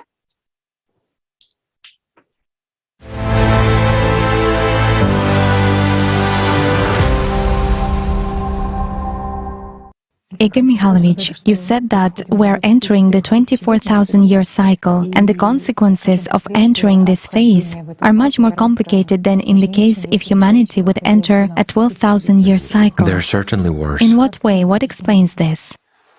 Well, we actually explained it more than once, but let's explain one more time. Let's try to explain in a simple and understandable way. Well, let's try to explain in an abstract way. Just imagine, let's say, a clock dial. This clock dial is our galaxy. Above it, there is the entire universe, a major part of it. Well, below, there are already galaxies. Well, they're towards the edge of the universe, so to say. And there is 12 o'clock and 6 o'clock on the dial. 12 o'clock is located towards the universe, whereas 6 o'clock is located towards the edge of the universe. What is a cycle? And here there should be an understanding. A cycle is when our galaxy, during its rotation, while it constantly rotates, so the cycle of its rotation is exactly 24,000 years. Thus, it is exposed to radiation twice, in other words, from outer space, from the universe, from galaxies. There is, let's say, such a ray of light, like a laser, just to make it clear, which simply shines. It shines not just on our galaxy, but on other galaxies as well. Aggregation and addition take place. And it's a very harsh interaction. It's not the light, it is something a little bit different. Energy. Right, it's a flow of energy that is formed by means of two lenses. Never mind, let's not delve into this. It's not an astrophysics class now. Yet, this hard radiation, when we get into a gravitational interaction, into a strongly pronounced interaction with the universe, with masses of galaxies along one line, let's say, we get onto this line twice during the period of rotation. When we get to the point of 6 o'clock, it's a 12,000-year cycle. Then, our entire galaxy is above us. And numerous planets take this hit. But when we get into this radiation, and at that time we are at 12 o'clock, it turns out that we are on the front line. After all, our planet is in the Sophora arm, well, in the arm of our galaxy. The planet is situated nearly at the edge of the arm. So it turns out that nothing protects us. And just like many other solar systems, we are actually a shield for our galaxy, for all planets and systems located below. Therefore, a much stronger impact takes place than when we are at the point of 6 o'clock, meaning when we rotate. Let's say, these interactions that take place, many people will come up with the question, how is that? It is clear that the galaxy rotates. Does it constantly occur or what? Well, the galaxy doesn't just rotate on its own, but there is also spiral movement. of the galaxy itself in space, not only on its axis, but additionally. And so, getting into this cycle, when all this is combined, here we are exposed to this kind of process of interaction, so to say. Why is it not so dangerous at the other time? Because at other moments during 12,000 years, this impact occurs along a tangent line, meaning along a slanting line. There is no direct radiation. Here I can explain using the sun as an example. This will be very clear and illustrative. Why in the middle of summer, when it is hot and the sun is at its zenith, do our days become the hottest? Why? There is a straight ray. Or the sun begins to set, or autumn comes, for instance, or it is winter. The sun, let's say, is aside, and it turns out that the ray goes along the tangent line. There is no direct impact. For this reason, it is sort of warm, but not very warm. That's the kind of impact. Or even better, you know, this is for a totally simplified understanding. Let's imagine a bullet that flies out of a gun is flying strictly horizontally, and there is a target that is located strictly vertically, so the bullet hits it precisely. And here naturally, if the material is not quite solid, the speed is sufficient and the hardness of the bullet is sufficient, then it breaks through this material. But it's enough to only change the angle of our target for the bullet to deflect upon contact. In other words, the target is no longer placed strictly vertically, but at an angle. So when hitting the target, the bullet will be deflected. The same is here. At 12,000 years, there is a reflection of these rays, and it doesn't cause us major harm. But when there is a direct impact, that's when the trouble begins.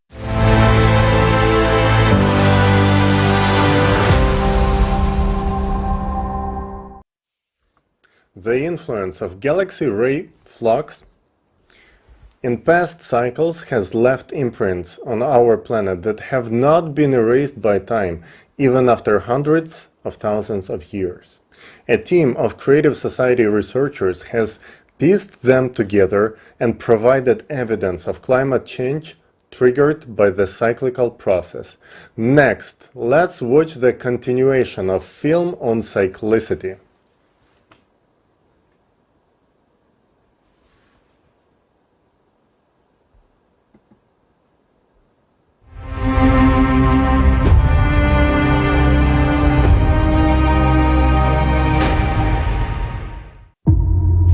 If we accept your arguments, then what caused all this? The climate has always been changing, but the planet's geodynamics has suddenly changed only in the last 30 years. These global changes are caused by processes inside the Earth. These facts are well known and recorded in satellite data. In 1998, scientists detected a sharp leap-like shift in the core by observing the center of Earth's mass via satellites. As a result of the leap, the core shifted sharply northward towards the Taimyr Peninsula. At the same time, scientists at the Medicina station in Italy recorded a gravity leap. Simultaneously with it, there happened a sharp change in the Earth's shape, measured by means of a laser ranging system from US satellites. The planet began to abnormally expand in the area of the equator, although earlier the trend was the opposite. Now, asymmetric crystallization of the core and unexplained phenomena in its very center are observed. Due to displacement of the core, the planet's rotation accelerates and its centrifugal force is growing.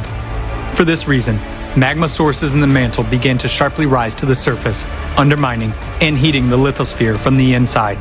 Consequently, magma rising in the area of lower pressure expands in volume and boils up. Its pressure on the Earth's crust increases. The expansion of magma pushes apart the tectonic plates, increases volcanic and seismic activity across the planet, and causes the number of cracks in the crust to grow rapidly. Through these cracks, water from the surface escapes deep into the crust. The thin oceanic crust is ruptured by magma, causing the ocean to heat up at the bottom. Rising magma leads to an increase in geothermal flow from the Earth's bowels beneath the glaciers of West Antarctica and central Greenland, which melts glaciers from the bottom up. Numerous facts of increasing geothermal anomalies, cases of water boiling in wells, permafrost melting at great depths, and methane explosions have been recorded. Further prediction of the trends of rapid geodynamic and climatic changes indicates that in the coming decades, due to the rise of magma, a massive melting of glaciers will begin along with a rise in sea level, increasing the number and the power of disastrous earthquakes, typhoons, and hurricane winds. Stratovolcanoes will erupt, which will lead to a long volcanic winter and disappearance of most life forms, including humans. Based on objective forecasts, we have only 5 or 10 years at most. There you go again, scaremongering us. Why do you say it will be catastrophe? And why in such a short time? Changes similar to what we now see occurred before the peak of the crushing disaster just about 12,000 years ago. Those events are called the Ellard Oscillation and the Younger Dryas glaciation that followed. 12,800 years ago, global temperatures rose as much as 15 degrees Celsius within just a few years. Most of the ice sheet suddenly melted, and the Earth emerged from a full ice age. At that time, there were extreme floods and other natural disasters, along with an intense sea level rise. The Gulf Stream stopped at that time, just as it is happening nowadays. Scientists from the University of Kansas have proven that about 12,800 years ago, there was a giant fire on Earth that covered 1/10 of the entire planet's surface. Other researchers have also found that large fires raged in Siberia 12,000 years ago.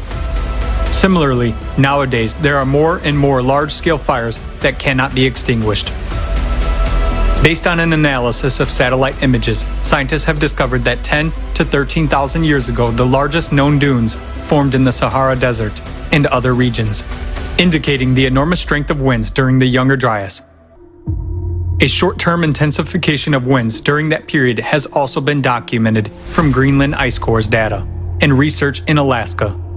Nowadays, the same phenomena are happening on Earth as during the Younger Dryas. We see winds, hurricanes, typhoons, and tornadoes intensifying and destroying entire cities, razing them to the ground. Right at the cycle change 12,000 years ago, there was a very intensive seismic activity. This is indicated by radiocarbon data, as well as paleographic reconstructions of the Younger Dryas. During the same time period, more than 12,000 years ago, as well as now, there was a drastic weakening of the magnetic field and a pole shift, which was called the Gothenburg excursion. The reason for all these abrupt changes was an abnormal magmatic activity caused by changes in the core. This was expressed in large-scale volcanic eruptions that scientists recorded in the Younger Dryas by dust and traces of acid rains in glacial cores. Analysis of sediments found in Hall's Cave points to volcanic eruptions that caused a volcanic winter about 13,000 years ago and glaciation across the globe. After the sudden warming in the Younger Dryas, an equally abrupt cooling occurred. This event caused a mass extinction of megafauna. Thousands of frozen mammoths and other mammals were found in the ice on the northern slopes of Siberia. There happened a drastic decline in the human population, including extinction of the Cro-Magnon. All of those catastrophic events occurred within just a few decades. But why do you say that what happened 12,000 years ago should happen again now? Maybe it was an accidental event, and it was caused by other reasons.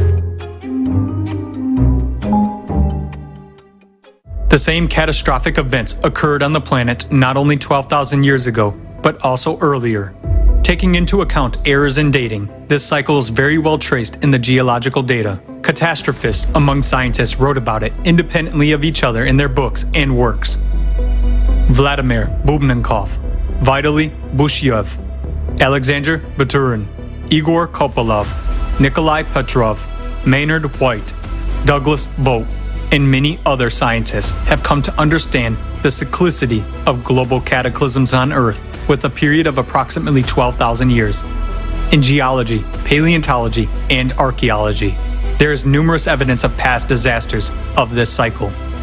Each of these catastrophic events was characterized not only by abrupt changes in the climate situation, but also by complete geodynamic restructuring, weakening and excursion of the magnetic field, widespread disastrous volcanic eruptions, tectonic restructuring, atmospheric temperature variations by 10 to 15 degrees, and changes in the world's ocean levels by 20 to 50 meters, followed by large-scale glaciations. Since every cycle is accompanied by a change in the magnetic field and powerful volcanic eruptions, it clearly indicates that the cycle is associated with changes in the planet's core, just as it is happening now. We are entering the active phase of the cataclysmic cycle. But what causes this cycle? What makes the core shift? Researchers believe that this cyclicity is galactic in nature. That is, it is related to the rotation cycle of the galaxy. Every 12,000 years, radiation from the center of the universe affects the solar system and even influences the sun. In 1998, not only was the Earth's core recorded jumping, but also those of the moon, the sun, and other planets.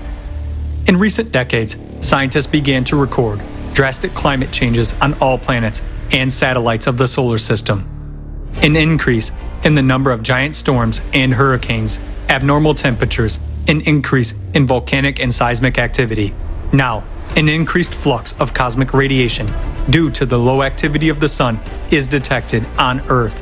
Scientists have found evidence that a similar bombardment by cosmic rays occurred 12,500 years ago. In addition, every 12,000 years, an unknown flow of violent cosmic energy from the center of the universe comes to our planet. This high-energy impact occurs at the micro level and has enormous potential to trigger a shift of the planet's core. Galactic radiation disrupts the life cycles of the biosphere. Trees begin to massively emit more carbon dioxide, whereas swamps emit compounds of deadly gases. This time, Earth may become another dead planet, just like Mars. The planet's immune system is now destroyed by the toxins that our technogenic civilization has excreted. The planet's diseased organism might not survive the enormous stresses which cyclicity creates every 12,000 years. Every 24,000 years, disasters are even more devastating, since the solar system gets closer to the radiation from the center of the universe. We are now getting into this point of the near interaction. The planet is living its last years, and so are we, if we remain idle. Why are you telling such things? It can only spread panic. People would give up in despair, for there is nothing we can do. Right. There is nothing we can do about it. You can't go against nature. What can we do if it's cosmic radiation? Do you have a specific solution?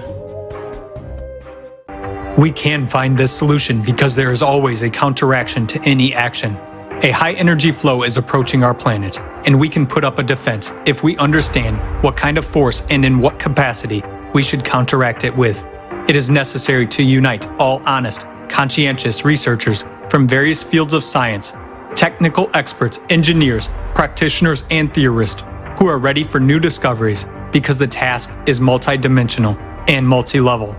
It is necessary to set one common goal at the level of all countries, to provide scientists with funding, access to advanced technologies, and truthful statistics of climatic and geophysical services.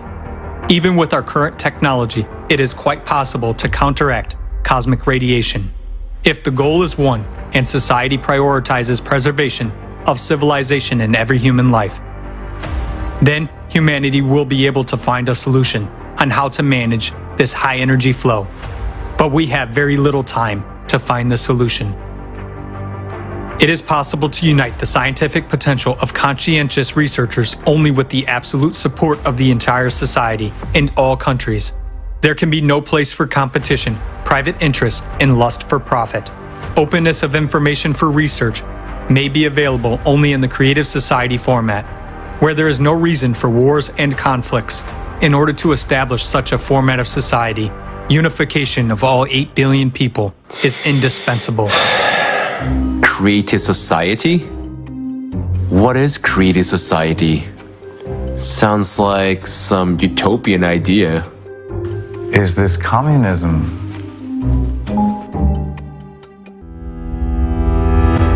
Creative society is a format of society where, not on paper, but in practice, the highest values are every person's life, freedom, safety, and well-being.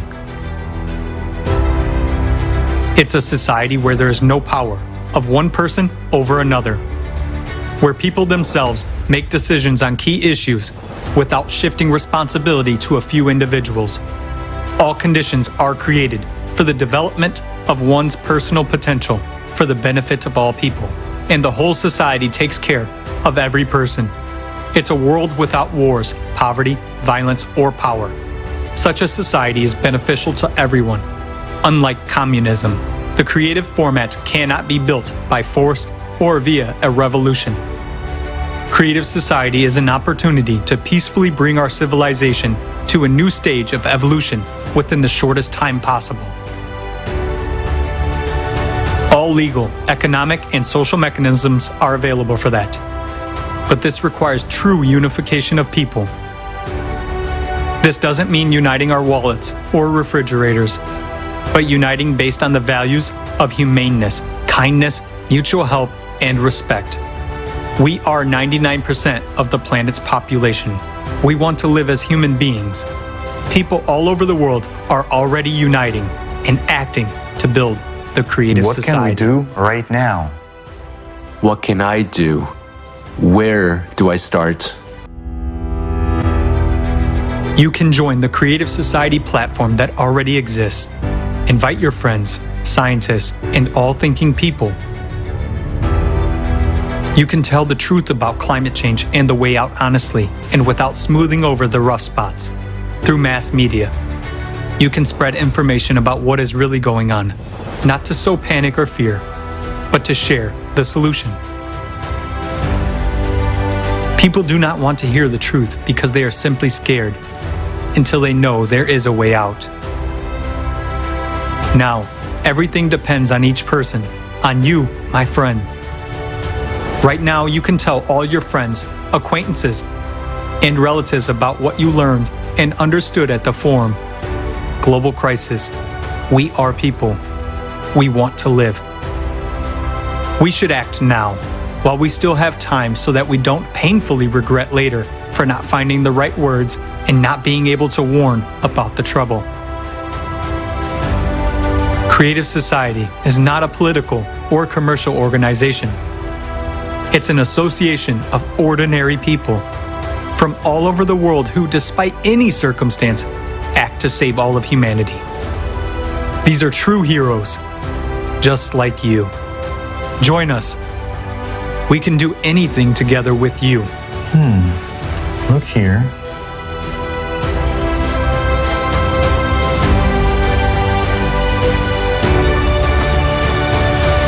Now, look here.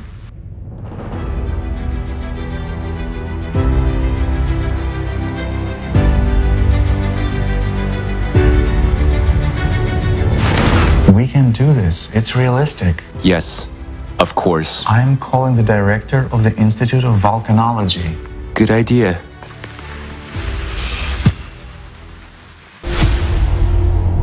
If even these people have understood, why don't you understand, my friend?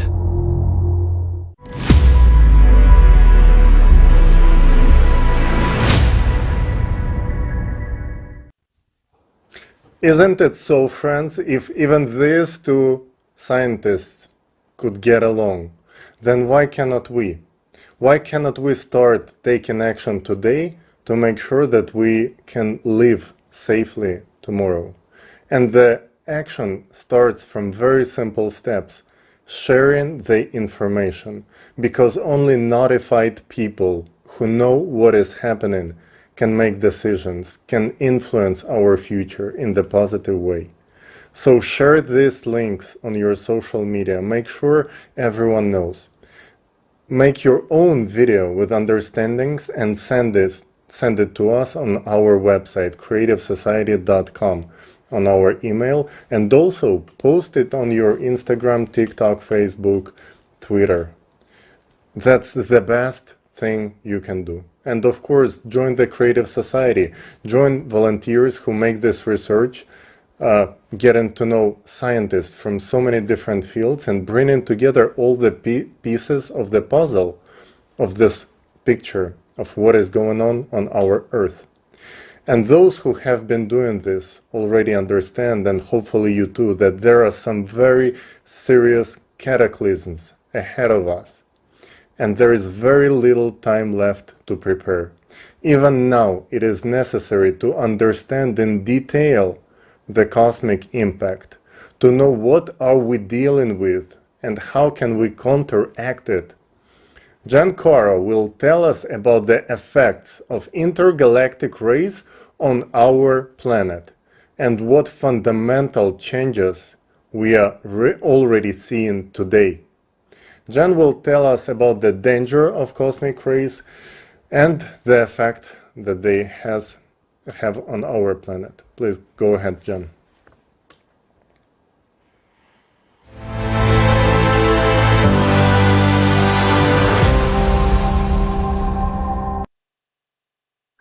Climate change and the increasing number of natural disasters on our planet are the reality that people have to face almost every day now. The rising frequency and strength of these disasters poses a big threat to our civilization. And now, I want to provide the facts pointing to an influence that comes from outside of our solar system and triggers cyclical cataclysms every 12,000 years. The first fact is that in 1998, the satellite observation showed that there was a sudden change of movement of the Earth's center of mass towards the Taimyr Peninsula, resulting in observed significant changes in the Earth's rotational axis movement. This appears to be the consequence of the movement of the Earth's core. On the screen, you can see the speed of movement of the center of mass and its sudden change in 1998. On the right, you can see a corresponding change in the Earth axis precession. These significant changes in Earth's rotation lead to changes in centrifugal force, increase in volcanic activity, and earthquakes. It is noteworthy that since 1994, the movement of the Earth's magnetic pole has speeded up and is also moving towards Taimyr Peninsula. On the screen, you can see the movement of the Earth's magnetic North Pole. Since the Earth's magnetic field is expected to be generated by electric currents in the Earth's core, these two facts are related. That is, some invisible force caused the displacement of the planet's core and magnetic field. Something triggered this process. So far, we were speaking only about Earth. However, at the same time, there are observations of a sudden change in the position of the Moon. On the screen, you can see the lunar distance after removing known influences as measured by laser ranging. You can see that in 1997, there was a sudden jump. Climate changes have also been observed on other objects in the solar system. All this suggests that the influence is coming from outside the solar system. This influence must have enormous energy to cause such dramatic changes. This effect is taking place at the micro level through elementary particles. The changes happen here as well. The proton charge radius is a well-known physical constant. In 2010, another measurement of this constant was made. This measurement resulted in a value that is 4% lower than the original value, far beyond the measurement error of the previous measurements. Both subsequent measurements confirmed the new value of the constant, although there were also measurements confirming the old value. This discrepancy in the measured radius of charge of the proton is a mystery to scientists, and they have no good explanation for it yet. We want to point out that the underlying cause of this change and the changes in the Earth's core are the same. As insignificant as a 4% change in the radius of a charge of a proton may seem, imagine if the Sun shrunk by 4%. the consequences for life on Earth would be catastrophic. The same goes for the proton charge radius. This constant affects the fundamental properties of atoms, such as the energy levels of electron orbitals, and as a result, the chemical properties of atoms. Thus, even a small change in this constant would affect the properties of hydrogen, which is one of the building blocks of life, and thus disrupt fine-tuned chemical processes within organisms. In the last 2 decades, various observatories have detected a variety of high-energy particles whose origin is not entirely clear. We believe that this is also a sign that the solar system has entered a cosmic ray jet of some kind. This radiation affects elementary particles and thus triggers destructive processes at the macro level, such as changes in the Earth core. The response of plants to these changed conditions may be that CO2 production in the Brazilian rainforest is steadily increasing, while CO2 absorption is decreasing. That's why since 2013, these forests have become net producers of CO2. On the screen, in pictures C and D, you can see consumption and production of CO2 of rainforests. Picture B shows a resulting net CO2 consumption. We have presented the facts that point to an outside influence that is triggering the processes that threaten our survival on this planet. But we still need to fill in a lot of gaps to fully understand the nature of this influence. We need to bring together the potential scientists from many fields to research these processes so that we can counter them. We ask all scientists, especially quantum physicists, geophysicists, and astrophysicists, to join efforts in helping understand these external influences. Many lives are at stake, our entire civilization.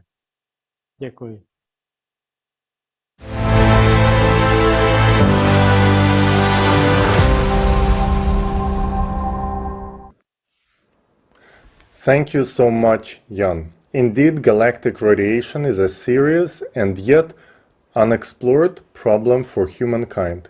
We have a lot of smart, inventive people, and we are quite capable of solving this problem. We suggest that you watch a fragment of a program with the esteemed Igor Mikhailovich Danilov about what opportunities do we have as a civilization.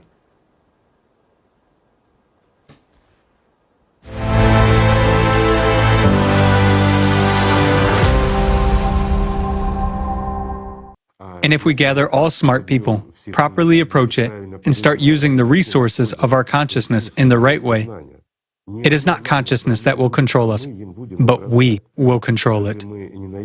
Won't we? Find a solution to protect our planet. Yet, these are, pardon me, merely cycles. It is merely energy. Yes, the cycles are destructive, but guys, it is energy. We can accumulate and redirect it. We can direct that which destroys us to creation. Isn't that right? After all, it is power. It doesn't matter what kind of power it is. It is uncontrollable. Therefore, it is chaotic. Chaotic, uncontrolled energy can destroy. But if we use this energy, we can create instead of destroying. Isn't that so? It is. If we understand the basics of energy redistribution among these particles, or their quantum entanglement, interconnection, not the interaction of two particles, but what forces them and what they control. While these particles control this very energy, this particular force, they perceive and transmit a signal. If we are able to perceive and transmit a signal, tremendous opportunities will open up for us, at least in the field of communication. But if we understand this mechanism, we will be able to control other particles as well. And if we go even further, we will be able to control various kinds of radiation and extract energy from them. And it's a serious step to even find tools to confront climate. Well, climate. It is necessary to confront climate.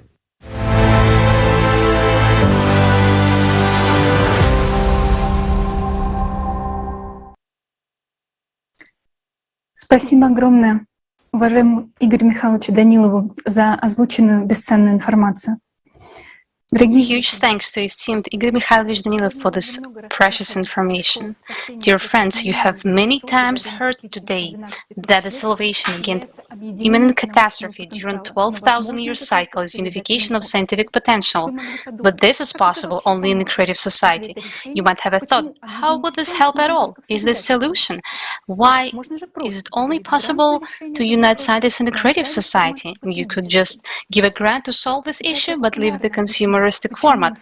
I will now explain in the clear terms why we can only find a solution in the creative society and why in the consumeristic format only death awaits us. Look at our world today.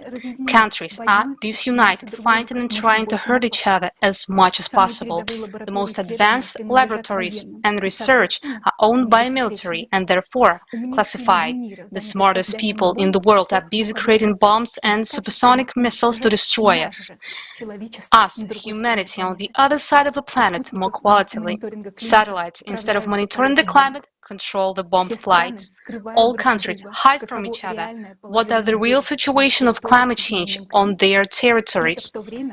And this happens at the time when in every country the earth is cracking under people's feet and magma is erupting, trying now to resolve the information about where there are supposedly stable, safe territories and where a supervolcano is about to burst. For the pseudo-safe territories, there will immediately be a war with we are managing to kill each other several times better than the climate, and soon there will be no safe territories on Earth at all. And what are doing those whom we used to call scientists? At this time, we have shifted the responsibility to them to think instead of us. Some people create bombs, others solve, shot the crap about anthropogenic factor into us, while others judge their megalomania, sticking to the narrow territories. Science is now killed by the consumeristic format. It is maximally fragmented to a multitude of unrelated areas, flooded by bureaucracy and smoothed by false dogmas. A multitude of the smartest people do piffing jobs, hiding confidential data from each other and competing with each other. And now imagine that in this format we need to conduct in the shortest possible time research on a global scale with unlimited funding and access to any necessary equipment, because the task which stands before mankind is global. Do you know what will happen in the consumerist format? The same thing that is happening now in the fight against climate change. All countries will promise to allocate funds and take measures, but in fact they will do nothing, because those who control the capital will only care about their own wallets, while cyclicity devours the planet. In the consumerist format of society, no one needs our lives, not even ourselves. So why is the creative society format is the only solution? Creative society is a united humanity. It is not complicated at all. It is like union of several states, only there are not 28 of them, but 197, and it is not just a unit, but all of society that makes a decision. Will such a union of countries be able to provide unlimited funds for honest scientists to study the cycle? Yes, it will.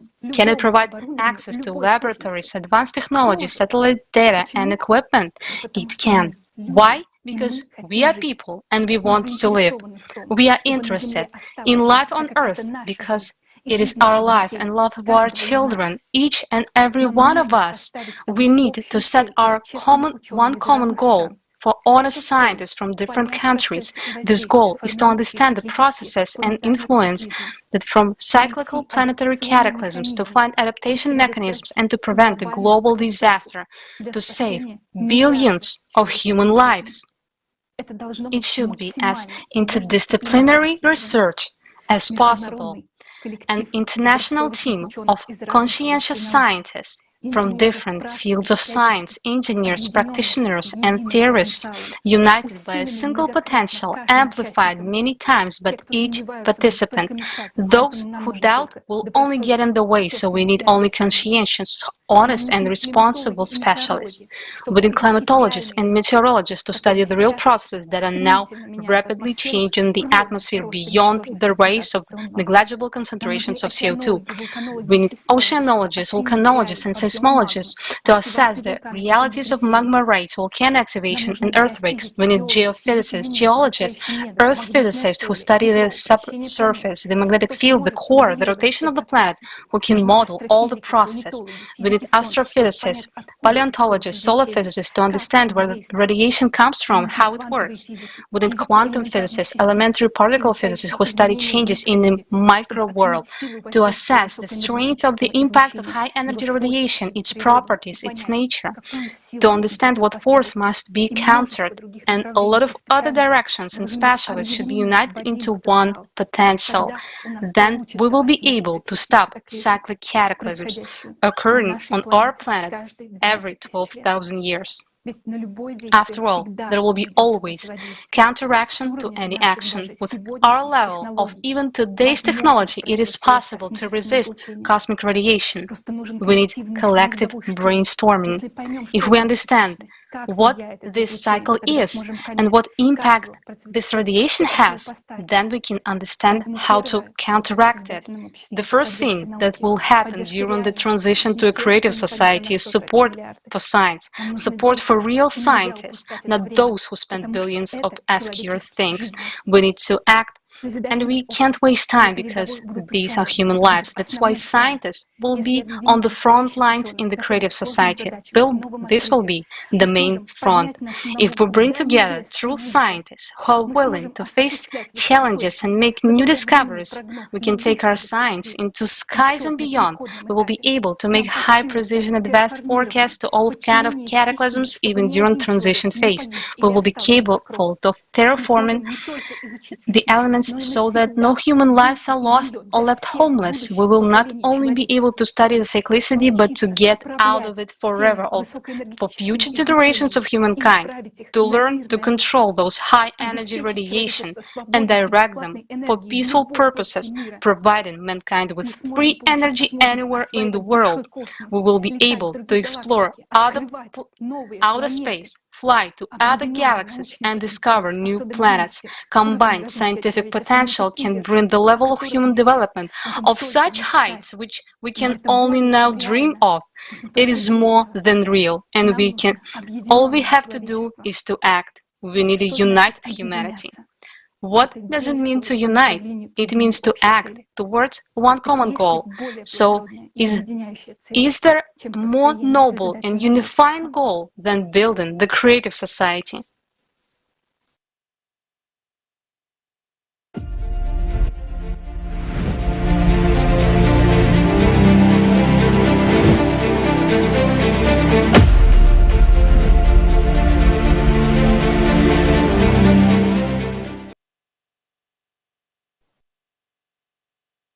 What you see now on your screens is the creative society in action.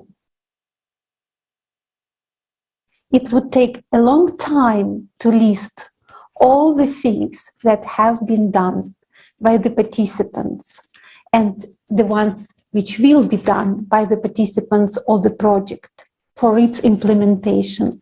Let me just remind you once again that what matters in creative society is each person and their participation in the common cause. Today, we will see what people are capable of when they are united by one goal, the goal to live.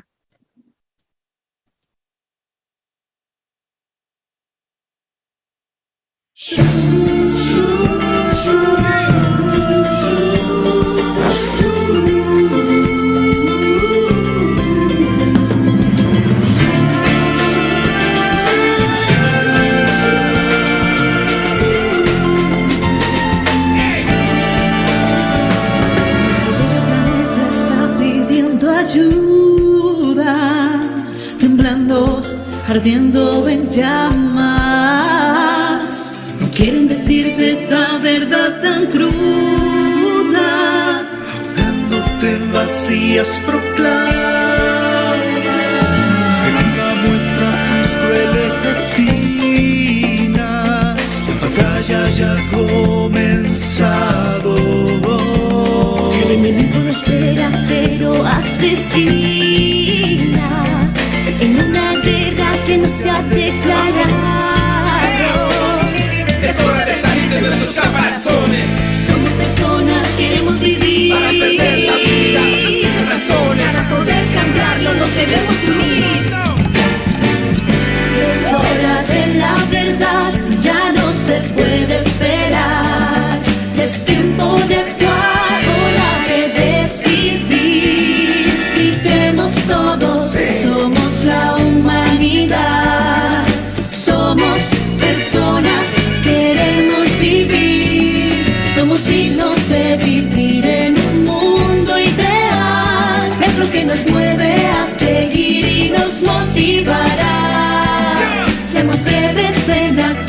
sociedad creativa lo podemos lograr.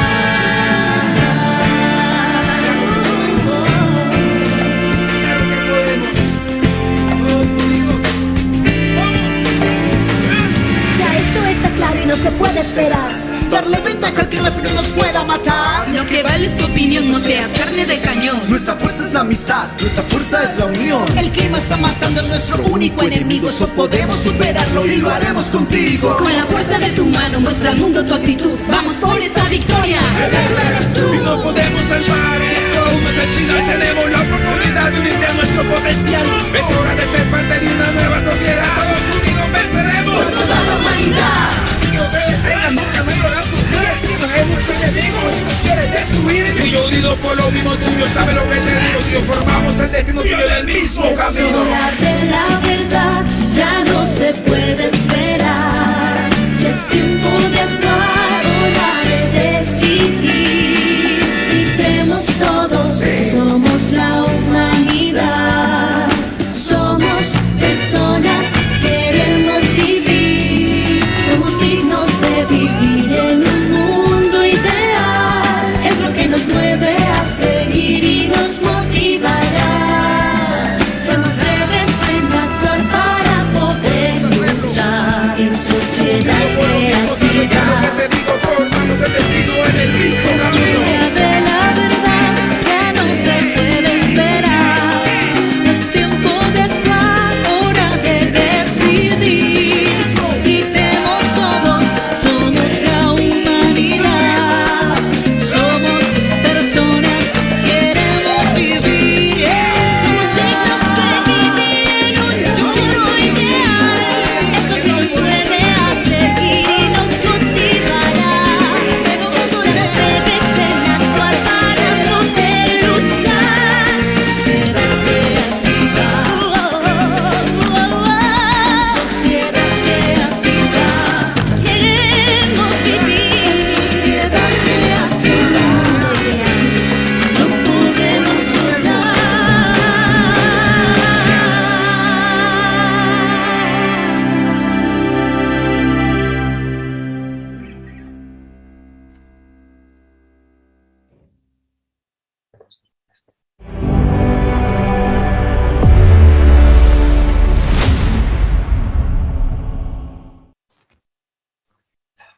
We express our gratitude to our partners around the world for their invaluable contribution to the future of humanity, for building the creative society. And let me remind you once again that all participants of the Creative Society projects are volunteers, people of goodwill, irrespective of their status, profession, personal and professional interests.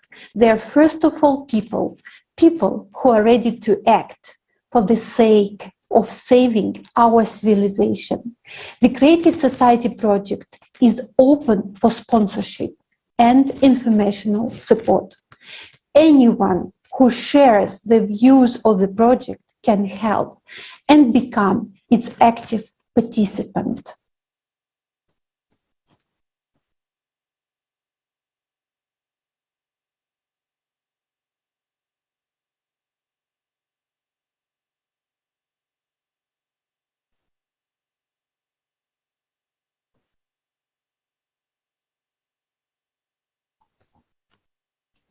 Do you see now how much people all around the world want to live?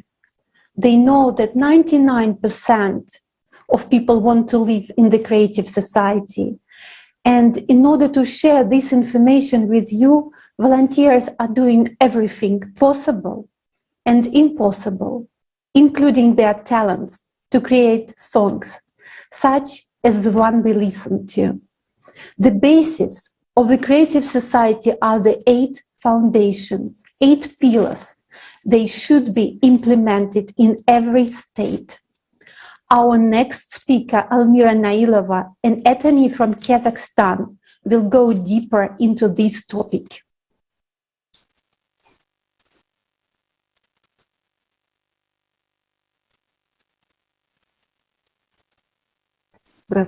Hello.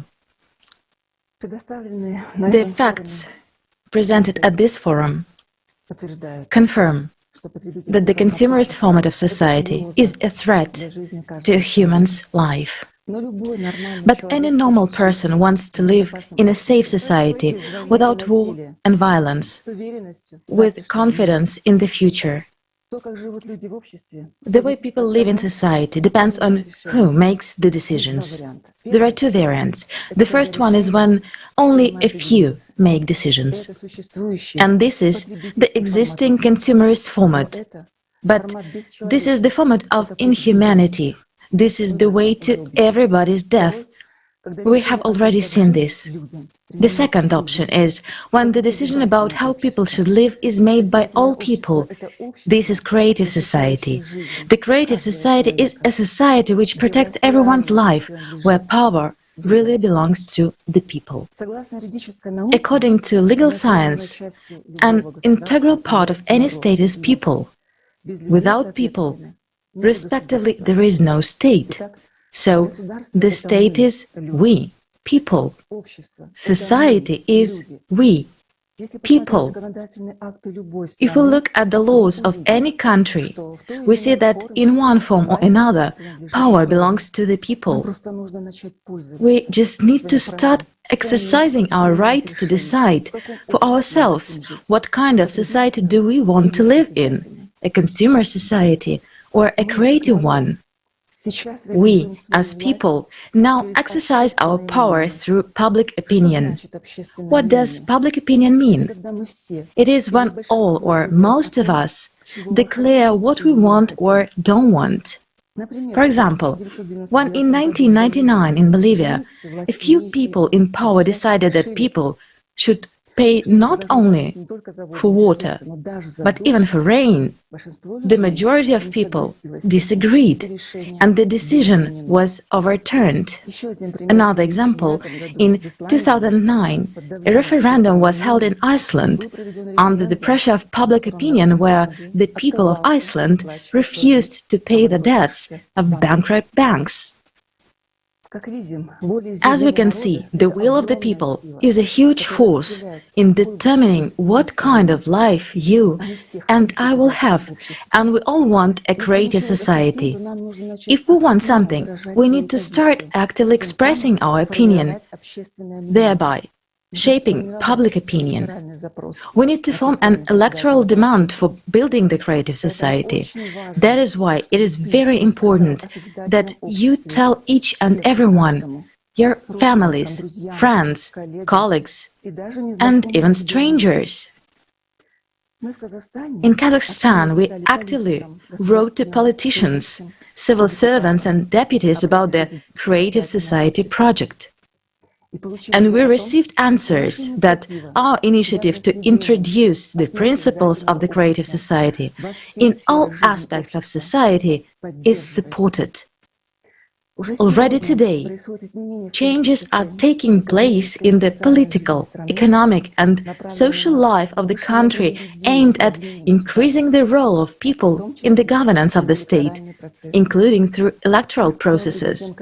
As the President of Kazakhstan said, electoral processes are necessary because people have simply stopped believing that their vote matters and is capable of changing life in the country for the better. Pay attention how important people's opinion on what kind of society they would like to live in is. Today in Kazakhstan, a platform for manifestation of the power of people has been restored, the referendum, so that people could really realize that their voice matters. Already today we have declared a decisive position to the culture of consumption and corruption, and we have chosen a creative vector of Kazakhstan development. The principle, not a man for the state, but the state for the man, became a key factor in the development of the country. So when you have the question in your head, who is going to let us? It is us who make it impossible by our doubts, fears, inaction, and indifference to the way we live our lives. Once again, I repeat that the current law of any country allows us to build the creative society today. It is legally realistic, because under the law of any country, power belongs to people. Therefore, people can introduce the 8 foundations of the creative society into the constitution by means of a referendum.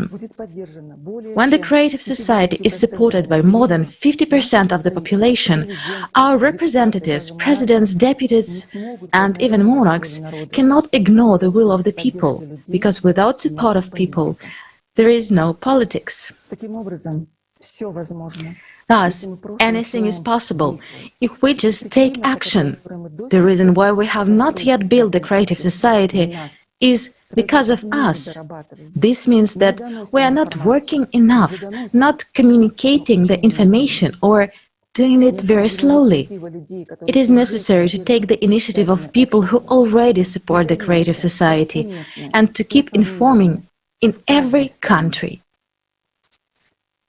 As we can see, the creative society is more than real, but only if we all get involved in informing right now. And when we participate in this forum now, we are expressing our will, expressing our demand for the realization of the creative society and our disagreement with the fact that there are slavery, wars, violence. So this forum is also an active form of public expression. Thank you for your attention. Thank you, Almira. Next, to continue this topic, I would like to give the floor to Mr. Qasim Rashid, who will share his views on the 8 foundations of a creative society. Mr. Rashid is a civil rights attorney, author, human rights activist, and politician.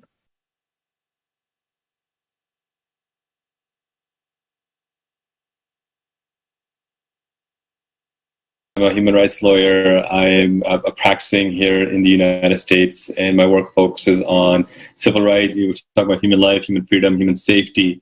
Those are the core of any government's responsibility.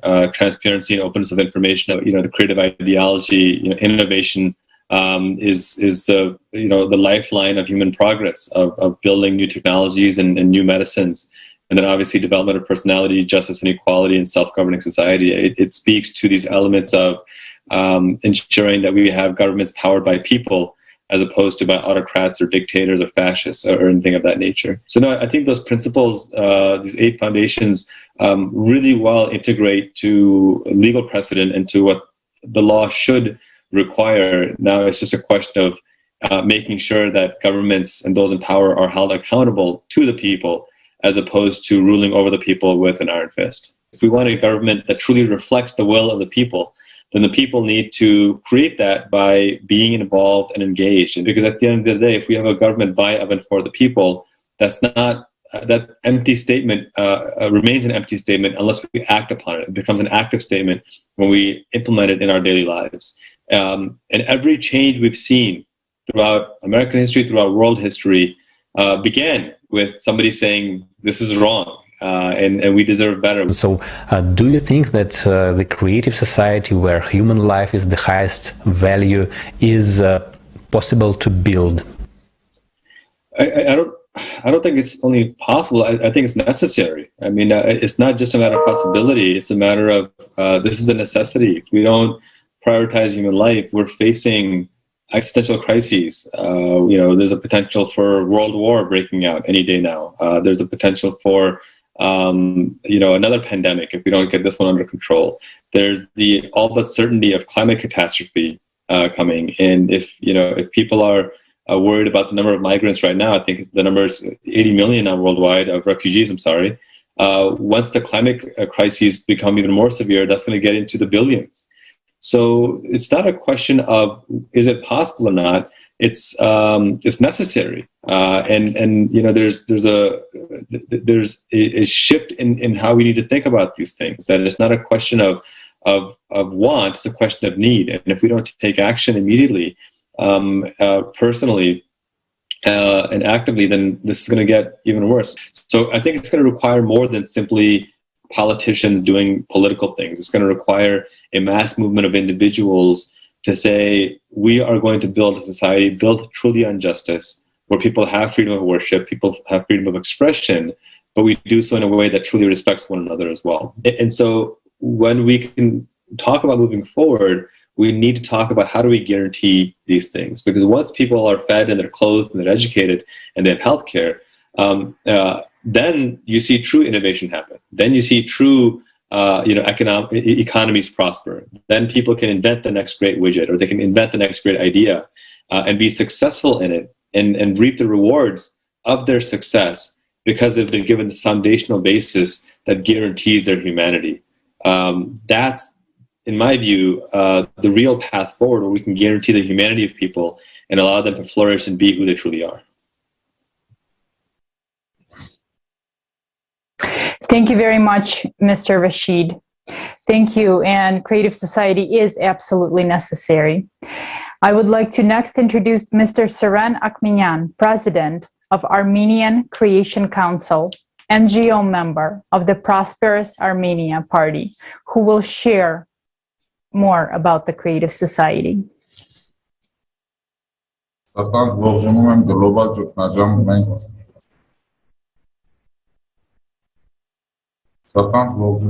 գլոբալ ճգնաժամ, մենք մարդիկ ենք, մենք ուզում ենք ապրել խորագրով ֆորումի բոլոր մասնակիցներին։ Սիրելի բարեկամներ, այսօր մենք շատ կարևոր I warmly welcome all participants to the forum Global Crisis Where People We Want to Live.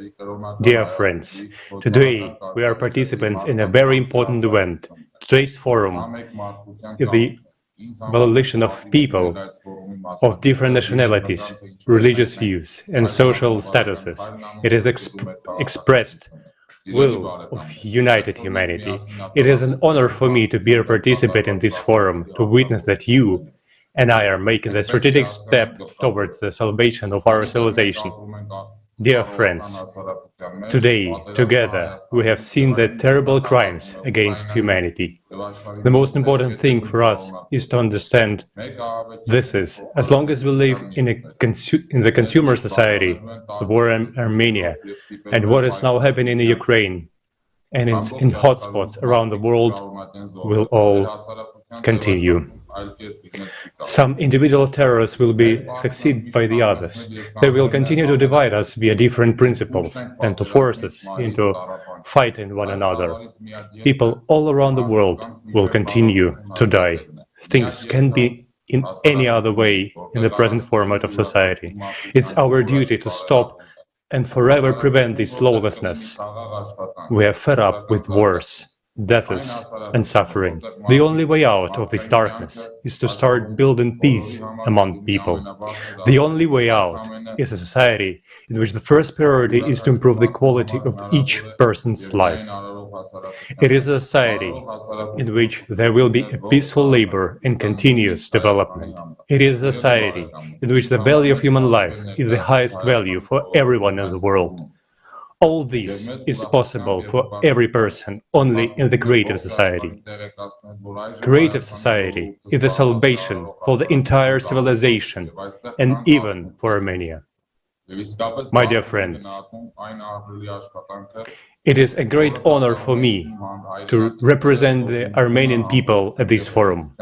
It is a great pleasure and honor to announce to the world that the Armenian nation is now engaged exactly in the building of the creative society, and there are results in this matter already. I truly appreciate the tremendous work which has been done thanks to the fortitude, patience, and heroism of my compatriots. This path is full of difficulties, but it's our choice. What gives me strength is knowledge. the knowledge that the only option for the survival of all humankind is the creative society. This knowledge is based on the experience of the people of Armenia, who are taking specific steps to build the creative society. We are constantly looking for new ways to achieve this vital goal for humanity. What gives me strength is sincerity, because only sincerity gives the selflessness due to which we have made immense progress. I see this sincerity in the eyes of every participant of the Creative Society project, and I have seen it in the eyes of every speaker today. This sincerity in my heart gives me confidence in every step we take. Dear friends, the enormous responsibility for the future of all humanity rests on our shoulders. If any of you is still unaware of the importance of your choices, the moment of truth has come. Everyone has a role to play in building the creative society. We should unite and accelerate our progress as we are faced with daunting challenges. Yes, we are busy all on sides, but we are resolute in our pursuit of light and life. President of the Nevada Semipalatinsk International Anti-Nuclear Movement. Please, the floor is yours.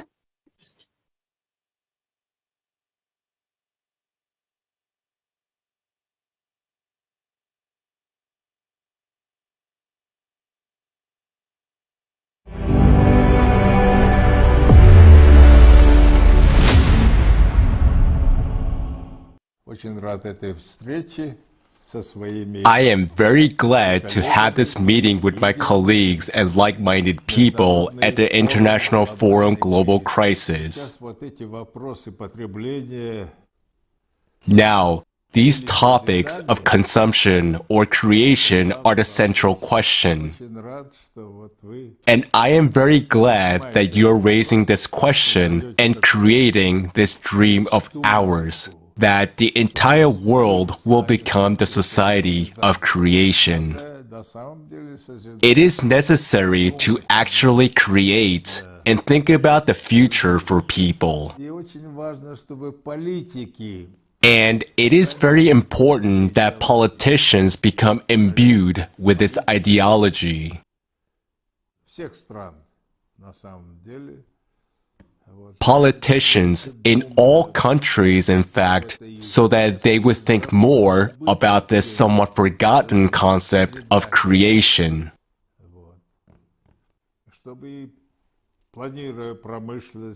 While planning industry, culture, and so on, when planning ecology, struggle for ecology, they should, in practice, pursue the very goals that you are talking about. So I welcome this initiative and hope that it will spread not only in Almaty, let's say, but all over the world. The idea of equality and brotherhood is included in these very foundations, right?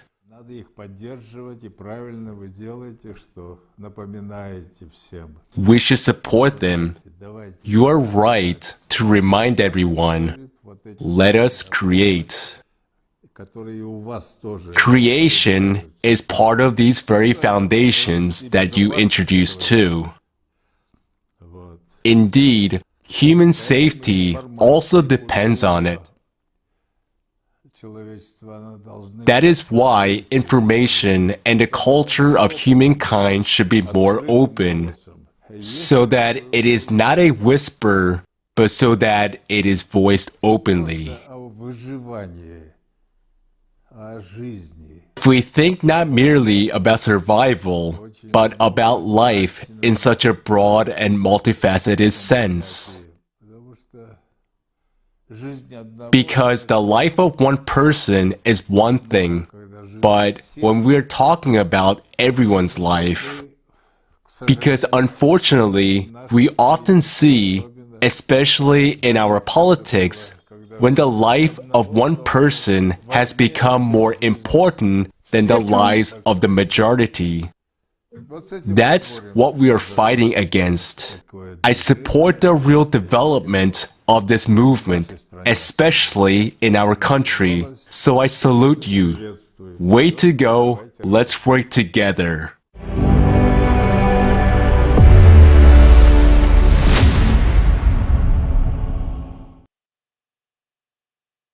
Thank you, Mr. Suleimanov.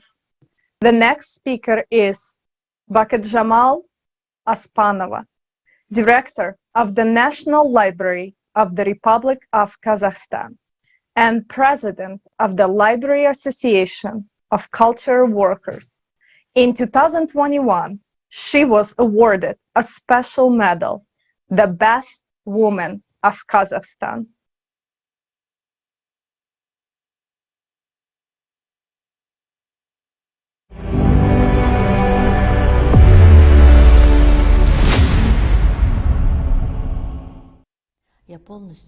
I fully support the 8 foundations of the Creative Society. They are truly focused on the values of humanity, on improving the quality of each human's life. And indeed, we can build the Creative Society together. There is no other way to build such a society. That's what I think. We need to unite. Only through our joint efforts can we eradicate all these problems and solve all the issues together, only in unity. We will hardly be able to do it otherwise. Separately, no one would be able to solve them on their own. The issues of ecology, climate, and many others must always be solved by all people together. Creative processes in Kazakhstan have already started and are already well underway. We are creating a new Kazakhstan, and the president himself made a speech saying that he supports the Creative Society. So we will be creating a new Kazakhstan already without all that, as I said, without anger, without corruption, without anything negative. It seems to me we'll be living in such a way soon. I hope so. But we need to create all of this ourselves and also to take an active part. Only then will we create a new Kazakhstan in such a creative society. If all of us come together and invest our efforts into this idea, and support each other, then there will be a new Kazakhstan in the new creative society.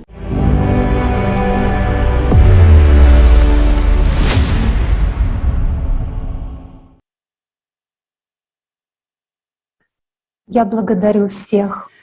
I would like to thank everyone who supports the project Creative Society, everyone who understood that Creative Society is our only chance. Ask yourself the question, if there is no more of the project Creative Society, if there are no more people of goodwill who do not stop building the Creative Society, even being in extremely difficult conditions, what does the future have in store for humanity? Let's take an honest look into this future. We can do it, because our present determines our future. And we saw that today, that without the Creative Society project, we will quietly and uncomplainingly wait until we are destroyed by tyrants, maniacs, famine, disease, and whipped off the face of the earth by climate. Until then, we will all slave away in the slavery of an inhumane consumerist format. We will understand how it will end, but we will continue to lie to ourselves and brace ourselves. We will remain constrained by fear. We will betray our children over and over and loved ones again and again with our silence until the X hour comes. But is that why we give birth to children, care of them, educate them, build homes in cities, so that they can die with us like stray dogs? Is this Our future? This is our future without the creative society. And for many people, this is their present. And I want to tell you that without the participants of the Creative Society project all over the world, we wouldn't have a single chance to change it. Because only people can make a difference. And every little action of the participants of the Creative Society project is a heroic contribution to our common victory. They are the real heroes who overcame the fears in their heads and became an example themselves that one person can do a lot if he is a human being. Who are the real heroes of our wartime? In times like these, when everything is silenced and the truth is hidden, the heroes are those who step over the prescribed rules of the game and tell the truth. By denouncing consumer society, they care about the future of humanity. They are the first to support the Creative Society. Today's hero is every one of you, friends. Every one of you who now supports this broadcast, who broadcasts it in their social networks in 100 languages, who has sent it out to his friends and family.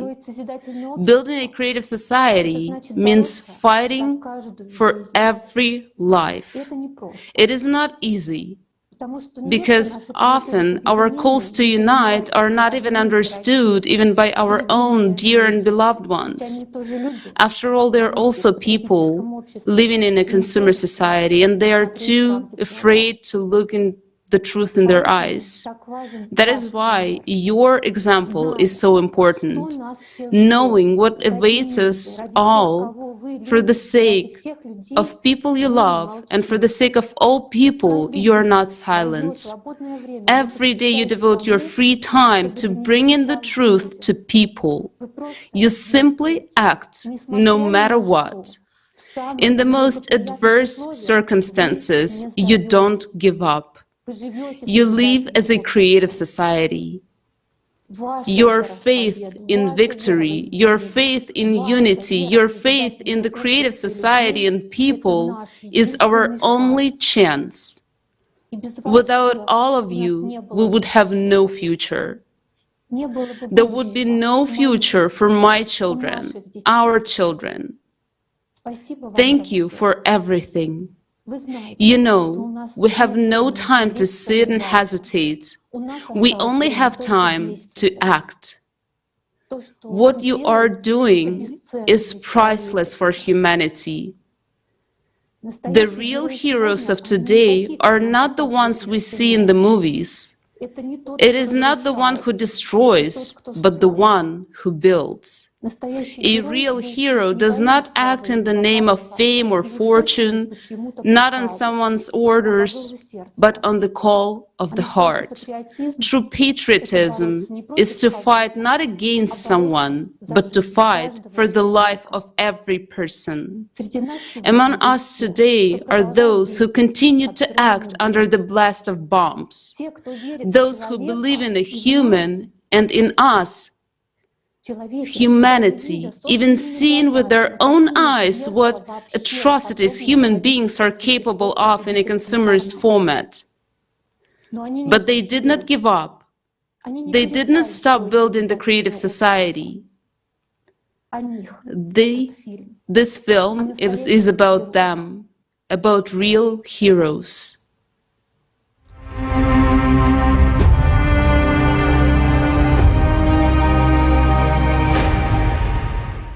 Hello, I'm Anya from Irpin. We are now taking a walk in Irpin with my beloved husband.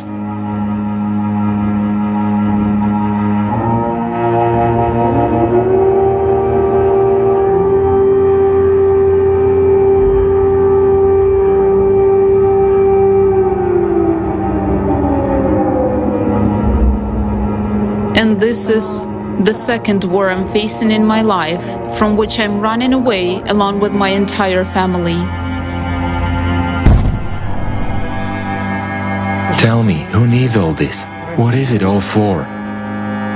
In this world, everything is arranged in such a way that nobody cares about human life at all, and it is far from being a priority. As long as we live in consumer society, we don't have a single safe place on the planet.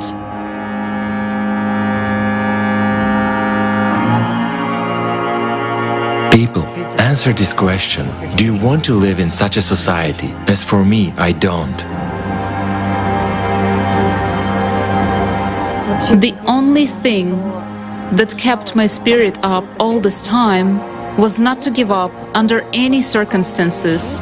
As long as I have life, I should do my best, firstly, to remain a human being inside, and secondly, to actually do everything possible and impossible so that we could move from this murderous format, the consumerist format, to a creative format of society, and do my best for the project.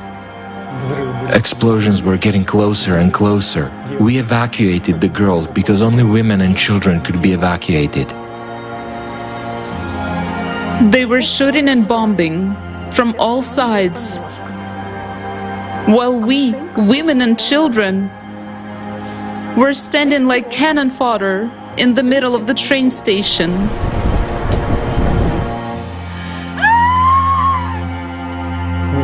We passed through the area that was under fire at our own risk.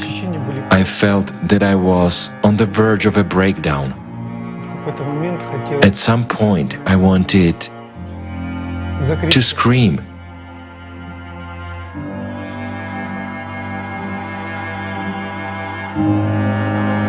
The fact that right at this moment, my parents are under bombs, air bombs, gunfire, whatever, all the modern weaponry. The only thing left is to use nuclear weapons. My brother was killed by a shell that landed on the house where he lived. He was on air until the last minute, as long as they had electricity and the internet. He participated in live broadcasts. He spoke about the creative society. He participated as much as he could. We will build the creative society, and we will have peace, order, wealth, and prosperity. As long as we have even the slightest, even 0.001%, even a tiny, even a small chance to change everything, we should take this chance. We simply must. Corpses can no longer do anything. Only people that are alive can change something. And we are people. We just want to live. I'm not a cannon fodder. I'm a human being.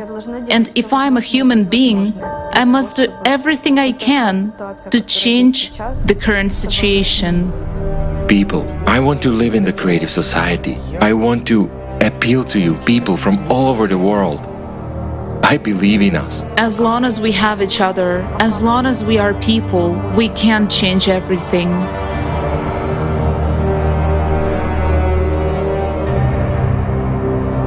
We're now driving along the road that my family and I were taking when we were evacuating.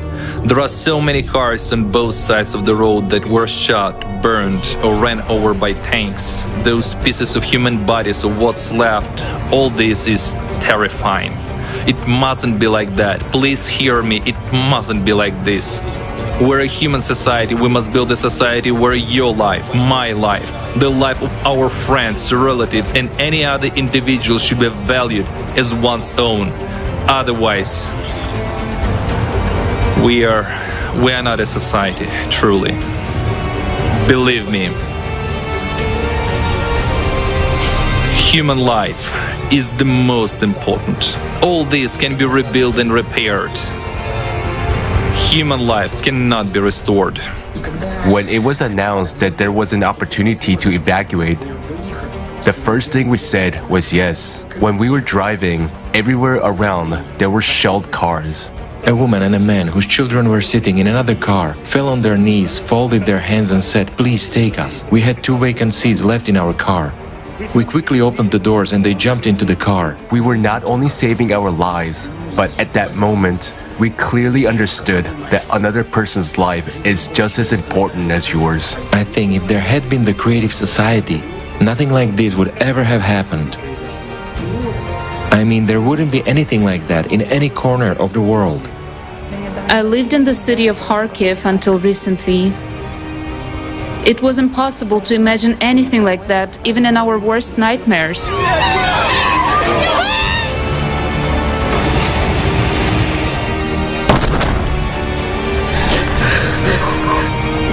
But this is the price we pay for our inaction and silence in building the creative society. Are we really so indifferent to other people's trouble? Have we lost our empathy? Are we so bogged down in this consumerism that some pieces of paper motivate us to kill people? I'm taking part in the preparations for the International Forum on May 7th, 2022, because I understand that building the creative society is the only chance for us, and it's the only chance for us to experience what it means to live in a prosperous society. Let's preserve the life of every person on the planet. I'm originally from Russia, but it's already been 10 years since I've been living in Ukraine, in the city of Irpin. I was unaware that everything I knew, my entire habitual way of life would vanish. And I don't know if I will ever be able to return to this city. I cannot go back to Russia either, because I have ties with Ukraine. Why did I, as a volunteer of the Creative Society project, continue to act despite the fact that explosions were rumbling outside my window and shells were exploding? To be honest, I had no idea whether I would survive or not, because explosions were very close by. I mean, Grad missiles were blasting in groups of 5, rocking the house violently. The sound hitting my eardrums, my head hurt terribly from all that noise, and when the internet was still on, I joined in translations. Even in such conditions, even just a little, but I would do something more. I still had a chance to do more. Why are we doing this? I will say right away that I'm not a hero. I'm an ordinary person, a participant of the Creative Society project. And together with all people of goodwill, we will do everything to preserve this world, even at risk of our own lives. We carry on. My workplace looks like this right now. Unfortunately, it's temporary. I think we'll have to go back to the hallway again soon, because it's really scary when you see a missile being shot down over your house, and when 2 neighboring houses on that street were hit by Grad missiles.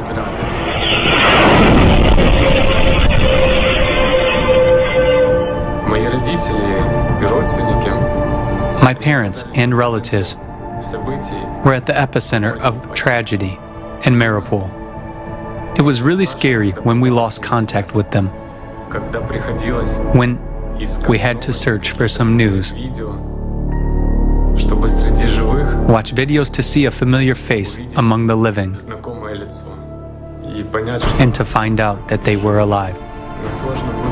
It was difficult to live and eat here, realizing that my parents were sitting in the basement of their destroyed house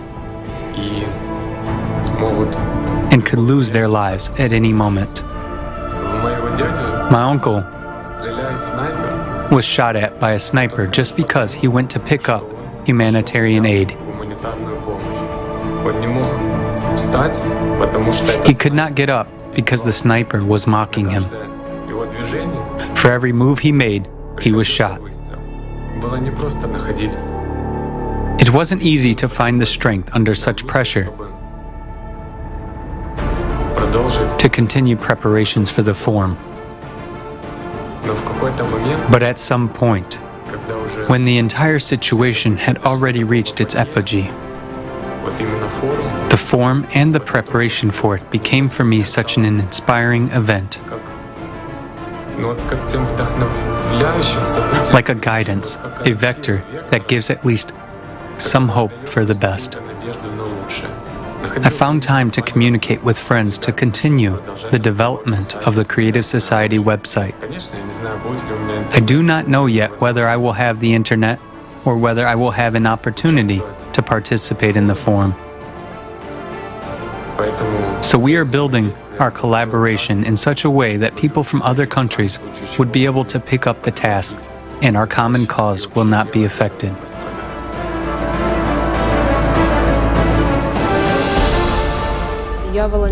I am a volunteer of the international project Creative Society from Ukraine. Unfortunately, 2 weeks ago, I had to leave my home because of the war in my country. What helped me to cope with this storm of emotions, with fear and panic that overwhelmed me, at those difficult moments, what helped me to overcome everything was my participation in the preparations for the forum. I realized that the actions of each of us, of every person who now participates in the Creative Society project, save not only us personally, but they help all of humanity. I woke up to the sound of a missile flying over me. My girlfriend and I stayed in the bathroom for the next 10 days. When you're sitting in the bathroom, you don't know if you're going to have enough food and water tomorrow. The Creative Society is needed so that all this does not happen, so that there is safety, so that people live with love for each other. That's why I'm actively participating together with other guys, preparing for the forum, recording interviews with eyewitnesses and scientists, and everyone is saying that we need the Creative Society. Why do I keep preparing for the forum? Because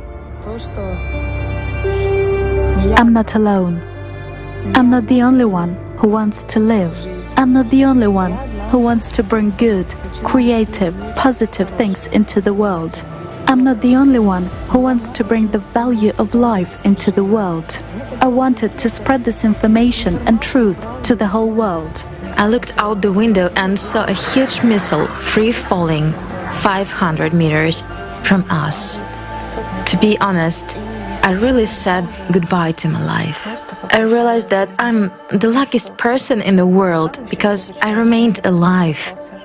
The horrible, ugly face of the consumerist format that we now see in the world is what motivates us to build a creative society. It motivates me even if there is a war outside to sit down and edit a video for the conference, to help with whatever I can right now. To help with whatever I can. War didn't become... It was a huge shock for me. But it didn't become something that would stop me. Because war is the concentration of all the violence that exists every day on this planet. So for me, the best thing was to devote every second I still have, because I didn't know if there would be a next one, to preparing for the forum. Because the forum is the only way to stop this madness.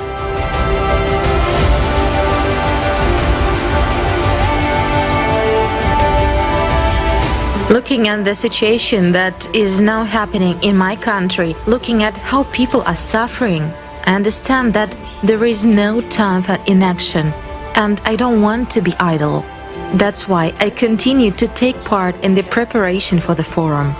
As long as we have even a single opportunity, even a few percent, we have to do everything we can to make the Creative Society come true.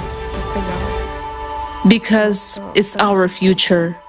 I want to tell you absolutely sincerely and honestly that being in the city of Bucha, with my family, under constant gunfire, under constant explosions of bombs and shells, where every second, every moment could be my last one, and every next explosion could take away my life and the lives of my family and friends. Every day, I pray to God to have a second chance.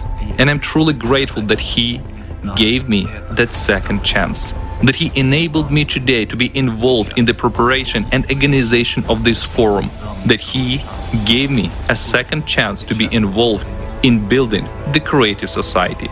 Dear friends, please hear me listen to all those people who will tell their stories during the forum that the creative society is our only and last chance. Let's not waste it.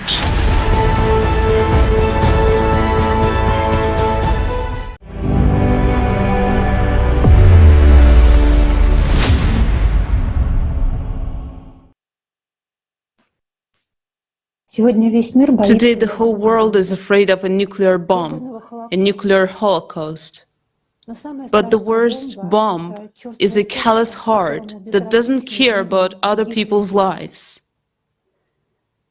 How many more human destinies are left behind?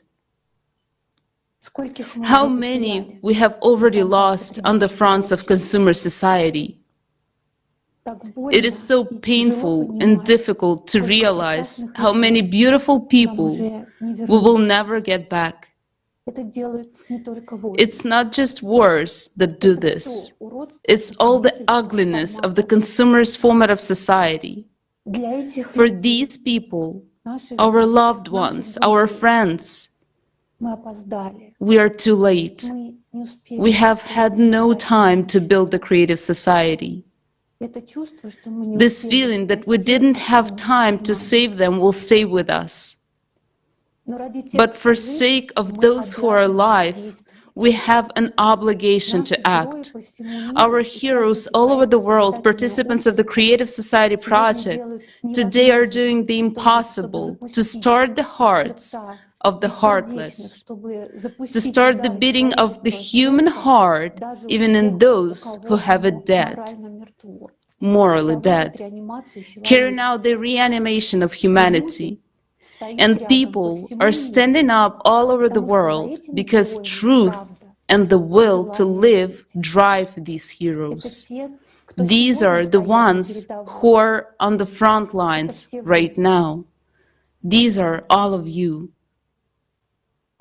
And for those who are still hiding and hoping that humanity's last war will not touch them, I would like to say, previously, like you, we didn't know much, we didn't see much.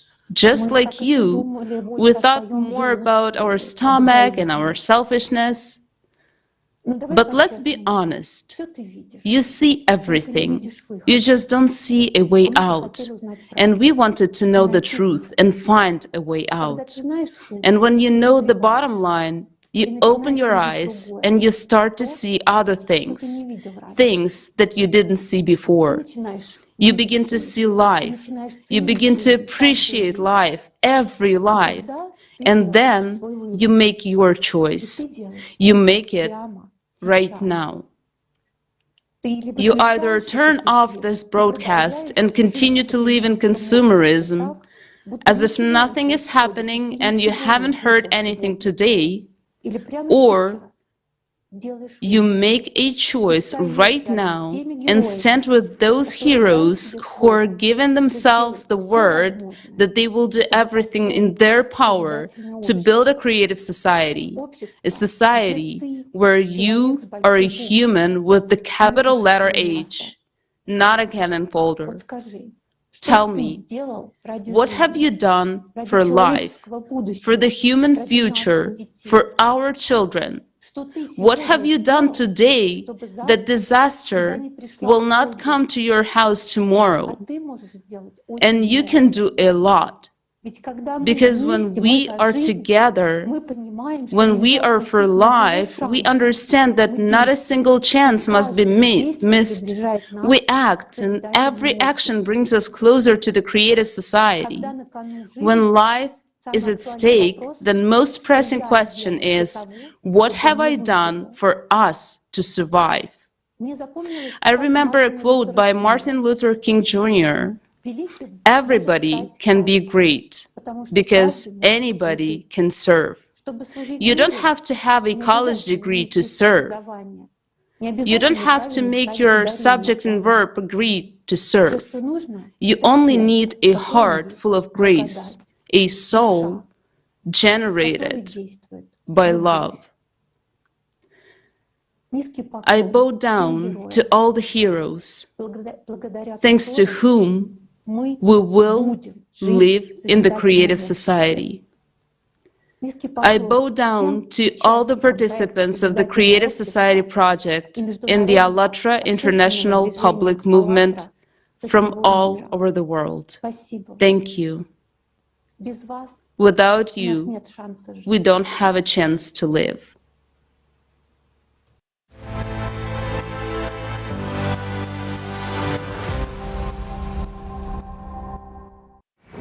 Today, we have seen with our own eyes the facts and evidence of brutal crimes against humanity and numerous human sufferings in the consumerist format of our society. There is no justification for violence in society. There is no justification for murders. It's a shame that all of us, the majority, allow that. Until now, with our own hands and our own choices. We support the animal conditions of existence imposed on us by the consumerist format. We do not express our inner vital need as a clear position and ultimatum. We are people, and we want to live. We are for the creative society. I want to address each of you. I want to address you, my friend. I want us all to remember that every day of our inaction is a loss of someone's life. Every day when we are inactive in building the creative society, people die. If we all together do not take action right now, tomorrow the consumerist format will take the lives of you and me and our loved ones. Some are dying of hunger and thirst right now. At this very moment, some are suffering from brutality and violence, while others are caught in the middle of a war and have lost everything overnight: their jobs, homes, and families. Yet, even yesterday, these people had no idea that today they would find themselves in such inhumane conditions of existence that today they would be killed. Are you sure this won't happen to you and your family tomorrow? Look, this is Ukraine. This is the city of Bucha, where masses of people died back on February 23rd this year.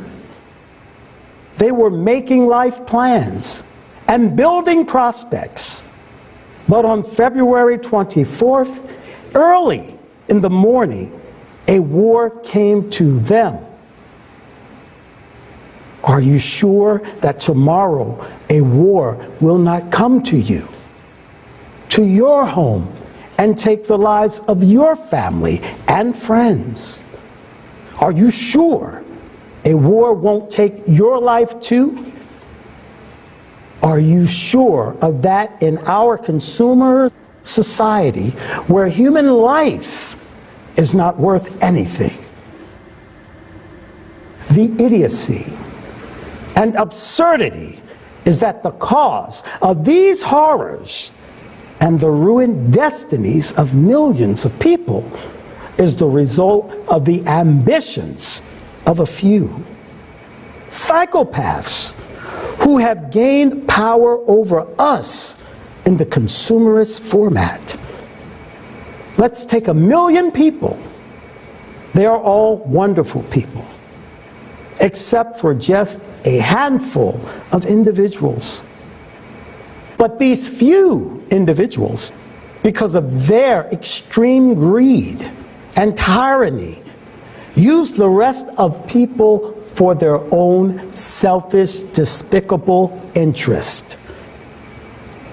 With our own hands, they force us to maintain the conditions of the consumerist format, which turns people into non-humans. And later, they claim that this is the way it should be, that it is our nature, it is natural. But this is not normal. Let's tell the truth. Yes, there are psychopaths in our society, and there will always be. But will they be able to seize power over people in the creative society?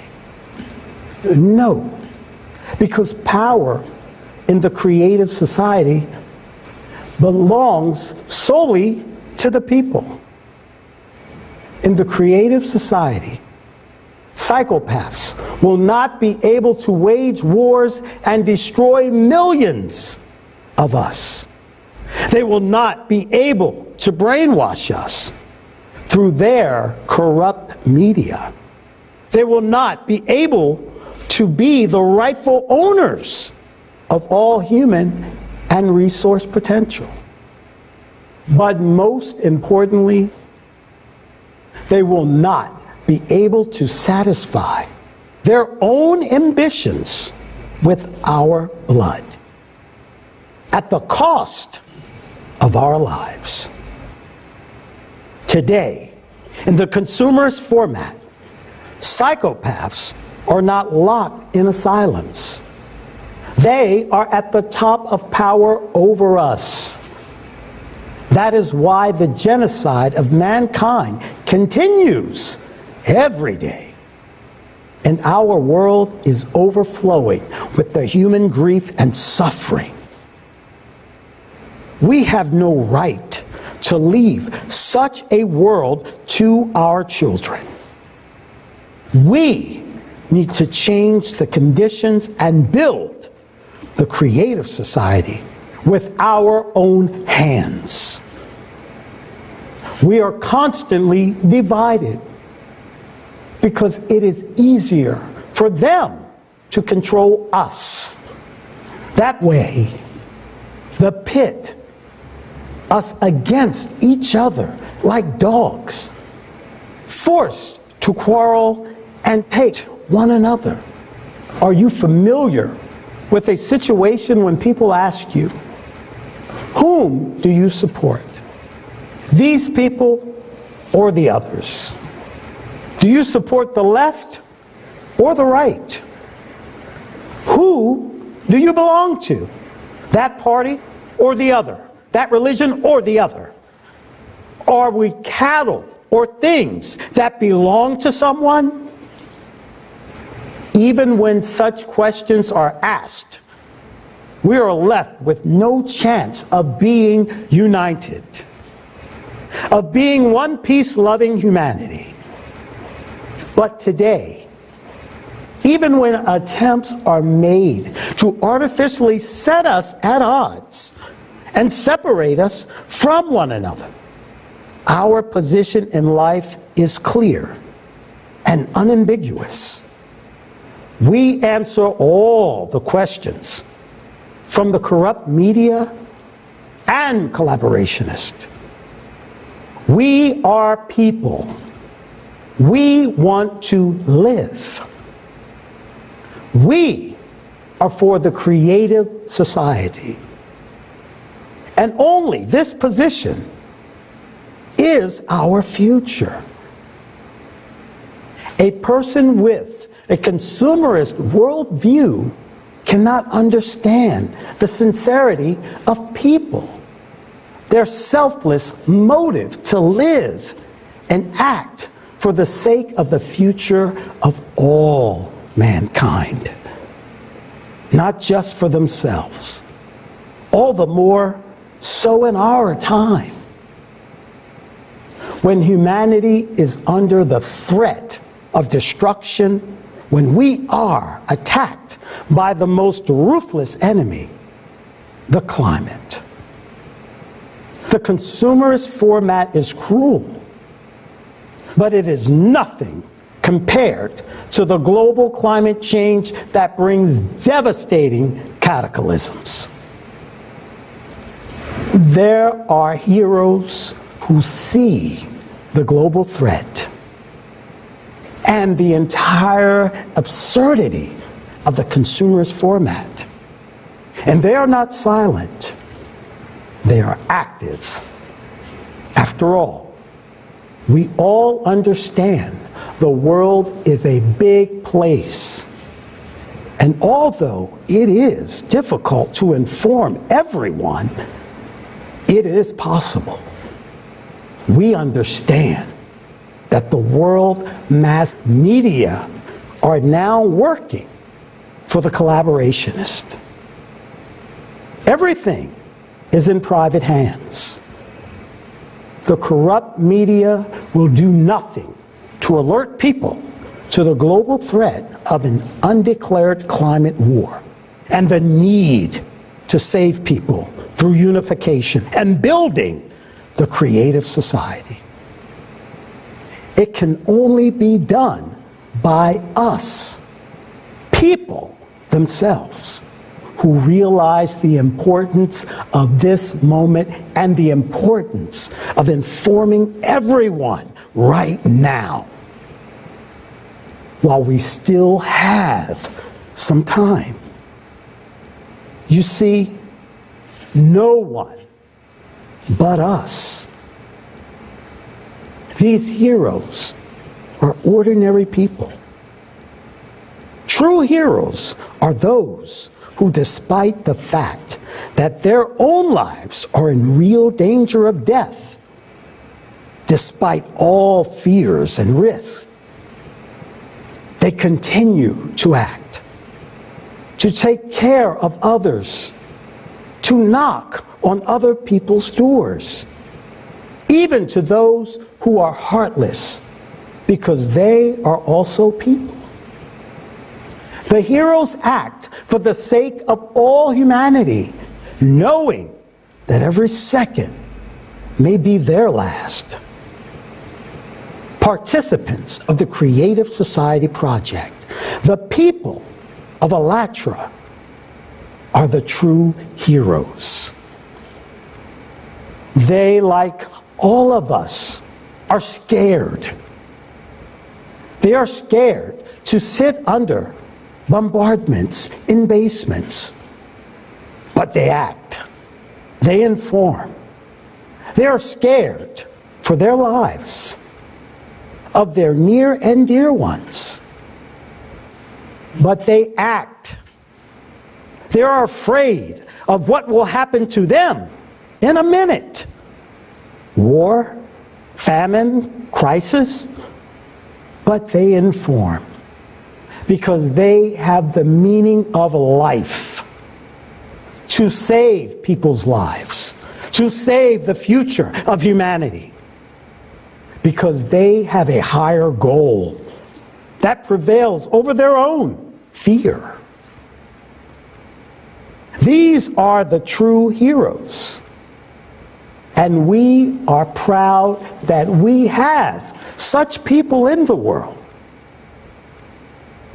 People who are worthy of the title of a real human. A human with the capital letter H. A human of peace.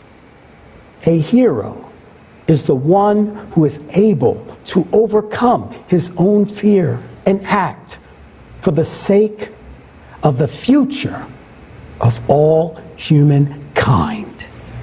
You may ask, what motivates them? I'll tell you, life. Here in the Creative Society Project, people value every human life. They are driven by the love for humanity and true altruism. Allatra is what is saving the lives of millions of people today instead of taking them. Allatra creates conditions for becoming a true free human, not a slave of the consumerist format or a soulless creature, a puppet in someone's hands. To be able to preserve one's humanness and love for people. Being on the verge of life and death, and at the same time to light the fire of faith and hope in others. Isn't it heroism?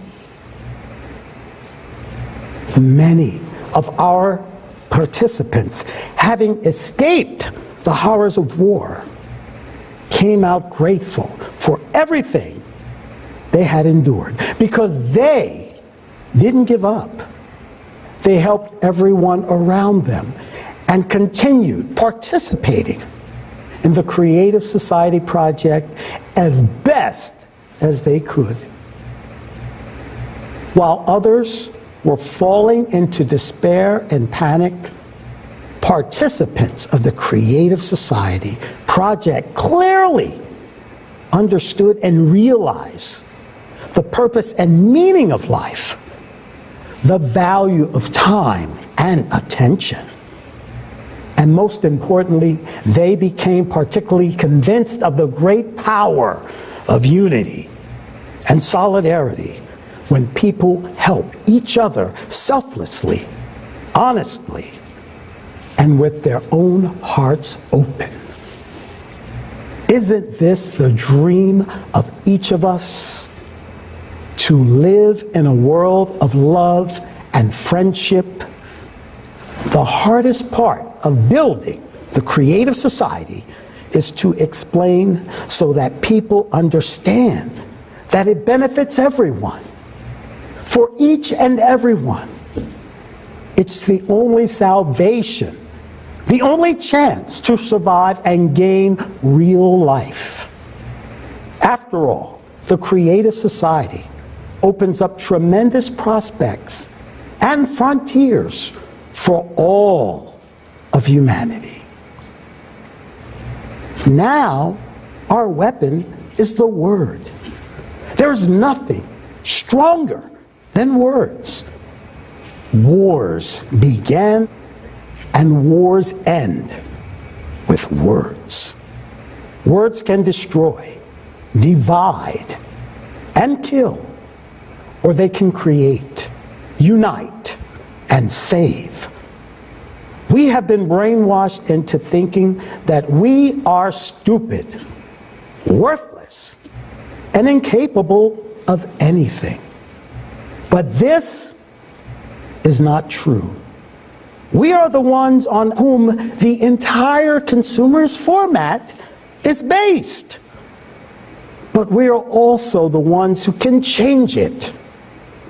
We are the ones who can get together, build the Creative Society, and create a better future for humanity. We must realize that if the climate catches us in this consumerist, selfish format, all of us will perish. Those who have already faced the hits of climate, to them, this understanding is absolute truth. But soon everyone will be personally convinced of that. We are already suffering casualties in the global climate war because we are divided, because we now listen to the corrupt media and collaborationists and do everything we can to lose this war. Think about it. Is there any idea in this consumerist format worth your life? Is there anything more valuable than human life? If we continue existing in the darkness of hatred and hostility, we will not survive. If we do not meet each other halfway and do not unite, we will not survive. If we do not build the creative society, we will not survive. We must make sure that we will never be in another world again. We must keep our children safe and build a different world, a world of justice, equality, and freedom. The most valuable thing every person has in this world is life. Your life and the life of others. We can only survive together. And it is life that we must learn to value and cherish above all. Do you want to live? I'm sure you do. Then it is time to do whatever it takes to survive. We have a choice. Either all of us will die, remaining scattered egoists, or we will learn to live together in one peace and mutual respect as one humanity. We can only survive if we unite and win. I wish all of us to live under peaceful skies, in freedom and prosperity, in accordance with the true values of a healthy human society. I believe we can do that. I look forward to the day when we walk together out of the darkness into the sun and become one true civilization. I dream of looking into the eyes of my children and grandchildren with pride and no longer being afraid for their future. I know we can only do this together because we are people and we want to live.